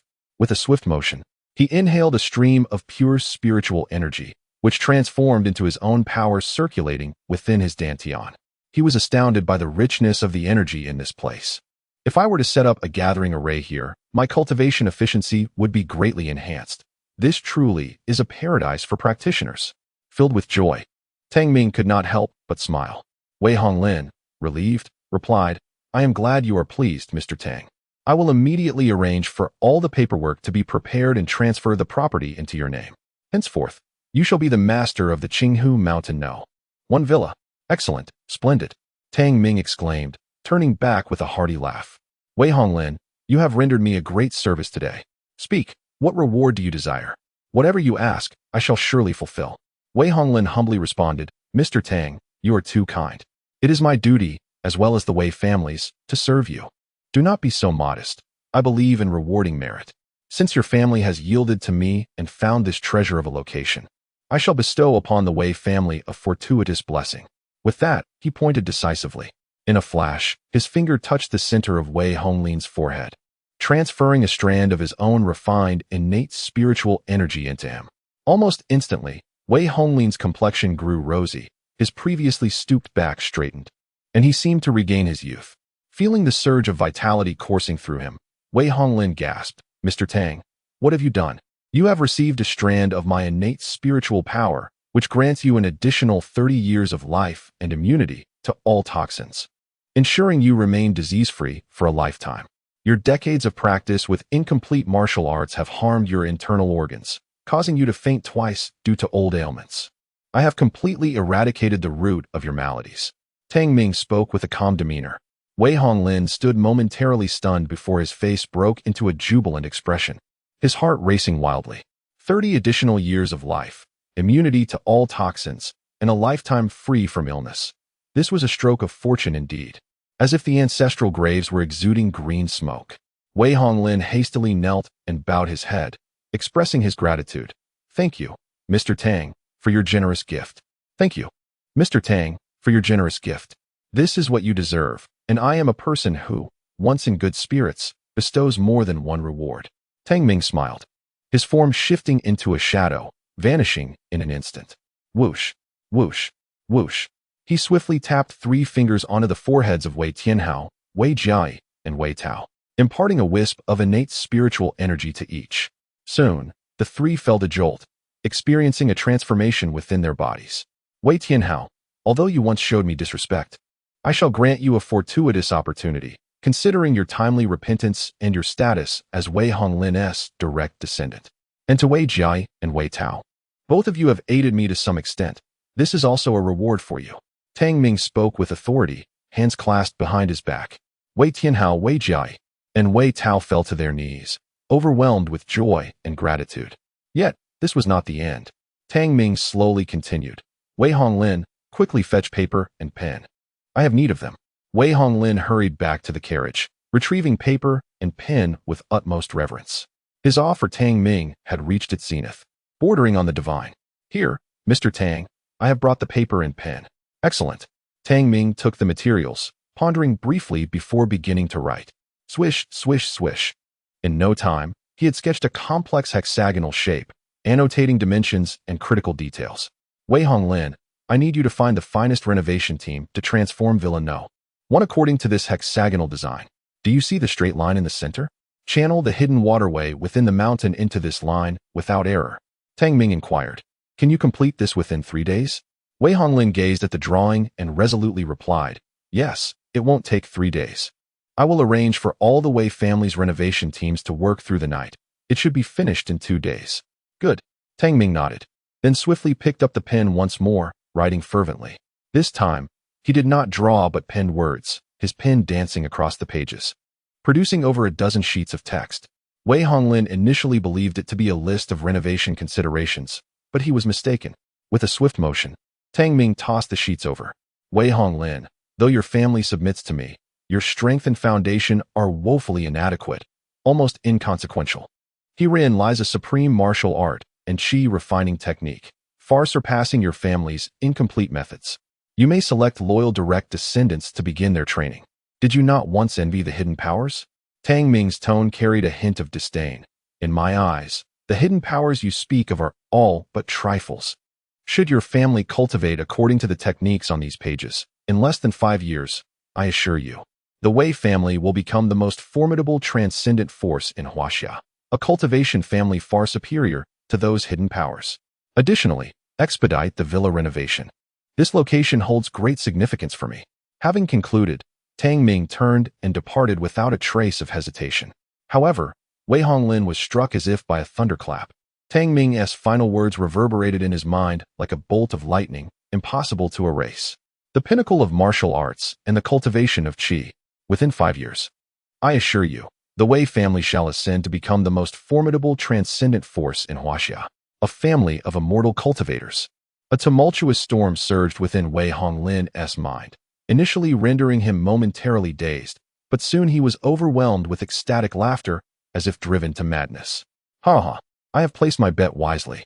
The unprecedented fortune of the Wei family has been wagered correctly by me. Mr. Tang is truly a divine being.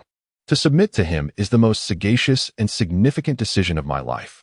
Wei Honglin's face radiated with vigor, his eyes sparkling with sheer joy. He hurriedly bent down to gather the fluttering papers, cradling them as if they were rare treasures, his body trembling with excitement. Wei Tianhao also rejoiced, congratulating him. Father, you are indeed the fortune star of the Wei family. The family's rise is largely due to your contributions. Ha ha ha, while I may lack other talents, my eye for people is unparalleled. Who would have thought that I, Wei Honglin, would one day recognize a true dragon? Mr. Tang is the genuine dragon of this world, a figure akin to a deity. Though Wei Honglin was brimming with excitement, he did not neglect important matters. Wei Tianhao, swiftly summon all developers and engineering teams of the Wei family. From this moment forth, they shall work day and night on the villa renovations. Additionally, ensure that 10 top-tier engineers are brought in to supervise, strictly adhering to Mr. Tang's instructions, with no room for error. Over the next few days, I shall personally oversee the work. With the command of the patriarch of the Wei family, the vast engineering teams soon mobilized, and the peak of Qinghu Mountain erupted into a cacophony of activity. Chapter 58. A hero saves the beauty after leaving Qinghu Mountain. Tang Ming returned to Aunt Lu's home.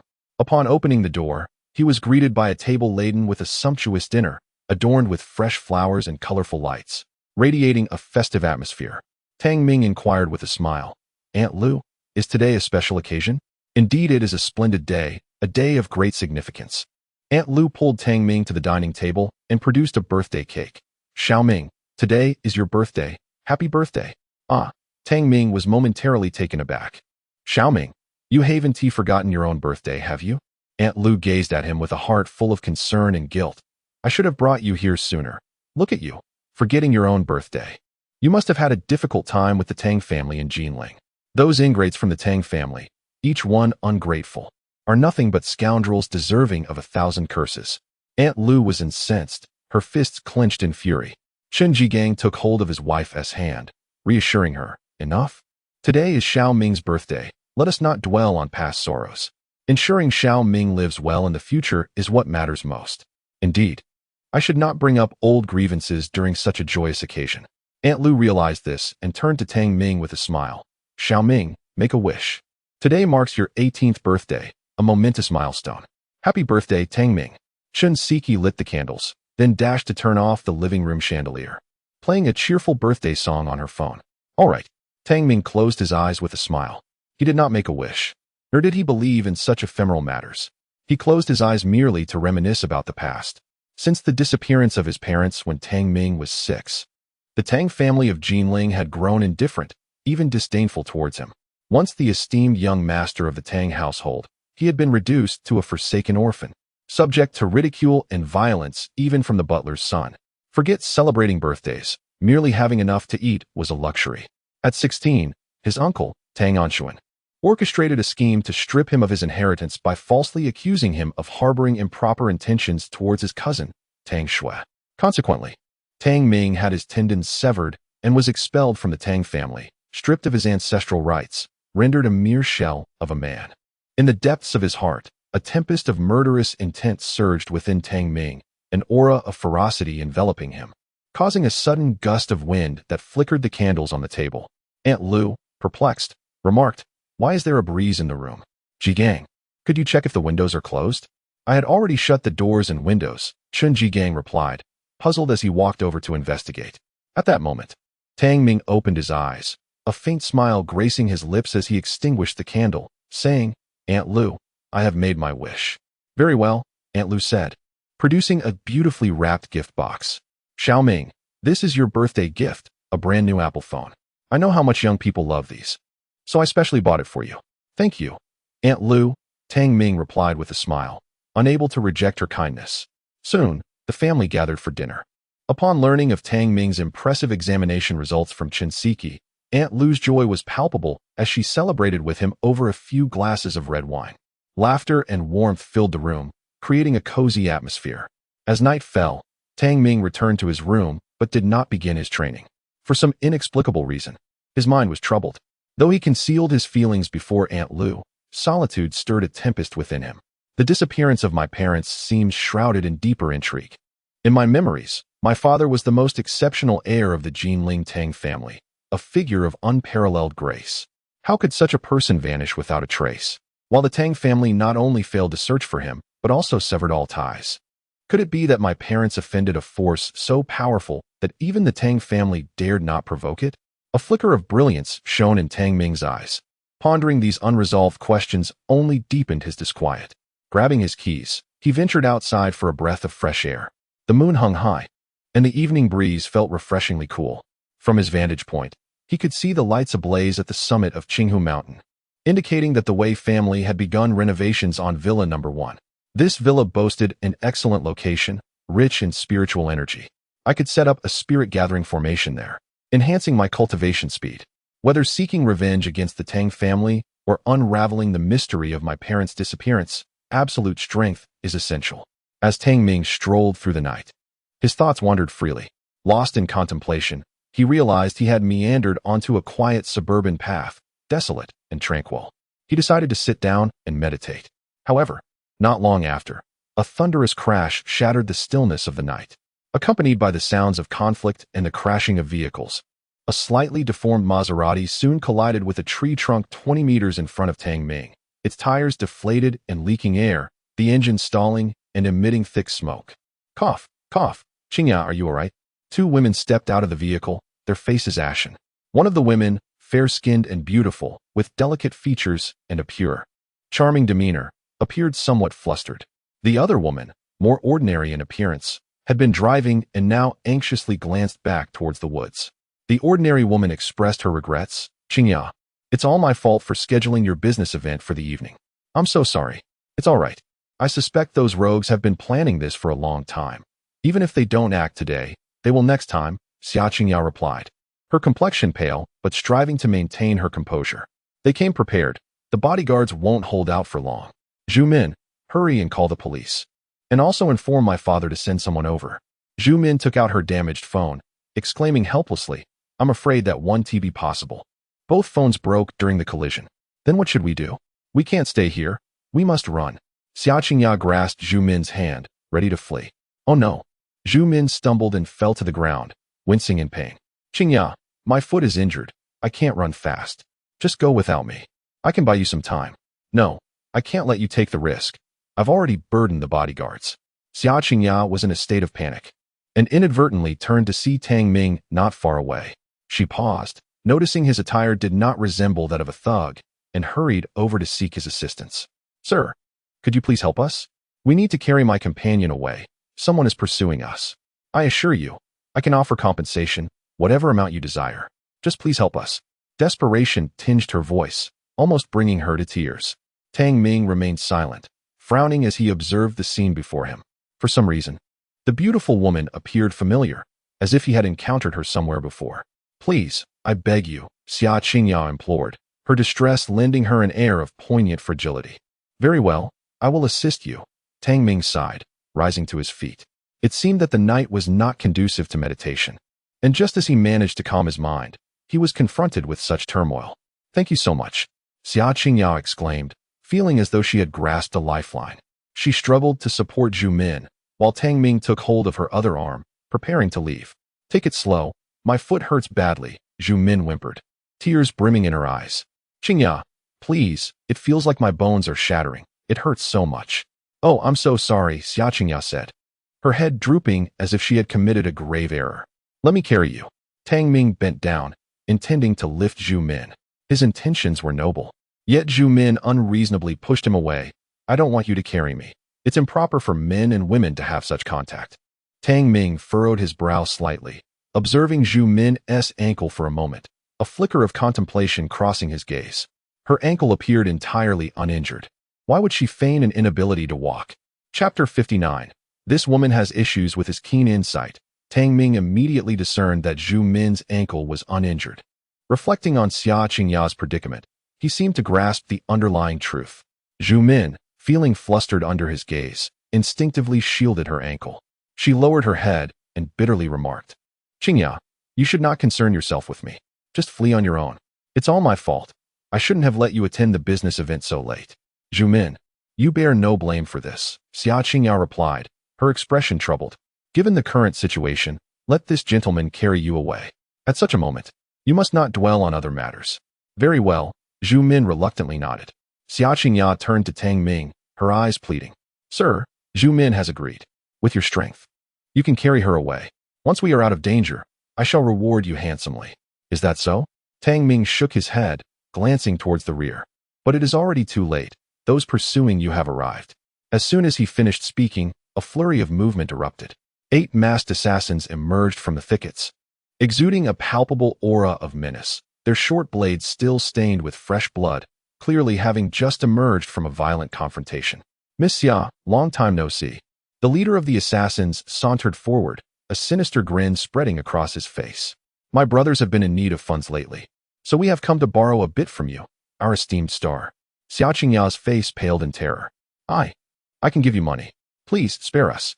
Of course, the money is a given, the leader said with a greedy stare fixed upon her visage. However, I also desire something from Miss Xia. As a first-rate domestic star, known as the Pure Goddess, I wonder what it would be like to play with you. It must be quite exhilarating, ha ha ha. Xia Qingya trembled, despair etched across her features. Xia Qingya? Tang Ming suddenly realized. Isn't that the same Xia Qingya who recently won the Best Actress award? Xia Qingya nodded bitterly. What does it matter to mention it now? Tang Ming's understanding deepened. It was no wonder she appeared familiar. She was indeed a first-tier star. Her recent projects, both television dramas and films, had captivated audiences far and wide. Her image adorned countless advertisements on screens everywhere. At that moment, the assassins paused as they noticed Tang Ming. The leader, now cautious, inquired, Who are you? I don't recall you being among Xia Qingya's bodyguards. Tang Ming did not respond directly. Instead, he smirked and retorted, Your words suggest you have already investigated Xia Qingya's security arrangements. Do you possess inside information? Seeking death. The leader realized his blunder, his eyes ablaze with murderous intent. He bellowed, "Kill them both, leaving only Xia Qingya alive." With that command, several assassins lunged forward. Daggers clenched tightly, their gazes fixed on Tang Ming as if he were already a corpse. Die! One assassin reversed his grip on the dagger, its blade glinting ominously as it lunged toward Tang Ming's heart. "Sir, you must run. I will buy you time," Xia Qingya declared, courage swelling within her.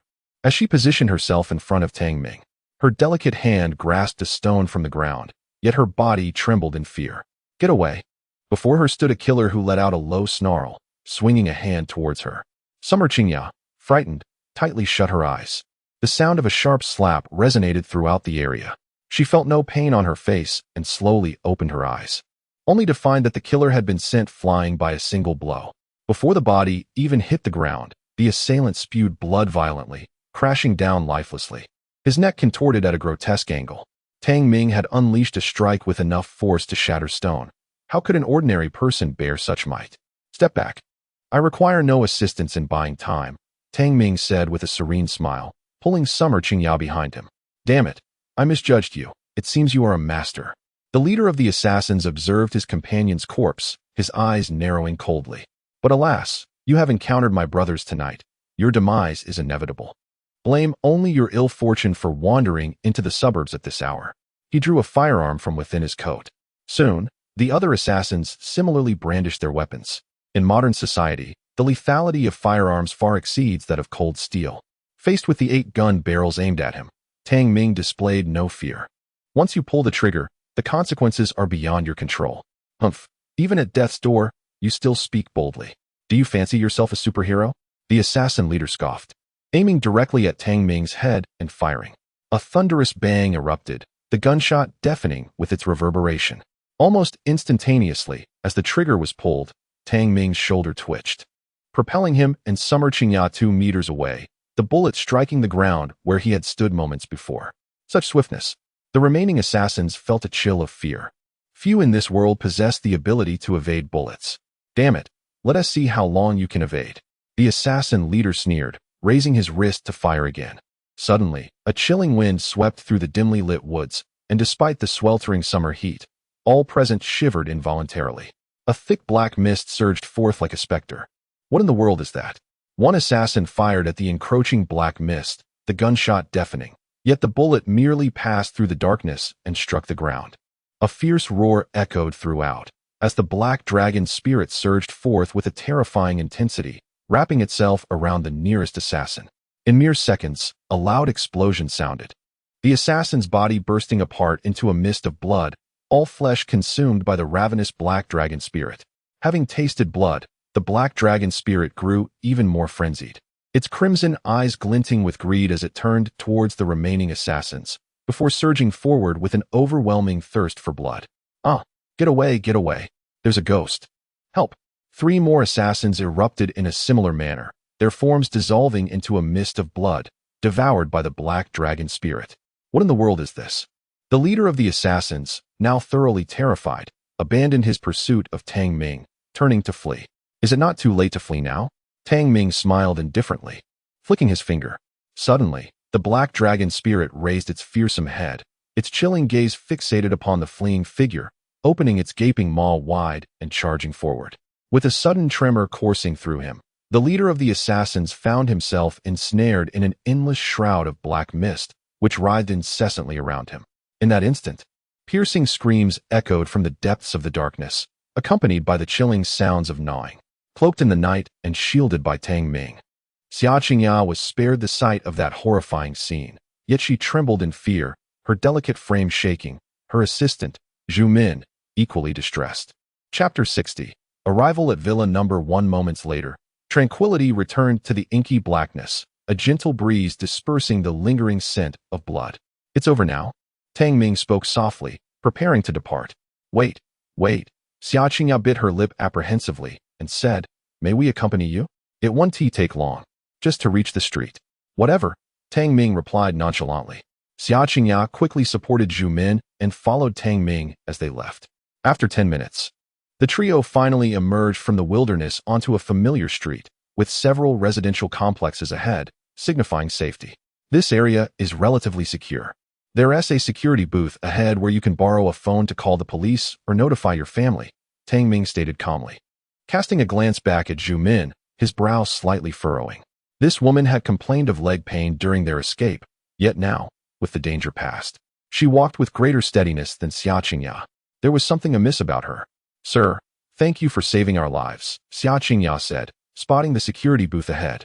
Relief washing over her. May I have your contact information? Once I am settled, I must repay you. Tang Ming shook his head dismissively. No need. You should focus on your own safety. However, Xia Qingya was insistent, her tone earnest. Sir, please, do leave your contact information. You are my savior, and I must repay you. Unable to withstand her persistence, Tang Ming reluctantly provided his contact details, as Xia Qingya's phone was broken and she could not record it. She hastily retrieved her lipstick from her small bag and wrote it on her delicate arm, fearful of forgetting. Before I go, let me offer you one more piece of advice. The pursuit you experience tonight may not be as simple as you imagine. Do remain vigilant, Tang Ming imparted, his words laden with significance before he departed. Despite his suspicions about Zhu Min, he chose not to voice them, as they were merely strangers, and he had no desire to entangle himself in their disputes. Unfortunately, Xia Qingya failed to grasp the weight of his warning. In contrast, Zhu Min furrowed her brow slightly, a cold glint flashing in her eyes as she watched Tang Ming's retreating figure. The following morning, Tang Ming arrived at school. Although the unified examinations had concluded, the impending college entrance examinations loomed closer, and the senior year classes had ceased, leaving students to study independently. Tang Ming welcomed the peace, reviewing his materials while awaiting news from the Wei family. Another day passed, and in the afternoon, as Tang Ming exited the school, he spotted Wei Honglin and Wei Jiayi waiting at the entrance. Mr. Tang, I have fulfilled your request, Wei Honglin said respectfully. Villain, no.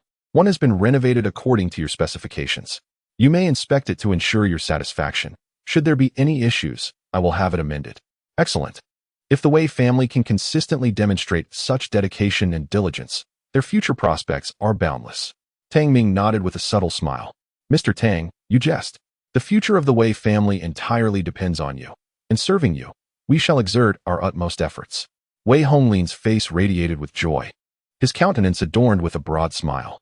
Since that day he received Tang Ming's innate spiritual energy, not only had his physical vitality been restored, but the waning aura of his martial prowess had returned to its prime, reminiscent of his middle age. For the past 2 days, he had tirelessly overseen the work. Yet fatigue eluded him, making it hard to believe that he had already reached the venerable age of 80. Everything he had achieved was a gift from Tang Ming, further deepening his reverence for him. Very well, I shall proceed to take a look. Tang Ming entered the vehicle, with Wei Honglin driving him away. 20 minutes later, Tang Ming arrived at the summit of Qinghu Mountain, where Villa No. 1 had been completely transformed. The villa remained in its original location, yet 18 stone columns of varying heights now stood erect around it. Inside the villa, a natural waterway flowed in, seamlessly connecting to a swimming pool that traversed through the center. With the windows opened, a gentle breeze wafted through from north to south, filling the air with refreshing vitality. The floors and walls were adorned with intricate carvings, and upon closer inspection, these patterns formed a grand array. With a hint of trepidation, Wei Honglin inquired, Mr. Tang, what are your thoughts? Impressive, I am quite satisfied. Tang Ming surveyed the surroundings, nodding in approval. When can we move in? Immediate occupancy is possible. Wei Honglin replied with a smile. I have already arranged for the furniture and appliances. The electricity, gas, and water are all connected.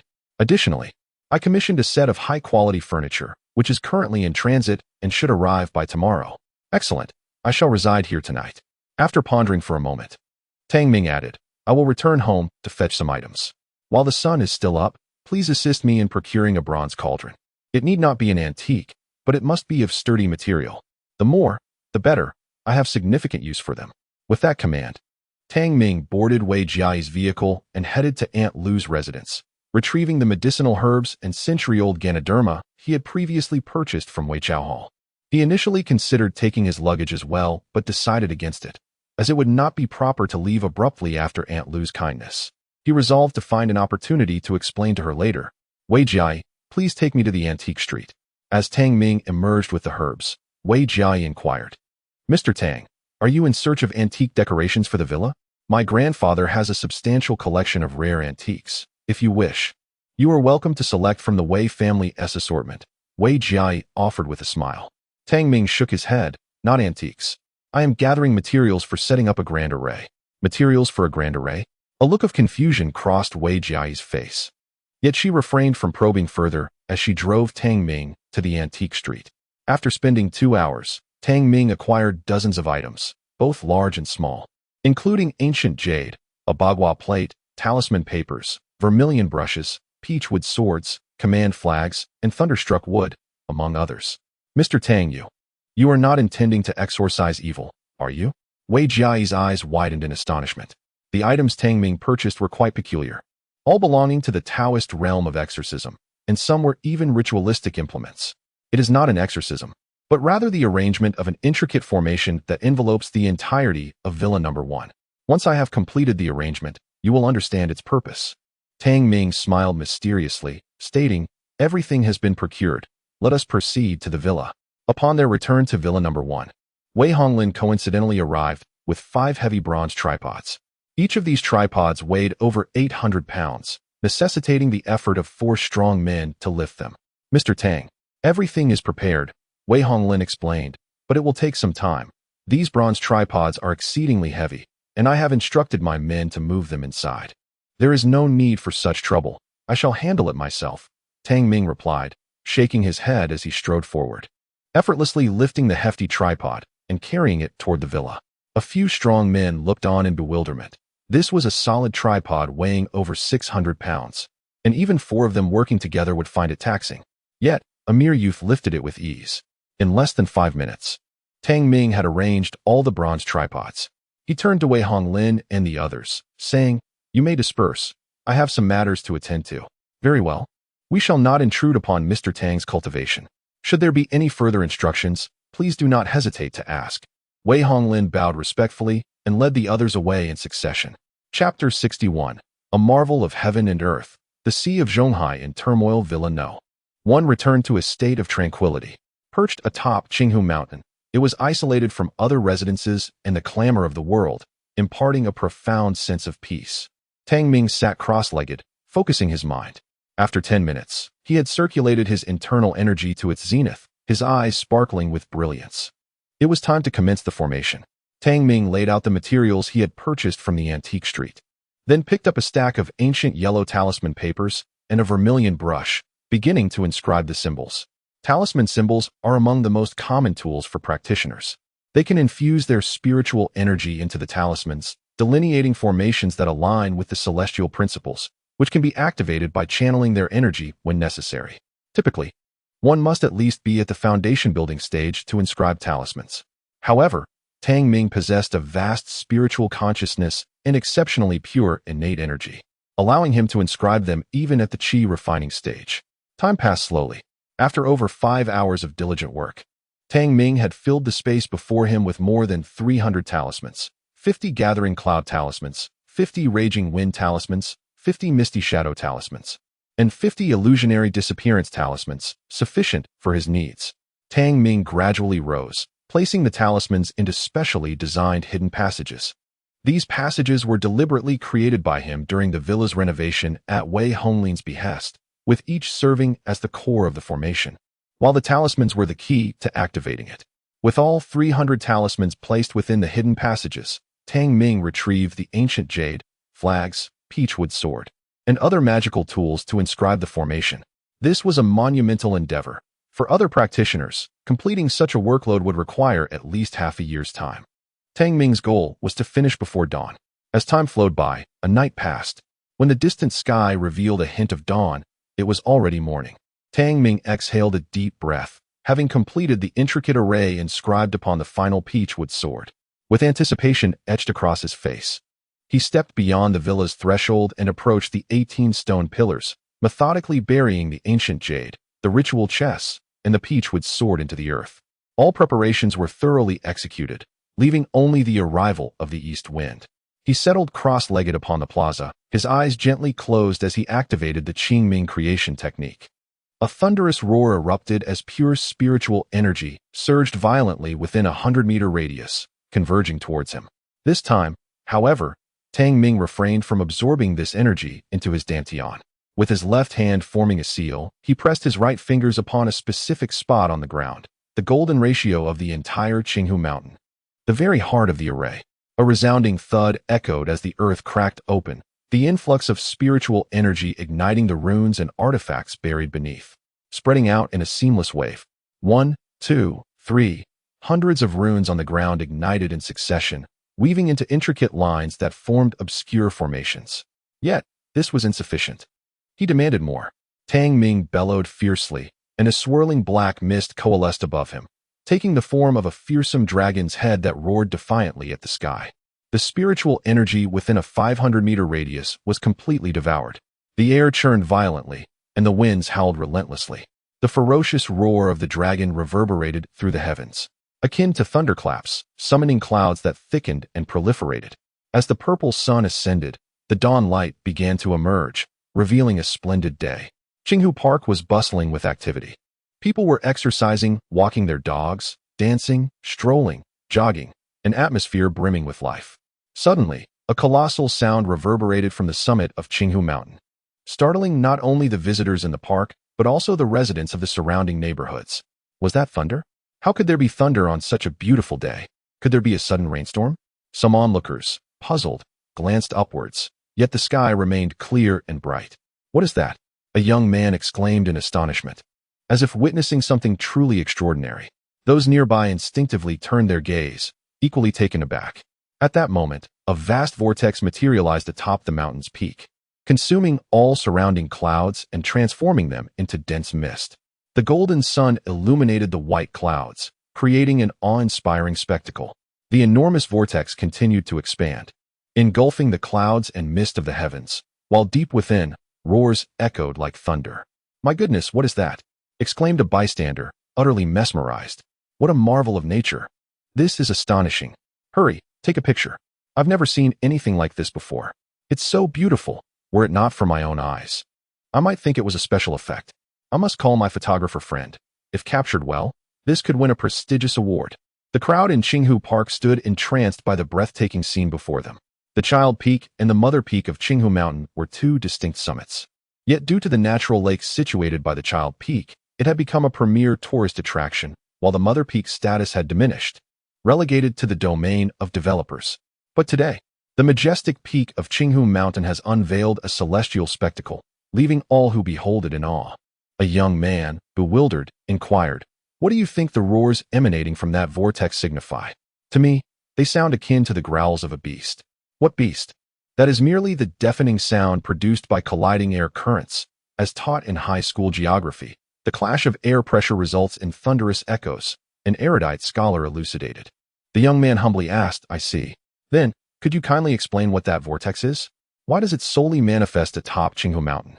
The old man found himself at a loss for words. "I cannot elucidate. Ordinarily, the conditions for a cyclone to form are quite complex, typically occurring in high altitudes with intricate air pressure, not on this modest peak, especially not in an urban setting where geothermal conditions are prohibitive." How strange. After decades of service in the Meteorological Bureau, I have never encountered such an extraordinary phenomenon. Upon learning that the elder was a meteorologist, the crowd was further astounded. If even a professional could not provide an explanation, it only underscored the peculiarity of the spectacle atop Qinghu Mountain. Consequently, rumors of divine manifestations at the peak spread throughout Zhonghai City. While the public approached such superstitions with skepticism, their curiosity prevailed, drawing numerous astronomy enthusiasts, journalists, and media outlets to the scene. However, they were met with disappointment, as the peak of Qinghu Mountain lay within the confines of private property owned by developers, barring any entry. Even homeowners who had purchased villas at the peak were denied access. The Wei family had mobilized all members to guard the various access points, forbidding any infiltration. The patriarch and the second son of the Wei family personally led an elite force stationed halfway up the mountain, prepared for any eventuality. The curiosity of Zhonghai City's populace intensified, with some wealthy individuals even attempting to survey the spectacle via helicopter. Yet, due to the ferocity of the vortex's winds, pilots dared not approach too closely and instead retreated, having captured only a few distant photographs. Chapter 62. The illusory celestial array. This extraordinary phenomenon persisted throughout the day. What on earth is happening? My curiosity is insatiable. Is there not a professional who can clarify this? One individual lamented. My mentor is a meteorology professor at Zhonghai University, and he has never witnessed such an unusual vortex. How could he explain it? Another pondered. Do you think it might truly be a manifestation of the divine? Someone speculated. Ahem, enough guessing. I am actually an immortal, and this commotion is merely the result of my tribulation, another interjected. Uft. Do you even comprehend the property prices around Qinghu Mountain? They start at a minimum of 100 million. And it is said that villas at the summit are priced at 10 billion. As a result of this spectacle, throngs of people flocked to Qinghu Park, causing significant traffic congestion in the surrounding areas, prompting the authorities to impose vehicle restrictions. The Zhonghai City Bureau, alongside the local fire department and armed police, deployed a substantial contingent to maintain order. By late afternoon, during the peak of rush hour, following a day of media frenzy, the park was overflowing with spectators, compelling the City Bureau to initiate crowd dispersal measures. Is it truly necessary to create such a commotion over an astronomical marvel? A uniformed young man with a buzz cut muttered in annoyance. Li Shishir gazed curiously at the enormous vortex atop the mountain, pondering what lay within. Her desire to ascend and uncover the mystery was palpable. Cough, cough. Li team, let us remain prudent, the young man with a buzz cut remarked. His lips twitching as he quickly reassured her. The director was furious due to the martial arts competition, and this assignment of ours is clearly a punishment. Indeed, Sister Shishir, during such a critical moment, it would be wise to refrain from causing any disturbances, another colleague chimed in. My dear sister, I implore you to exercise caution. I have toiled for 3 years to secure my position, and should I act impulsively and be dismissed, I would have no place left to weep. Several colleagues hastily tried to pacify Li Shishir, evidently shaken by her words. Bah, a bunch of cowards, Li Shishir scoffed, rolling her eyes. Director Jia is truly unreasonable. Last time, it was clearly the martial artists from Yingzhou who instigated trouble, yet we are the ones being punished. How utterly unjust. A nearby colleague coughed awkwardly, desperately signaling her to refrain from further comments. Fine, fine, I shall remain silent and focus on our duties. With a pout, Li Shishir resumed her efforts to maintain order. As time passed, by 7 in the evening, the massive vortex finally dissipated, prompting the onlookers to disperse. Meanwhile, atop Qinghu Mountain's main peak, in Villa No. 1, Tang Ming abruptly opened his eyes, a radiant brilliance illuminating his gaze. With a decisive gesture, he uttered an incantation. Spirit Gathering Array, commence. A new formation materialized upon the ground. Rumbling echoed as the colossal vortex of spiritual energy began to collapse. Yet the essence did not disperse into the ether. Instead, it was entirely consumed by the Spirit Gathering Array, drawn into Villa No. 1. This time, the commotion was minimal, for the ethereal nature of the spiritual energy rendered it invisible to the naked eye of ordinary people. At last, after such exertion, I have successfully established 2 formations. My strength remains insufficient, and merely 2 formations have left me wearied. Tang Ming exhaled a breath of fatigue. Although his body felt drained, his spirit soared with elation. The cloud mist illusion array enveloped the entire summit of Qinghu Mountain, representing the pinnacle of formations Tang Ming could currently deploy. Enshrouded in mist, it could confound the divine path, encompassing a total of 81 formations, 20 for illusion, 30 for entrapment, and 31 for lethal strikes. With mastery over these formations, Tang Ming felt empowered. With the cloud mist illusion array in place, even against a Yuanying realm cultivator, I could strike them down without hesitation. A glimmer of determination flickered in Tang Ming's eyes. This array was originally a protective formation of a celestial sect, which he had annihilated after it had offended him. He had found the formation intriguing and memorized its layout. To his surprise, it became invaluable upon his rebirth. With this array established, he could immerse himself in secluded cultivation and alchemy without distraction from the external environment. Furthermore, the Spirit Gathering Array would enhance his cultivation speed in this spiritually rich locale. Slowly, Tang Ming rose to his feet. As the colossal vortex of spiritual energy above dissipated, the pure and dense spiritual essence of heaven and earth was entirely absorbed by the Spirit Gathering Array, allowing for a one-way flow of energy.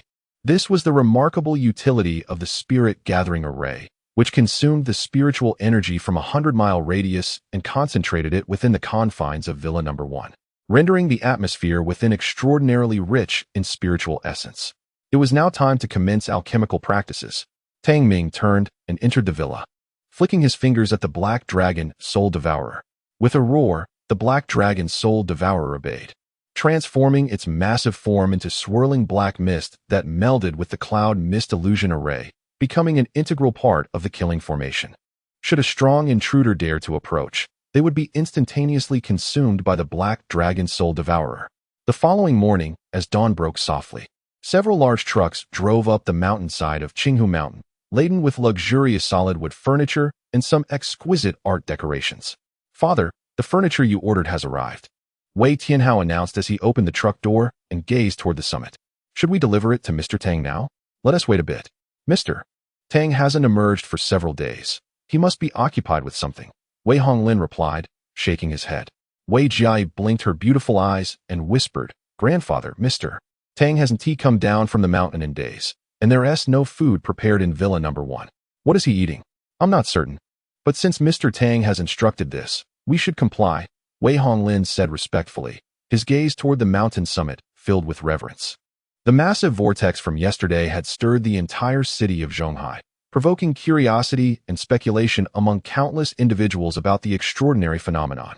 Yet only the Wei family's direct line was privy to the truth. It was not a natural spectacle, but rather a celestial manifestation orchestrated by Mr. Tang. Reflecting on the terrifying vortex from the previous day, Wei Honglin felt an even deeper admiration for Tang Ming. Such prowess was akin to that of legendary immortals. "Why is there fog on Qinghu Mountain?" Wei Jiai suddenly exclaimed, her voice tinged with confusion. "Grandfather, I recall that the mountain, being of modest elevation, has never been enveloped in such thick mist before." Wei Honglin, equally surprised, replied, "Indeed, this is my first time witnessing it." However, Wei Tianhao, standing ahead, questioned, "What fog? I don't see any."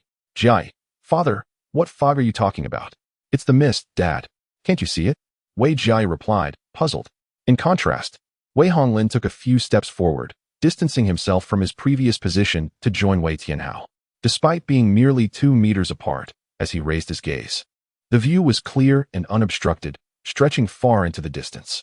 But as he advanced a few more steps, he was suddenly enveloped in dense white fog, with visibility reduced to mere dozens of meters ahead, beyond which lay an expanse of white obscurity. Chapter 63. The Terrifying Formation. What is happening? Wei Honglin exclaimed, his face a mask of astonishment. Not only he, but Wei Jiai and Wei Tianhao also paced back and forth, their expressions filled with dread. The scene before them had entirely surpassed their comprehension. "Grandfather, do you think something might have happened to Mr. Tang?" Wei Jiai voiced her concern. "Should we go and inquire?" Wei Honglin too appeared uncertain. After all, Tang Ming had not emerged for 3 days and nights. Even for a martial artist, such an extended period without sustenance would be unbearable. "Let us proceed inside and investigate," Wei Honglin declared, leading the way as he, Wei Tianhao, and Wei Jiai ascended towards the mountain's peak. With each step forward, the white mist thickened. The visibility, which had been 50 meters, gradually diminished to 30, then 10, and finally to a mere half-meter ahead. "How peculiar. There has never been such dense fog here before. Do you think it could be a consequence of yesterday's vortex?" Wei Honglin queried, a furrow of concern etched upon his brow as he glanced back. In the next instant, his voice caught in his throat, his eyes wide with terror. The figures of Wei Tianhao and Wei Jiai, who had just been behind him, had vanished into thin air. "Tianhao, Jiai," Wei Honglin shouted, his voice echoing in the emptiness. Yet no reply came. He hastily retraced his steps, but even after retreating over 100 meters, he remained ensnared within the fog's grasp. "How is this possible? I barely ventured a few steps. Why can I not escape? Am I trapped in a phantom wall?" Wei Honglin's expression darkened with dread. Suddenly, a shadow darted past him from the front, vanishing in an instant. The once dense white mist transformed into an oppressive, sinister darkness, enveloping the surroundings in an eerie gloom. Thud! Wei Honglin was compelled to kneel, terror etched across his face as he beheld an enormous, grotesque dragon head looming above him, particularly the blood-red eyes that filled him with sheer horror. Roar! The dragon head exhibited a bloodthirsty demeanor, opening its gaping maw to devour him. In despair, Wei Honglin shut his eyes, trembling uncontrollably. "Beast, return to me." A voice filled with overwhelming authority resonated from the depths of the mist. "Roar." The black dragon's spirit growled in frustration, unable to relish its anticipated feast, yet unwilling to defy its master. It swiftly retreated into the fog. At that moment, Wei Honglin lay paralyzed on the ground, drenched in sweat. Boom. The swirling white mist began to dissipate, gradually revealing a clearer view. "Grandfather! Father!" Calls rang out from behind him.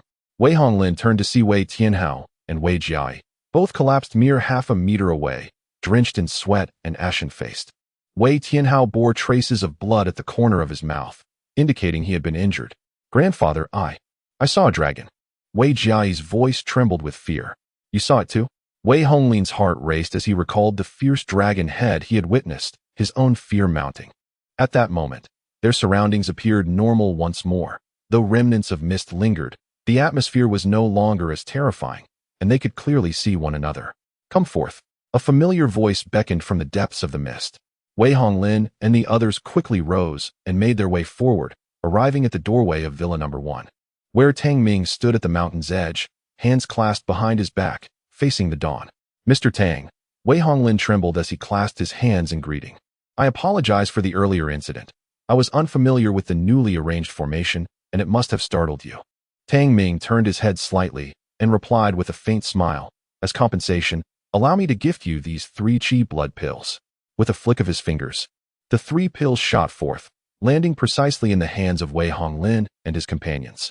Each pill was no larger than a fingernail, radiating a soft crimson hue and exuding a rich essence of vitality. Just a whiff of their scent could send ripples through one's martial energy. "Thank you, Mr. Tang," Wei Honglin exclaimed, feeling his martial essence nearly on the verge of a breakthrough, overwhelmed with joy as he knelt in gratitude. Wei Tianhao and Wei Jiai echoed his sentiments. "For you, the potency of these chi blood pills is too great. It is advisable to crush them and consume them in 3 separate doses. After taking them, immediately practice your fist techniques to maximize their effects," Tang Ming advised. He then added, "Additionally, it would be prudent for the Wei family to erect warning signs halfway up the mountain, cautioning outsiders against entering recklessly." Wei Honglin suggested, "Mr. Tang, how about I construct a security booth at the mountain's midpoint and station guards around the clock to prevent any ill-intentioned individuals from sneaking in to steal or spy?" "No," Tang Ming replied coolly. "The purpose of the warning signs is to deter those who seek their own demise. If someone is foolish enough to disregard the warning, their fate is left to chance." He continued, "A stone tablet will suffice at the midpoint of the mountain." Wei Honglin was momentarily taken aback, but soon recalled his earlier experience and wisely chose not to press further. With such an extraordinary formation in place, who could possibly infiltrate Villa Number 1? It would be a miracle if they weren't terrified into retreating. "I have temporarily retracted the formation. You may place your belongings within. Depart within half an hour, or bear the consequences," Tang Ming stated calmly, before sitting cross-legged at the cliff's edge, facing the dawn to commence his meditation and cultivation. Upon closer inspection, one would notice a layer of golden ointment adorning his skin, shimmering brilliantly in the morning light. With each breath, tendrils of energy stirred the white mist around him, exhibiting formidable strength.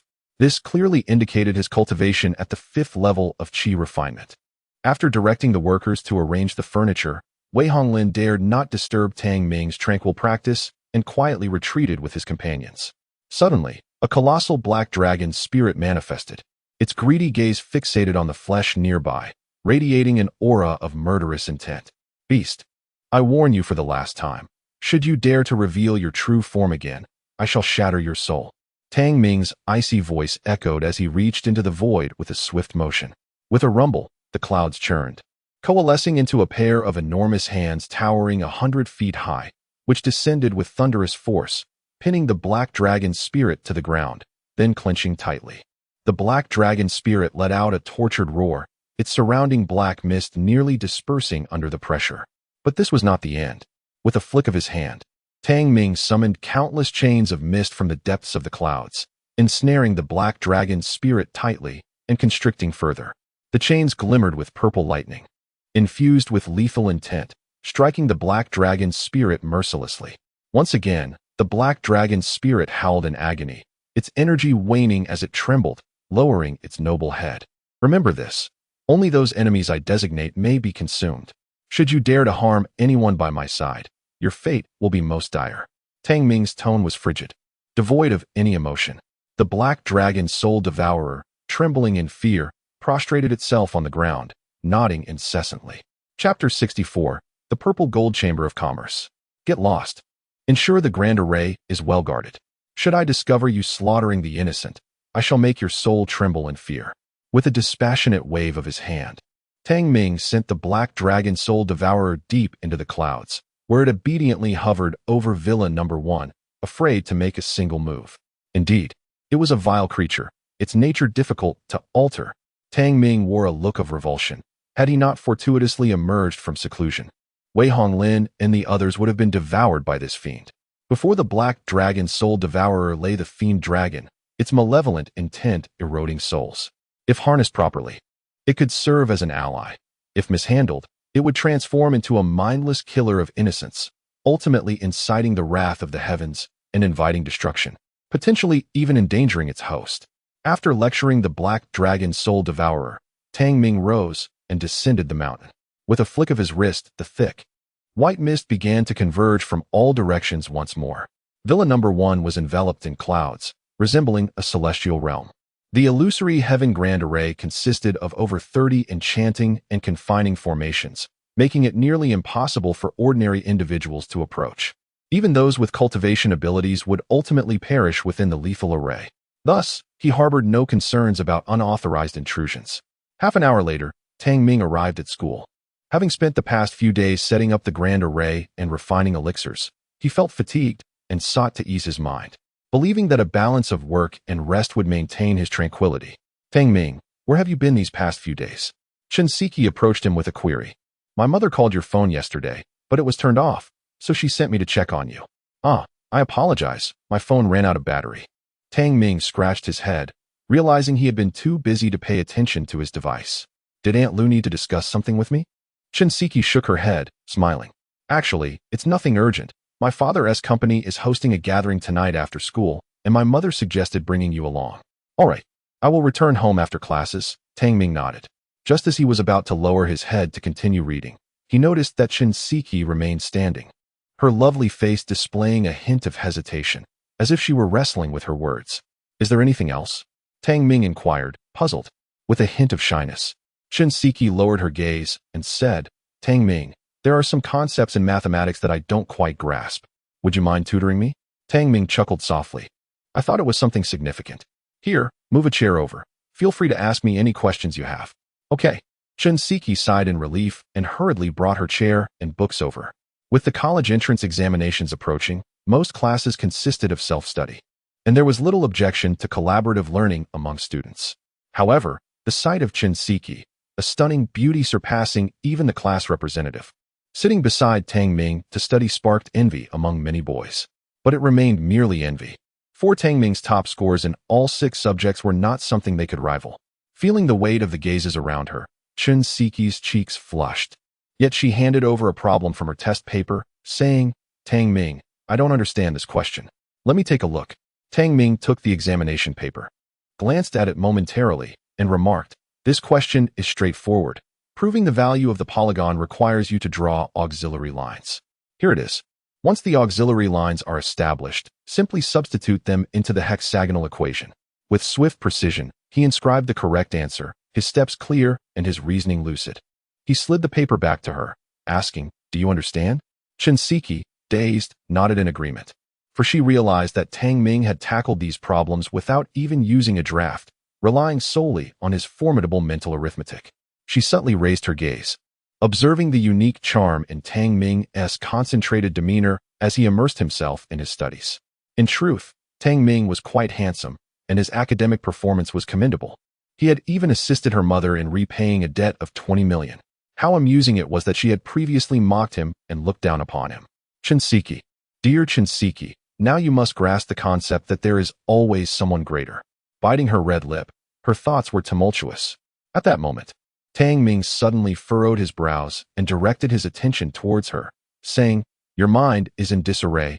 A troubled mind breeds distraction, making it difficult to concentrate on your studies. Do not let your thoughts wander. If you have questions, continue to ask without hesitation. Achieving good results will please Aunt Lu. How about this? I will pose questions for you to answer, and we shall work to strengthen your weaker subjects. As he spoke, he swiftly took out paper and pen, writing several challenging problems that encompassed a wide array of mathematical concepts, which would be immensely beneficial for the college entrance examination if understood thoroughly. You shall respond to these. I will review your answers in 20 minutes. Focus intently. Tang Ming pushed the questions toward her, and Chen Siki, her cheeks flushed, nodded in acknowledgement before casting aside her distractions to begin solving the problems. Unbeknownst to her, an entire day slipped away. Chen Siki became deeply immersed in the ocean of knowledge, only awakening to the sound of the school bell, realizing her rapid progress in tackling the mathematical problems. She turned her grateful gaze towards Tang Ming, exclaiming, "Tang Ming, I cannot thank you enough." "There's no need for thanks. It's a trivial matter," he replied with a smile, shaking his head. His willingness to invest time in assisting her stemmed entirely from his regard for Aunt Lu. In his past life, Chen Siki had faltered in her college entrance examination, leaving a lingering regret for Aunt Lu's family. Now that he had been reborn, he was determined to prevent that regret from resurfacing. "Chen Siki, your performance is commendable. Your only flaw lies in your unstable mindset. Your psychological resilience is rather weak. In tense situations, you become flustered, leading to a blank mind. You must confront these issues and find solutions," Tang Ming advised earnestly. Feeling a bit shy, Chen Siki replied, "I will strive to improve. Such matters cannot be rushed. Come, let us return so as not to keep Aunt Lu waiting," Tang Ming said with a gentle smile as he and Chen Siki made their way home. That evening's banquet was an invitation received by Chen Jigang, said to be hosted by a certain business association, inviting entrepreneurs from Zhonghai City for networking. Such commercial gatherings were not accessible to just anyone. The Chen family had merely managed to squeeze through the threshold. As night fell, Chen Jigang drove his family to the 5-star Huatian Hotel in Zhonghai City. After parking the vehicle, he adjusted his tie in the mirror and took a deep breath. Chen Siki curiously inquired, "Dad, is tonight's banquet particularly significant? You seem a bit tense." "Indeed, it is rather important," Chen Jigang elucidated. "This evening's banquet gathers the prominent conglomerates of Zhonghai City, and several of my major clients will be in attendance. If I can forge connections with more individuals tonight, it will greatly benefit the company, especially since the host is the Zijin Chamber of Commerce. Establishing a partnership with them would be immensely advantageous." "The Zijin Chamber of Commerce? What is that?" Chen Siki asked, somewhat perplexed. However, Lu Qing interjected with a gentle tap on her arm, chuckling, "You wouldn't understand even if I explained.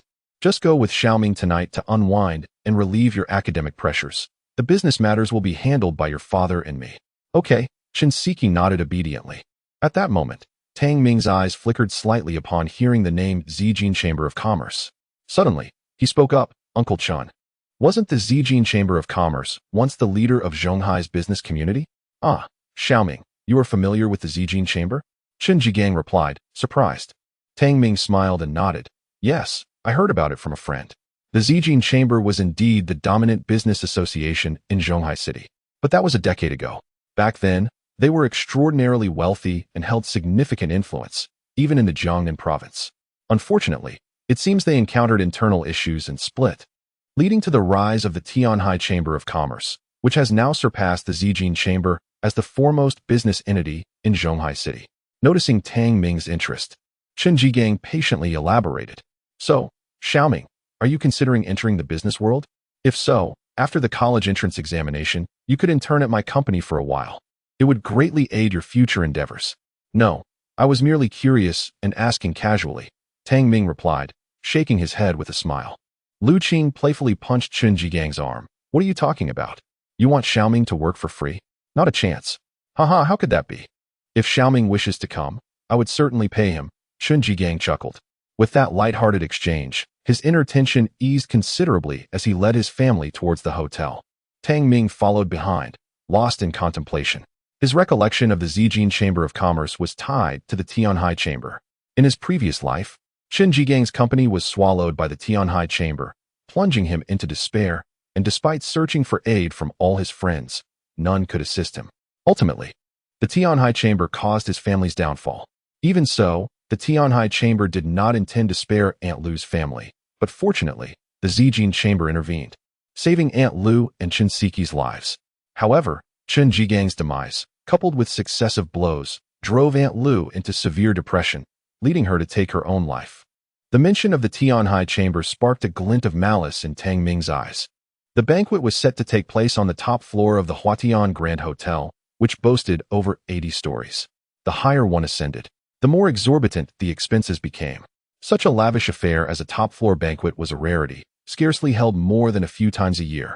Given the astronomical costs involved in organizing each event, upon entering the banquet hall, one is enveloped in opulent decor that exudes an air of affluence.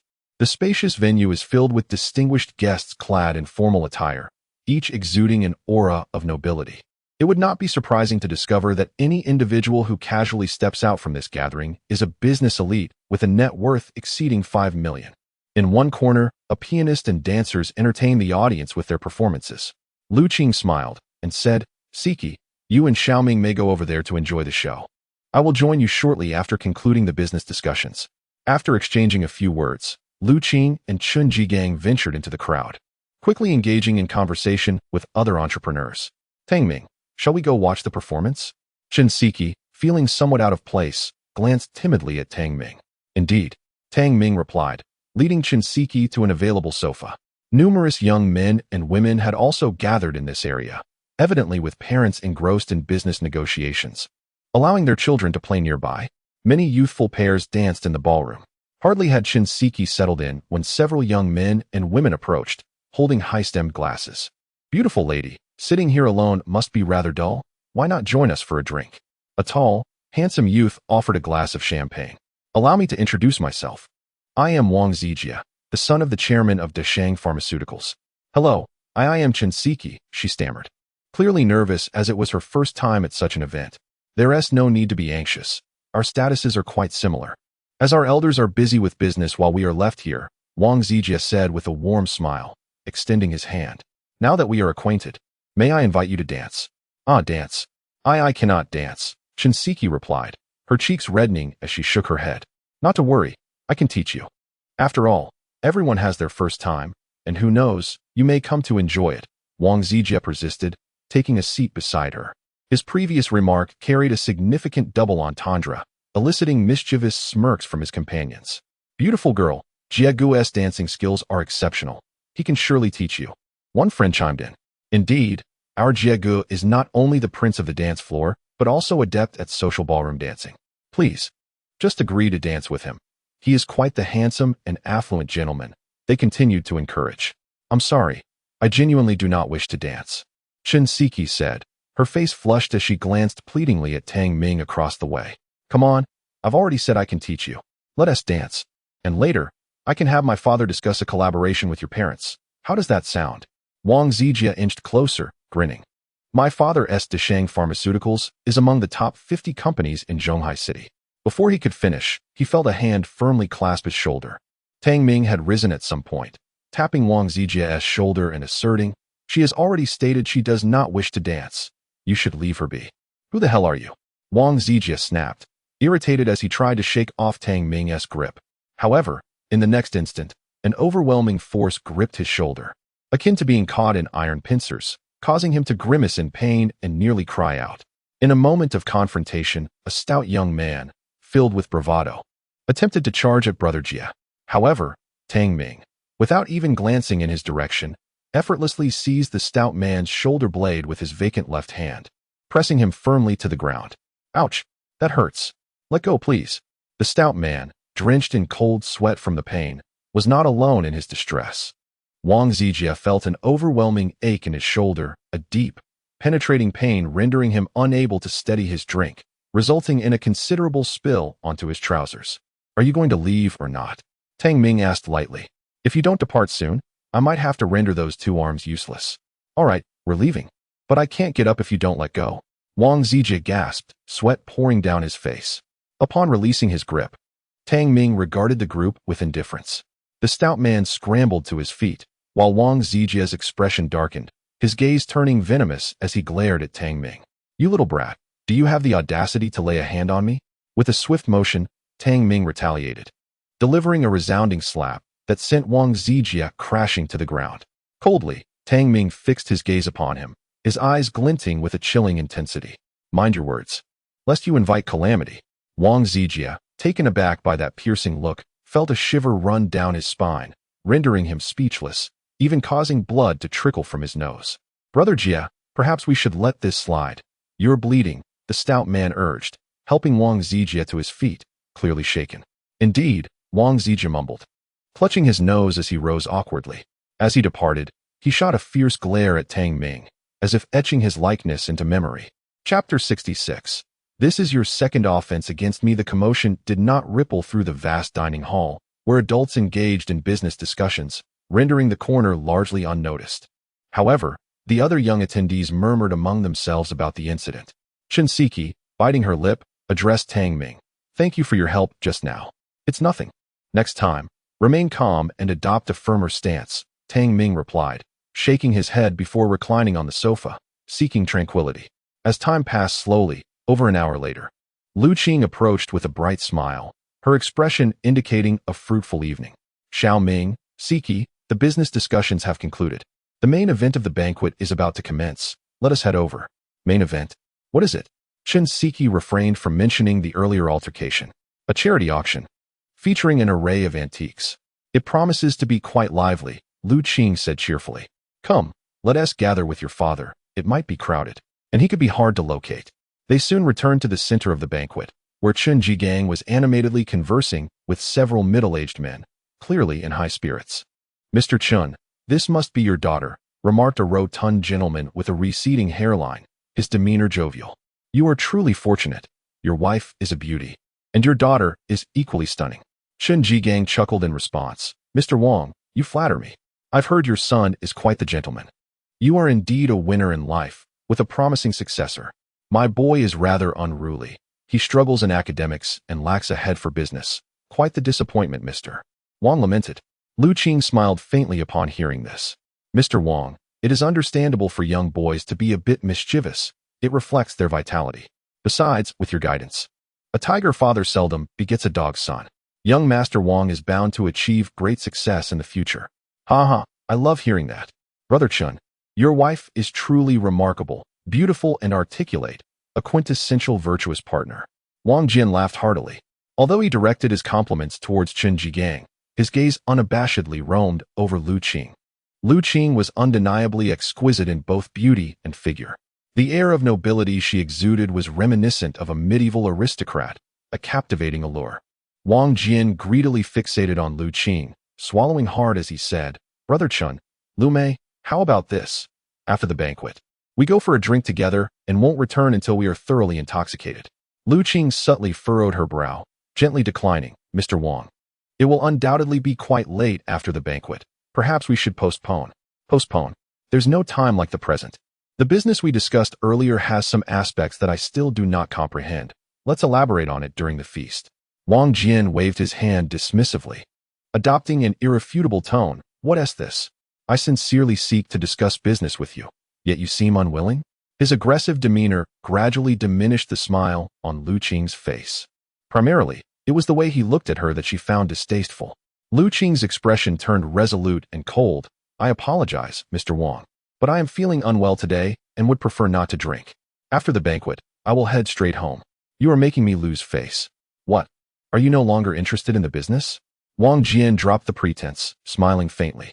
Chen Jigang, I have heard of your company. I understand it is currently facing financial difficulties. Should you lose my orders, I dare say bankruptcy will be imminent within 2 months.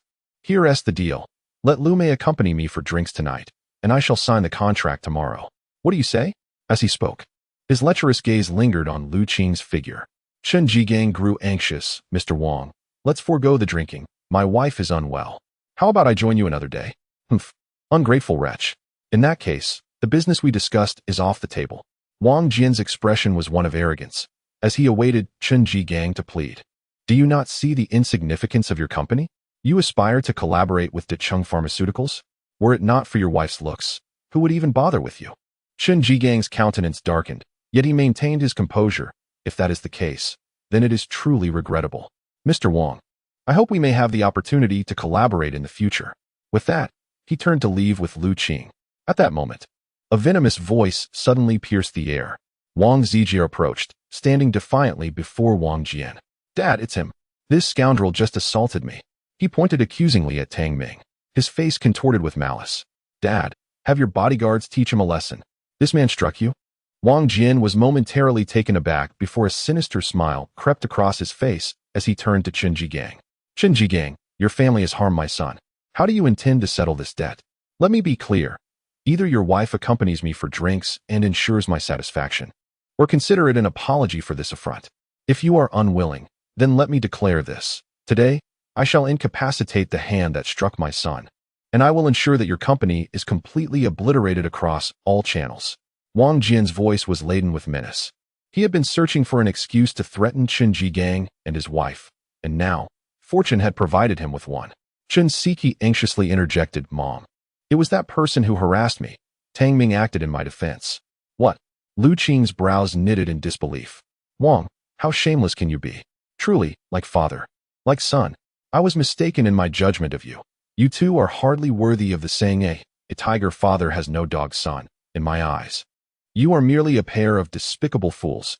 How dare you, wretched woman?" Wang Jian shouted, his palm raised high. Standing at 6 feet tall and of considerable girth, his blow would undoubtedly be beyond Qin Jigang's ability to deflect. Moreover, his strike was aimed not at the face, but rather at Lu Qing's chest. However, before his attack could land, it was intercepted midair. Tang Ming seized Wang Jian's wrist and forcefully yanked it, delivering a resounding slap in retaliation. The sound echoed, drawing the attention of onlookers. The force of the blow left Wang Jian's face swollen and grotesque, blood gushing from his nose, and several teeth knocked loose. "You bastard! How dare you strike me?" Wang Jian bellowed, his eyes ablaze with fury. "You have some nerve. Just wait, and so will your entire family." Yet, before he could finish, a piercing scream escaped his lips. Crack! Tang Ming twisted Wang Jian's wrist with a deft motion, stepping forward to deliver a knee strike. Wang Jian doubled over, blood spilling from his mouth, writhing in agony, nearly retching his bile. "You dare to strike my father!" Wang Zijie shrieked, his eyes glazed with rage as he brandished a nearby bottle, aiming for Tang Ming's head.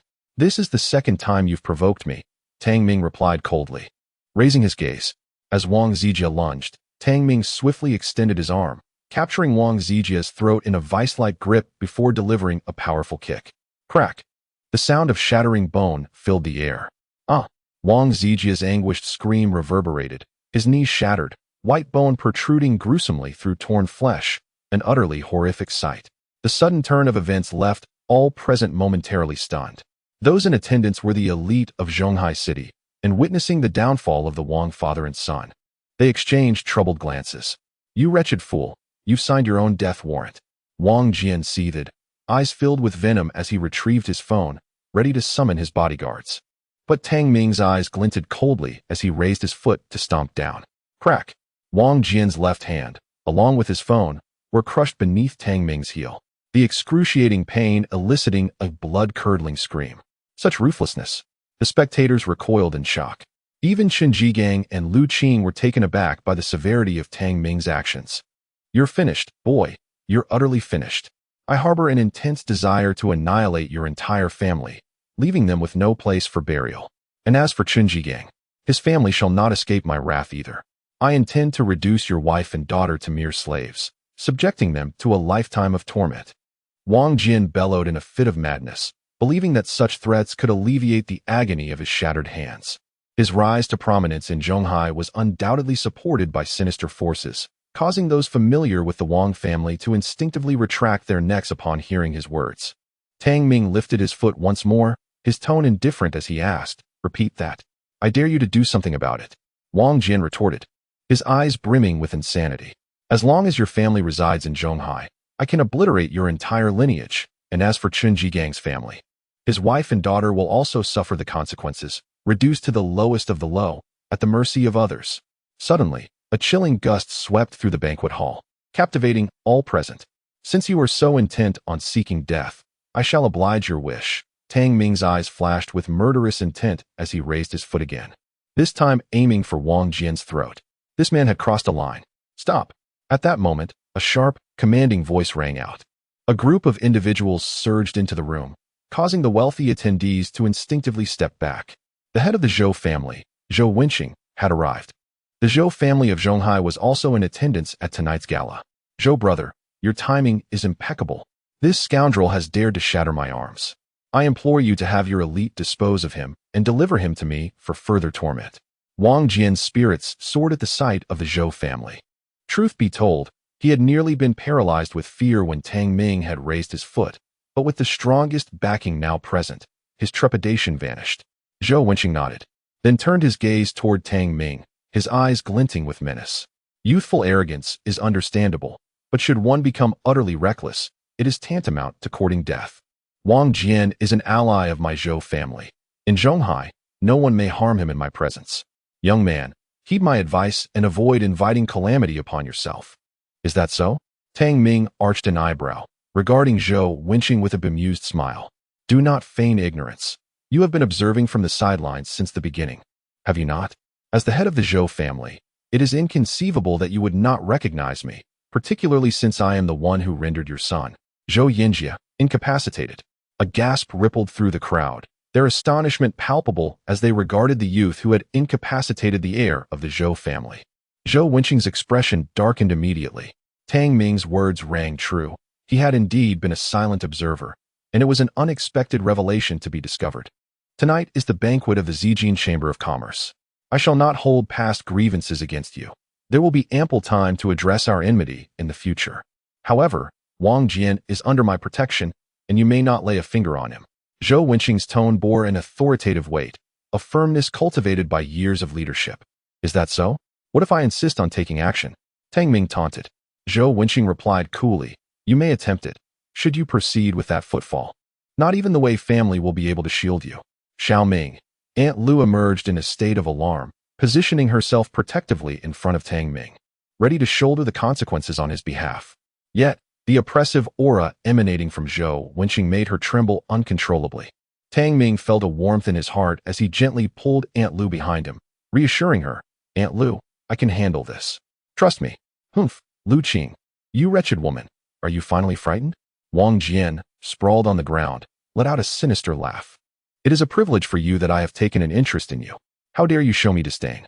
Just wait. I will have my way with both you and your daughter, and when I am done, I shall sell you to the nightclubs to be toyed with by others. This is the fate of those who offend me. Upon seeing the Zhou family and Zhou Wenqing, his heart was finally at ease. In Zhonghai, no one could harm him in the presence of the head of the Zhou family. You scoundrel! Lu Qing clenched her fists, her teeth gritted in fury. Heh, I bet you are terrified now. Let me assure you, fear is futile. Tonight, I will bring ruin to your family.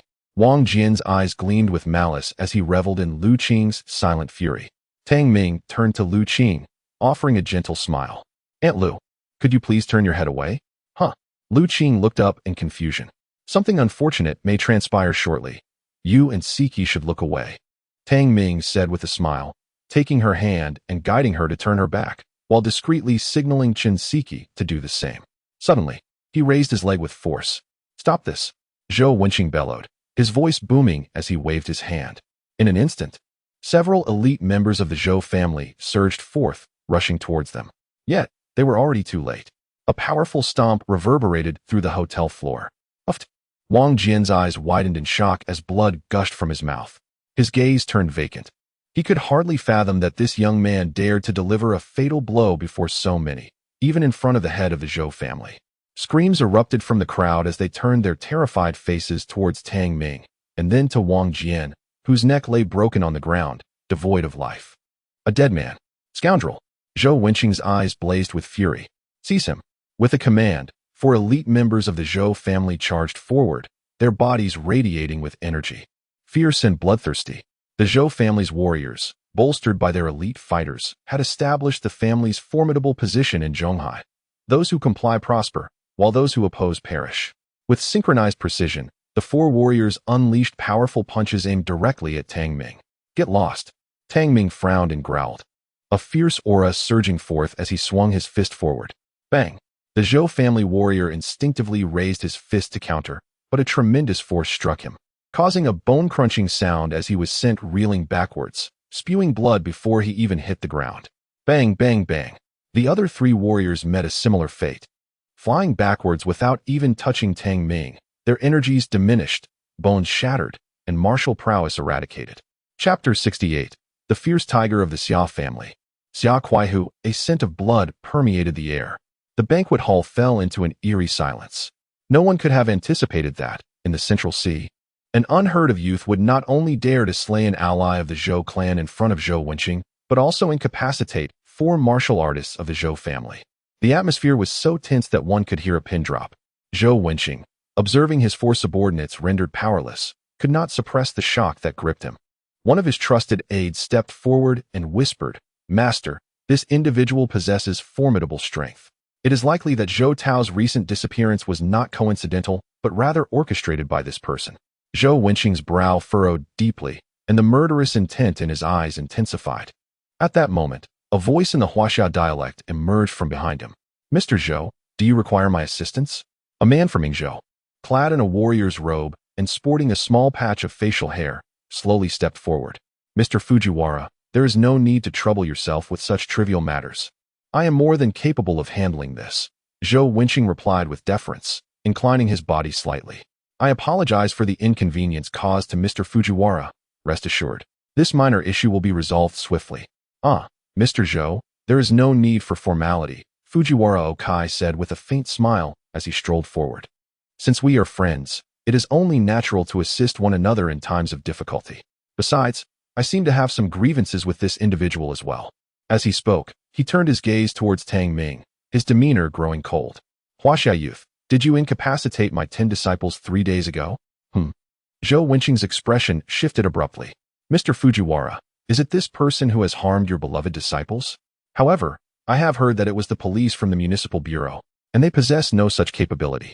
Fujiwara Okai scoffed, his expression dripping with disdain. According to Okawa's account, it was a 17 or 18-year-old Huaxia youth who incapacitated them. Based on his description, it should be this person. He fixed his piercing gaze on Tang Ming, his eyes sharpening like a drawn samurai sword, emanating a chilling aura of killing intent.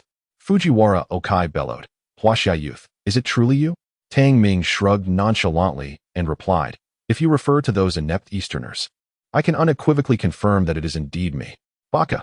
Fujiwara Okai shouted in fury, stepping forward in his wooden clogs, his hands slowly reaching for the sword at his waist. A fierce, lethal aura of swordsmanship permeated the air.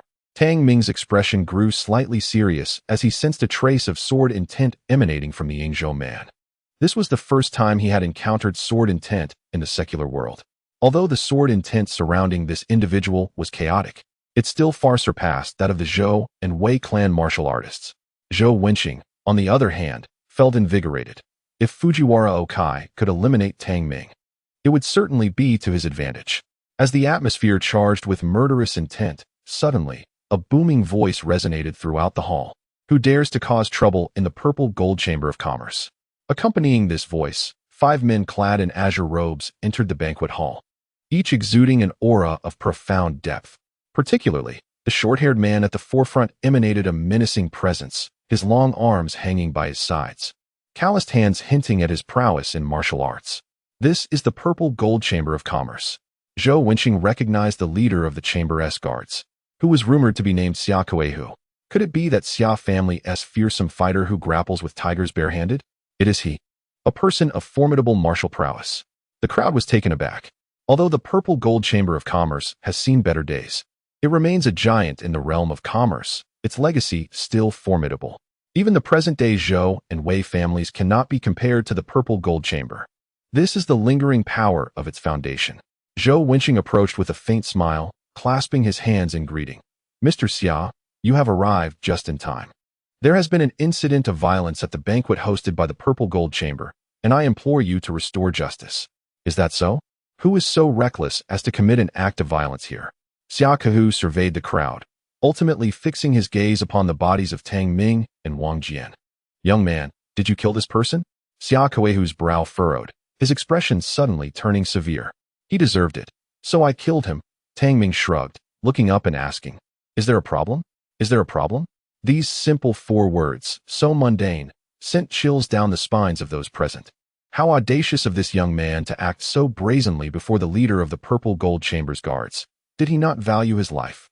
Mr. Xia, such a brazen individual deserves a proper lesson. To dare commit violence at the banquet of the Purple Gold Chamber, what would happen if it escalated? Who would dare attend in the future? Zhou Wenqing remarked with a sinister smile. In my view, the Purple Gold Chamber ought to take decisive action and execute this criminal on the spot. Only then can the Purple Gold Chamber regain its prestige in Zhonghai. What do you think, Mr. Xia? Xia Kuehu turned back, looking at Zhou Wenqing with indifference. Are you instructing me on how to conduct my affairs? Zhou Wenqing, your Zhou family rose to prominence merely through smuggling. You have no standing to speak before me. Zhou Wenqing's complexion shifted between shades of green and red. His heart filled with trepidation. Was Xia Kuehu reprimanding him? Or was this the stance of the Purple Gold Chamber itself? Zhou Wenqing quickly explained, Mr. Xia, I was merely silence. Xia Kuehu's brows knitted together, a fierce aura emanating from him. I have always despised the warriors from Yingzhou.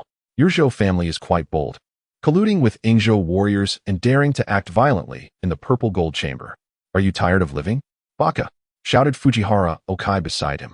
You truly have no manners. Neglecting to address the commotion, are you not in cahoots? Boom. A surge of violent energy erupted from Xia Kuehu. You dare utter another word, and I will not hesitate to snap your neck. Xia Kuehu's murderous intent boiled over, his gaze fierce as if it could devour. If you doubt my words, feel free to test me. China is not a small place like your Yingzhou. Do not think that just because you are a martial arts master, you can flaunt your power. With your meager skills, I could crush you with ease. The intensity of his aura grew more frenzied, and Xia Kuehu's murderous intent thickened, resembling a fierce tiger fixated on its prey, ready to pounce at the slightest movement. Fujiwara Okai felt a tremor within, opening his mouth but finding no courage to speak. Indeed, he was a martial arts master, yet even masters possess varying degrees of strength. Under the gaze of this Chinese warrior, he felt utterly uncomfortable, lacking the courage even to draw his sword. Fujiwara Okai let out a cold snort and retreated a few steps, his face darkening as he ceased to speak. Zhou Wenqing's expression mirrored his gloom, glancing at Tang Ming and then at Xia Kuehu, eager to discern the nature of their relationship. However, his expectations were dashed. Today marked the banquet hosted by the Zijin Chamber of Commerce, and due to previous oversights resulting in unforeseen circumstances, I kindly ask for your understanding. Xia Kuehu clasped his fists, bowing slightly to those present, and then calmly instructed, bring forth the cleaning crew. We must ensure the venue is tidy and not disturb our esteemed guests. With this command, several martial artists emerged from behind, dragging away Wang Jian's lifeless body along with the unconscious Wang Zijia. Others followed suit, mopping up the blood that stained the floor. Subsequently, Xia Kuehu cast a glance at Tang Ming before turning away, departing without any hesitation. Chapter 69. The goodwill of the Zijin Chamber of Commerce. Is this truly how it ends? The attendees were left in a state of astonishment. They had anticipated that the formidable Xia Kuehu would retaliate against the assailants, yet the matter was resolved so unceremoniously. Even Tang Ming furrowed his brow slightly. He was certain he did not know Xia Kuehu nor had any acquaintance with the Zijin Chamber of Commerce. Initially, he had braced himself for a confrontation, but it was evident that the other party had no such intentions. In fact, the glance cast in his direction before departure bore a hint of gratitude. Xiaoming, do you know anyone from the Zijin Chamber of Commerce? Chen Jigang and Lu Qing approached, their faces still pale with apprehension. Aunt Lu, Uncle Chen. I just arrived in Zhonghai. I don't know anyone from the Zijin Chamber of Commerce, nor do I comprehend why they spared me, Tang Ming replied with a wry smile, though his demeanor remained remarkably relaxed. Despite Xia Kuehu's formidable martial prowess, he still felt no sense of victory in a duel against him. Oh, perhaps the Zijin Chamber of Commerce is aware that Wang Jian instigated the trouble, hence they do not pursue the matter, Lu Qing sighed in relief. Truly, those of great influence possess commendable magnanimity and resolve. We were fortunate indeed. She felt a twinge of fear, grateful that Xia Kuehu had not troubled Tang Ming. Otherwise, their predicament today would have been dire. Aunt Lu, you need not worry. I have assured you that I can handle such matters. As long as I am here, no one shall dare to bully your family, Tang Ming reassured with a gentle smile. Lu Qing was momentarily taken aback, before a smile graced her face. All right, Xiaoming has grown up and knows how to protect Aunt Lu now.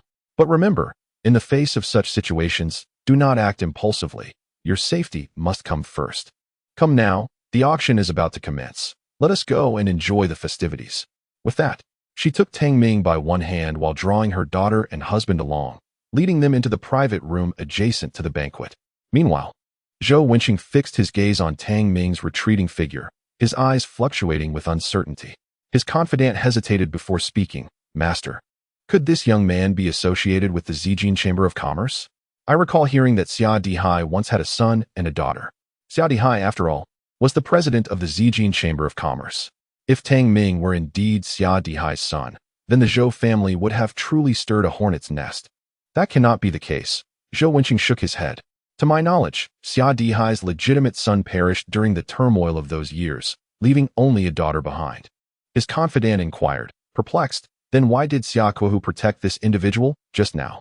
Unbeknownst to him, Zhou Wenqing furrowed his brow.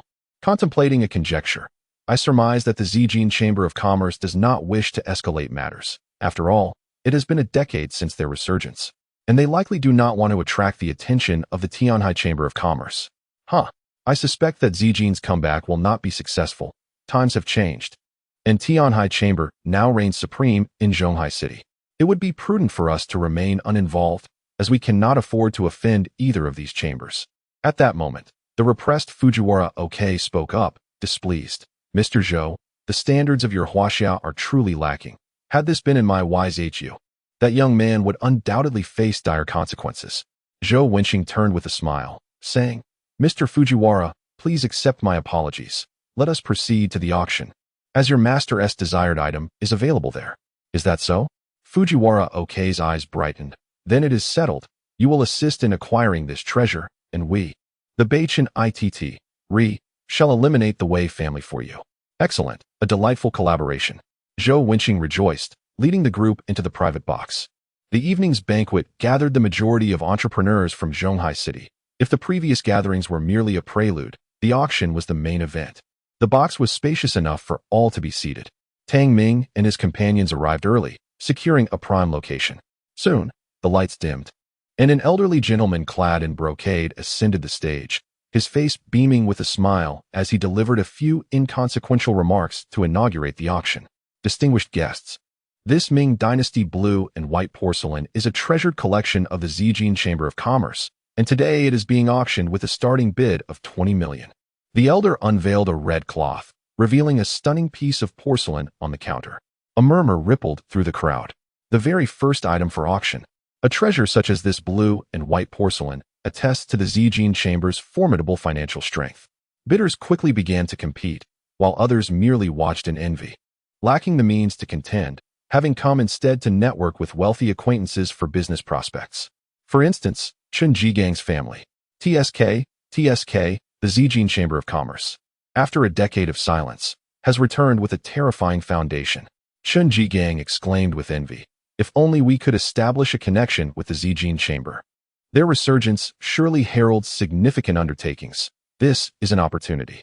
Lu Qing rolled her eyes. Do not indulge in fanciful thoughts. They seek partnerships that are well-matched. And who would bother with our modest company? Who says we have no connections? Did you not notice Xia Kuehu's demeanor toward Xiaoming?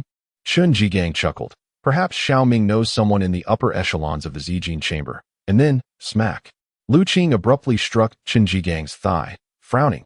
Chen Jigang, let me be clear. Do not entertain any ideas regarding Xiaoming. I do not wish for him to be entangled in such trivial matters. The machinations of great powers are perilous. Should you involve him, I will not spare you. As she spoke, she pinched the soft flesh of Chen Jigang's thigh, twisting it sharply, causing him to grimace in pain and plead for mercy. Oh, I was merely speaking whimsically. Is it not permissible to fantasize? Chen Jigang protested, his face a portrait of grievance. Xiaoming and Siki are here. Grant me some dignity.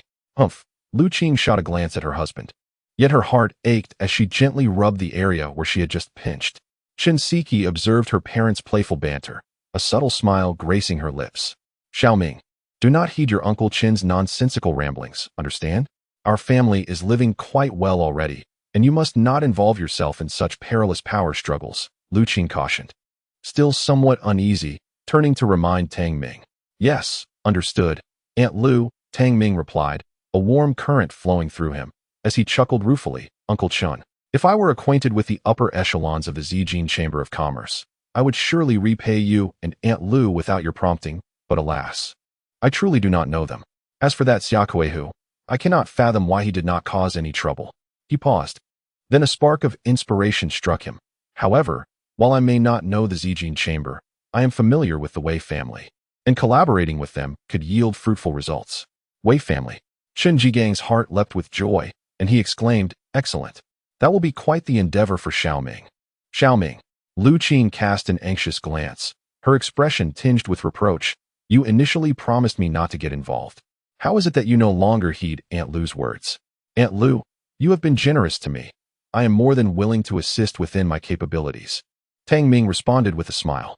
I saved the Wei family patriarch last time. They owe me a favor, and there should be no danger involved. Helping Uncle Chun is akin to aiding you. It is my heartfelt wish to see Aunt Lu and her family live well and happily. Hearing these words, the couple felt a swell of gratitude. Even Chin Siki wore an expression of appreciation. Chapter 70, Celestial Meteorite, Blood Spirit Gold Crystal. Time passed slowly. In stark contrast to the tense atmosphere of the auction, Lu Qing's family appeared rather relaxed. After all, they were merely there to enjoy the spectacle, knowing they could not afford any of the items. The grand finale, a relic painting by the revered Wu Dazi, fetched an astronomical price of 13 billion, claimed by a collector from afar. Just as everyone thought the event was concluding and prepared to depart, the host interjected, "Please, esteemed guests, do not rush to leave. We have one final auction item. This last piece, entrusted for auction by President Xia Dihai of the Zijin Chamber of Commerce, had a modest starting price, intended merely to offer a fresh experience for all present. Moreover, the proceeds from this item would be entirely donated to charity. Allow me to unveil it," the elderly man declared as he pulled back the final red cloth. Within the glass display case lay a stone, roughly the size of a fist, quietly resting inside its box. This stone exhibited a deep crimson hue, intermittently shimmering with golden light, emanating an oppressive aura that weighed heavily on the hearts of all in attendance. Even encased within the glass, the residual energy was palpable, and one could only imagine the intensifying pressure upon direct contact. What is this? A ruby? It does not seem so.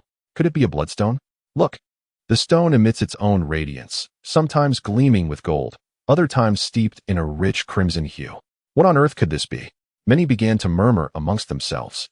Truth be told, even the Zijin Chamber is unsure of its nature. President Xia stumbled upon it by chance.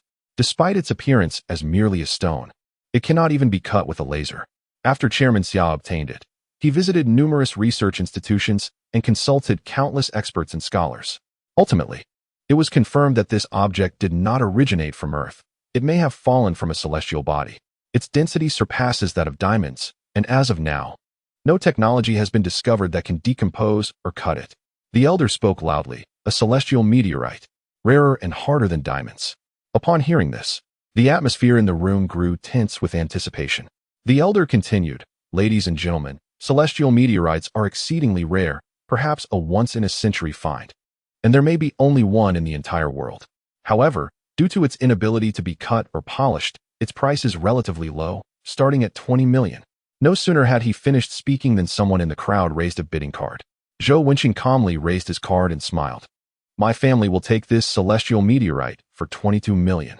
The elder responded, "Excellent. Mr. Zhou has bid 22 million. Are there any other offers?" 23 million.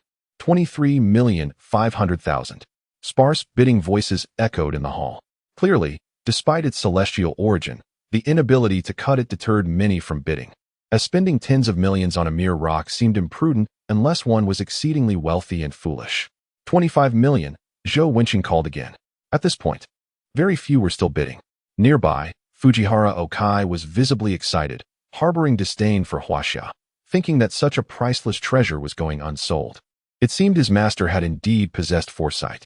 His purpose for coming to Huaxia was solely for this celestial meteorite, specifically requested by Yamamoto Misataro, the current head of the Hokushin ITT, known as the Sword Saint of the East. Well, Mr. Zhou has bid 25 million.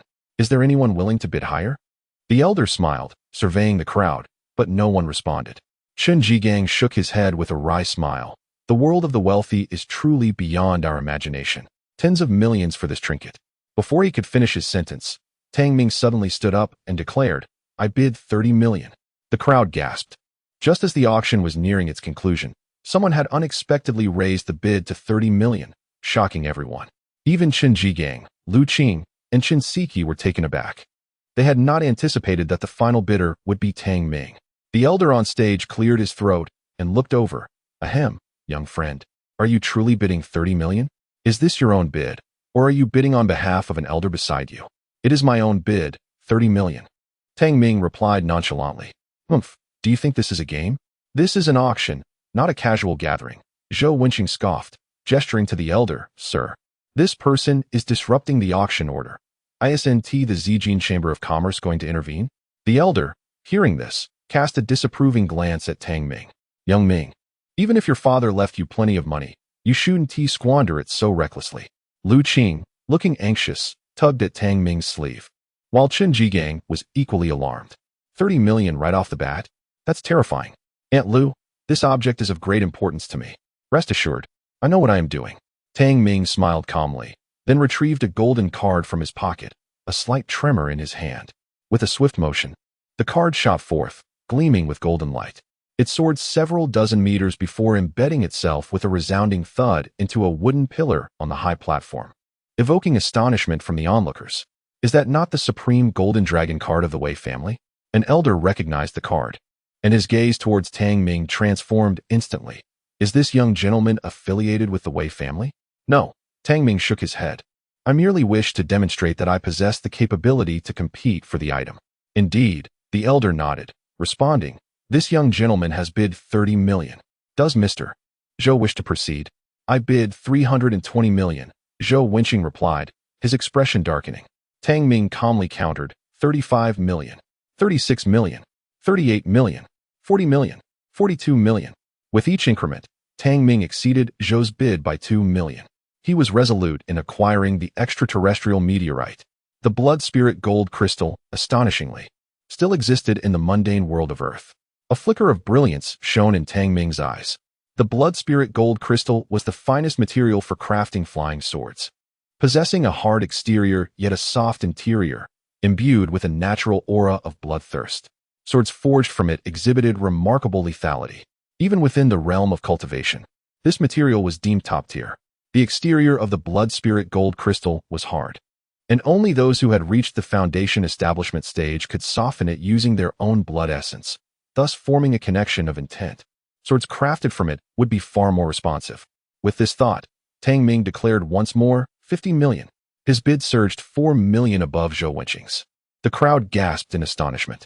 "Boy, even if that old coot Wei Honglin himself were here today, I shall secure this item." Zhou Wenqing sneered. "If you have the ability, continue bidding. When it comes to financial strength, even the Wei family cannot rival the Zhou family. I bid 55 million. He was resolute in his intent to acquire this remarkable opportunity to align himself with the renowned Yinzhou Beichen sword style. Tang Ming furrowed his brow. His funds were dwindling. Just as he intended to call Wei Honglin for additional support, a melodious and sweet voice suddenly echoed from the entrance. "Uncle Fu, I have already informed my father. This extraterrestrial meteorite shall no longer be auctioned. I intend to gift it to Mr. Tang." Accompanied by this declaration, a stunningly beautiful woman with fair skin and eyes like clear waters entered the room. Her exquisite features combined to create an enchanting visage, and clad in a pristine white dress, she appeared as if descended from the heavens. Following closely behind her was Xia Kuhu, who maintained a respectful demeanor akin to a guardian. "Miss, what brings you here?" The elder on the platform was taken aback. "Miss." Upon hearing this address, the crowd was momentarily stunned before erupting in exclamations. "The daughter of Xia Dihai, the heiress of the Zijin Chamber of Commerce? Isn't that Xia Qingya, the recently acclaimed superstar sweeping across the country? My heavens, the youthful goddess is actually the heiress of the Zijin Chamber of Commerce. It is no wonder that Xia Qingya possesses such remarkable resources in the entertainment industry. She is, after all, the esteemed daughter of the Zijin Chamber of Commerce. How absurd it is that some online detractors allege that Xia Qingya ascended through the influence of a benefactor. Such claims are utterly baseless, for she is inherently an heiress of a prestigious family." The assembly buzzed with discussions. The illustrious star, Xia Qingya, is indeed the legitimate daughter of the president of the Zijin Chamber of Commerce, a revelation that is nothing short of astonishing. Uncle Fu, I just spoke with my father. This extraterrestrial meteorite will no longer be auctioned. I intend to gift it to Mr. Tang. Additionally, I shall personally donate 80 million to charity. Xia Qingya beamed sweetly, revealing an enchanting smile that captivated the room. Of course, I shall adhere to the young lady's wishes, Uncle Fu replied promptly, nodding as he retrieved the meteorite from the counter and presented it to Xia Qingya with both hands. With a glimmer in her eyes, Xia Qingya handed the sandalwood box to Tang Ming, saying, Mr. Tang, I have yet to repay you for your life-saving kindness, since fate has brought us together. Let this serve as a token of our meeting. Oh, so you are affiliated with the Zijin Chamber of Commerce, Tang Ming realized, his understanding dawning. No wonder Xia Kehu had refrained from causing trouble earlier, instead casting him a grateful glance. It turned out that the stunning celebrity he had rescued from assassins in the outskirts was indeed the daughter of the Zijin Chamber of Commerce. Xia Kehu clasped his fists and smiled. Mr. Tang, thank you for extending your hand to save the young lady that day. The Zijin Chamber of Commerce owes you a favor. The notion of a life-saving grace. The crowd began to comprehend the situation. At that moment, Xia Qingya once again extended the sandalwood box, saying, Mr. Tang, this item is rather heavy. Please accept it.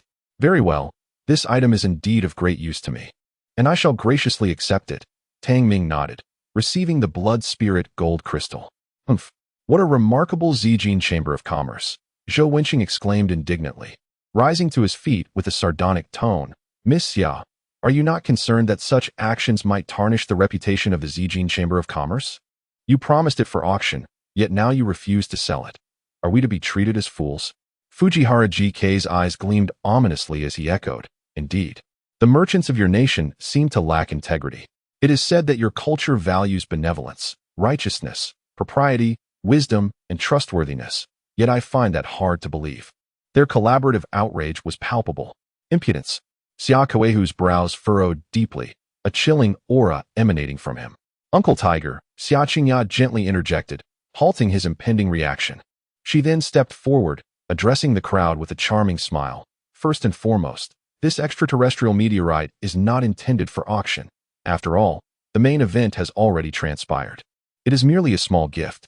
Furthermore, since I have stated my intention to present it to Mr. Tang, no matter the price you offer, 100 million, or even 1 billion, I assure you that the Zijin Chamber of Commerce is entirely capable of acquiring it. Might I inquire if my reasoning holds merit? Xia Qingya's poised demeanor instantly earned the admiration of those present. Given the financial prowess of the Zijin Chamber of Commerce, it was evident that the Zhou family could not compete. Regardless of the circumstances, the outcome would remain unchanged. The meteorite would ultimately be acquired by the Xia family, rendering any financial maneuvering by others merely a formality. How resolute! Zhou Wenqing was momentarily rendered speechless, casting a cold glance at Tang Ming before departing with Fujihara Okai. The departure of the Zhou family signified the conclusion of the evening's banquet, prompting the guests to gradually disperse. Mr. Tang, I intended to reach out to you a few days ago, but your phone has been off, and I thought I had misremembered your contact details, Xia Qingya remarked, lifting her sleeve to reveal the remnants of a phone number written in lipstick on her fair, delicate arm. It was the contact information for Tang Ming that she had noted down that fateful night and had not yet erased. Apologies. I've been quite busy lately and forgot to charge my phone. Tang Ming sheepishly scratched his head. This piece of meteorite is quite valuable. Would it not be too extravagant for you to gift it to me? I can purchase it at the price we discussed earlier. Not at all. I have already stated that it is a gift for you, Mr. Tang. How could I possibly accept money for it? Xia Qingya shook her head, feigning a sorrowful expression. Is Mr. Tang denying me the opportunity to express my gratitude, leaving me with a lifetime of guilt? Her beauty was already striking, earning her the title of a youthful goddess in the entertainment industry, and her expression of feigned melancholy captivated the attention of the men around her. Ahem. That was not my intention, Tang Ming said with a wry smile. If that is the case, I sincerely thank you for your gift. It is indeed of great importance to me. Well, if Mr. Tang is satisfied, then I am also very happy, Xia Qingya replied, blinking her enchanting eyes. And then shyly added, Mr. Tang, while the gift is indeed for you, I would appreciate it if you could save my phone number once your phone is turned on. I would like to invite you to dinner another day. Absolutely, Tang Ming nodded with a smile. At that moment, Xia Qingya noticed Chen Jigang's family behind Tang Ming and cheerfully inquired, Are these Mr. Tang's family members? Her gaze lingered momentarily on Chen Siki. Tang Ming nodded yes. This is my Aunt Lu's family. I am currently staying with them. Ah, so they are Mr. Tang's relatives. Xia Qingya smiled graciously and greeted Chen Jigang and his wife. Mr. Chun, Ms. Lu, Miss Chun, it is a pleasure to meet you. Since you are relatives of Mr. Tang, you are friends of the Zijin Chamber of Commerce now. By the way, she paused and smiled charmingly. Mr. Chun, you should also be a local entrepreneur in Zhonghai, right? Coincidentally, our Zijin Chamber of Commerce is preparing to revitalize our efforts in Zhonghai, so we can collaborate closely in the future. Fubber, I am not very familiar with the affairs of the chamber, so I kindly ask you to communicate more with Mr. Chun. Certainly, Miss, Fubber replied promptly, taking out his business card and respectfully handing it to Chen Jigang. Mr. Chun, this is my business card. The Zijin Chamber of Commerce is currently recruiting entrepreneurs, and I hope we can work together. Ah, Chen Jigang was left utterly bewildered, standing there in a daze. However, Lu Qing was the first to regain her composure. Accepting Fubber's business card for her husband and then handing over Chen Jigang's card in return.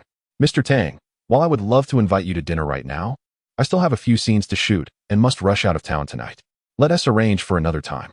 Please remember to add me to your contacts once your phone is operational. Xia Qingya, with a lingering sense of reluctance, offered her heartfelt advice before departing with a radiant smile.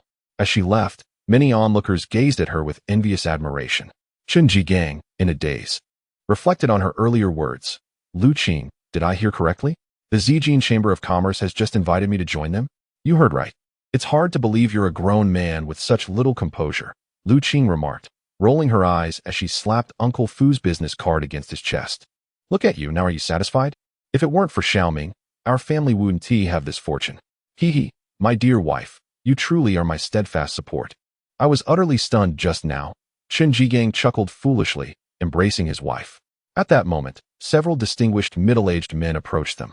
Hello, Mr. Chun. I am Wu Wenjia from Qingyuan Limited. Here is my business card. I hope we can collaborate in the future. Mr. Chun, I am Zhao Li from Weiguan Group. Here is my card. Mr. Chun, I previously failed to recognize your potential and declined your proposal. I would like to visit your company tomorrow to discuss a partnership. These gentlemen expressed their goodwill, their envy barely concealed. With the Chun family now allied with the Zijin Chamber of Commerce, they had leaped into a new realm of opportunity. And naturally, everyone sought to ingratiate themselves with him. Even some major corporations that had earlier rejected Chen Jigang now sought collaboration with him. Thank you all for your kindness. Chen Jigang grinned broadly, unable to hide his elation. By the time he exited the Wadianda Hotel, he was holding a stack of business cards from the chairpersons of various major groups, all eager to collaborate with him. An unimaginable scenario just moments ago.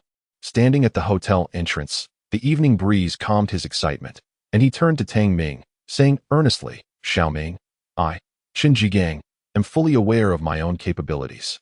The opportunity to secure partnerships with these large corporations is entirely due to you. I recognize that my prior attitude towards you was inappropriate, and I apologize for that. With that, he bowed deeply. Uncle Chun, please don't be like this, Tang Ming said, helping him up with a wry smile. Aunt Lu has bestowed great kindness upon me. There is no need for such apologies. As I've said before, your family's happiness and well-being are my greatest wishes. Xiaoming, you truly are a blessing to our family. Chen Jigang and Lu Qing felt a wave of warmth and gratitude wash over them. At that moment, a convoy drove past from the parking lot. As it approached the hotel entrance, the window of a Rolls-Royce rolled down, revealing Xia Qingya's charming visage. Mr. Tang. Xia Qingya waved her hand, signaling him to save her phone number. Tang Ming nodded, and Xia Qingya's smile grew even more radiant, filled with joy. Tang Ming, don't you think this young lady has a bit of an interest in you? Lu Qing teased, nudging Tang Ming playfully. Setting everything else aside, I think Xia Qingya is quite beautiful, and you two would make a lovely couple. Well, since high school is almost over, why not find a girlfriend? Date for a few years, and then settle down? Lu Qing became increasingly animated, even envisioning Tang Ming caring for children. Chen Jigang, somewhat exasperated, reminded Lu Qing. Are you perhaps overthinking this? How could that be? Time passes swiftly, and I genuinely believe Xia Qingya is a perfect match for Xiaoming, Lu Qing retorted, casting a disapproving glance at her husband before turning to their daughter. Siki, what do you think? How do you feel about Xia Qingya? Is she suitable for Tang Ming? Yes, she seems quite good, Chen Siki replied instinctively, biting her red lip, her heart inexplicably tangled in complexity. Lu Qing, oblivious to her daughter's unease, continued, "You see, even Siki thinks well of her. Xia Qingya clearly has feelings for Xiaoming. In this day and age, good girls are rare. You must put in more effort." Xiaoming. Tang Ming could only smile wryly, remaining silent. Suddenly, however, he furrowed his brow, sensing a chilling aura of malice.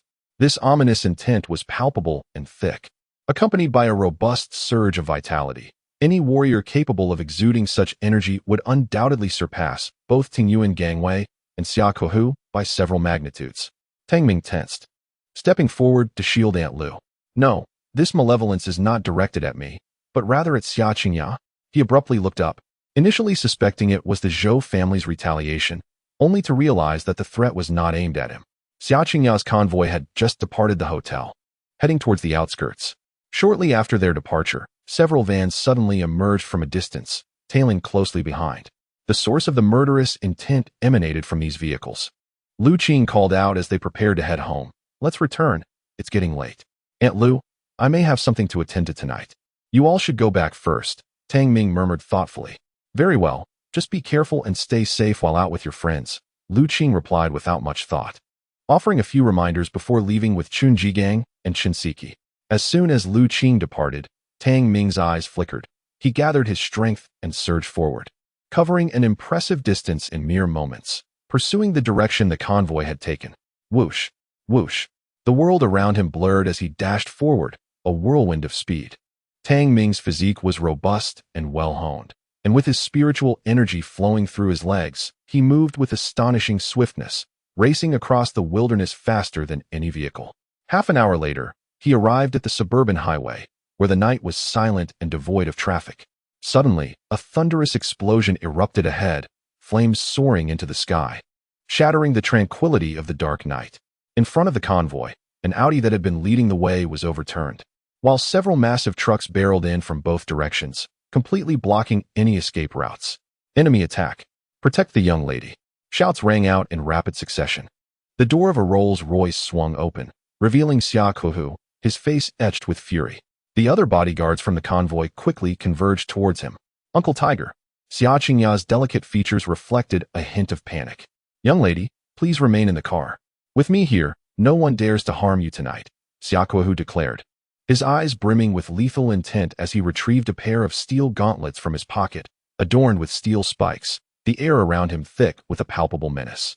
"Huh, such audacity," he scoffed.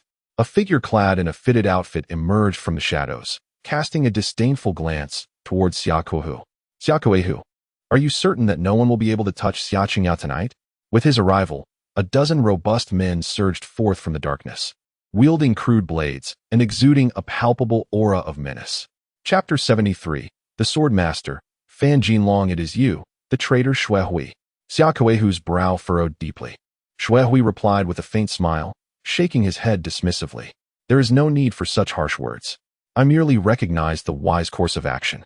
Xia Kehu, if you were to ally yourself with the Tianhai Chamber of Commerce, I am certain that with your prowess, you would undoubtedly become a key figure within the organization. "Bah!" Xia Kehu scoffed derisively. "Xuehui, you were once a prominent figure in the Zijin Chamber of Commerce. After years at Tianhai, why have you not risen to prominence, but instead become someone else's lapdog? Is this what you call aligning with a wise leader? I imagine you must regret it, as your situation has only deteriorated." As he spoke, an intense murderous intent radiated from his gaze. Once a senior member of the Zijin Chamber, Xuehui had betrayed the Xia family to join Tianhai, and the Zijin Chamber never showed mercy to traitors. Even when facing death, he remained obstinate. Xuehui, stung by the truth, sneered coldly, "Tonight, annihilating you will serve as my great achievement and elevate my status within the Tianhai Chamber. Do you really believe that you and your lackeys stand a chance?"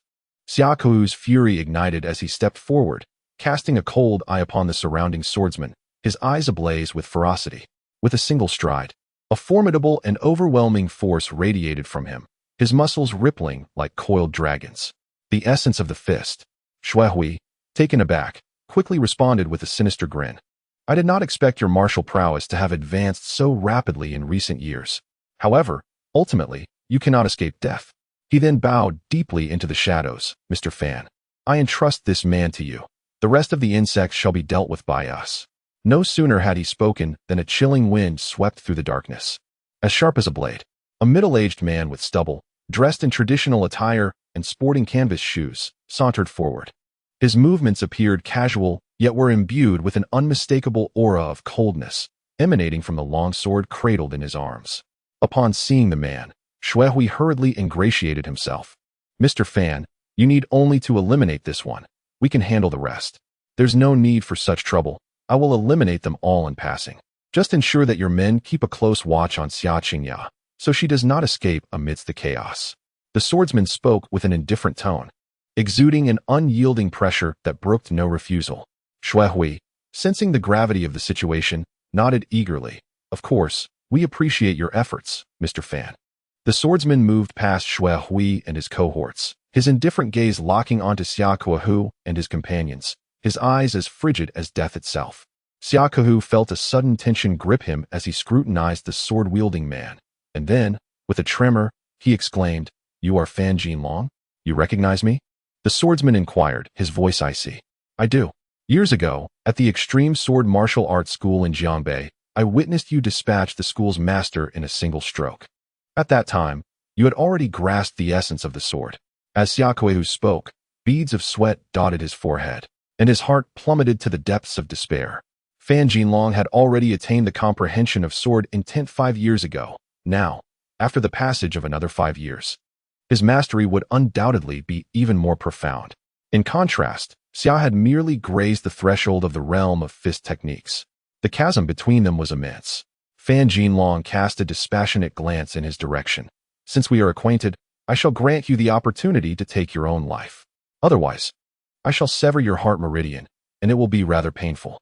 "Mr. Fan," Xia Kuehu stammered, sweat trickling down his brow, "I am unaware of the terms offered to you by the Tianhai Chamber of Commerce. However, if you are amenable, my Zijin Chamber can offer double the price." "Is that so?"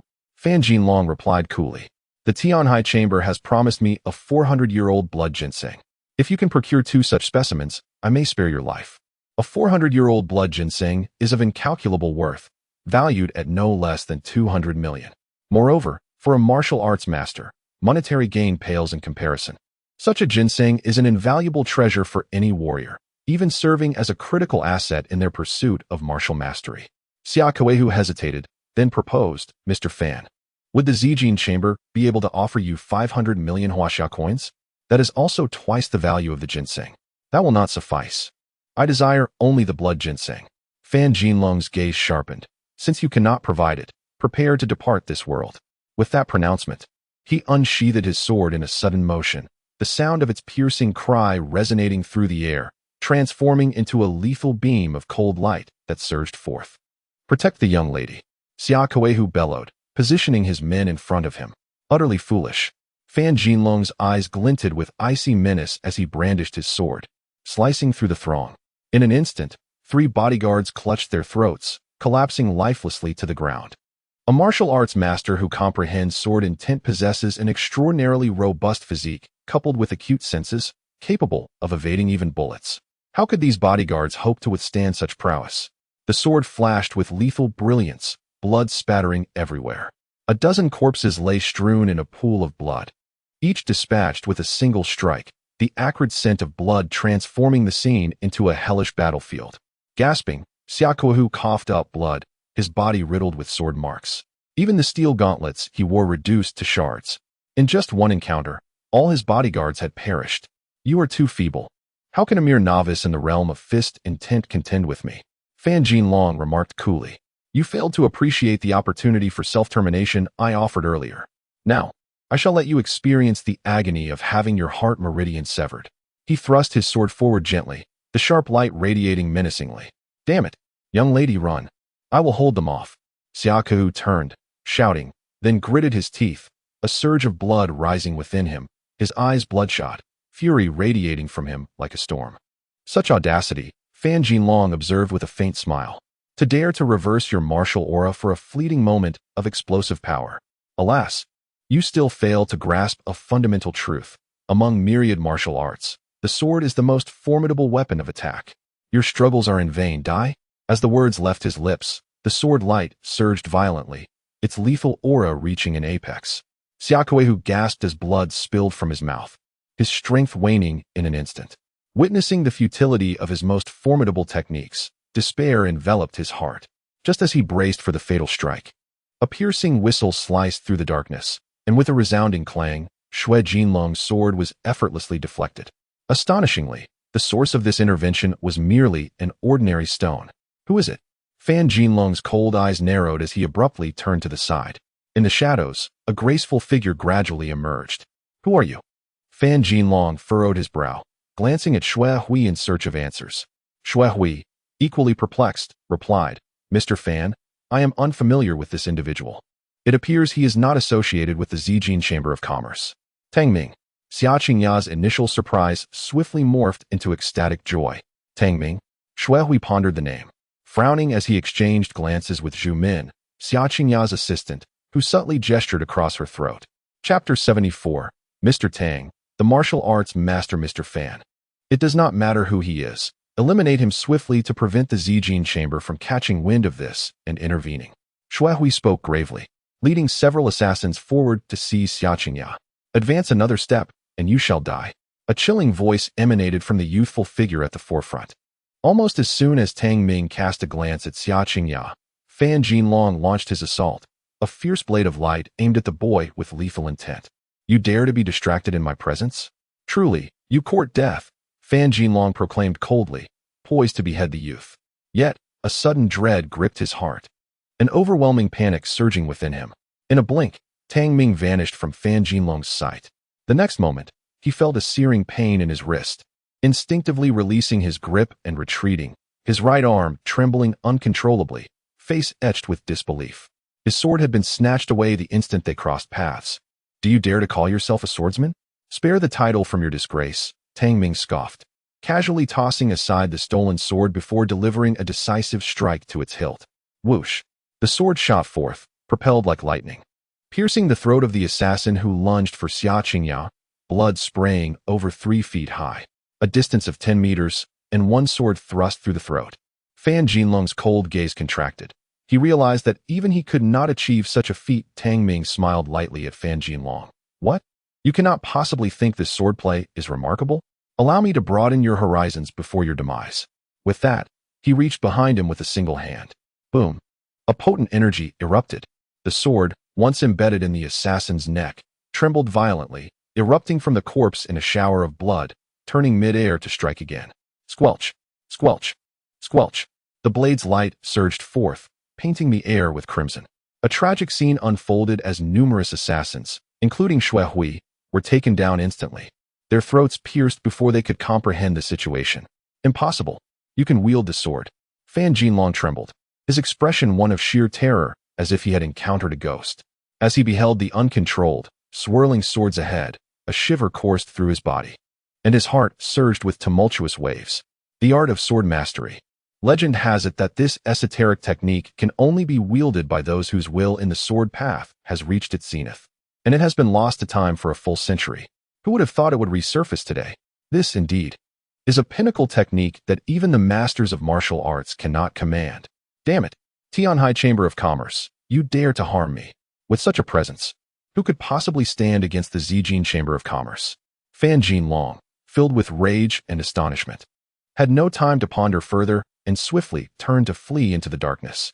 As a swordsman, the moment his sword was seized shattered his resolve, and the thought of his opponent wielding the terrifying art of sword mastery filled him with dread. Could he escape? Tang Ming shook his head indifferently, a surge of energy erupting from his palm. Whoosh! The long sword trembled violently, shooting forth like a bullet, piercing Fan Jinlong into the ground from 50 meters away in a single lethal strike. The air was thick with the pungent scent of blood. Xiaokuehu collapsed to the ground, his face pale upon witnessing Tang Ming's mastery of the sword. A cold gleam descended from the heavens, slicing through the air to annihilate the enemy general. The art of sword mastery has long been the revered dream of sword cultivators throughout Chinese history, yet since its disappearance, such phenomena had merely existed in tales. Today, the art of sword mastery has re-emerged, and he had witnessed it firsthand. Xiaokuehu trembled, still in shock. Mr. Tang, do you truly possess the art of sword mastery? This hardly qualifies as the art of sword mastery, At best, it is merely the external force controlling an object. Tang Ming replied with a faint smile. What he had demonstrated was not the true art of sword mastery, but rather the vigorous application of external energy to manipulate an object. The genuine art of sword mastery requires the forging of a personal sword, cultivating the heart of the sword, and nurturing the soul of the sword, allowing for boundless transformation and the ability to command the sword as one wishes. A sword cultivator, in their offensive prowess, can obliterate myriad techniques and vanquish countless foes with a single strike. I have acquired the blood spirit gold crystal, which I could forge into my personal flying sword. However, to truly wield the art of sword mastery, one must at least reach the golden core stage to unleash its full power, and prior to that, one must nurture the heart of the sword with their spirit. Tang Ming mused inwardly. At that moment, Xia Qingyao approached, visibly shaken. Her delicate face still bore traces of fear and panic. Tang Ming, thank you. You have saved me once again. It was merely a small effort. When I left the hotel, I sensed the murderous intent following your convoy. So I came along to prevent any mishaps, Tang Ming explained. After all, the blood spirit gold crystal you gifted me is quite precious. And this is but a way to repay your kindness. Xia Qingyao looked somewhat puzzled. Blood spirit gold crystal? Is this it? Tang Ming produced the dark red extraterrestrial iron. Indeed, this object is a rare treasure in the secular world. Had it not been for Xia Qingyao's gift, it would likely have been seized by the Zhou family and the warriors of Yingzhou. Mr. Tang, I am deeply grateful for your life-saving grace. Xia Kou stammered as he rose unsteadily, clasping his hands in salute toward Tang Ming. Now, with our guards suffering numerous casualties and unable to protect the young lady, may I trouble you to wait a moment longer until the Zijin Chamber of Commerce sends someone to escort her? Indeed, I have nothing pressing to attend to. Tang Ming replied with a subtle nod. I am grateful, Mr. Tang. Xia Kuehu expressed his delight, bowing hastily. But the movement caused him to cough up a mouthful of blood due to his internal injuries. He had been severely wounded in an earlier encounter with Fan Jinlong, his body nearly drenched in blood. Uncle Hu. Xia Qingyao rushed over, supporting him as he sat down, quickly retrieving her phone to call for an ambulance. Miss, we cannot call for an ambulance. Xia Kuehu interrupted her, shaking his head. We cannot return to Zhonghai. The Tianhai Chamber of Commerce has many informants. And if we go back, we will surely be discovered. But Uncle Hu, your injuries, Xia Qingyao fretted anxiously. Allow me to assist. Tang Ming stepped forward, swiftly pressing his hands on Xia Kuehu's acupoints. The bleeding soon ceased, yet Xia Kuehu's complexion remained pale and wan. Tang Ming furrowed his brow. Did you just reverse your martial energy? Xia Kuehu nodded with a bitter smile. Yes, the situation was dire, and I had no choice but to reverse my energy to resist. But alas, Fan Jinlong's sword broke through my defenses. Tang Ming continued to inquire. Is Fan Jinlong considered a formidable adversary in the secular realm? Certainly, Fan Jinlong is a martial arts master, one who has comprehended the essence of the sword. 5 years ago, he was among the top experts in the realm, a first-rate powerhouse in South China, only inferior to a martial arts grandmaster. Such warriors are coveted by various factions. As long as a grandmaster does not intervene, their strength represents the pinnacle of martial prowess in the world. Given that grandmasters often remain in seclusion, Xia Kuehu paused mid-sentence, suddenly awakening to a realization. Fan Jinlong, a paragon among martial arts masters, was vanquished by a single strike from you, Mr. Tang. Could it be that you are a martial arts grandmaster? Xia Kuehu's expression turned serious as he quickly clasped his hands in respect. I was previously unaware of your esteemed status, and I apologize for any disrespect I may have shown. A martial arts grandmaster. Such an individual is a rare and unparalleled expert, capable of establishing sects and imparting martial teachings. At such a level, ordinary weaponry holds no threat. Their status is transcendent. A grandmaster must not be insulted. Each is a titan within the martial world, deserving of utmost reverence. Chapter 75. Who is the traitor? Tang Ming paid little heed to Xia Kuehu's reaction, instead lost in contemplation. Martial arts masters and grandmasters. These are the classifications of strength as defined by secular warriors. Fan Jinlong, having grasped the essence of the sword, could be considered a practitioner of the second level of qi refinement, despite the fragility of his sword intent. As for the so-called martial arts grandmasters, they would not exceed the fourth level of qi refinement, while I, at present, have already attained the fifth level. Tang Ming mused silently, by worldly standards.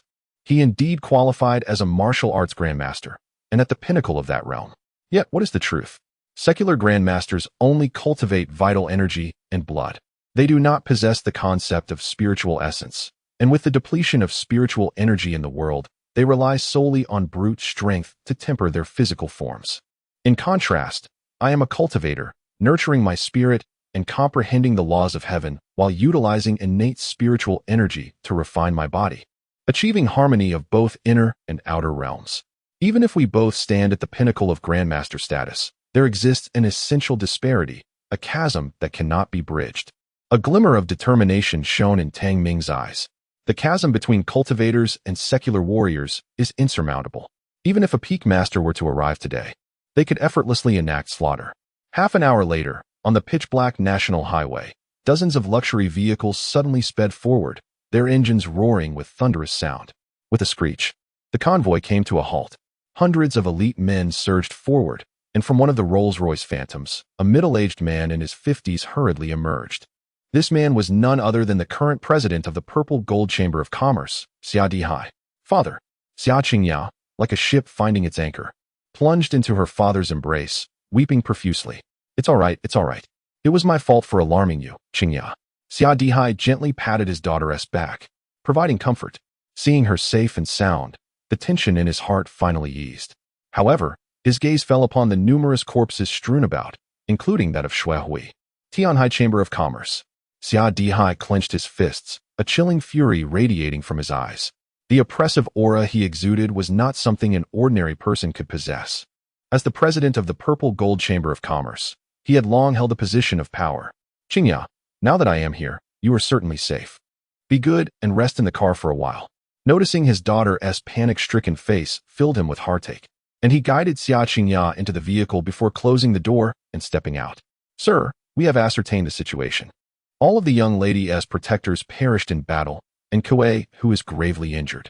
Furthermore, the assassins sent by the Tianhai Chamber of Commerce have all been eliminated. I have also discovered Fan Jinlong's corpse. An elderly man in a Zhongshan suit bowed and spoke, his temples bulging and his eyes shimmering with vitality. Fan Jinlong. I did not expect the Tianhai Chamber of Commerce to have enlisted him as well. Xia Dihai's eyes narrowed coldly as he continued. Kuei Hu's strength is certainly inferior to that of Fan Jinlong.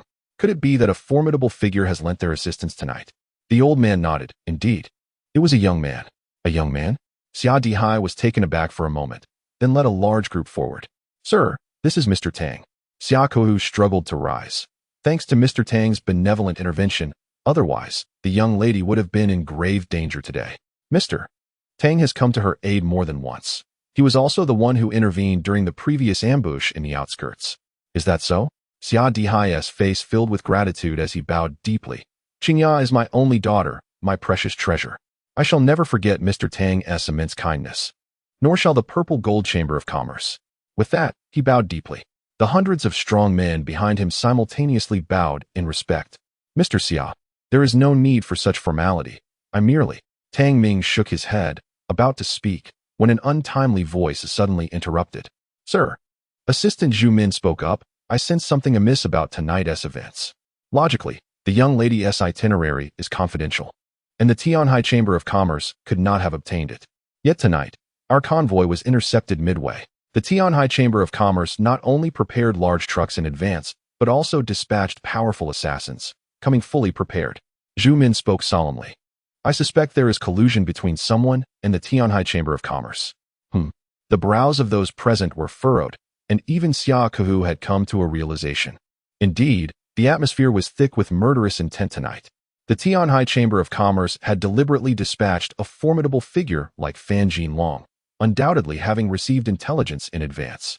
Xia Dihai looked up and inquired, Do you have a suspect? Indeed, the person I suspect is none other than him, Tang Ming. Zhu Min suddenly pointed at Tang Ming, her voice sharp. The news of Xia Kueihu's arrival in Zhonghai was highly confidential, yet tonight, due to this individual, Xia Kueihu had no choice but to reveal himself. This person is also aware of the urgency surrounding Our Lady's journey, and it is far too coincidental that we were ambushed shortly after parting ways with him. Moreover, Zhu Min's tone turned icy. Some time ago, while my lady and I were ambushed by assassins in the outskirts, he intervened to assist us. In the dead of night, in a desolate wilderness, he appeared on the path my lady and I were destined to traverse, as if he had been waiting for us. I refuse to believe in mere coincidence. A youth in the wilderness at such an hour, precisely at the location where my lady was attacked. And now this marks the second instance of such uncanny timing. After finishing her remarks, Zhu Min cast a fierce glare at Tang Ming and demanded, "You have wolfish ambitions. What further explanation do you have? Impudence. How dare you show disrespect to Mr. Tang?" Xia Kuehu retorted, glaring back. "Mr. Tang harbors no ulterior motives. Do not create discord here. He has saved us on 2 separate occasions and is a great benefactor of the Zijin Chamber of Commerce. Do not forget, Mr. Tang not only rescued my lady and me, but also you." Xia Kuehu was visibly alarmed. He understood that Tang Ming was a martial arts master, and a master must not be insulted. If he were to be wrongfully accused after saving lives, the wrath of a master could very well obliterate the entire Zijin Chamber of Commerce. Whether he is a benefactor is debatable, Zhu Min scoffed. Regardless, there are too many points of suspicion surrounding this individual. I suspect he is a pawn of the Tianhai Chamber of Commerce, deliberately orchestrating a scheme to win my lady's favor, with the intent to infiltrate the upper echelons of the Zijin Chamber of Commerce. Ultimately, as was the case several years ago, he aims to undermine the chamber from within and achieve a bloodless takeover. Her words hung heavily in the air. The internal turmoil from years past had drastically weakened the Zijin Chamber of Commerce, nearly leading to its demise. The Tianhai Chamber of Commerce, having separated from within, seized the opportunity to usurp assets and eliminate rivals, even extinguishing the next heir to the Zijin Chamber. Xia Dihai's expression gradually grew solemn. As Zhu Min had articulated, Tang Ming's repeated rescues of Xia Qingya were laden with coincidences that could not help but raise suspicion. Master, Xia Kuehu's expression shifted subtly, desperately signaling Xia Dihai. Such a clever scheme. You must know you cannot escape suspicion, hence you turn the tables to slander me? Alas, the idea is sound. Yet you have targeted the wrong individual. Tang Ming chuckled lightly and stepped forward, declaring, "Do you truly believe I have any need to involve myself in your affairs? Whether it is the Zijin Chamber of Commerce or the Tianhai Chamber of Commerce, to me, they are but mere ants." As his words fell, a formidable aura erupted from Tang Ming, and a fierce wind howled around him. The formidable aura continued to rise, causing a palpable sense of trepidation among all present, particularly the martial artists of the Purple Gold Chamber, who felt an oppressive force that rendered them unable to stand upright. The energy emanated outward. "You are a master of martial arts." The elder, whose temples were prominently swollen, gazed at Tang Ming with an expression of incredulity. A master of martial arts? The mere utterance of those 4 words sent ripples of agitation through the hearts of everyone present. "Mr. Tang, please forgive our previous ignorance regarding your esteemed status as a master," Su Dihai implored, bowing deeply once more, his eyelids fluttering anxiously. Finally, he understood why Xia Kuehu had cast him a meaningful glance. How could a master of martial arts possibly involve himself in the clandestine struggles between 2 chambers of commerce? This was a master of martial arts, a distinguished figure capable of establishing schools and sects. Tang Ming paid no heed to the others. Instead, directing his gaze toward Zhu Min, he inquired nonchalantly, "Xia Kuehu, how many of your guards survived the ambush tonight?" "Survived?" Xia Kuehu surveyed the room and replied somberly, "Mr. Tang, all the guards I brought with me have perished in battle. Had it not been for your intervention, I too would have met a similar fate." Tang Ming continued his inquiry, "Is that so? It appears that the target of the Tianhai Chamber was solely Xia Qingya, correct?" "Indeed. The Tianhai Chamber aimed to abduct the young lady in order to coerce the patriarch," Xia Kuehu responded. "That clarifies matters considerably," Tang Ming remarked. "If the Tianhai Chamber's objective was solely Xia Qingya, and all others have perished, then why are you unharmed?" He turned to Zhu Min, speaking with a detached demeanor. "This is not the first time. On that fateful night when Xia Qingya was pursued, all bodyguards and staff were annihilated. Yet you remained entirely unscathed. You claim my appearance was coincidental, but does it not seem even more coincidental that you have escaped danger twice in succession?" Zhu Min's expression tightened, and she retorted defensively, "I was with Qingya. They must not have had time to act against us." "Is that so?" Tang Ming replied with a faint smile. "Even the drivers were systematically eliminated by the Tianhai Chamber. They clearly intended to leave no survivors. How could they have allowed you to remain by Xia Qingya's side? Furthermore, just a few days prior, when Xia Qingya was attacked and I attempted to escort her to safety, You claim to be unable to walk due to an injury. Yet, merely days later, I observe that your injury has remarkably healed. As the saying goes, it takes 100 days to recover from a serious injury. Your recovery seems rather swift. Zhu Min's complexion shifted dramatically. Even Su Dihai and Xia Kuehu exchanged glances of skepticism. You are grasping at straws. Zhu Min glared fiercely at Tang Ming, exclaiming, I see you as a wolf in sheep's clothing, deliberately seeking to draw close to Qingya. Silence. Do not speak disrespectfully to Master Tang. Su Dihai interjected hastily, his tone grave. The incident involving Qingya's attack will be investigated personally by me, but regardless, Master Tang cannot possibly be a traitor. He is a valued asset of the Purple Gold Chamber, and it is unthinkable for you to slander him here. Zhu Min quickly lowered her head, saying, Patriarch, I was merely concerned for Qingya's safety, and my emotions got the better of me. I beg for your forgiveness. Fear not. I shall conduct a thorough investigation into this matter. It is possible that the leak did not originate from the convoy, but rather that the Tianhai chamber acquired information from another source.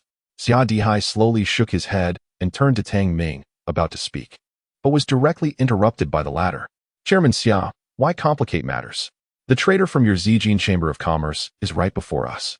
Must we grant her the luxury of escape? Tang Ming replied with a faint smile, adding, if I am not mistaken, this individual likely possesses a tracking device.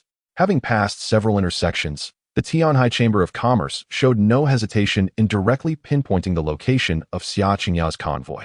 Xia Dihai raised his gaze toward Zhu Min, then signaled his confidant with a glance.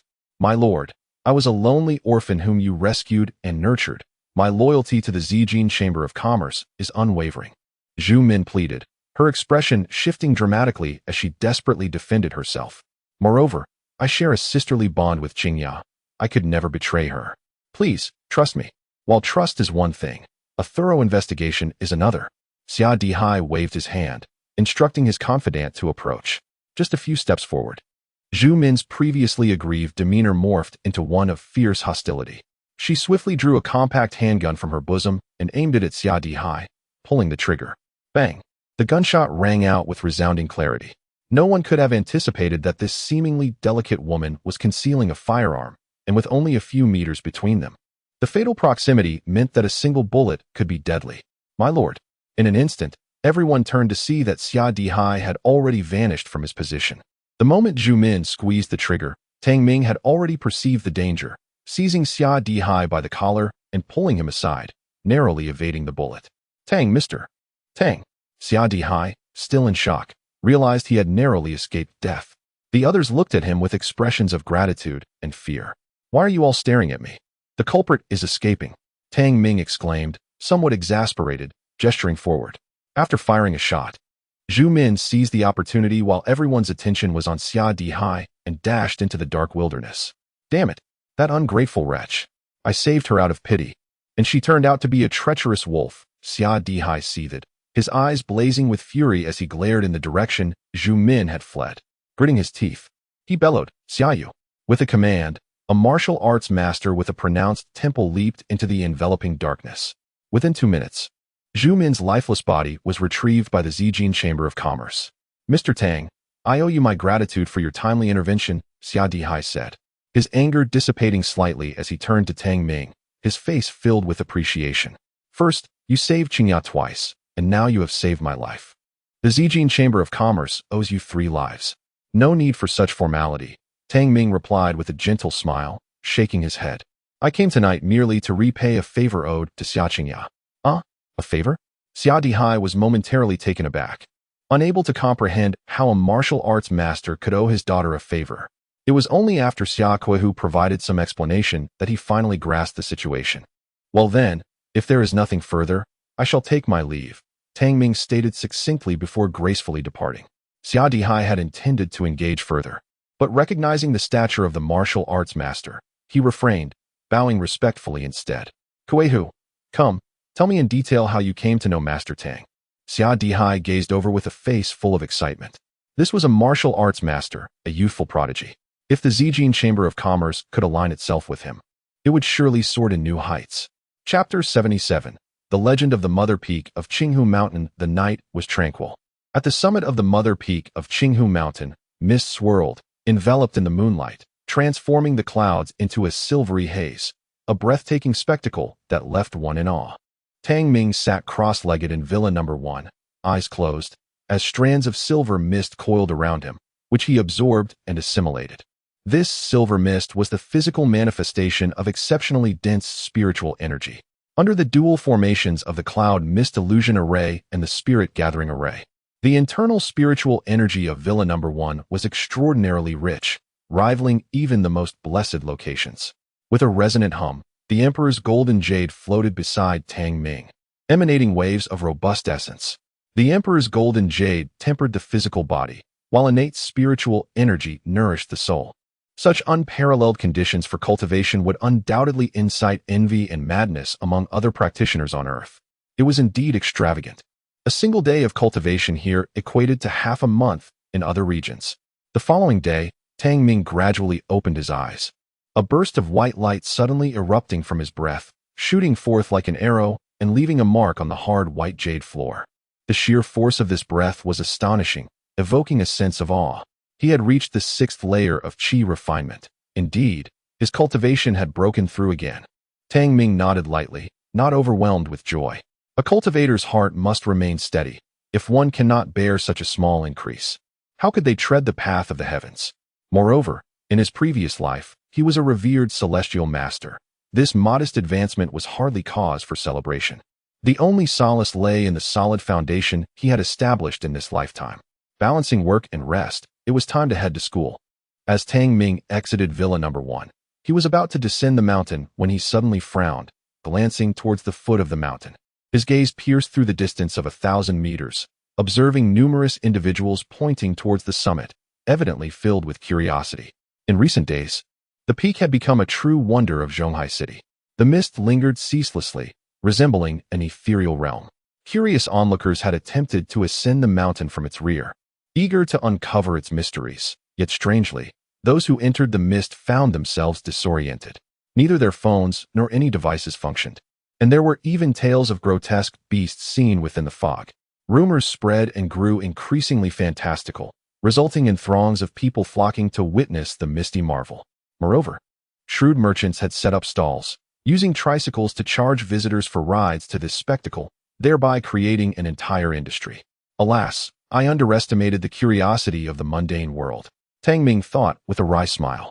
He then turned his attention to the depths of the mist, addressing the lurking beings. Truant creatures, maintain your composure these days. If you cause any disturbances, I shall not spare you. A low, rumbling dragon's roar echoed across the sky, the sound rolling yet never escaping the confines of the mist. Tang Ming formed a hand seal, sweeping his hand with authority. In an instant, the swirling mist poured into the heart of Villa Number 1, with all the spiritual energy consumed therein. At the summit of Qinghu Mountain, clarity of vision was finally restored.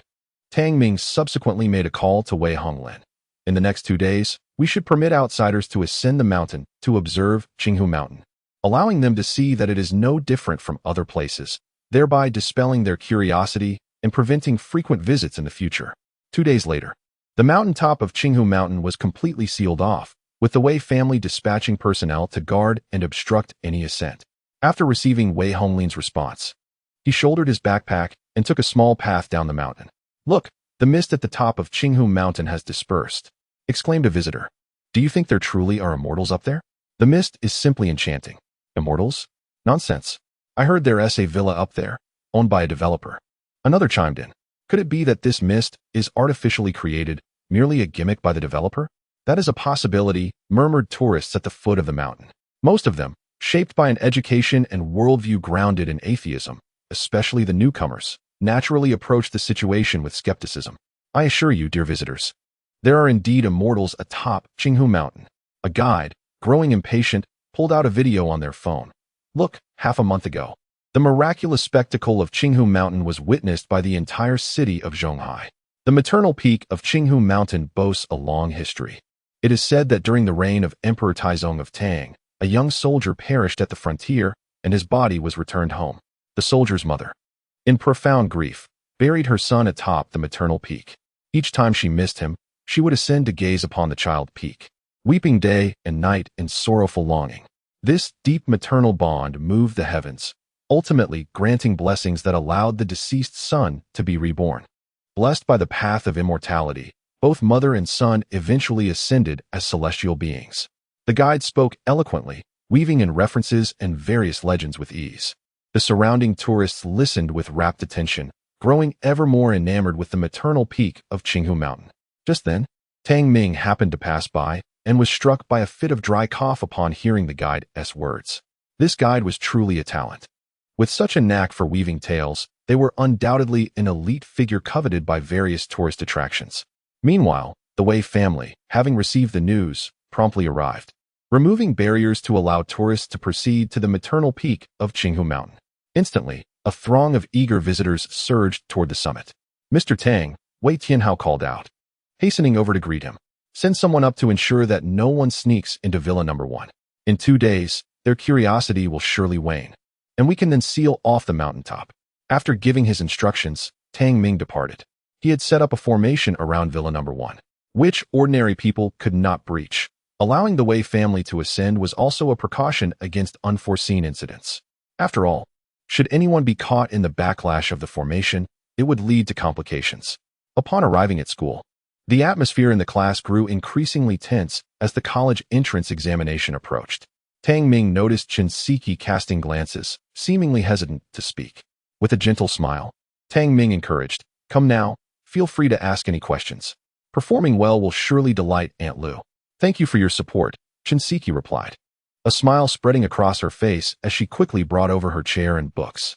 Tang Ming, unbothered by the effort, multitasked to assist her with her studies. In a previous life, Chen Siki's poor performance in the college entrance examination was entirely due to familial distractions and a lack of psychological resilience. In this life, the Chen family enjoys my protection, thus avoiding the misfortunes of the past. Tang Ming mused inwardly, assured that with his presence, the tragic circumstances faced by Aunt Lu's family would not be repeated. Not only Aunt Lu, but also Su Yuru, whose plight had left a lasting regret in his previous existence. Now, having been reborn, he possesses the means to rectify these past grievances and fulfill his aspirations. Before long, the day's campus hours slipped away. Chen Siki blinked her beautiful eyes and inquired, "Tang Ming, will you come to my house tonight? My mother said she would prepare a delicious meal for you." "Sure," Tang Ming replied with a smile, knowing that he would not be heading to Villa No. 1 in the coming days and would naturally return to Aunt Lu's home. Chen Siki's smile widened as she remarked, "Time flies. Today is already May 27th. "Indeed," Tang Ming said, momentarily lost in thought as he checked his phone. May 27th, which corresponds to the 20th day of the 4th lunar month. Today marks Su Yuru's birthday. "Chen Siki, you should head back first," Tang Ming said after a brief moment of contemplation. "I have a matter to attend to shortly, and I may be a bit late, but I will return in time for dinner." "All right," Chen Siki responded without further thought, shouldering her backpack and departing. Tang Ming stood still, scratching his head, suddenly feeling a wave of anxiety. Here he was, a formidable celestial being with the power to govern life and death. Yet never had he felt so conflicted. The dilemma was, what gift should I present? Tang Ming's expression was clouded with worry. In his previous life, Su Yuru had been exceedingly kind to him during a time when he was engulfed in darkness and despair following Aunt Lu's passing. Her care had brought warmth into his life. For 3 consecutive years, Su Yuru celebrated his birthday and gifted him numerous presents. However, once her family faced a significant upheaval, leading her to leave for the city, their communication gradually faded. In that past life, she cared for me. In this life, I shall ensure her well-being. A protective talisman would suffice as a gift. Tang Ming recalled the ancient jade pieces he had in his pocket, remnants from the last time he had arranged the Yunwu illusionary formation. While not particularly valuable, these jades were exceptional for channeling spiritual energy. He found a secluded corner at a staircase landing, withdrew the ancient jade, and with 2 fingers poised like a sword, he concentrated his spiritual energy, meticulously etching into the jade as if wielding a precise carving tool. In less than 5 minutes, a miniature sculpture emerged, about the size of a thumb, featuring exquisite and lifelike facial features, even capturing the delicate folds of clothing. This was unmistakably a miniature sculpture of Su Yuru. The artistry and control of force involved in the carving were effortless for Tang Ming, enhanced further by his profound spiritual prowess, rendering this figure a true masterpiece. Previously, He had gifted her a thread of innate spiritual energy to protect her from harm, but the unpredictability of the mundane world remains. Thus, he decided on a spiritual talisman for protection. With a glimmer of resolve in his eyes, Tang Ming formed a series of intricate seals, embedding them into the sculpture. 10 minutes later, Tang Ming, with a complexion slightly pale, arrived at the school gate. He inscribed the talisman within the sculpture for preservation, a task that felt somewhat excessive given his current abilities. Ultimately, he had to expend a drop of his life essence to complete the arrangement. The figurine in his palm, infused with his blood and the formation, had transformed from ordinary white jade to a delicate pink, lending it an enchanting vitality. Soon, a graceful figure emerged from the art building. Su Yuro, an art student, practiced dance for half an hour after classes. So Tang Ming was not anxious and patiently awaited her at the entrance. Su Yuro, he called out with a smile and a wave. Surprised, she looked up from her previous gaze at the ground. Tang Ming, haven't you cultural students finished school already? I was waiting for you, Tang Ming replied, handing her the sculpture. Happy birthday, Su Yuro. Ah, Su Yuro gasped in astonishment, her eyes widening. How did you know it was my birthday? Just a guess, he teased, adding a playful air. I put a lot of thought into this gift. See if you like it. As she looked down and recognized the sculpture as her likeness, her fair cheeks flushed a deep crimson, reminiscent of alluring rose petals. Thank you, she stammered, accepting the sculpture. Her long lashes quivered, and she hesitated to meet his gaze. However, her attention was soon captivated by the exquisite gift in her hands. It was undeniable. Tang Ming's craftsmanship was extraordinary, surpassing even that of seasoned artisans. The jade figurine shimmered with a captivating light, exuding an extraordinary vitality. The intricate features were flawless, even upon close inspection. There were no imperfections. Is it very expensive? Su Yuro asked, her voice filled with astonishment. Tang Ming chuckled and shook his head. Not at all. I carved it myself, so it cost me very little. Ah, you can carve? She paused, momentarily taken aback, then smiled radiantly, her beautiful eyes curving into crescents. Thank you for the gift, Tang Ming. I truly love it. I'm glad you like it. By the way, the material of this jade is somewhat special. You need to keep it close to you and occasionally drop a bit of your blood to nourish its spirit, Tang Ming explained. As the saying goes, jade nurtures people, and people can nurture jade. Blood can cleanse impurities within the jade, making its essence more pure. He offered this explanation to alleviate any confusion Su Yuro might have, as it would be easy for her to misinterpret his request for her blood as eccentricity. However, Tang Ming had arranged a formation within the jade. Only her blood could activate it, allowing her to summon a spiritual puppet in times of peril, potentially saving her life. Drop my blood? Wait a moment, Su Yuro replied, her beautiful eyes blinking in determination. Without hesitation, she rummaged through her bag for a fine sewing needle, pricking her delicate finger to let a drop of crimson blood fall. The jade absorbed the blood, instantly radiating an extraordinary glow that made the figurine even more vibrant. Wow, it really has become more beautiful, she exclaimed. Su Yuru's face was aglow with excitement as she looked up and smiled. Tang Ming, I didn't expect you to be quite adept at gift-giving. This sculpture must have taken you considerable time, right? I have heard that the more intricate the carving, the longer it takes, and your craftsmanship is truly remarkable, almost lifelike. Tang Ming, scratching his nose, replied vaguely, roughly speaking. In truth, he had spent merely a few minutes on the gift. However, the intricate formations within and the consumption of his own life essence imbued the ancient jade with extraordinary significance. One must understand that life essence holds great importance for cultivators, particularly Tang Ming's, which rendered the jade's protective charm significantly more potent. As long as the internal energy remained unexhausted, it could continuously safeguard Su Yuro, effectively granting her the ability to evade two potentially lethal injuries. Tang Ming pondered quietly. This item is quite remarkable. I should consider gifting one to Aunt Lu in the future. Tang Ming, I don't have a suitable cord here. Would you accompany me to the boutique to purchase one? I would like something to carry with me, Su Yuro said, her backpack slung over her shoulders, casting an expectant yet shy glance at him. Sure, let us go? Tang Ming nodded, and the two made their way to the boutique within the mall. Su Yuro skipped along, clearly in high spirits, selecting her favorite delicate light blue cord. She threaded it through the reserved hole of the jade pendant and finally adorned it around her neck. As they exited the mall, Su Yuro suddenly exclaimed, Tang Ming, Why do I feel like the weather is sweltering since I put on the jade pendant? It was a summer evening, the sun still high in the sky, typically the hottest part of the day. Yet, with the pendant around her neck, she felt a refreshing coolness enveloping her, invigorating her spirit. It must be due to the jade. Good jade possesses the ability to warm in winter and cool in summer, Tang Ming explained. In reality, it has little to do with the jade's material, but is entirely the remarkable efficacy of the internal talismans at play. Is that so? Su Yuru nodded, partially understanding. Before long, they arrived at the community where Su Yuru lived. However, upon entering, they were met with the sight of an ambulance parked downstairs, surrounded by a crowd of concerned onlookers.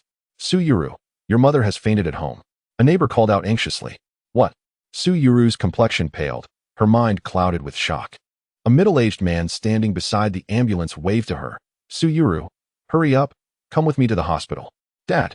Su Yuru sprinted a few steps. Turning back to Tang Ming with urgency, Tang Ming, I must go. Goodbye. Without another word, she hastily boarded the ambulance, which soon departed with its sirens blaring. Oh dear. Sister Huang has always been in good health. How could she suddenly faint? One neighbor remarked. Who knows? Perhaps age is catching up with her, another replied. I suspect it's more than that. Sister Huang has seemed quite troubled lately. Her demeanor has been off, another neighbor added. I too have sensed something amiss. She used to frequently invite us for square dancing, but she hasn't shown up recently. Indeed, Sister Huang is a wonderful person. I hope she is all right. The neighbors murmured among themselves before gradually dispersing. Tang Ming did not leave. He remained in place, his brow furrowed as though he were contemplating something profound. If my memory serves me correctly, in my previous life, Su Yuro's mother passed away 2 years later, when Su Yuro was in her sophomore year. Could my intervention have expedited this timeline? That seems implausible. According to a drunken heart-to-heart conversation with Su Yuro, her mother had been hospitalized due to a chronic illness, and familial relations had soured, eventually leading to her parents' divorce, culminating in her mother's tragic demise from a fit of anger. Tang Ming's brow knitted in concentration. The memories of his past life felt too distant. His time on Earth had been but a few fleeting decades, with the majority spent navigating the realm of cultivation, rendering many details somewhat hazy. Shaking his head, Tang Ming turned to leave, only to encounter a group of men in black at the corner of the neighborhood. Faintly, he caught snippets of their conversation. Seems the Su family is quite affluent. I just saw their lavishly decorated home, easily over 200 square meters. Perfect. Just enough for us to make a substantial profit. Heh, I think Su's daughter is rather attractive, like a star. It would surely be delightful to have some fun with her. Tang Ming's brow furrowed deeply as he halted and turned to glare at the men in black. What are you staring at? One of the thuggish men with yellow hair retorted, glaring back. A mere high schooler dares to look at me? Scram. Unfazed, Tang Ming stepped closer. Are you referring to the Su family, Su Yuro's family? How dare you? The yellow-haired thug cursed, preparing to retaliate, only to be restrained by a crew-cut man beside him. Calm down, don't spout nonsense. The crew-cut man warned, then eyed Tang Ming warily.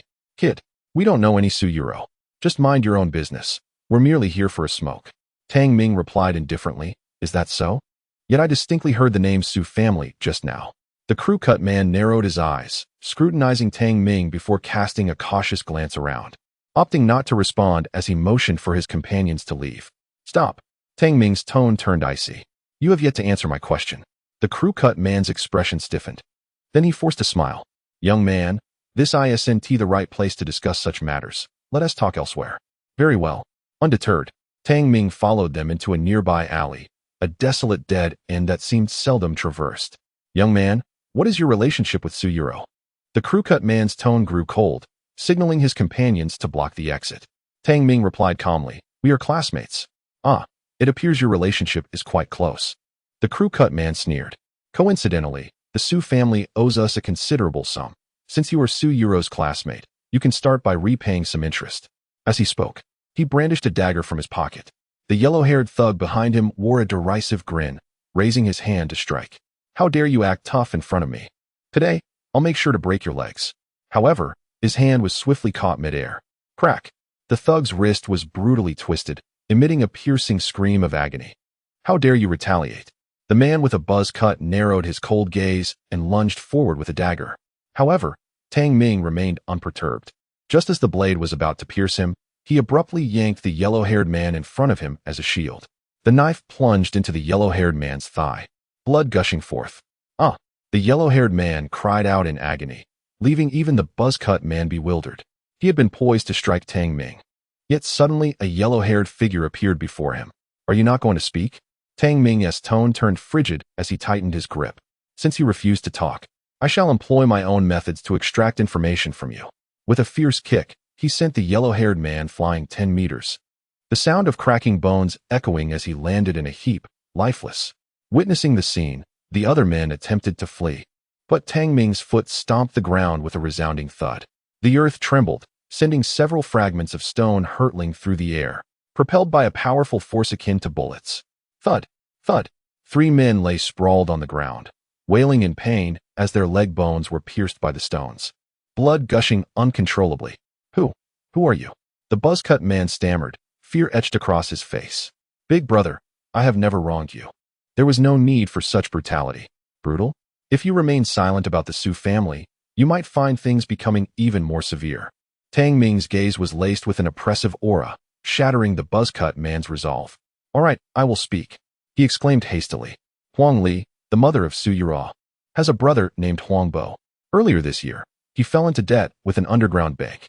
He falsely claimed business failure and persuaded his sister to guarantee a bank loan of 800,000 yuan. Huang Li, a teacher, eventually agreed to the guarantee. But under Huang Bo's coercion, she signed a predatory contract with the underground bank. In the end, Huang Bo vanished, and when the bank could not locate him, they sought out the guarantor. According to the contract, Huang Li must repay 8 million yuan in high-interest loans, and due to compounded interest, this has now soared to 12 million. We went to their home today to demand repayment, but she fainted from rage. The buzz-cut man recounted the events in detail. Tang Ming's eyes grew colder still. High-interest loans? No wonder the Su family fell. It appears that Su Yura's uncle has betrayed them. "Please, brother. I am merely a lowly lackey, just here to collect debts.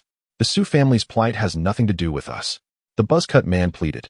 Tang Ming ignored him and pulled out his phone to make a call.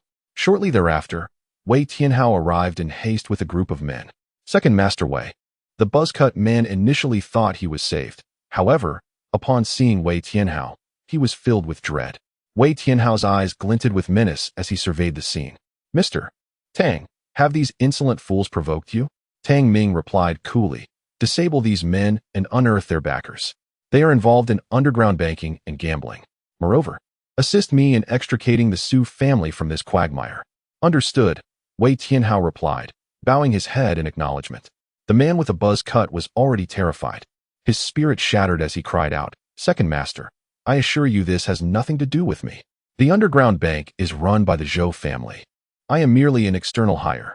Before he could finish his sentence, a resounding slap struck his face, causing blood to spurt from his nose and his ears to ring with a deafening roar. "External hire? Do you truly believe I, Wei Tianhao, am unaware of your nefarious dealings? If you weren't a protégé of the Zhou family, would they entrust you with the violent task of debt collection? Are you not afraid of someone presenting evidence against you? How dare you lie before me?" Wei Tianhao's eyes flared with murderous intent as his true identity was unveiled. The buzz-cut man revealed his own malice. "Wei Tianhao, the underground bank is the Zhou family's path to wealth. Cutting off their revenue is akin to killing their kin. If you dare to harm me, do you believe the Zhou family will not retaliate against the Wei family?" "Oh really?" Wei Tianhao suddenly cracked a smile, a grin that sent shivers down the man's spine. "I have a notion. I shall send your corpse directly to Zhou Wenqing and see if this underhanded dog dares to engage in war with the Wei family.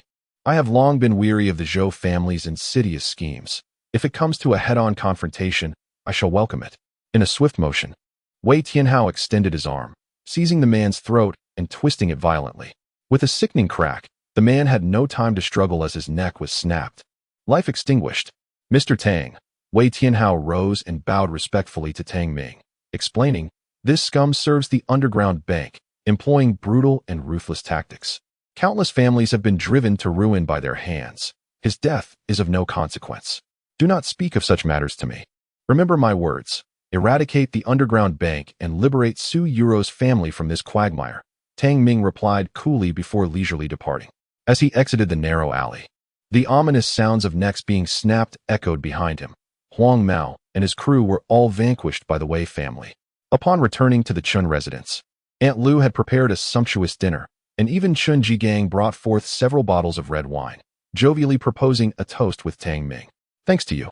My company has joined the Zijin Chamber of Commerce. Chun Jigang beamed. I was nearly dumbfounded today.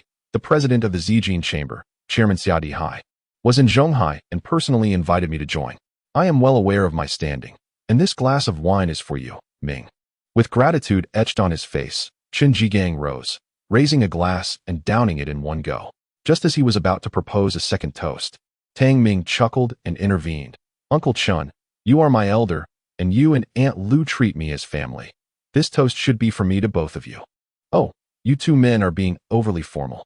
Come on, let us drink together. Lu Qing cheerfully filled their glasses, and they all clinked them together, downing the contents. After the meal, Tang Ming found no further matters to attend to and returned to his room to continue his training. The following day, Tang Ming arrived at school, intending to inquire about Su Yuro, only to learn from her classmates that she had not attended class that day, having taken a leave of absence. Not in school. Tang Ming furrowed his brow, fearing an unforeseen mishap, and promptly made a call to the Wei family. Shortly thereafter, a black Audi approached the school gate. The door swung open, and Wei Tao, the head of the Wei family's guards, exited respectfully, stating, Mr. Tang, I have confirmed that Su Yuro and her family are at the People's Hospital, and there are no unexpected developments. Tang Ming nodded and inquired, how has the matter I entrusted to Wei Tianhao progressed? In response, Wei Tao reported, Mr. Tang, the underground bank associated with the Zhou family has been dismantled. To prevent the Zhou family from acting out of desperation, the second master is currently leading the elite forces of the Wei family in strict vigilance. Which is why I was sent here. Mr. Tang, here are the documents you requested. Wei Tao presented a stack of papers. Upon opening it, Tang Ming discovered it contained promissory notes and contracts from the underground bank, all signed by Su Yuro's mother, Huang Li, explicitly stating that all debts incurred by Huang Bo would be borne by her. Humph, what a tyrannical contract, Tang Ming scoffed, his expression turning cold. Wei Tao continued, I have reviewed the surveillance footage from the underground bank.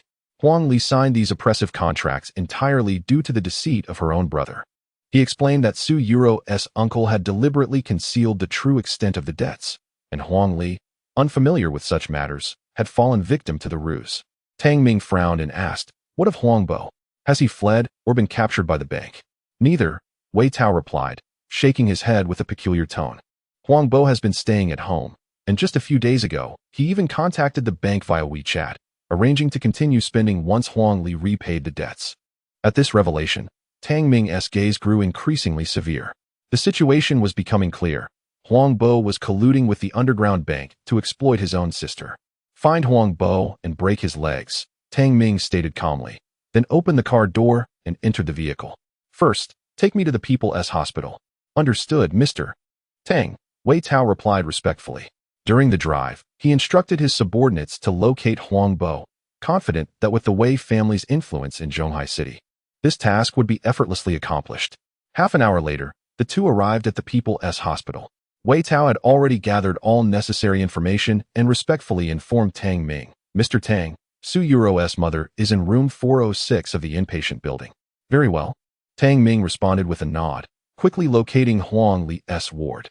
However, upon arrival, he found the doorway crowded with onlookers, while inside, voices were raised in heated argument. Zhao Hongyan, where's Huang Bo? Su Yuro's father shouted angrily. Look at the mess he has created, scheming against his own sister. How can he be considered human? I don't know where Huang Bo is. What good does your shouting do? A heavily made-up woman replied impatiently, her handbag in tow. Brother-in-law, I know you've never thought much of Huang Bo, but given the circumstances, we should consider how to resolve this. Resolve? Su Weihong trembled with rage. You casually suggest resolving this while expecting our family to repay your high-interest loans? That's preposterous. Then there's nothing to be done. I can't find Huang Bo either. If you refuse to resolve it, what can I do? Zhao Hongyan replied nonchalantly. Subsequently, she turned her gaze towards Huang Li. Lying on the sickbed, elder sister, you have always been kind to Huang Bo, since you assisted him in signing the contract last time. Why not continue your benevolence and help him repay the debt? Although the amount is considerable, surely your family can devise a way to settle it. Chapter 81. You have committed an unforgivable error. You wretched ingrates. Huang Li, already unwell, turned pale with anger at these words. I was truly blind to have trusted Huang Bo Zhao Hongyan. The one in debt is Huang Bo. Even if you sell your house, you must repay the money. Sell the house. Zhao Hongyan's voice pierced the air sharply. Impossible. The property deed is in my name. Besides, ultimately, this matter concerns your family. I refuse to be involved. I implore you, elder sister, brother-in-law, given your family's affluence, it would be prudent to repay the debt promptly. The underground moneylenders are unscrupulous, and if cornered, they may resort to nefarious tactics. From her tone, there was no hint of urgency, even a trace of schadenfreude. Su Weihong's fists clenched in fury, his face contorted with rage. Zhao Hongyan, you vile pair, are you driving our family to the brink of despair? Oh, resorting to insults now? Zhao Hongyan raised an eyebrow, her tone growing more acerbic. If it weren't for my lingering sentiments, do you think I would come to the hospital to see Huang Li? What do you mean by driving you to despair? Your family possesses both house and car. Sell them and borrow a little more, and you can surely repay the debt. This is an intolerable affront. Su Weihong could no longer contain his emotions and raised his hand to strike. However, beside Zhao Hongyan stood a burly man, grinning maliciously as he kicked out. What do you think you are doing? Dare to strike my little sister? Get lost. Thud. Su Weihong doubled over in pain, clutching his abdomen. Father. Su Yuro was alarmed and rushed over to support him. You ruffians, get out of here at once. Su Yuro's face flushed with anger.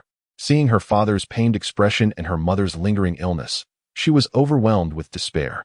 Ha, little sister, you are quite lovely, the burly man leered at Su Yuro. It's a pity that such a charming girl is about to be homeless. How about joining me, big brother, in the future? Ha. Zhao Hongyan shot him a disapproving glance and cooed. Longu, what is so appealing about this little girl? You don't understand. This tender blossom is a rarity. He replied with a wicked grin, reaching out to grasp her. Why are you still crying, little sister? Don't be afraid. Your big brother Longu is not a bad man. You scoundrel. Su Weihong's eyes blazed with fury as he attempted to bite the man's wrist. You filthy dog. Do you want to fight? Longu quickly withdrew his hand and seized a nearby vase, preparing to strike Su Weihong's head. Bang! His hand was caught in midair, the vase not falling. Who the hell are you? Longu turned to find a young man behind him, his arrogance unabated. You want to play the hero? Just look at your pathetic self. Let go, or I swear I'll ruin you. Tang Ming, what brings you here? Su Yuru's face was a picture of astonishment, but she soon urged anxiously, you must release him and call the police. This person is not to be trifled with. Is that so? I am quite eager to witness just how formidable he truly is. Tang Ming replied with a slight smile directed at Su Yuru. Do you recall what I once said? Su Yuru, with me around, you shall live a life devoid of worries. As he spoke, he abruptly intensified his grip. A sharp crack echoed as bones were crushed. Brother Long let out a harrowing scream, feeling his entire arm rendered powerless, causing the vase in his hand to plummet. Tang Ming deftly caught the falling vase and swung it back down onto Brother Long's head. Bang! The heavy glass shattered explosively, shards mingling with blood as Brother Long was left dazed, collapsing helplessly. Yet, this was far from the conclusion. Do you realize that you have committed an unforgivable transgression? One that you must repay with the remainder of your life? Tang Ming's cold gaze bore into Brother Long as he slowly raised his foot and brought it down with force. Thud! Brother Long gasped, spewing blood, leaving the onlookers trembling in horror. Zhao Hongyan turned to flee, only to find a burly man clad in black blocking the entrance, his expression menacing. Get back! Wei Tao barked, an aura of intimidation surrounding him. It is this family that owes money, not me. Zhao Hongyan quivered with fear, mistakenly believing Tang Ming to be a collector from an underground loan shark. See that woman lying in bed? She signed the IOU. You should demand payment from them. They have assets, a house and a car. Surely they can repay. Upon hearing this, Tang Ming's expression grew increasingly frosty. Wei Tao, take this man out and investigate his background. If he has a criminal record, deal with him as your family sees fit. Tang Ming's words served as a death sentence for Brother Long. Wei Tao nodded respectfully, dragging the terrified Brother Long out of the room. Su Weihong cast a nervous glance at Tang Ming. This young man, while my wife's name is on the IOU, the real debtor is that scoundrel Huang Bo. We are also victims. Please consider, Su Weihong and Su Mother instinctively assumed Tang Ming was affiliated with the loan sharks. Tang Ming smiled wryly and shook his head. Uncle, Aunt, you have misunderstood. I am Su Yuru's classmate, not a loan shark. Ah, Su Weihong stammered, glancing between Tang Ming and his daughter. Dad, Mom. Tang Ming is indeed my classmate. He is not one of those villains. Su Yuru hastily clarified, then turned to Tang Ming. Thank you, Tang Ming. If it weren't for you, our family would have faced bullying. It was nothing, merely a small act, Tang Ming responded with a smile. Meanwhile, Zhao Hongyan regained her composure upon realizing he was not a loan shark. You there, since you are not a loan shark, why did you resort to violence? This is a family matter. You should leave at once. Zhao Hongyan, who considers you family? Do not presume to associate with us, Su Yuru retorted. Her cheeks flushed with indignation. You were the ones who struck first. It is you who should depart. Oh really, Su Yuru, mind your words. After all, I am your aunt by marriage, Zhao Hongyan began. But her sharp retort faltered as she was suddenly struck by a chilling presence nearby. Tang Ming inquired casually. Are you Huangbo's wife? Since you are married to him, you both should bear the responsibility for the debts he has incurred. Why should it be otherwise? Based solely on your word?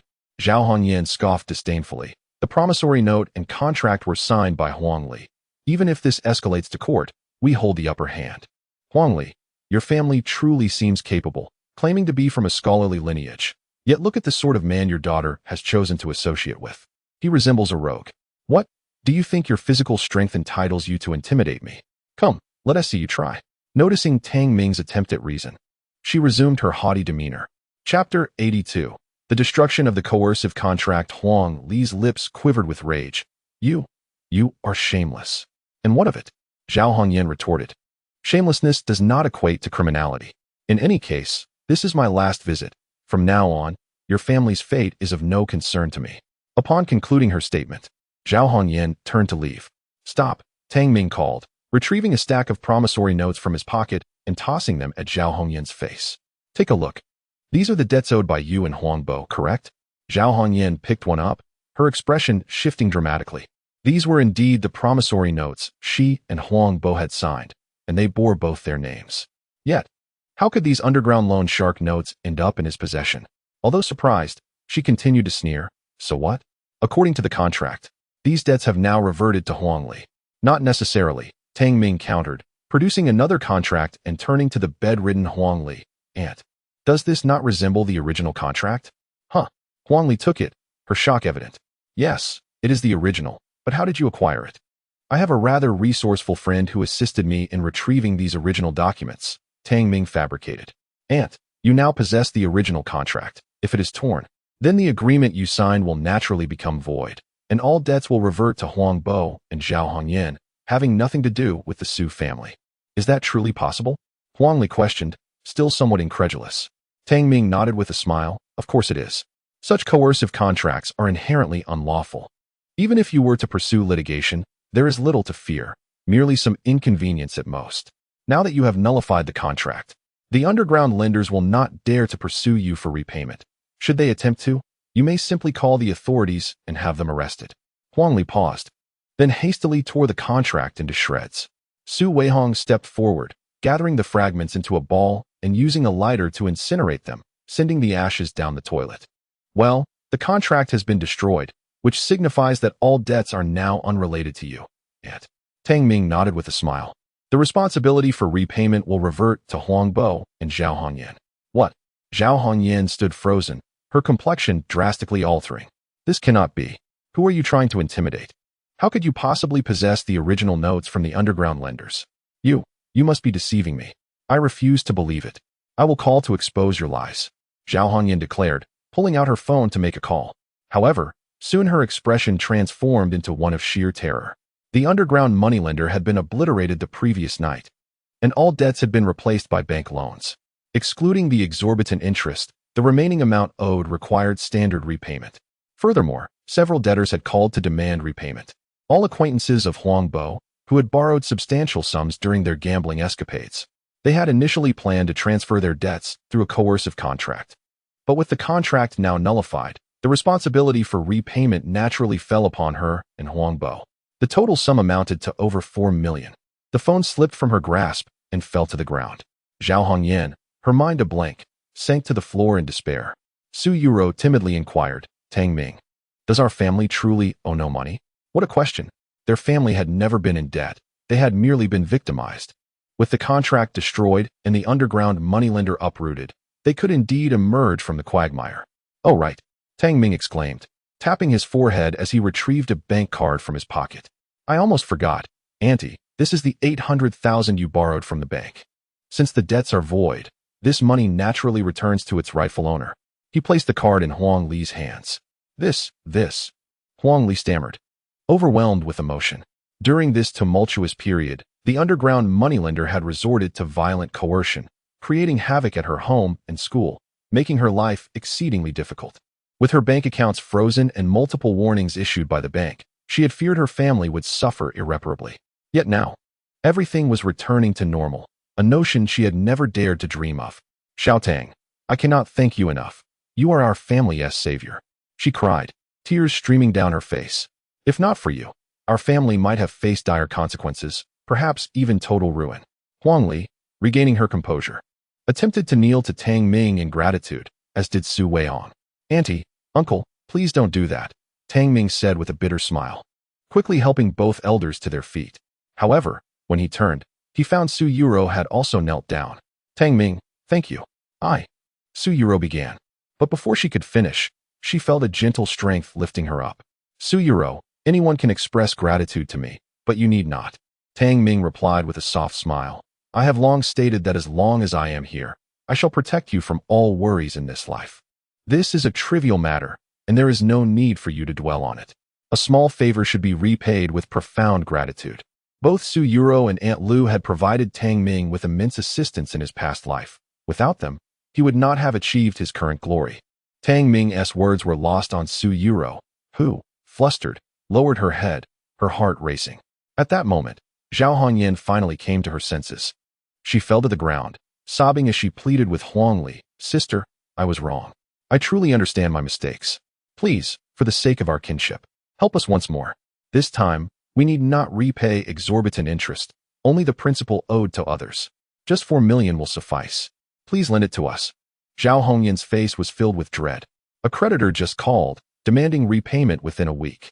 This particular creditor is notorious in the underworld, someone not to be trifled with. "Ugh," Huang Li glared at her, still seething with anger. "Look at your attitude just now, and now look at how you are acting. Don't you find it disgusting?" "Disgusting. I admit it," Zhao Hongyan replied. "But sister, you can't just stand by and watch us perish." Zhao Hongyan collapsed onto the floor, sobbing and lamenting. "Sister, I am carrying Huang Bo's child. This is your family's bloodline. Please, for the sake of the child and Huang Bo, help us one more time. Huang Bo is missing, and I have no one else to turn to." Her tears flowed freely, her pitiful demeanor starkly contrasting with her previously sharp tone. "Leave. From now on, our families have nothing to do with each other. Huang Bo, my younger brother, has broken my heart time and again, not just this time, but on several occasions. Even during my father's passing, your family's actions left me utterly heartbroken." Huang Li's expression was one of deep sorrow. She had nearly been driven to ruin by her own brother, and her anger was far from quelled. "Sister, brother-in-law, regardless of everything, we are still family. Huang Bo is your own brother, and the child I carry is your nephew. I implore you to show mercy and assist us." Zhao Hongyan continued to weep, her cries growing louder. "You cannot simply ignore our plight. If you refuse to help, I will take my child and die at your doorstep." Even if your parents were to know from beyond, they would surely disapprove of their daughter treating her brother so heartlessly. Chapter 83. Severing Sibling Bonds. Zhao Hongyan's wails echoed loudly. People outside the ward whispered and pointed, gossiping amongst themselves. "Zhao Hongyan, do not try to impose your morality here." Su Yuro's lips trembled with anger. "Our family was nearly driven to bankruptcy because of you. My mother has just returned from the brink of death. And you still think your actions were not cruel enough?" Zhao Hongyan, with a quivering voice, replied, "Yuro, I know I was wrong. Please, I beg you to help. Your uncle is missing, and I am truly desperate while carrying this child." Su Yuro found herself at a loss for words. Her gentle nature left her unsure of how to refuse. Both Su Weihong and Huang Li fell silent. Only Zhao Hongyan's cries grew increasingly louder. Suddenly, Tang Ming spoke coolly. "Have you finished crying? Your performance is quite convincing. If you're not done, please, continue. It would be a shame if you didn't pursue acting." "I am not acting. I speak only the truth," Zhao Hongyan insisted, wiping her tears, trying to appear as pitiful as possible. Tang Ming shook his head apathetically. You are not pregnant at all. Moreover, the way you were flirting with that long goot just now, even if you were pregnant, it would not necessarily be your husband's child. Furthermore, Huang Bo is not missing. He is comfortably at home, waiting for his sister to repay the debt before he continues his gambling. Am I wrong? Zhao Hongyan suddenly looked up, astonished at Tang Ming's words. Su Yuro's parents were equally stunned. Huang Li asked in disbelief, Xiao Tang, are you saying Huang Bo is not missing? Indeed, he is not missing. Tang Ming nodded, stating that all of this was a conspiracy orchestrated by the Huang couple. It was not a spur-of-the-moment decision, but rather a meticulously planned scheme aimed at driving their family into a corner. What? That beast! Huang Li roared in anger. Her face ashen, her fists clenched tightly as she glared menacingly at Zhao Hongyan. Zhao Hongyan, in a state of panic, implored, Sister, brother-in-law, Huang Bo is truly missing. Do not heed the words of this outsider. Are you not willing to give up until you reach the netherworld? Tang Ming coldly retorted, Wei Tao, bring Huang Bo here. Understood, Wei Tao replied, pulling out his phone to make a call. Within 20 minutes, the corridor of the hospital echoed with a cacophony of screams. Who are you? On what grounds are you bringing me to the hospital? Let go of me. You have trespassed into a private residence. I will report you. Accompanied by the outcry, several men in black dragged a disheveled man, clad in pajamas, into the hospital room. Let me go? Sister, brother-in-law, why are you here? Huang Bo exclaimed as he caught sight of the people in the room, beads of sweat trickling down his forehead. Mr. Tang, we have brought the person to you. One of the men in black announced as they unceremoniously dropped Huang Bo to the floor. When we arrived, he was entertaining several women at home, and there were also a few gambling companions gathered inside. Thank you for your hard work. Tang Ming waved his hand dismissively, instructing them to exit. Inside the room, an oppressive silence engulfed the atmosphere. Even Zhao Hongyan ceased her lamentations. Huang Bo? Huang Li's eyes blazed with fury. Did you not claim to be missing? Did you not say you were driven to desperation?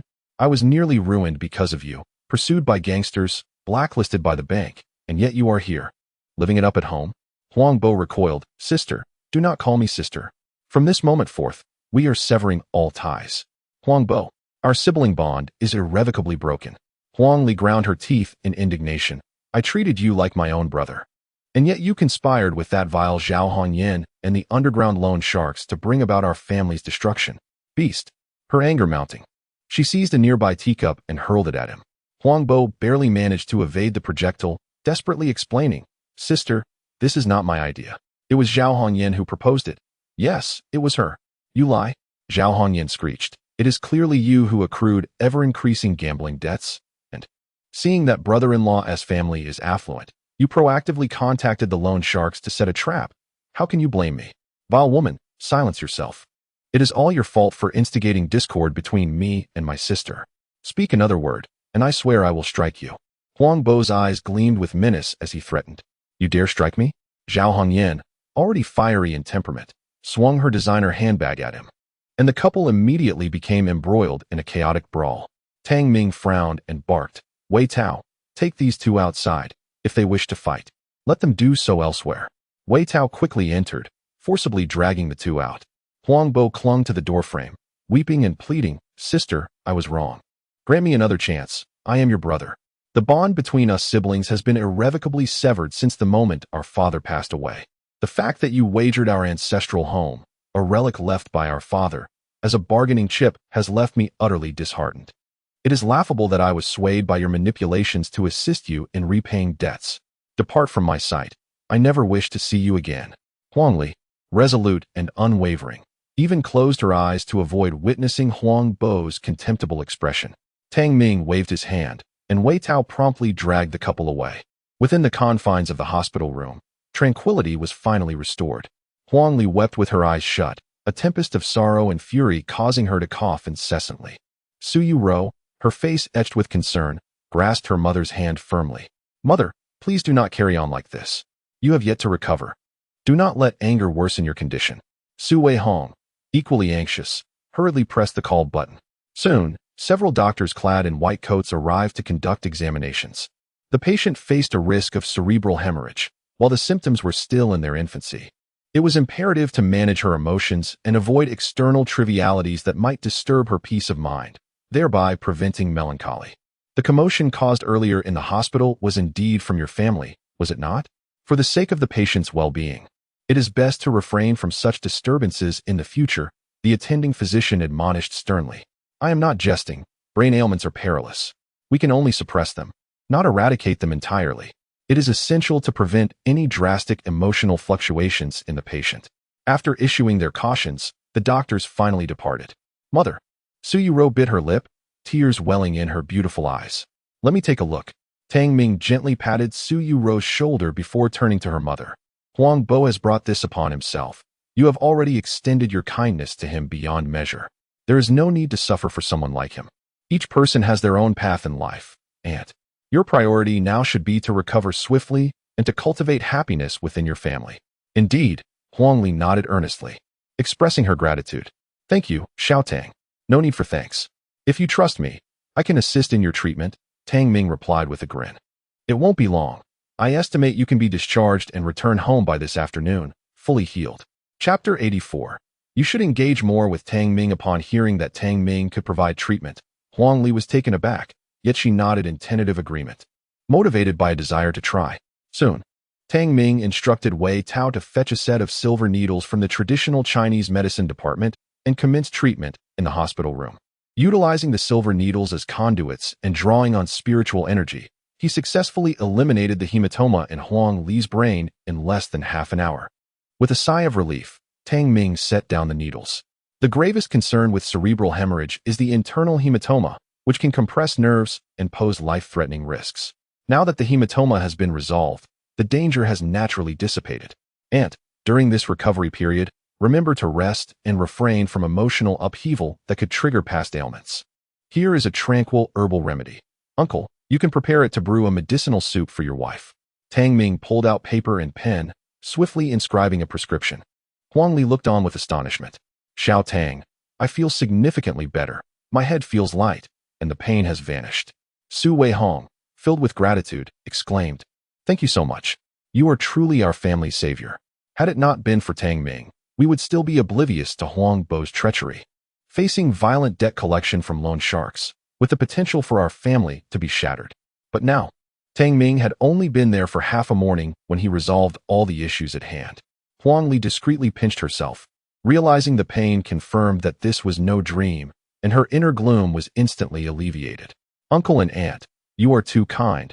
This is merely my duty, Tang Ming said with a smile, shaking his head. Well, it's getting late, so I shall take my leave. Aunt, please remember to rest well. With a cheerful farewell, he exited the hospital room. Mr. Tang, Huang Bo has been expelled with a broken leg. I warned him not to harass the Su family any further, or he would face dire consequences, Wei Tao respectfully reported. Additionally, I will station guards outside the Su community during this period to prevent any remnants of the underground bank from seeking revenge. Excellent, you have done well, Tang Ming replied with satisfaction, retrieving a qi blood pill from his pocket. This pill can expel the lingering ailments from your martial training and elevate your martial prowess. Take it, Mr. Tang, Wei Tao exclaimed with joy, but hesitated, saying, the elder specifically instructed that serving you is an honor for the Wei family. I cannot accept your gift. Take it. I am a person of clear rewards and punishments.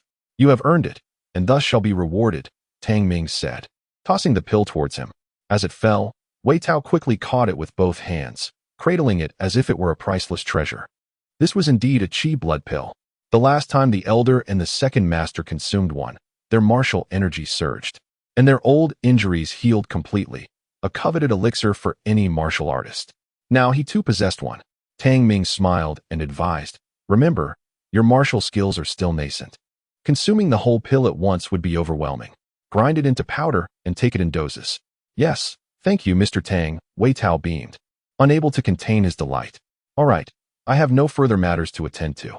You may return to your duties. Tang Ming waved his hand, departing the hospital, while Wei Tao followed respectfully, grinning at the qi blood pill in his palm. Su Yuru hastily ran out of the hospital, slightly out of breath, and playfully stuck out her tongue. You walked too quickly. I almost couldn't catch up. Tang Ming chuckled. What's the rush? Didn't I ask you to take care of your aunt? My mother sent me to see you off. You've helped my family immensely, and I haven't properly thanked you yet. Thank you, Tang Ming, Su Yuru said, pretending to bow. However, he gently pressed down on her delicate shoulder. Su Yuru, this is not the first time. Why do you not heed my words? Tang Ming said, adopting a mock-serious tone. I have told you that anyone in this world may thank me, except you, Su Yuru, for this is a debt I owe you. In this life, no matter the challenges you face, I shall clear the path of all thorns and obstacles for you. Su Yuru's lips parted slightly as she gazed into Tang Ming's eyes, her heart racing unexpectedly. Yes, I'm sorry, Tang Ming, she murmured. Tang Ming sighed helplessly, rubbing his nose with a wry smile. I told you not to thank me. Yet here you are apologizing again. Su Yuru lowered her head, her voice diminishing. I was too nervous just now and didn't know what to say. What are you nervous about? You mustn't behave like this again, do you understand? If you do, I might get angry. Tang Ming chided gently, patting her head. He added with a smile, remember, whatever I do for you in this life is entirely natural. You need not express gratitude, nor offer apologies. For this is what I owe you. All right, I shall take my leave now. You should return to care for your mother. Her condition has stabilized, and she will be able to return home for recuperation this afternoon. Once you are settled, do return to school as soon as possible. Farewell. With a wave of his hand, Tang Ming bid her goodbye and departed. Standing at the hospital entrance, Su Yuru gazed at his receding figure, biting her rosy lip, a charming smile gracing her lips. Tang Ming, thank you, she murmured softly, before brushing her fingers through her hair where he had touched her. Her delicate face flushed a deep crimson. Regaining her composure, Su Yuru returned to the ward, only to find several doctors examining her mother. The lead physician, glancing at the report in his hands, wore an expression of astonishment. This is remarkable. The cerebral hematoma has truly disappeared. The doctor exclaimed, this is nothing short of a medical miracle. In all my years of practice, I have never encountered such a case. Huangli, how do you feel now? Huangli shook her head. I feel quite well. The previous heaviness in my head has completely vanished. Su Weihong, her husband, nervously inquired, Doctor, does my wife's current condition indicate that she is well? To be precise, the patient's illness has been entirely eradicated, the lead physician replied with a smile. Based on the results of the recent examination, no residual effects have been detected. According to medical logic, the patient has recovered. He continued, I'll conduct a comprehensive checkup shortly. And if all is well, you may discharge her this afternoon. Congratulations. Recovering from such a severe condition as a cerebral hemorrhage is akin to being reborn. Congratulations indeed. After giving his instructions, the doctor hurried out to prepare for the thorough examination. Mother, your health has truly returned. Su Yuru exclaimed joyfully, a radiant smile illuminating her face. Indeed, I never anticipated Xiao Tang's medical skills to be so extraordinary. Huangli responded with delight. It is all thanks to Xiao Tang. Yuru, is he your classmate? Su Yuru clarified, no, we attend the same school, but we know each other through mutual friends. I see. Huang Li and her husband exchanged glances, smiling warmly. In any case, I think Xiao Tang is a splendid person. I really like him. You should communicate with him more often. You are absolutely right, dear. Su Weihong laughed heartily. I too admire Xiao Tang. He is organized and possesses great integrity, and most importantly, he treats Yuru exceptionally well, coming all the way to alleviate her worries. As the college entrance examination approaches, Yuru, you are becoming quite the young lady. It is perhaps time for you to experience the joys of youth and romance, he added with a chuckle. Instantly, Su Yuru's face, which had only just regained its color, flushed a deep crimson, akin to a perfectly ripened apple. Lowering her head, she blushed and stammered, Mom, Dad, what are you talking about? Dear child, we have traversed this path before and possess greater clarity than you do. You must not let such an exceptional young person like Tang slip away. Should you miss this opportunity, you will undoubtedly regret it in the future. Huangli continued with a warm smile. Moreover, it is evident that Tang holds you in high regard. You, on the other hand, are rather bashful, yet your thoughts are clearly written on your face. If not, why would you feel so shy? Heed your mother's advice and engage more with Tang. As a young lady, one cannot afford to be overly timid. In a few days, invite Tang over for dinner. I wish to express my gratitude to him as well. Parents know their children best. Upon witnessing their daughter's demeanor, Huang Li and Su Weihong exchanged knowing glances, both smiling and nodding in agreement. It is settled then, Yuru. When the time comes, I shall prepare a few delightful dishes. And your father will raise a few glasses in Tang's honor, Su Weihong declared with a hearty laugh. But do not delay too long, after all. Tang is a great benefactor to our family, you know? Oh, I understand, Su Yuru replied, feeling her cheeks burn with embarrassment. She nervously twisted her clothing while gazing down at the ground, wishing for a crevice to appear so she could slip away.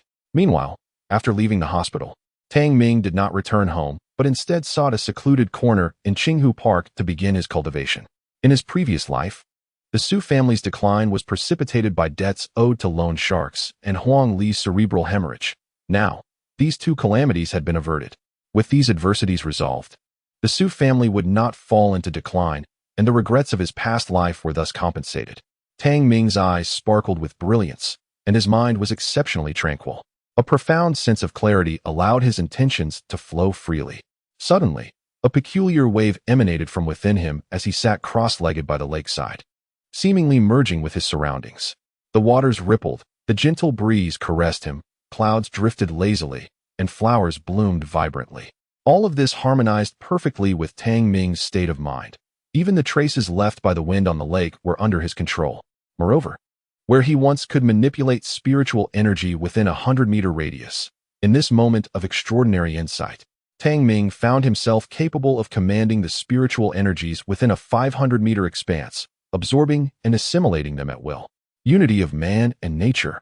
To think that after rectifying the regrets of my past life, I would achieve such a level of harmony even in the qi refinement stage. Tang Ming's eyes shimmered with brilliance as he seized this rare moment of enlightenment to refine the imperfections in his cultivation, striving for a flawless foundation. This session lasted an entire day. It was not until nightfall enveloped the earth that Tang Ming concluded his practice, having made a significant breakthrough. With the seventh layer of qi refinement, combined with the unity of man and nature, his foundation became exceedingly solid. It was time to prepare for the next stage of foundation establishment. As Tang Ming sensed the rich waves of spiritual energy flowing within him, a smile crept upon his lips. The unity of man and nature represents the crucial phase of enlightenment for cultivators. During this stage, they can harness the power of the heavenly way to dispel inner demons and purify the impurities within their meridians. Typically, such enlightenment is only attainable by great cultivators in the nascent soul stage, during the refinement of their spirit and comprehension of the world. Yet, Tang Ming, having rectified the regrets of his past life, attained this understanding even in the qi refinement stage. As the night deepened, Tang Ming was preparing to take his leave when, out of the corner of his eye, he caught sight of something at the center of the lake, causing him to halt abruptly.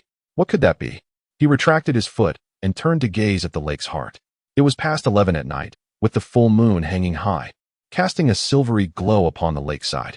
Yet, at the very center of the lake, threads of silver light seemed to permeate the water, reaching deep within. Previously, Tang Ming had practiced in Qinghu Park numerous times. However, tonight, due to his harmonious state of being, his spiritual awareness was exceptionally acute, allowing him to perceive an entity at the lake's bottom absorbing the moonlight's energy. Although moonlight energy is inherently cold and devoid of spiritual essence, making it unnecessary for cultivators, it can be harnessed by certain rare and precious materials from heaven and earth. Could there be something beneath the depths of Qinghu? A peculiar azure light shimmered in Tang Ming's eyes. Through the gaze of the Qing Ming divine eye, the surroundings transformed into a misty gray, save for the center of the lake, which radiated a fog-like aura that reached skyward, intertwining with the moonlight. Driven by curiosity, Tang Ming's eyes sparkled with determination as he plunged into the water without a moment's hesitation. With a splash, he submerged into the natural lake, which plunged to depths of over 10 meters. As he descended, he held his breath, initially encountering murky waters that gradually cleared as he approached the lake's center.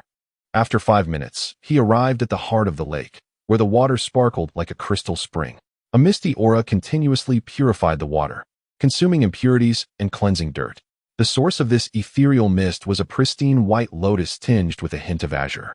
The lotus bore 5 petals, which undulated rhythmically with the influx of moonlight essence. At its core, 5 translucent lotus seeds glimmered. Tang Ming was taken aback, then elated. Fed by moonlight essence, the lotus, which sleeps by day and unfurls at night, bore 5 seeds, with the heart akin to a divine platform. This was the pure heart sacred lotus. The pure heart sacred lotus is an exceptional medicinal herb, one of the few treasures capable of refining one's spiritual essence.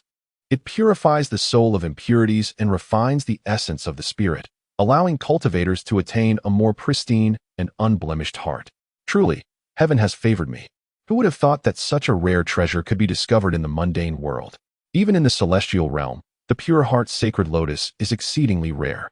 Filled with excitement, Tang Ming recognized that upon his rebirth, he could leverage his past cultivation experiences to navigate the various realms more effectively, striving for excellence at each stage.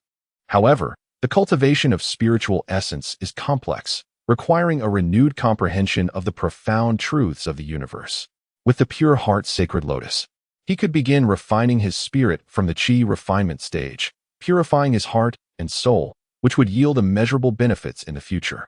Fortunately, having attained the state of unity with the heavens today, he nearly missed out on this treasure that lay so close at hand.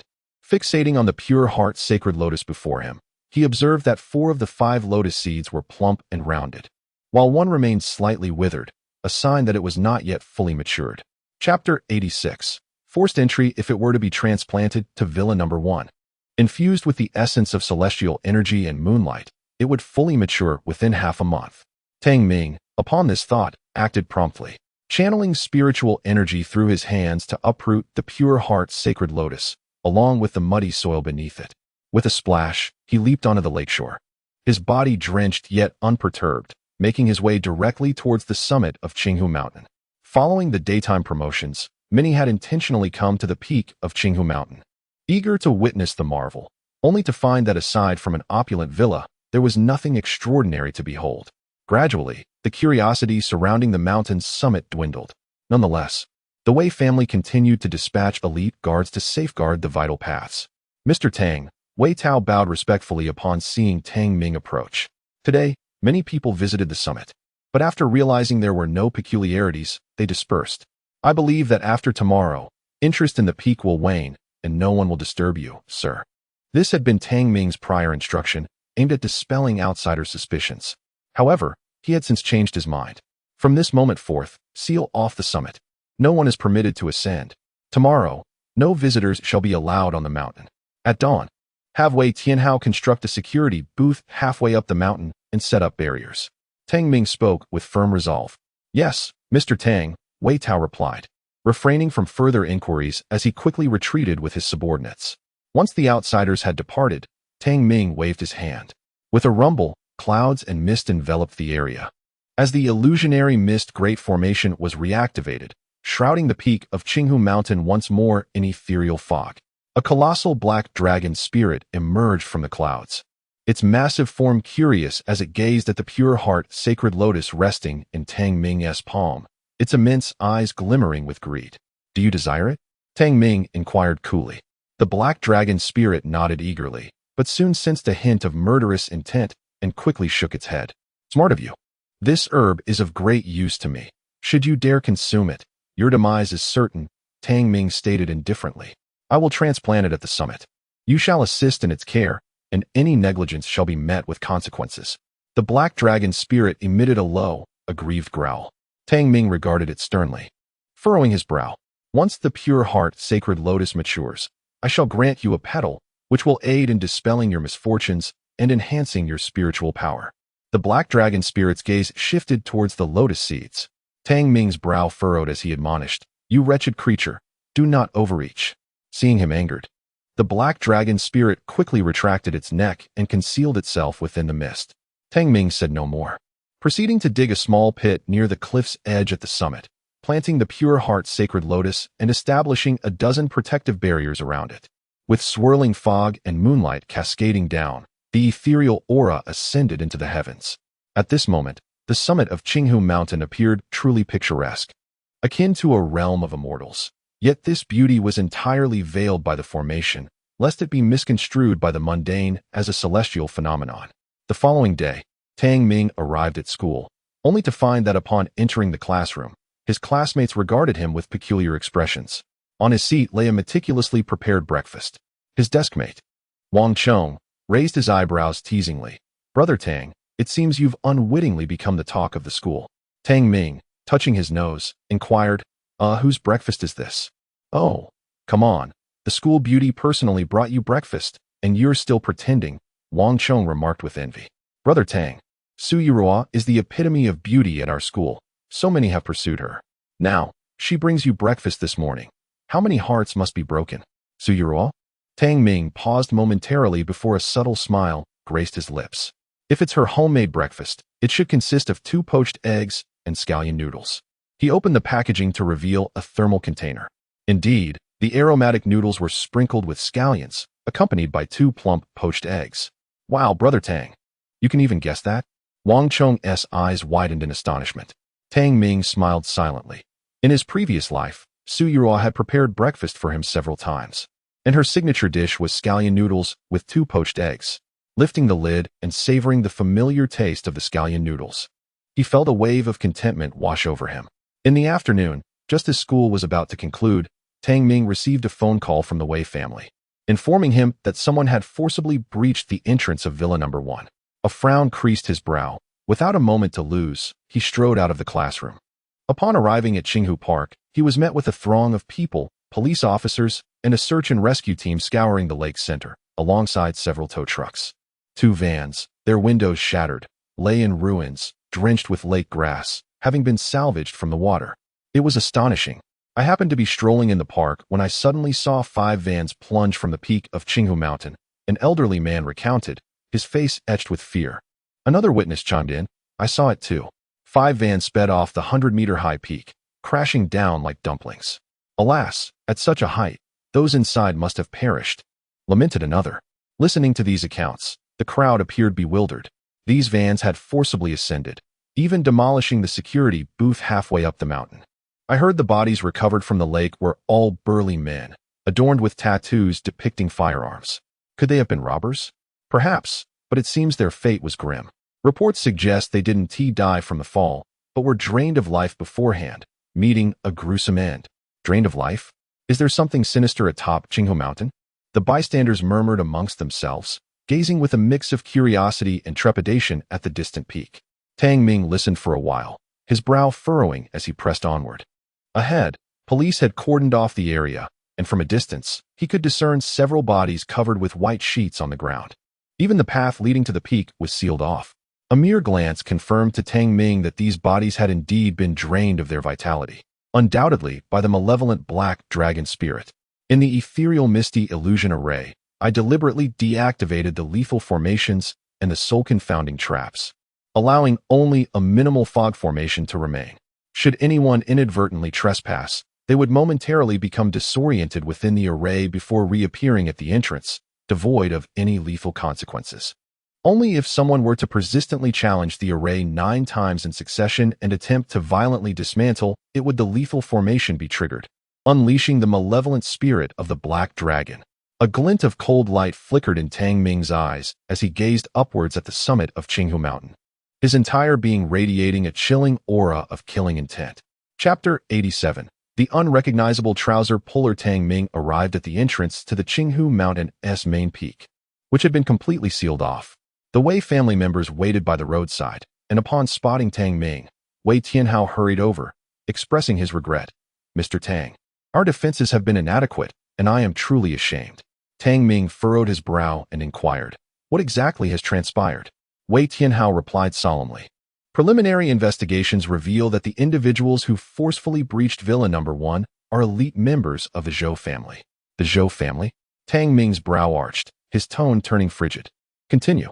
2 nights ago, we dismantled an underground money laundering operation, and the Zhou family has harbored resentment since. To avert any retaliation, we have maintained vigilance. However, the Zhou family somehow learned of our alliance with a formidable individual residing in Villa Number 1 on Qinghu Mountain, prompting them to send people to forcibly breach our defenses this afternoon. Wei Tianhao's face was etched with guilt as he spoke. Mr. Tang, this incident is entirely our oversight. We had initially planned to construct a security kiosk, and our defensive measures became somewhat lax, allowing the Zhou family to seize the opportunity. No matter, Tang Ming replied coolly. I merely instructed you to prevent ordinary individuals from ascending the mountain. As for those who seek their own demise, they may freely ascend to meet their fate. Tang Ming's tone grew indifferent as he glanced towards the mountain path. Is it possible to proceed now? Yes, Mr. Tang, please follow me. Wei Tianhao exhaled in relief and promptly led Tang Ming onward. The police blockade posed no obstacle for the Wei family, as the entirety of Qinghu Mountain belonged to their estate. As they advanced, they soon reached the mountainside. where a security kiosk and barricades stood in the middle of the road, all of which had been forcefully demolished. A dozen police officers were stationed outside the kiosk, their expressions grave. "Second Master, we cannot proceed further," one accompanying officer announced. "There is something peculiar ahead. Once our personnel enter the fog, they become disoriented within minutes, only to reappear at their original position. We are uncertain if it pertains to a magnetic field issue, and we have summoned seasoned professors from the geological and meteorological bureaus." Wei Tianhao nodded slightly, casting a somewhat anxious glance at Tang Ming. "Let us proceed and investigate," Tang Ming suggested, frowning as he walked ahead, discreetly forming a seal with his hands behind his back. With a resounding rumble, the clouds churned, the earth trembled, and the swirling mist rapidly dissipated, revealing the path ahead. The previously alerted officer stood in bewilderment. The fog has vanished? Not only him, but the other officers were equally perplexed. Some tentatively joined hands and stepped into the area, only to breathe a sigh of relief upon discovering they had not lost their way. "Old Chun, can we enter now?" Wei Tianhao glanced at the police officer and remarked with a smile. "This Qinghu Mountain is the territory of the Wei family, and the villa owner up there is Mr. Tang. Given the circumstances, we must investigate. I need to confer briefly. Please wait." The officer hesitated for a moment before jogging away. Shortly after, two detectives, one male and one female, descended from the slope. Tang Ming. Li Shishir was taken aback upon seeing him, but her expression quickly morphed into one of furrowed suspicion. "Could this incident possibly involve you? I can't believe it. Why do all the major cases I encounter seem to have your involvement? Last time, it was you who took down the wanted criminal. Several times in brawls, it was you again. And now, here we are with another case at Qinghu Mountain. And you're present. How can I not be suspicious?" Li Shishir frowned at Tang Ming, saying, "I've noticed that wherever you are, major incidents follow. I might as well abandon random patrols and just shadow you daily. I'm sure to make new discoveries." Tang Ming could only manage a wry smile and shake his head. "I must say, beautiful officer, you seem to be forgetting our previous encounters. Just last time, you asked me to assist you in the ring. How is it that you're now doubting me?" "Forget you?" The expressions of those around turned peculiar, glancing between Tang Ming and Li Shishir with a hint of ambiguity. "Ahem, so you two know each other?" inquired a middle-aged officer with a cough. "Uncle Luo, this is the Tang Ming I mentioned to you, the one who assisted in the crackdown on the South China Four Tigers. To be precise, he single-handedly dealt with the four assailants," Li Shishir elucidated. "He also helped me during the martial arts contest with the warriors from Yingzhou." "Oh." The middle-aged officer's eyes brightened as he stepped forward with a smile. "So, it is Mr. Tang. We owe you a debt of gratitude for your timely intervention last time. Otherwise, Shishir could have faced danger. I had even considered awarding you a commendation for being a vigilant citizen, but Shishir mentioned you preferred to stay low-key, so I refrained from publicly honoring you." Tang Ming nodded slightly. "No need for formalities. I truly prefer to keep a low profile. Mr. Tang, may I inquire about your purpose for being here today?" The middle-aged officer glanced at Wei Tianhao, subtly furrowing his brow. Wei Tianhao, unperturbed, replied with a smile, "Director Luo, Mr. Tang is a distinguished guest of the Wei family and the owner of Villa No. 1 at the summit of Qinghu Mountain." "Director?" Tang Ming was taken aback to learn of the officer's status and noted his apparent concern for Li Shishir. He regarded her thoughtfully, realizing her background was equally remarkable. "Tang Ming, are you the owner of that villa?" Li Shishir asked, astonished as she scrutinized him. "I underestimated you. I didn't realize you were a guest of the Wei family. At such a young age, could it be that you're involved in some unsavory dealings?" Tang Ming responded with a calm smile. "It's mutual. You're quite young yourself and have already become the captain of the city bureau, earning the favor of Director Luo, no less." "What do you mean by that?" Li Shishir nearly exploded at his words, hands on her hips, her brows furrowed. "Ahem, Shishir. Let us maintain our composure." Director Luo, unable to contain his discontent, remarked with a wry smile, "Since you are acquainted with Mr. Tang, and he is the proprietor of Villa No. 1, it would be prudent for us to ascend together and take a look." "Humph." Li Shishir huffed with an air of pride. Before long, a group made their way up the mountain path. As the mist cleared, two large pits, each with a diameter of 4 to 5 meters, materialized a few meters away from the security booth, surrounded by debris, with the scent of gunpowder wafting from the depths of the holes. "Explosives?" Li Shishir twitched her delicate nose and spoke in a serious tone. "Uncle Luo, these are explosives specifically designed for quarrying. They are potent and classified as controlled substances. Furthermore, I have just received a report indicating that a substantial cache of firearms was discovered within the van. These individuals do not appear to have good intentions. Indeed. Director Luo's expression grew grave as he glanced at Tang Ming and suddenly inquired, Mr. Tang, would it be convenient for us to inspect your villa? Certainly, Tang Ming replied with a faint nod. Director Luo left a few individuals to gather data before following the throng to the summit. Tang Ming, not one to conceal his intentions, opened the door for the police to enter and began observing the Pure Heart Sacred Lotus at the edge of the cliff. It was daytime, and the 5 petals of the Pure Heart Sacred Lotus were fully closed. Although it had yet to bloom, it emanated a serene and tranquil aura, providing a sense of comfort. Chapter 88. The clear water harbors no fish. This lotus is rather exquisite, Li Shishir remarked as she approached. Squatting before the Pure Heart Sacred Lotus and scrutinizing it. Tang Ming, lotus flowers need to be nurtured in a pond. Planting them directly in the soil is futile. Look at your lotus. It has yet to blossom or unfurl its leaves.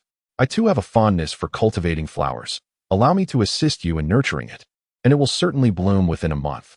With that, she prepared to fetch a basin to transplant the lotus. Tang Ming quickly halted her actions, smiling wryly. Dear sister, could you refrain from meddling? This plant is quite valuable to me. What value does a single lotus hold? My grandfather's garden is filled with such lotus flowers. Li Shishir retorted, pouting. Tang Ming, too weary to elaborate, knew that this was a Pure Heart Sacred Lotus, with an age of around 5 centuries, far surpassing any commonplace lotus. Seeing that there was no one around, Li Shishir suddenly lowered her voice. Tang Ming, I have started to heed what Director Luo mentioned. It seems the bodies that fell into the lake belong to the Zhou family from Zhonghai. You are indeed getting entangled in the feud between the Wei and Zhou families. Are you?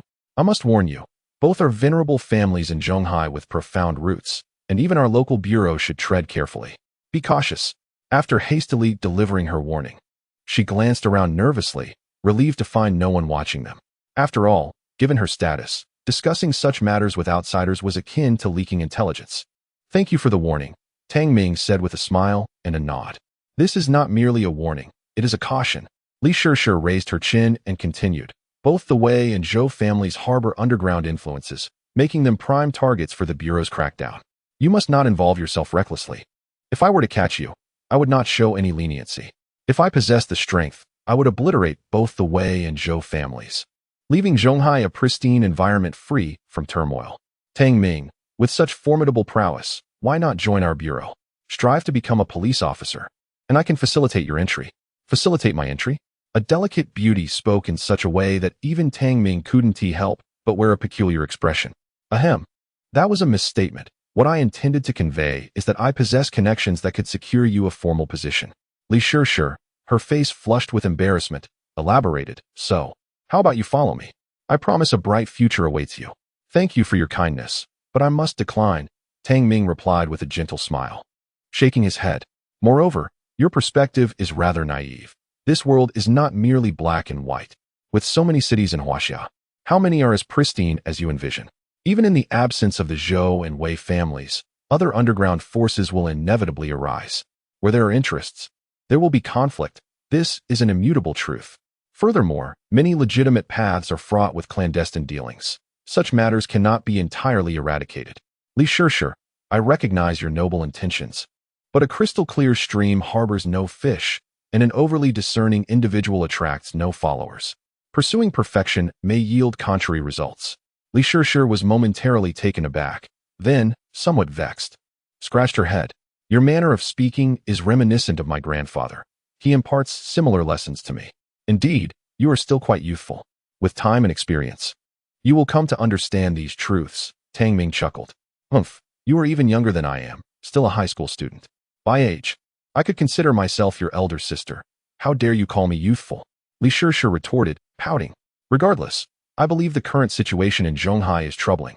The ongoing conflict between the Wei and Zhou families certainly has adverse effects on society.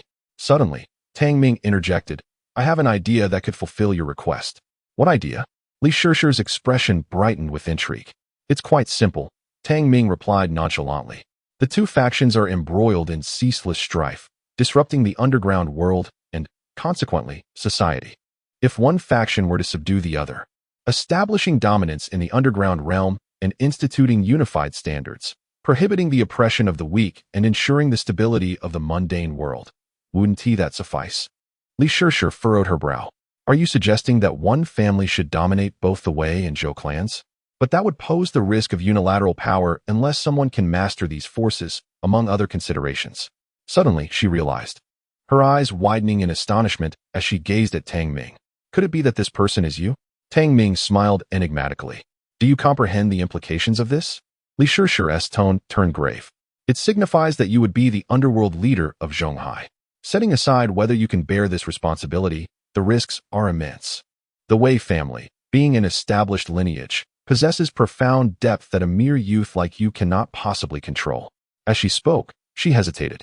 Recalling the deep respect shown by Wei Tianhao, the second master of the Wei family, towards Tang Ming, as well as the villa gifted to him by the Wei family. Does this mean Li Shishir raised an eyebrow? The Wei family has already submitted to you? I never claimed such a thing. I am merely an ordinary high school student. You overestimate me. Officer, Tang Ming replied with a serene smile, deliberately refraining from making a definitive statement, especially in the presence of a police officer. If all high school students across Huaxiao were as ordinary as you, that would indeed be a true calamity. Li Shishir rolled her eyes and cautioned, Tang Ming, I recognize your capabilities. Even if the situation in Zhonghai is indeed, as you describe, overwhelmingly dominant, I implore you to heed this crucial point. In Huaxiao, never leverage your strength and influence to challenge the authorities. This is an absolute boundary. Tang Ming shrugged nonchalantly. Rest assured, I have no intention of expanding my own influence. His aspirations lay in the pursuit of immortality through the Tao, not in the mundane realm of power, nor would he entertain the notion of confronting secular dynasties. After all, he was a true-blooded son of Huaxia, with a strong sense of patriotism. At that moment, Director Luo emerged from Villa No. 1 with his team. Mr. Tang, we have completed our investigation and found no irregularities, Director Luo informed him. However, those desperate individuals may attempt to storm the summit, possibly targeting your villa with intentions of theft, robbery, or even kidnapping. I urge you to remain vigilant and report any incidents to the Municipal Bureau. With that, he cast a meaningful glance at Wei Tianhao and Tang Ming before leading his team down the mountain. Do you remember what I just said? Li Shishir reiterated before following suit. Once the outsiders had departed, Wei Tianhao approached with a bow. Mr. Tang, Director Luo is quite capable, and it is likely that, due to the Wei family's circumstances, he will be keeping a close watch on you. That is of no concern, Tang Ming replied with an expression of indifference, gazing at the lotus by the cliff's edge. In matters of reciprocity, if the Zhou family intends to target me, then the Wei family should prepare a fitting response. Should there be adversaries beyond my capacity to handle, they may seek my assistance. Understood, Mr. Tang. I shall make the necessary arrangements, Wei Tianhao said with a glimmer of excitement, hastily departing with his team. Once all outsiders had vacated the premises, Tang Ming waved his hand, reactivating the illusory cloud array, which enveloped Villa No. 1 in thick mist.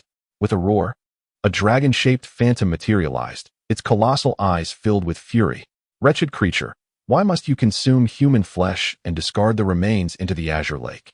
Why not simply devour their essence and obliterate their corpses? Tang Ming admonished, unleashing a cloud mist restraint towards the black dragon spirit. A plaintive dragon's roar echoed in response. The black dragon spirit, shrouded in malevolent energy, then revealed a corpse entwined in its grasp, prostrating on the ground while emitting low, sorrowful sounds. As if attempting to offer an explanation, the cloud mist restraint halted midair, refraining from striking. Tang Ming's eyes flickered as he dissipated the mist, scrutinizing the corpse.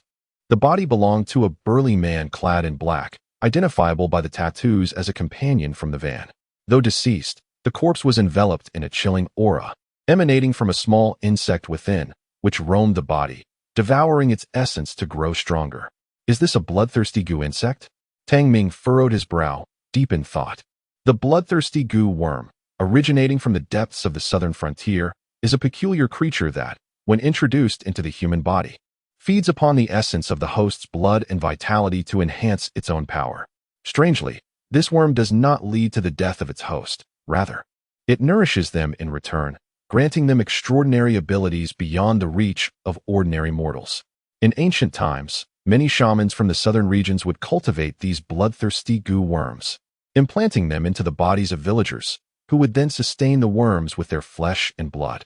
In exchange, these villagers gained formidable strength to fend off wild beasts and engage in the conflicts between settlements. However, this method bore substantial drawbacks, as villagers harboring bloodthirsty goo worms, despite their enhanced abilities, found their lifespans tragically curtailed to no more than 30 years. Over time, numerous villages in the southern regions faced annihilation, and this sorcery was subsequently classified as forbidden. Unexpectedly, such worms also exist in the Central Sea. Tang Ming furrowed his brow, coming to the realization that the black dragon soul evil had not obliterated the corpses. All the essence had been devoured by the goo worms. Once the soul was consumed by the black dragon soul evil, the bodies transformed into mere husks, devoid of any allure for it. With a low growl, the black dragon soul evil fixated on the bloodthirsty goo worms writhing among the corpses, its anticipation palpable.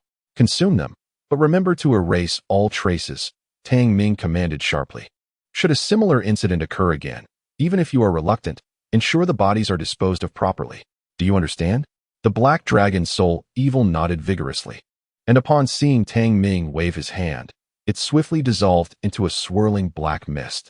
With a resounding explosion, the corpse shattered, devoid of a bloody mist, leaving only a thumb-sized crimson goo worm, which panicked and attempted to flee, only to be swiftly devoured by the black dragon soul evil.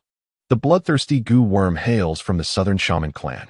Could it be that the Zhou family has summoned practitioners from the shaman tribe? Tang Ming pondered, his brow furrowing deeper. He then made a call to the Wei family, cautioning them to remain vigilant and to contact him immediately should anything seem amiss. Meanwhile, he refined 3 possession talismans using ancient jade, gifting one to each member of Aunt Lu's family. The following days passed with an unexpected tranquility.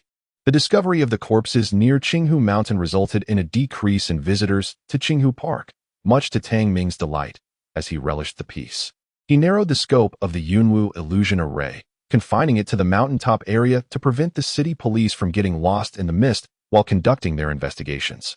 One day, Tang Ming arrived at school to find a beautifully arranged breakfast on his desk. For several consecutive days, Su Yuro had prepared breakfast for him, a gesture that gradually became the talk of the school, leading everyone to believe that the two had become a couple. Brother Tang, you are truly fortunate. Having steaming scallion noodles every day while I am left to munch on bonds, his deskmate Wang Chong chuckled. Brother Tang, with the college entrance exams approaching and the school being lenient, why haven't you made your relationship with Su Yuro public yet? I'm eagerly awaiting your announcement of wedding candies. Indeed, Tang Ming, Su Yuro is the belle of the school, bringing you breakfast daily. You ought to express your gratitude. Others chimed in. Absolutely, Tang Ming, you should distribute wedding candies. A scholar paired with a school beauty is a perfect match. The classmates erupted in playful banter, their youthful exuberance leading them to revel in the delightful spectacle. Tang Gu, if someone else were to be with the school beauty, I would undoubtedly feel discontented. However, given your remarkable prowess, it seems only fitting that the school beauty deserves you. Wang Chong, with a playful grin, remarked. That girl Su Yuru has been actively bringing you breakfast for several days. You mustn't let her feel disheartened. Tang Ming, scratching his nose and smiling wryly, replied, Please, spare me your gossip. With the college entrance examination approaching, we should focus on our studies. Nonetheless, in an effort to quell the uproar, he generously treated each classmate to a cup of milk tea, instantly elevating the classroom's atmosphere and prompting them to refrain from further teasing. Shinseki sat in her seat, feigning calm as she read, but within her heart, a sense of melancholy brewed. Su Yuru was not only more beautiful than I, but also gentler, and that famous star Xia Yao was undeniably superior as well. Oh dear, Shinseki, what are you daydreaming about? She chided herself, her cheeks flushing slightly as she discreetly pinched herself. She then reached into her pocket to grasp a piece of warm, smooth ancient jade, cradling it in her palm. This exquisite jade pendant had been gifted to her by Tang Ming the previous day, a treasured item shared among their family. Suddenly, her phone vibrated, and with a guilty start, Shinseki concealed the jade before answering the call. Hello, who is this? Yes, Lu Qing is my mother. Upon answering, her voice faltered, and with a sudden gasp, she leapt to her feet, knocking over her milk tea in the process. The sound of her phone crashing to the ground went unnoticed as tears streamed down her face. Alarm spread through the classroom. The students could sense something was amiss, but dared not inquire further. Tang Ming, noticing her distress, furrowed his brow and approached. Shinseki, what's the matter? Through her tears, Chunseki's face was a picture of panic as she wept. Tang Ming, I just received a call from the hospital. My mother has been in a car accident. What? Tang Ming's brow furrowed deeply, and an overwhelming fury surged within him, a chilling aura enveloping the classroom, causing everyone present to shiver despite the scorching heat. In a low voice, he demanded, which hospital? Shinseki, thoroughly panicked, looked to him for help. The First People's Hospital. Tang Ming, what should we do now? Stay calm. We need to go there immediately. Gripping her hand tightly, Tang Ming led her towards the school gate. And although fear still gripped her, his presence provided a measure of solace. 20 minutes later, Tang Ming and Shinseki hastily arrived at the hospital, where they found Qin Jigang had already arrived ahead of them. Dad! Shinseki cried as she rushed into her father's embrace, her eyes brimming with tears. What is happening with Mom? The doctor is still examining her. She has been in a coma and has yet to regain consciousness. Qin Jigang replied, his expression grave. I just got here as well. Let us wait for the doctor to provide us with information. Though the doctor had yet to appear, several uniformed traffic officers approached them. One middle-aged officer inquired, Are you the family of Lu Qing? Yes, I am Lu Qing's husband, Qin Jigang confirmed. Qin Jigang nodded hastily. Comrade, has the investigation into my wife's car accident been concluded? She is typically very cautious while driving and would not violate traffic regulations. The traffic officer handed over a stack of photographs. The investigation report has been released. Here are images from the accident scene. Please take a look. As Tang Ming leaned in to examine the photos, a wave of fury washed over him. Aunt Lu's Audi 6 was utterly wrecked.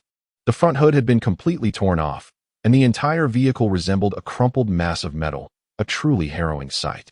The culprit was a six-wheeled truck, towering over the sedan by 7 or 8 times. Even so, the truck bore significant damage, indicating the impact had been extraordinarily severe. Viewing these images, both Qin Jigang and his daughter, Shinseki, trembled in shock. Such a devastating crash. Could it be that Lu Qing? Dad!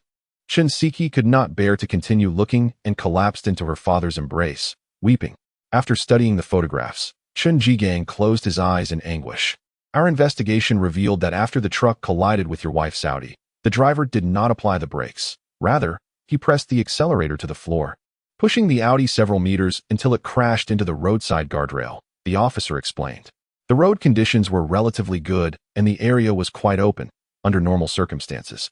Such a horrific accident should not have occurred.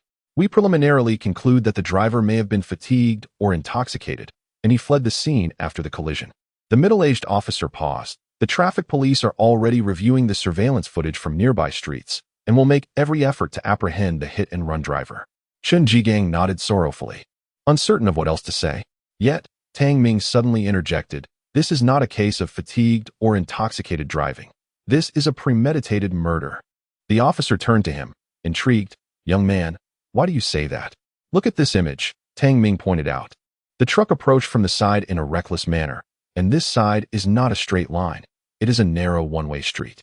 If the driver were fatigued or intoxicated, how could he maintain such a straight trajectory before suddenly losing control in an open area? Tang Ming produced another photo and spread it out. And here, after colliding with Aunt Lu's car, the truck driver's door was jammed by a tree trunk. Yet the driver managed to pry open the window and escape. One must wonder, how could a person, typically in shock after such a traumatic event, remain so composed as to seek an escape route? You didn't capture the driver's escape on your surveillance cameras, did you? Furthermore, no fingerprints or evidence were found inside the truck. The middle-aged officer was momentarily taken aback, quickly glancing at his colleague. The partner nodded, confirming, Indeed, there are no traces. This area is a blind spot for surveillance, and we found no fingerprints in the driver's compartment, nor any tools for prying the window. The officer's expression turned grave. Immediately report this case to the city bureau and investigate the truck's owner based on the license plate number.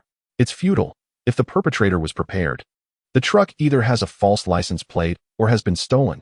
Tang Ming shook his head, the chill in his gaze intensifying. In this chilling atmosphere, even the traffic police present dared not meet Tang Ming's gaze. At that moment, a doctor clad in a white coat emerged from the ward, calling out, Who is the family member of the patient? I am.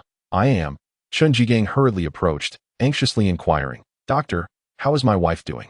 The doctor responded, The patient has only sustained minor abrasions and is not in critical condition. It is likely that the impact to her head has caused a temporary state of shock, which is why she remains unconscious. Overall, there is no danger.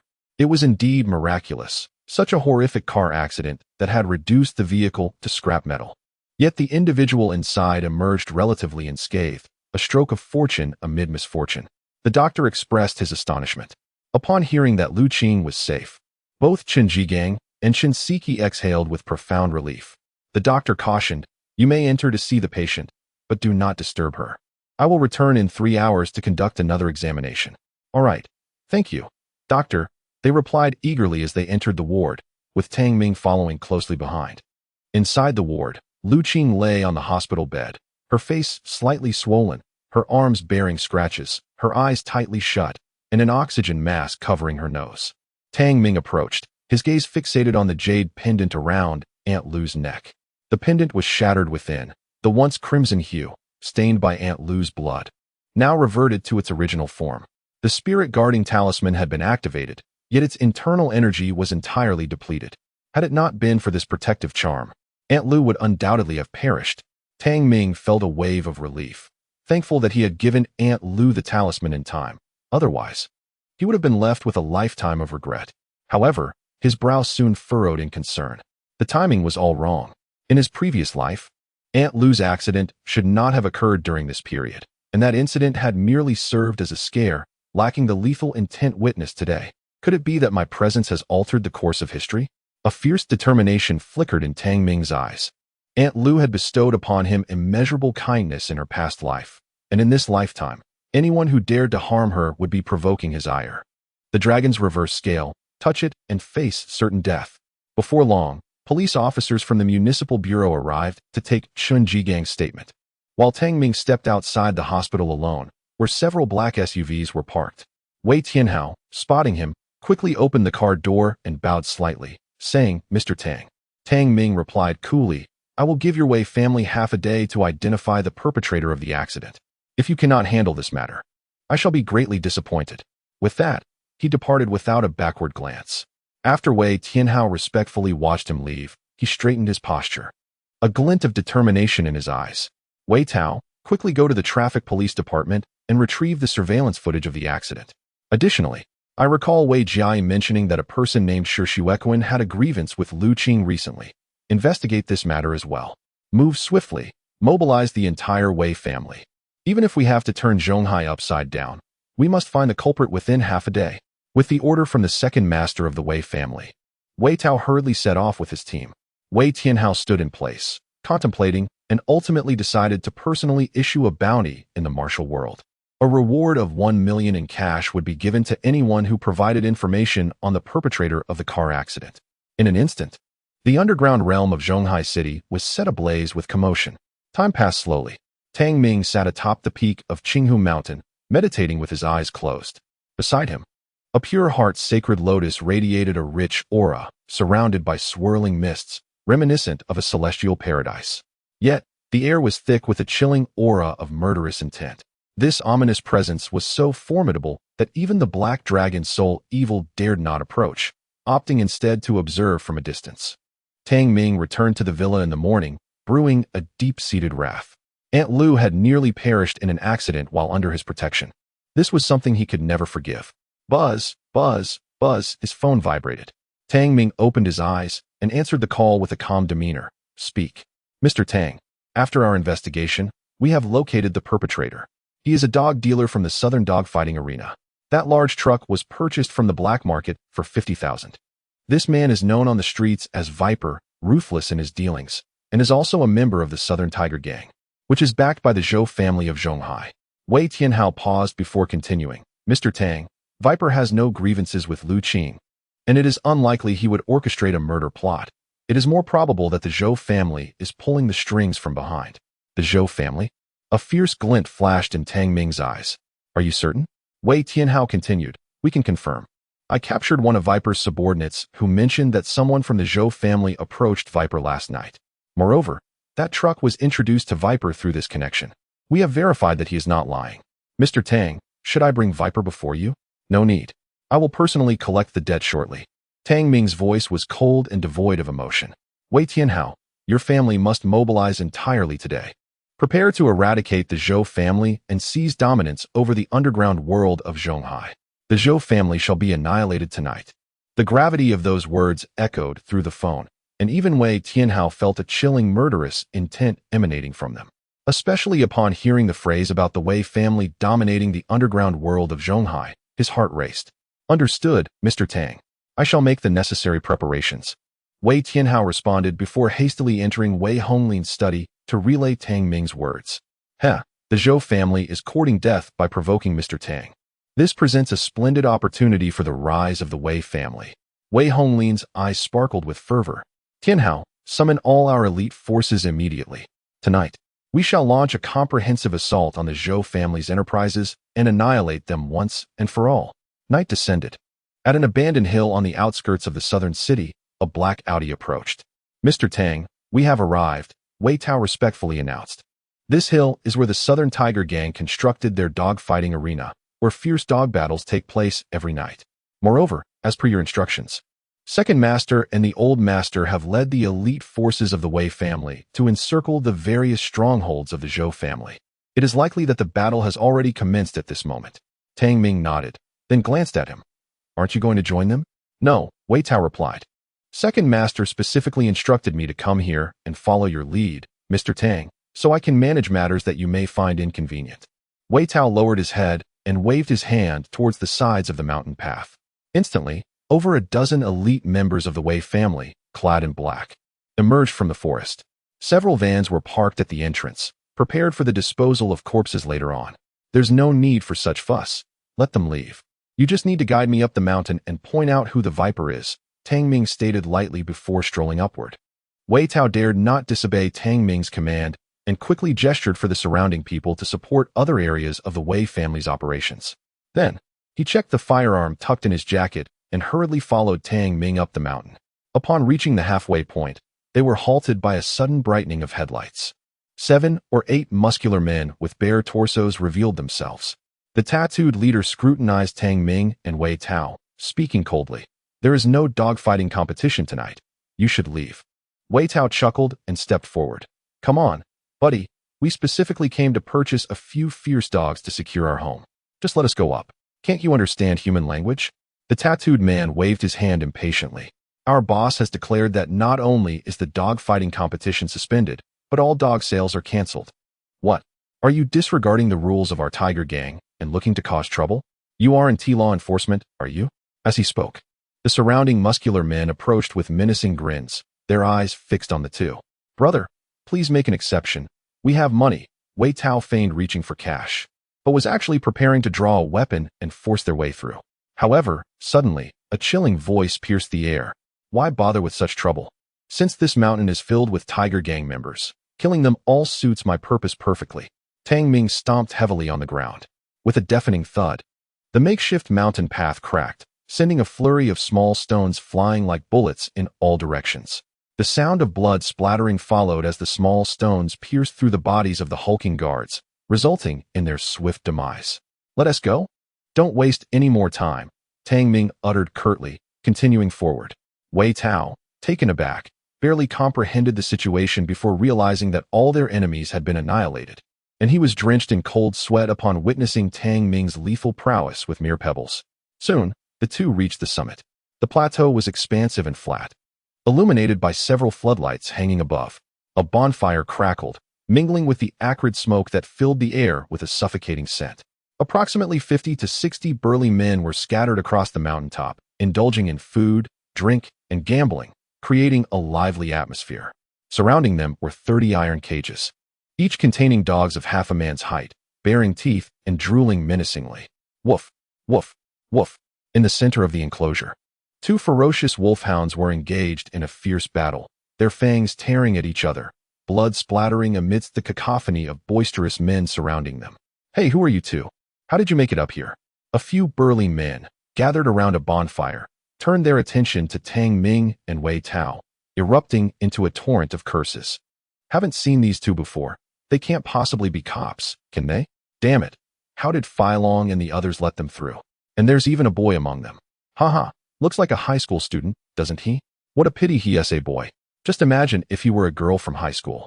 She was quite the catch last time.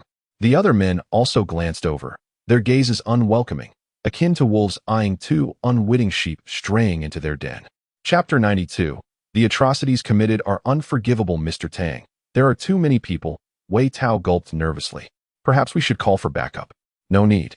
Just help me identify the individuals, Tang Ming replied, shaking his head indifferently, his gaze sweeping ahead as he strode forward. Kid, who the hell do you think you are? A man with yellow hair spat, brandishing a stool to smash it over Tang Ming's head. In response, Tang Ming effortlessly delivered a slap. Bang! The stool shattered into splinters, and the yellow-haired man was sent flying several meters, his neck breaking upon impact. He convulsed briefly, blood spewing from his mouth, before he succumbed. Chaos erupted. The mountain echoed with uproar. Almost every muscular man drew out knives or steel pipes, some even brandishing makeshift firearms, advancing with lethal intent. The crowd parted to make way for a man with a single ear, his visage menacing, who leisurely stepped forward. He was the leader of the Tiger Gang and the owner of this dogfighting arena, known as the One-Eared Wolf. Boss, the yellow-haired guy is dead. Someone reported gravely after inspecting the body. Is that so? The one-eared man chuckled sinisterly, his laughter sending chills down spines. That simplifies matters. My two pets haven't had fresh meat in a while, and we have the corpse of the yellow-haired one and these two living souls, perfect for a feast. With a clap of his hands, two iron cages swung open, revealing two wolfhounds restrained by thick black iron chains, baring their teeth, with crimson eyes gleaming with ferocity, resembling wild beasts. Even the members of the Tiger Gang were taken aback by the sight of these creatures, their expressions shifting with fear. These beasts were notorious for their taste for fresh flesh, and over the years, the one-eared man had fed them human meat, making them all the more savage and violent. Kid, I don't know why you've come to my Tiger Gang to stir trouble, but since you're here, you won't be leaving. I assure you. Your demise will be most gruesome, the one-eared man sneered, tightly gripping the chains as the wolfhounds itched to tear into living flesh. Tang Ming showed no sign of fear. Instead, he turned to inquire, is he Viper? No, this man is called One-Eared Wolf. He is Viper's elder brother, Wei Tao replied, his grip tightening around his weapon as he remained vigilant, even amidst the enemy camp, feeling a tremor of apprehension. Tang Ming spoke coolly, now that everyone is present. Help me identify the individuals. Who is Viper? Understood, Mr. Tang. Wei Tao swallowed hard and began to identify the individuals. Are you here to find the Viper? The one-eared man furrowed his brow and turned to a tall, lean figure behind him. Looking for you. What trouble have you stirred up this time? Boss, I haven't caused any trouble lately. Aside from a minor issue today, I've been enjoying my time here for the past half-month, replied the tall man, puzzled. I've never seen these two before. The two men spoke in hushed tones, their voices barely audible. Yet, from 20 meters away, Tang Ming suddenly cast a cold glance in their direction, fixating on the tall man. Are you sure this is the one? Wei Tao looked over and, after scrutinizing him for a moment, nodded hastily. Mr. Tang, this is indeed the Viper. Good. That simplifies matters, Tang Ming acknowledged, then strode forward, his gaze unwaveringly fixed on the Viper, reminiscent of the grim reapers of hell, sending a shiver down the latter's spine. Damn, still so arrogant even when death is imminent. Kid, don't cry out in pain later, the one-eared man sneered, releasing the iron chain from his grip. With a roar, two massive, ferocious wolfhounds charged forward like unbridled stallions, invigorating the crowd as they prepared for the impending bloodbath. At that moment, Tang Ming spoke to the air with an eerie calmness. Beast, do you not relish the taste of blood and flesh? Today indulge yourself. As his words hung in the air, a chilling wind swept through, evoking mockery from the one-eared man, who anticipated the spectacle to come. But suddenly, a vast expanse of black mist surged forth from the void, swirling ominously, and an overwhelming malevolence enveloped the arena. A deafening dragon's roar echoed across the heavens. The ferocity of the murderous intent erupted like a deluge, as the black mist roiled, revealing two blood-red lanterns that emanated an unparalleled aura of dread. The two savage wolfhounds immediately cowered, whimpering as if confronted by a natural enemy, trembling and tucking their tails. This was the reaction shared by all the ferocious dogs in the arena. What is this? What on earth is happening? Boss, something feels off. Doesn't that look like a dragon? The members of the Tiger Gang were stricken with fear, their faces paling, including the one-eared man, who was equally terrified by the unfolding scene, far beyond the comprehension of any ordinary person. Tang Ming spoke with indifference. "What are you standing there for?" At his command, the colossal black dragon's spirit glinted with excitement and greed in its blood-red eyes. With a savage roar, the swirling black mist transformed into a torrent, sweeping downward. The two ferocious hounds at the forefront were merely brushed by the mist before bursting into a cloud of crimson vapor. And this was merely the beginning. Boom, boom, boom. Each man engulfed by the black mist was reduced to blood mist within 3 seconds, their final moments filled with excruciating agony. "Ah, a ghost, it's a ghost. Run. The devil. This man must surely be a devil." The agonizing screams, accompanied by the chilling sounds of gnawing, sent shivers of terror through the members of the tiger gang, causing them to turn and flee from this infernal realm. Yet it was too late. The black dragon's soul roared towards the heavens, unleashing an endless tide of malevolence that enveloped the mountaintop in a sinister black mist, which writhed and eventually transformed into a swirling crimson haze. The air was thick with the nauseating stench of blood. Standing still, Tang Ming remained impassive, while behind him, Wei Tao trembled uncontrollably, his eyes wide with terror as if he had encountered a ghost. A dragon. Such a creature truly exists in this world, and it is under the control of Mr. Tang. With great difficulty, Wei Tao swallowed hard, desperately trying to suppress his inner dread, summoning all his strength to avoid collapsing to the ground. 10 minutes later, the blood mist gradually dissipated. A colossal black dragon soul, towering over 100 meters, ascended from the crimson fog, its dragon head held high, its enormous scarlet eyes surveying the world below with a sense of satisfaction. However, its gaze shifted to the last remaining gaunt man, Viper. This man is not to be consumed, for his transgressions are unforgivable. To devour him would not suffice as punishment. Tang Ming spoke with indifference, then turned his unremarkable gaze towards the leader. Chapter 93. The pain of shattered bones and torn muscles. The black dragon's soul nodded with a hint of sentience before transforming into black mist and darting towards the mountainside, where several corpses awaited consumption. Atop the dogfighting arena, the chilling winds howled. The once lively summit now harbored only 3 living souls. The rest of the tiger gang members had vanished, reduced to a sea of blood mist, their bones and spirits obliterated. Tang Ming approached, looking down upon the gaunt man. "I came here today primarily for you. Do you comprehend the gravity of your sins?" I. Viper sat on the ground, his teeth chattering in fear, stammering, "Sir, I have never offended you. You must have mistaken me for someone else. This morning, you drove a large truck into an Audi, within which sat a very important elder of mine. You intended to kill her, and for that, I shall ensure you are eternally trapped in the underworld, unable to live or die." Tang Ming spoke with cold detachment. This morning, the accident, Viper's expression changed drastically, beads of sweat cascading down his forehead. "It wasn't me, it was Zhou Wenqing. The Zhou family from Zhonghai ordered me to do it. He merely said that the woman held no power, so eliminating her would entail no risk. Sir, I beg you spare me. The true instigator is the Zhou family." Viper prostrated himself repeatedly, his back chilled as each drop of cold sweat evaporated, leaving him shivering. "Rest assured, the Zhou family's fate will not be much better."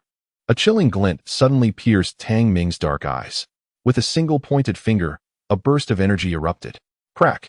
Within Viper's body, a cacophony of bone-cracking sounds erupted, causing him to spew forth blood. But this was merely the beginning. Tang Ming's gaze was as frigid as ice, his fingertips exuding a captivating aura of energy, which he forcefully struck upon the back of the Viper. A dull thud resonated as the creature's skeleton began to dissolve. Bang! Bang! Bang! This palm strike contained a hidden force, erupting with a ferocity akin to crashing waves, each surge more devastating than the last, shattering the Viper's bones one by one. The Viper suddenly tilted its head back, unleashing a wretched scream, yet the sound lasted but half a second, for the intense agony rendered it powerless to continue. This excruciating pain, penetrating to the very marrow, surpassed the limits of human endurance. Even the bones fractured, causing the internal meridians to rupture in tandem. The torment of shattered bones, the agony of torn sinews. Tang Ming once more pressed a finger upon the Viper's crown, awakening the depths of its life force, intensifying its experience of suffering. Kill me, please kill me." The Viper's eyes were bloodshot, its body convulsing in unbearable torment, a pitiful sight. Behind him, Wei Tao could hardly bear to watch, fear gripping him as he shut his eyes. Despite being the top enforcer of the Wei family, a ruthless figure in the martial world, he had never witnessed such methods as Tang Ming's. This man was a true harbinger of death. The screams persisted for a full half-hour, the viper's form reduced to a mere puddle of flesh, its very soul ground to fragments, experiencing the agony of purgatory. Meanwhile, Tang Ming maintained an expression of indifference. As the supreme celestial being of the Xiantian realm, this level of cruelty was trivial in the harsh world of cultivation. Aunt Lu was his most cherished kin, his Achilles heel. Those who dared to touch this vulnerability would undoubtedly face his wrath. Roaring, the black dragon's soul devoured the endless blood mist in the air. The dog-fighting arena fell into a profound silence, an eerie stillness reminiscent of the underworld. Let us depart. Tang Ming gestured, retracting the black dragon's soul before turning away with an air of detachment. Wei Tao swallowed hard, his legs trembling as he followed, until they reached the roadside at the foot of the mountain, where he could no longer bear it, and collapsed onto the ground, gasping for breath. Tang Ming cast a glance at him. As a martial artist, lacking this level of resilience will hinder your martial aspirations. Mr. Tang, Wei Tao replied with a wry smile, shaking his head. It was not a matter of poor endurance, but rather the astonishing scene he had just witnessed. Who would dare believe such a feat if not seen with their own eyes? One man had annihilated the entire tiger gang, and a dragon's soul had consumed every last member, leaving no trace behind. It was more thrilling than a Hollywood blockbuster. At that moment, Wei Tao's phone suddenly rang, and upon answering, his expression changed drastically. He turned to Tang Ming, respectfully stating, "Mr. Tang, the second master is facing difficulties. The Wei family has suffered significant losses and seeks your presence." "Then let us go?" Tang Ming nodded indifferently.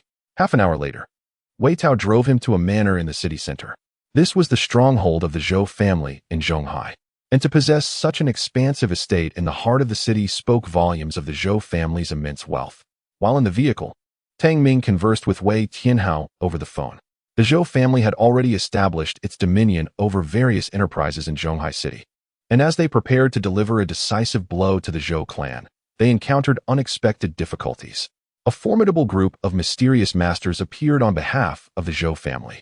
Soon, their vehicle halted outside the manor, where Wei Tianhao, armed with a broadsword and drenched in blood, emanated an aura of murderous intent, though his left arm hung limply, indicating a severe injury. Surrounding him were several battle-worn elites from the Wei family. "Mr. Tang," Wei Honglin approached anxiously. "The Zhou family has suddenly summoned 4 martial arts masters. In addition to the sword master from Yingzhou, there are 3 other enigmatic figures. We can only restrain 2 of these masters. Breaching the Zhou stronghold proves impossible." Wei Tianhao added gravely, "Moreover, many from the Zhou family have experienced a surge in strength. Some who were once my subordinates have now surpassed me. Mr. Tang, something feels amiss. Is that so?" Tang Ming nodded nonchalantly, having already speculated on the Zhou family's capabilities. The day the Zhou family attempted to forcefully invade Villa No. 1, a lone figure from the Black Dragon Soul had left behind a bloodthirsty worm on one of their men.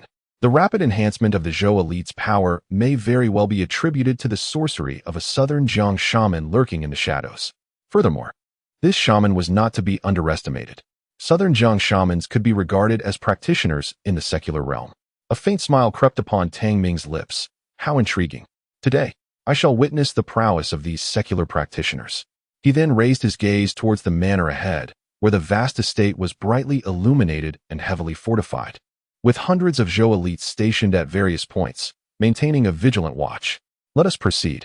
I have declared that the Zhou family shall meet its demise tonight. They shall not survive until dawn." With that, Tang Ming took a leisurely step forward. Wei Tianhao, alarmed, cautioned, "Mr. Tang, be careful. Snipers are positioned on the opposing hillside." Before he could finish his warning, bang! A deafening gunshot suddenly shattered the stillness of the night. Chapter 94. The battle begins. Murderous intent aglow secular martial artists, upon reaching a certain level of mastery, can evade gunfire through their formidable physical coordination and sharp reflexes. The elite warriors of the Wei family could dodge typical handguns. However, they were unable to evade the long-range sniper rifles. In the previous assault, several elite members of the Wei family had already fallen victim to the snipers, paying a heavy price. Thus, Upon hearing the gunfire, everyone instinctively dropped to the ground, refraining from exposing themselves. Mr. Tang. Wei Tianhao anxiously raised his head, hoping to catch sight of Tang Ming, only to find no trace of him. Where is he? The Wei elites were bewildered. The distance to the Zhou family manor stretched 500 to 600 meters across an open lawn, devoid of any cover, leaving the Wei family stranded and unable to advance. Wei Tao spoke with confidence. Second Master, Mr. Tang possesses extraordinary abilities. He will surely be unharmed. Though he said this, the adversary had resorted to the use of such heavy weaponry. Wei Tianhao furrowed his brow. Even if they deployed tanks, it might not inflict harm upon Mr. Tang. Second Master, I assure you, Mr. Tang will be fine.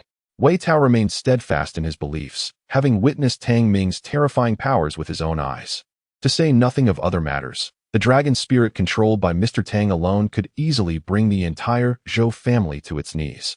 Before long, two shadowy figures plummeted to the ground, landing not far in front of Wei's family members. Two cold corpses lay there, alongside broken sniper rifles. The sniper had been dealt with. Let us proceed.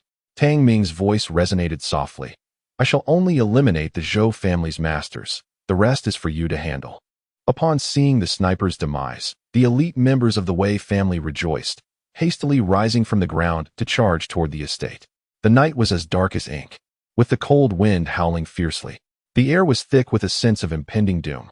Suddenly, several powerful floodlights flickered to life atop the Zhou family mansion, illuminating the pitch-black night as if it were day. Zhou Wenqing, the head of the Zhou family, stood before the expansive windows, swirling a glass of red wine in his hand, his gaze cold and piercing as he stared out at the open ground with an expression of utmost severity. Master, the sniper has been eliminated. The Wei family is advancing, a trusted aide spoke in a low voice. I suspect the mysterious ally of the Wei family has also arrived. He must be a martial arts expert, capable of easily dispatching the sniper. Is that so? Zhou Wenqing swirled his goblet, a wicked smile gracing his lips. The mantis stalks the cicada, unaware of the oriole behind. As the Wei family seeks to annihilate the Zhou family, I too shall seize this opportunity to eradicate the Wei family. How foolish of them to preemptively seal off my family's enterprises in the city, squandering a golden opportunity. A glint of malevolence flashed in his eyes. After tonight, the Wei family will be devoured, and my Zhou family shall ascend as the true sovereign of the underground world of Zhonghai. As he spoke, he could already see the elite forces of the Wei family charging toward them. Zhou Wenqing inquired suddenly, is old man Luo still in seclusion? Yes. I have captured several desperate smugglers as per his request for his cultivation. However, the aide hesitated, his tone quivering. Master, old man Luo has been demanding an increasing number of living individuals. I fear he has become too dangerous. Upon mentioning old man Luo, he instinctively recoiled, evidently filled with trepidation. Impudent. Zhou Wenqing's brow furrowed deeply. Old man Luo is a distinguished guest of the Zhou family. Do you dare express dissatisfaction toward him? I would not, master. I merely spoke carelessly. The aide quickly lowered his head. Remember, old man Luo is of immense importance to the Zhou family. All his requests must be accommodated to the best of our abilities. Besides, individuals like him are akin to terrestrial deities. A mere handful of lives mean nothing to him. Zhou Wenqing waved his hand dismissively. Now go. Since the Wei family has come, ensure they do not leave. Exterminate them all. Yes, master. The aide bowed and exited the room. Meanwhile, outside, the two factions had fully engaged in combat. Although Wei Tianhao was injured, he gripped his broadsword tightly, charging at the forefront, with the elite members of the Wei family following closely behind, displaying unparalleled bravery. The battle escalated instantaneously. Wei Tianhao, I spared your life previously, but since you dare to charge forth again, today shall mark the end of your Wei family. A burly man charged forward with a menacing grin. The individual exuded a robust vitality, particularly evident in the calloused fists that spoke of a seasoned martial artist. As he charged forth, his fists charged with formidable force. He targeted Zhou Min. Wei Tianhao's eyes glinted with murderous intent as he slightly bent his legs, gathering strength before swiftly drawing his blade for a horizontal strike. Clang! The sound of metal clashing resonated as both Wei Tianhao and Zhou Min retreated a step simultaneously, clad in steel knuckles. Zhou Min held his ground against Wei Tianhao's crude blade without yielding an inch. Huh! The esteemed second master of the Wei family is nothing remarkable, Zhou Min sneered. Your greatest folly, Wei family, lies in your ignorance of your own limitations. With such meager strength, you dare to cause a disturbance at the Zhou residence? Gentlemen, strike down Wei Tianhao first, then follow me to eradicate the rest of the Wei family. He bellowed. In a flash, 3 more formidable presences surged forth. Joining Zhou Min, a total of 4 martial arts masters, including the renowned Yenzhou warrior, Fujihara Okai, of the North Star Blade technique. Such a formidable force in Zhonghai was indeed intimidating, especially considering the Wei family could muster only 2 martial arts masters. Second master, Wei Tao, accompanied by several elite warriors, rushed forward, their vigilance directed ahead. Wei Tianhao's expression darkened. Just half a month prior, Zhou Min and Zhou Jian had been his subordinates. Yet in such a short span, they had all ascended to the status of martial arts masters. It was impossible for him to believe this transformation occurred without some hidden machinations. Is there still a need for your Wei family to struggle? Zhou Min raised an eyebrow and taunted, let me assure you, even if your Wei family had not come to the Zhou residence tonight, we would have taken the initiative to annihilate your clan. From this night onward, there shall be but one underground leader in Zhonghai, and that is the Zhou family. He paused, delivering his next words with a hint of amusement. By the way, I trust your family's entire legacy is not concentrated here, is it? Wei Tianhao furrowed his brow, but his expression soon morphed dramatically. The Wei family had approached the Zhou estate, yet as Zhou Min spoke, over 20 brawny men clad in black surged forth from the Zhou family, each emanating a potent and violent aura. Even if they were not martial arts masters, their prowess was still that of advanced warriors. It's impossible. What kind of sorcery has your Zhou family employed? Wei Tao exclaimed in disbelief, suddenly turning to a one-armed man ahead. Second master, this man is Zhou Hongan. I distinctly severed his arm half a month ago, yet his current cultivation exceeds mine. Upon hearing this, Wei Tianhao's expression shifted drastically. Chapter 95, Black Dragon Soul Devourer. Engulfing the battlefield, the strength of a warrior is intrinsically linked to their vitality. Zhou Hongan, who had lost an arm to Wei Tao half a month ago, should have been recuperating in a hospital. Yet now, not only had he healed, but his martial aura surpassed that of Wei Tao. Wei Tao was filled with disbelief. Surprised and terrified, are you Wei Tao? Zhou Hongan's expression turned menacing. Fear not, for soon there will be matters that will instill even greater terror in you. As he spoke, he turned to Zhou Min and remarked, Old Luo has just issued a command. He requires 10 martial artists' vitality for his practice. In my opinion, Wei Tianhao and Wei Tao can fulfill Old Luo's demands. The name Old Luo was unfamiliar to the Wei family. However, Zhou Min and others exhibited utmost reverence, promptly bowing and declaring, very well, since it is Old Luo's request, we shall keep these individuals alive. Proceed swiftly, and do not keep Old Luo waiting. With that declaration, waves of profound vitality surged forth, tinged with an ominous aura. Kill! Zhou Min charged ahead, his legs pounding the ground for leverage as he leaped into the air, his fist imbued with fierce intent, crashing down towards Wei Tianhao. Gritting his teeth, Wei Tianhao retaliated with his wooden sword. Swish! Swish! The glimmer of a blade flashed as Fujihara Okai, sporting a tuft of black beard, seized the opportunity to launch a surprise attack with his samurai sword. Second master, be careful. Wei Tao urgently called for reinforcements. But what good was caution? You are already doomed. Attack! 2 other martial masters followed suit, their energies colliding as they advanced toward Wei Tianhao. Zhou Min's eyes glimmered with murderous intent, yet soon, his brow furrowed deeply. For amidst the seemingly inevitable demise, Wei Tianhao exhibited not a trace of panic. Even Wei Tao and the other elite members of the Wei family, upon witnessing the multitude of Zhou family's experts, showed no signs of fear. Instead, they appeared filled with anticipation. Something was amiss. What were they anticipating? A sense of foreboding surged within Zhou Min, prompting him to instinctively pull back and allow his companions to take the lead. In the next moment, a deafening roar reverberated through the heavens. Thick black mist swirled as a colossal black dragon spirit ascended, its immense form unleashing a tempestuous aura, causing fierce winds to howl and wailing echoes to fill the air within a 100-meter radius. Boom, boom, boom. The powerful energy shattered the spotlight fixtures in front of the lawn, even toppling nearby telephone poles and plunging the battlefield into darkness. Under the dim moonlight, those blood-red dragon eyes became increasingly captivating. Is this a dragon? Every onlooker was captivated by the black dragon spirit. Even Wei Tianhao, Wei Honglin, and the elite Wei family members stood frozen in awe, unable to tear their gaze from the monstrous entity above. Conversely, Wei Tao remained the sole individual capable of maintaining composure, having encountered such a spectacle before. What in the world is this? A mere illusion? Is the Wei family attempting to dazzle us with such tricks? Shouted several martial masters, managing to stabilize some of Zhou family's elite members. Swish! The blood-red dragon eyes turned their gaze, sending shivers down the spines of several martial masters. At that moment, a youthful figure stepped forward. Tang Ming, with an expression of indifference, calmly stated, "Kill them all, leave no one behind." Instantly, the black dragon spirit surged with excitement, for this night was indeed fortuitous, fulfilling its deepest desires, as devouring these human martial artists would greatly enhance its prowess. Roar! The intent to kill poured forth. The black dragon's soul malevolence transformed into a billowing black mist, crashing down like a celestial river from the heavens. In an instant, the two foremost martial masters were sent flying. Spurt! Spurt! Before they could even touch the ground, they erupted with torrents of blood.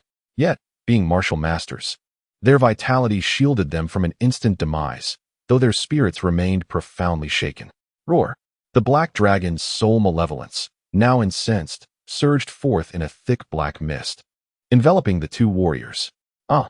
Get away, get away! Help! The tumultuous mist obscured the scene within. Yet the harrowing screams of the martial masters and the chilling sounds of gnawing filled the air, echoing throughout the venue. It was akin to demons feasting upon the living, evoking a sense of revulsion. Gulp! The onlookers instinctively swallowed hard and recoiled. The elite from the Wei family were equally terrified, with Wei Tao hastily assuring, "Do not fear. Everyone, this is Mr. Tang's divine power. It poses no threat to us." Upon hearing this, the Wei family members sighed in relief, though their expressions remained fraught with terror. Soon, bursts of blood mist erupted from the black fog, accompanied by anguished cries, leaving only tattered pieces of blood-stained clothing drifting down. And this was merely the beginning. Roar! After consuming the two martial masters, the black dragon's soul malevolence unleashed an insatiable thirst for slaughter, an endless tide of malevolence cascading forth, shrouding the expansive Zhou family estate in darkness. The chilling winds howled, and the cries of despair echoed. The anguished wails of the Zhou family's elite followed in succession, as the air became saturated with a pungent scent of blood. This was carnage, unquestionable, unrelenting carnage. Tang Ming stood at the forefront, the frigid wind billowing his robes. Yet his demeanor remained as unyielding as ancient ice. Not a flicker of emotion betrayed him amidst the hellish scene unfolding before his eyes. Bang! Bang! Bang! Waves of blood mist erupted violently. The screams grew fewer, as the Zhou family's elite watched their comrades vanish one by one into the blood mist, their spirits utterly shattered, leaving no trace of fighting spirit behind. Run! There are demons! There are demons! Master, save us! The resolve of the Zhou family's elite crumbled, their minds fracturing. Many turned to flee back towards the estate, only to discover that the great doors had been barricaded by those inside. On the second floor, Zhou Wenqing stood before the floor-to-ceiling window, staring blankly at the horrific scene outside. It was not until the goblet in his sweaty palms slipped and shattered that he was jolted back to reality. Quick, summon old Luo to act. Hurry! Zhou Wenqing stormed out of the bedroom, bellowing at his trusted subordinates. All those outside are the foundation of the Zhou family, our warriors. They cannot die in vain. But master, one subordinate trembled. Old Luo instructed us not to disturb him during his seclusion. I dare not approach. The subordinate quaked at the thought of the ominous elder in the basement, fearing the repercussions of disturbing him. It is imperative. Only old Luo can save our Zhou family now. Zhou Wenqing's face twisted with fury as he led a contingent towards the basement. However, as they descended, a thunderous crash reverberated through the estate, nearly collapsing an entire wall of the first floor, and a pair of blood-red eyes turned to gaze upon them. Accompanying this was an overwhelming stench of blood. Zhou Wenqing and his companions were instantly choked, retching continuously, their faces awash with terror. Chapter 96. The fall of the Zhou family. With a roar, the black dragon soul suddenly shifted its head, respectfully making way. Tang Ming strolled into the estate, followed closely by Wei Tianhao, Wei Honglin, and others. It's you, Zhou Wenqing exclaimed in disbelief upon seeing Tang Ming. You are the enigmatic figure who has brought the Wei family to its knees, the owner of Villa Number 1. You. Is that monstrous creature under your control as well? Zhou Wenqing's expression was one of sheer horror. His animosity with Tang Ming had been long-standing. First, his son was rendered a cripple by Tang Ming. And then at the banquet of the Zijin Chamber of Commerce, Tang Ming had brazenly crushed the chairman of Desheng Pharmaceuticals before his very eyes. However, Zhou Wenqing had never connected Tang Ming to the mysterious individual subduing the Wei family. After all, Tang Ming appeared far too youthful, merely a seemingly formidable high schooler. Hardly a cause for concern. It's really you, it's really you. Zhou Wenqing gasped, his fear intensifying. He could never have anticipated that it would be this young man who would bring down the Zhou family. Indeed, is that so surprising? Tang Ming replied nonchalantly. I had no intention of involving myself in the disputes between the Zhou and Wei families, nor did I wish to. If blame must be placed, let it be on your Zhou family for courting disaster by provoking those who should not be provoked. Zhou Wenqing struggled to swallow, suddenly shifting his gaze. Tang Ming, we hold no substantial enmity, do we?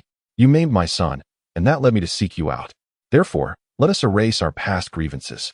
I possess wealth. Whatever the Wei family offers you, I can double it. What say you? He pleaded. Mr. Tang, there was never any need for you to annihilate my Zhou family. I acknowledge my previous mistakes in sending assassins to eliminate you. Those were decisions made in a moment of madness. I can make amends, whatever the cost. As he spoke, Zhou Wenqing fell to his knees, begging for mercy.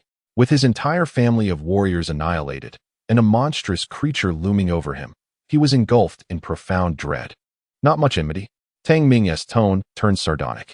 Zhou Wenqing, it seems you remain oblivious to the gravity of your transgressions. Zhou Wenqing looked up in confusion. Huh, you incited the serpent of the Tiger Gang to assassinate my Aunt Lu. This, indeed, is your family's unforgivable sin. Tang Ming's eyes radiated a deep murderous intent. Aunt Lu? Lu Qing. Zhou Wenqing finally grasped the situation, frozen in place, filled with regret. I had no idea Lu Qing was your aunt. It was Shi Xuequan who instigated me. Shi Xuequan, you bastard, come out. Zhou Wenqing suddenly leaped up, grabbing a gaunt man from behind the crowd and pulling him forward. Tang Ming raised an eyebrow, regarding the emaciated figure. He recognized him all too well. It was Shi Xuequan, the one who had previously swindled Aunt Lu out of 20 million and had led thugs to create havoc at her home. However, merely half a month ago, Shi Xuequan was a figure of grandeur and vitality, but now, he has withered, his appearance gaunt and his spirit languid, with bloodshot eyes that unmistakably signal imminent death. It is you. Upon seeing Tang Ming, Shi Xuequan's eyes turned venomous. He lunged forward, prepared to confront Tang Ming with desperate fervor, only to be subdued under Wei Tianhao's foot. You are the devil. It must be you. After you injured me, my health has deteriorated day by day. The doctor says my organs are decaying, and I have but a month to live. Tang Ming, you have brought me to this wretched state. What sorcery have you cast upon me? Shi Xuequan had completely lost his sanity. During this period, he could keenly feel his life ebbing away, plagued by terror as he coughed up blood each day. From a lofty CEO, a social elite with a fortune in the millions, he had fallen to this desolate condition, a disparity too great for him to bear. It was I who did this, Tang Ming replied calmly. I left a trace of dark energy within you. However, had you not repeatedly troubled Aunt Lu, I would not have acted so against you. A ghastly smile crept across Shi Xuequan's face, contorted with rage. Even in death, I shall not allow you to live in peace. I will drag Lu Qing down with me. Alas, give me a little more time, and I will ensure Lu Qing's family pays the price as well. I regret to inform you that although Aunt Lu was in an accident, she did not sustain any fatal injuries, only minor abrasions. She is likely awake by now, Tang Ming stated with an unruffled demeanor. What? Shi Xuequan stood frozen, then began to struggle desperately. Impossible. The Viper told me Lu Qing would surely die. You are deceiving me. Believe it or not, the Viper and the entire Tiger Gang have been eradicated by me, Tang Ming replied, lowering his gaze. As for you, I harbor a tinge of regret. Had I known, I would have put an end to you directly from the start, though it is not too late now. With that, he gestured for Wei Tianhao to depart, then delivered a forceful kick to Shi Xuequan's abdomen, sending him flying from the villa. The black dragon's soul unhinged its jaw and devoured him whole. Dark mist swirling as Shi Xuequan's anguished cries echoed, gradually fading into silence. Everyone held their breath, including the Wei family members. In stark contrast, Tang Ming remained composed, his expression unchanged. Were it not for his formidable strength, sure Shuequan would be seated in his office, relishing his power and tormenting Lu Ant's family, still the affluent magnate, delighting in the disintegration of his adversaries' lives. In truth, sure Shuequan in a past life was indeed such a tyrant, not only defrauding Aunt Lu of 20 million but also attempting to violate her, and when rebuffed, he callously orchestrated her accident. For this alone, his death was no great loss. Mr. Tang, you see, the misunderstanding has been cleared. All of this was the sole design of Sure Shuequan and has no connection to us. Zhou Wenqing trembled as he pleaded for mercy. Is that so? Tang Ming replied coolly. Without your backing, Sure Shuequan would lack the power to commit such atrocities. Zhou Wenqing, do not presume your family is innocent. Since I am here today, your family shall surely face destruction. Not even the mightiest of gods could intervene. Zhou Wenqing's entire being trembled, and his gaze, which was cast downwards, gradually turned frenzied. He slowly reached into his bosom to grasp his pistol, preparing for a desperate fight. Alas! Just as this thought flickered through his mind, Tang Ming had already brought his foot down with a resounding thud. Bang! With a sickening sound, Zhou Wenqing collapsed despairingly into a pool of blood, his eyes filled with unwillingness. Today was meant to be the day of the Zhou family's ascendance in Zhonghai. But who would have thought it would culminate in the annihilation of the Zhou clan? With Zhou Wenqing's demise, the remaining members of the Zhou family were completely shattered, kneeling in surrender one by one.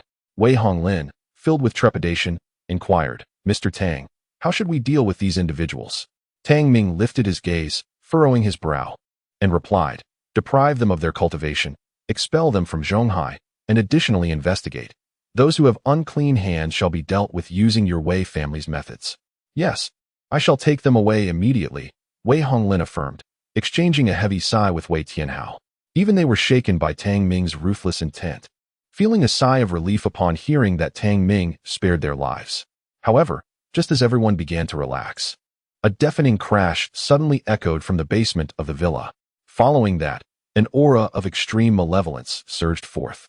An emaciated elder, as dry as a corpse, hurtled in like an arrow, enveloped in swirling gray mist, reaching the scene in an instant.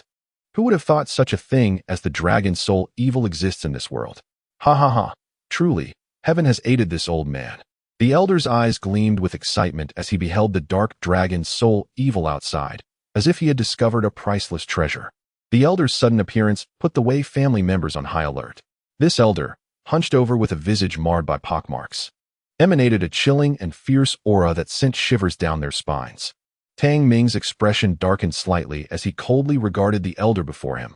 You are the one who raised the bloodthirsty goo worms of the Zhou family? You actually know about the bloodthirsty goo worms? The elder named Luo expressed surprise. Youngster, which hidden sect do you hail from? I sense a fluctuation of spiritual energy from you. No, wait.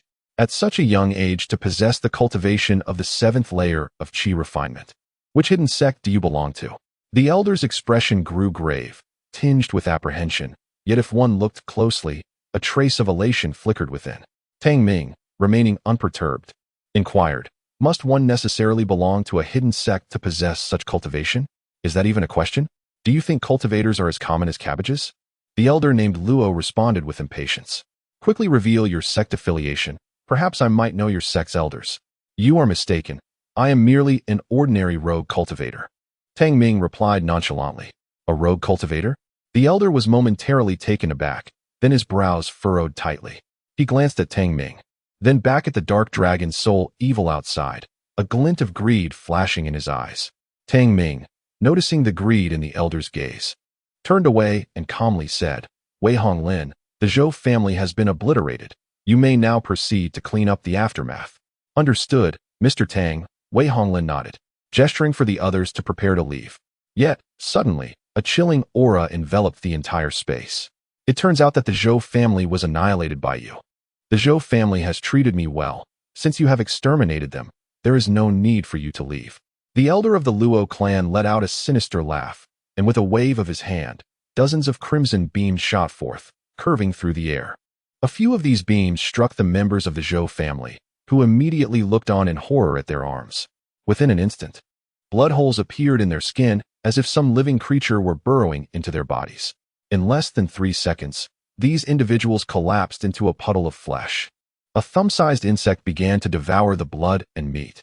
Those crimson beams were, in fact, the very insects that had encircled the Wei family, poised to charge forward. Impudent, Tang Ming shouted coldly. With a roar, the black dragon's soul surged forth like a rolling black mist, completely engulfing the insects. Humph. You truly possess the ability to control the dragon's soul. The elder of the Luo clan's eyes glinted with malice. Young man, the dragon's soul is a force of nature, and you wield it for your own purposes. I suspect you are a practitioner of the dark arts. Today, I shall enact divine justice upon you. If you surrender the dragon's soul, perhaps I may spare your life. As he spoke, a potent aura erupted. The presence of a 9th-level Qi practitioner left all present gasping for breath. The elder of the Luo clan fixed his gaze upon Tang Ming and spoke menacingly. If you can relinquish the dragon's soul, perhaps I may allow you to live. Your aim has always been the dragon's soul, has it not? Tang Ming scoffed. To have only reached the 9th level of Qi at the end of your lifespan. Your life has been a miserable one. This remark struck a nerve with the elder. Since you seek death, I shall grant you that wish. The elder's face clouded with a deathly pallor.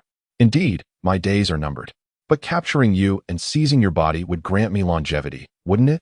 It seems my decision to venture out of the southern wilderness was indeed wise.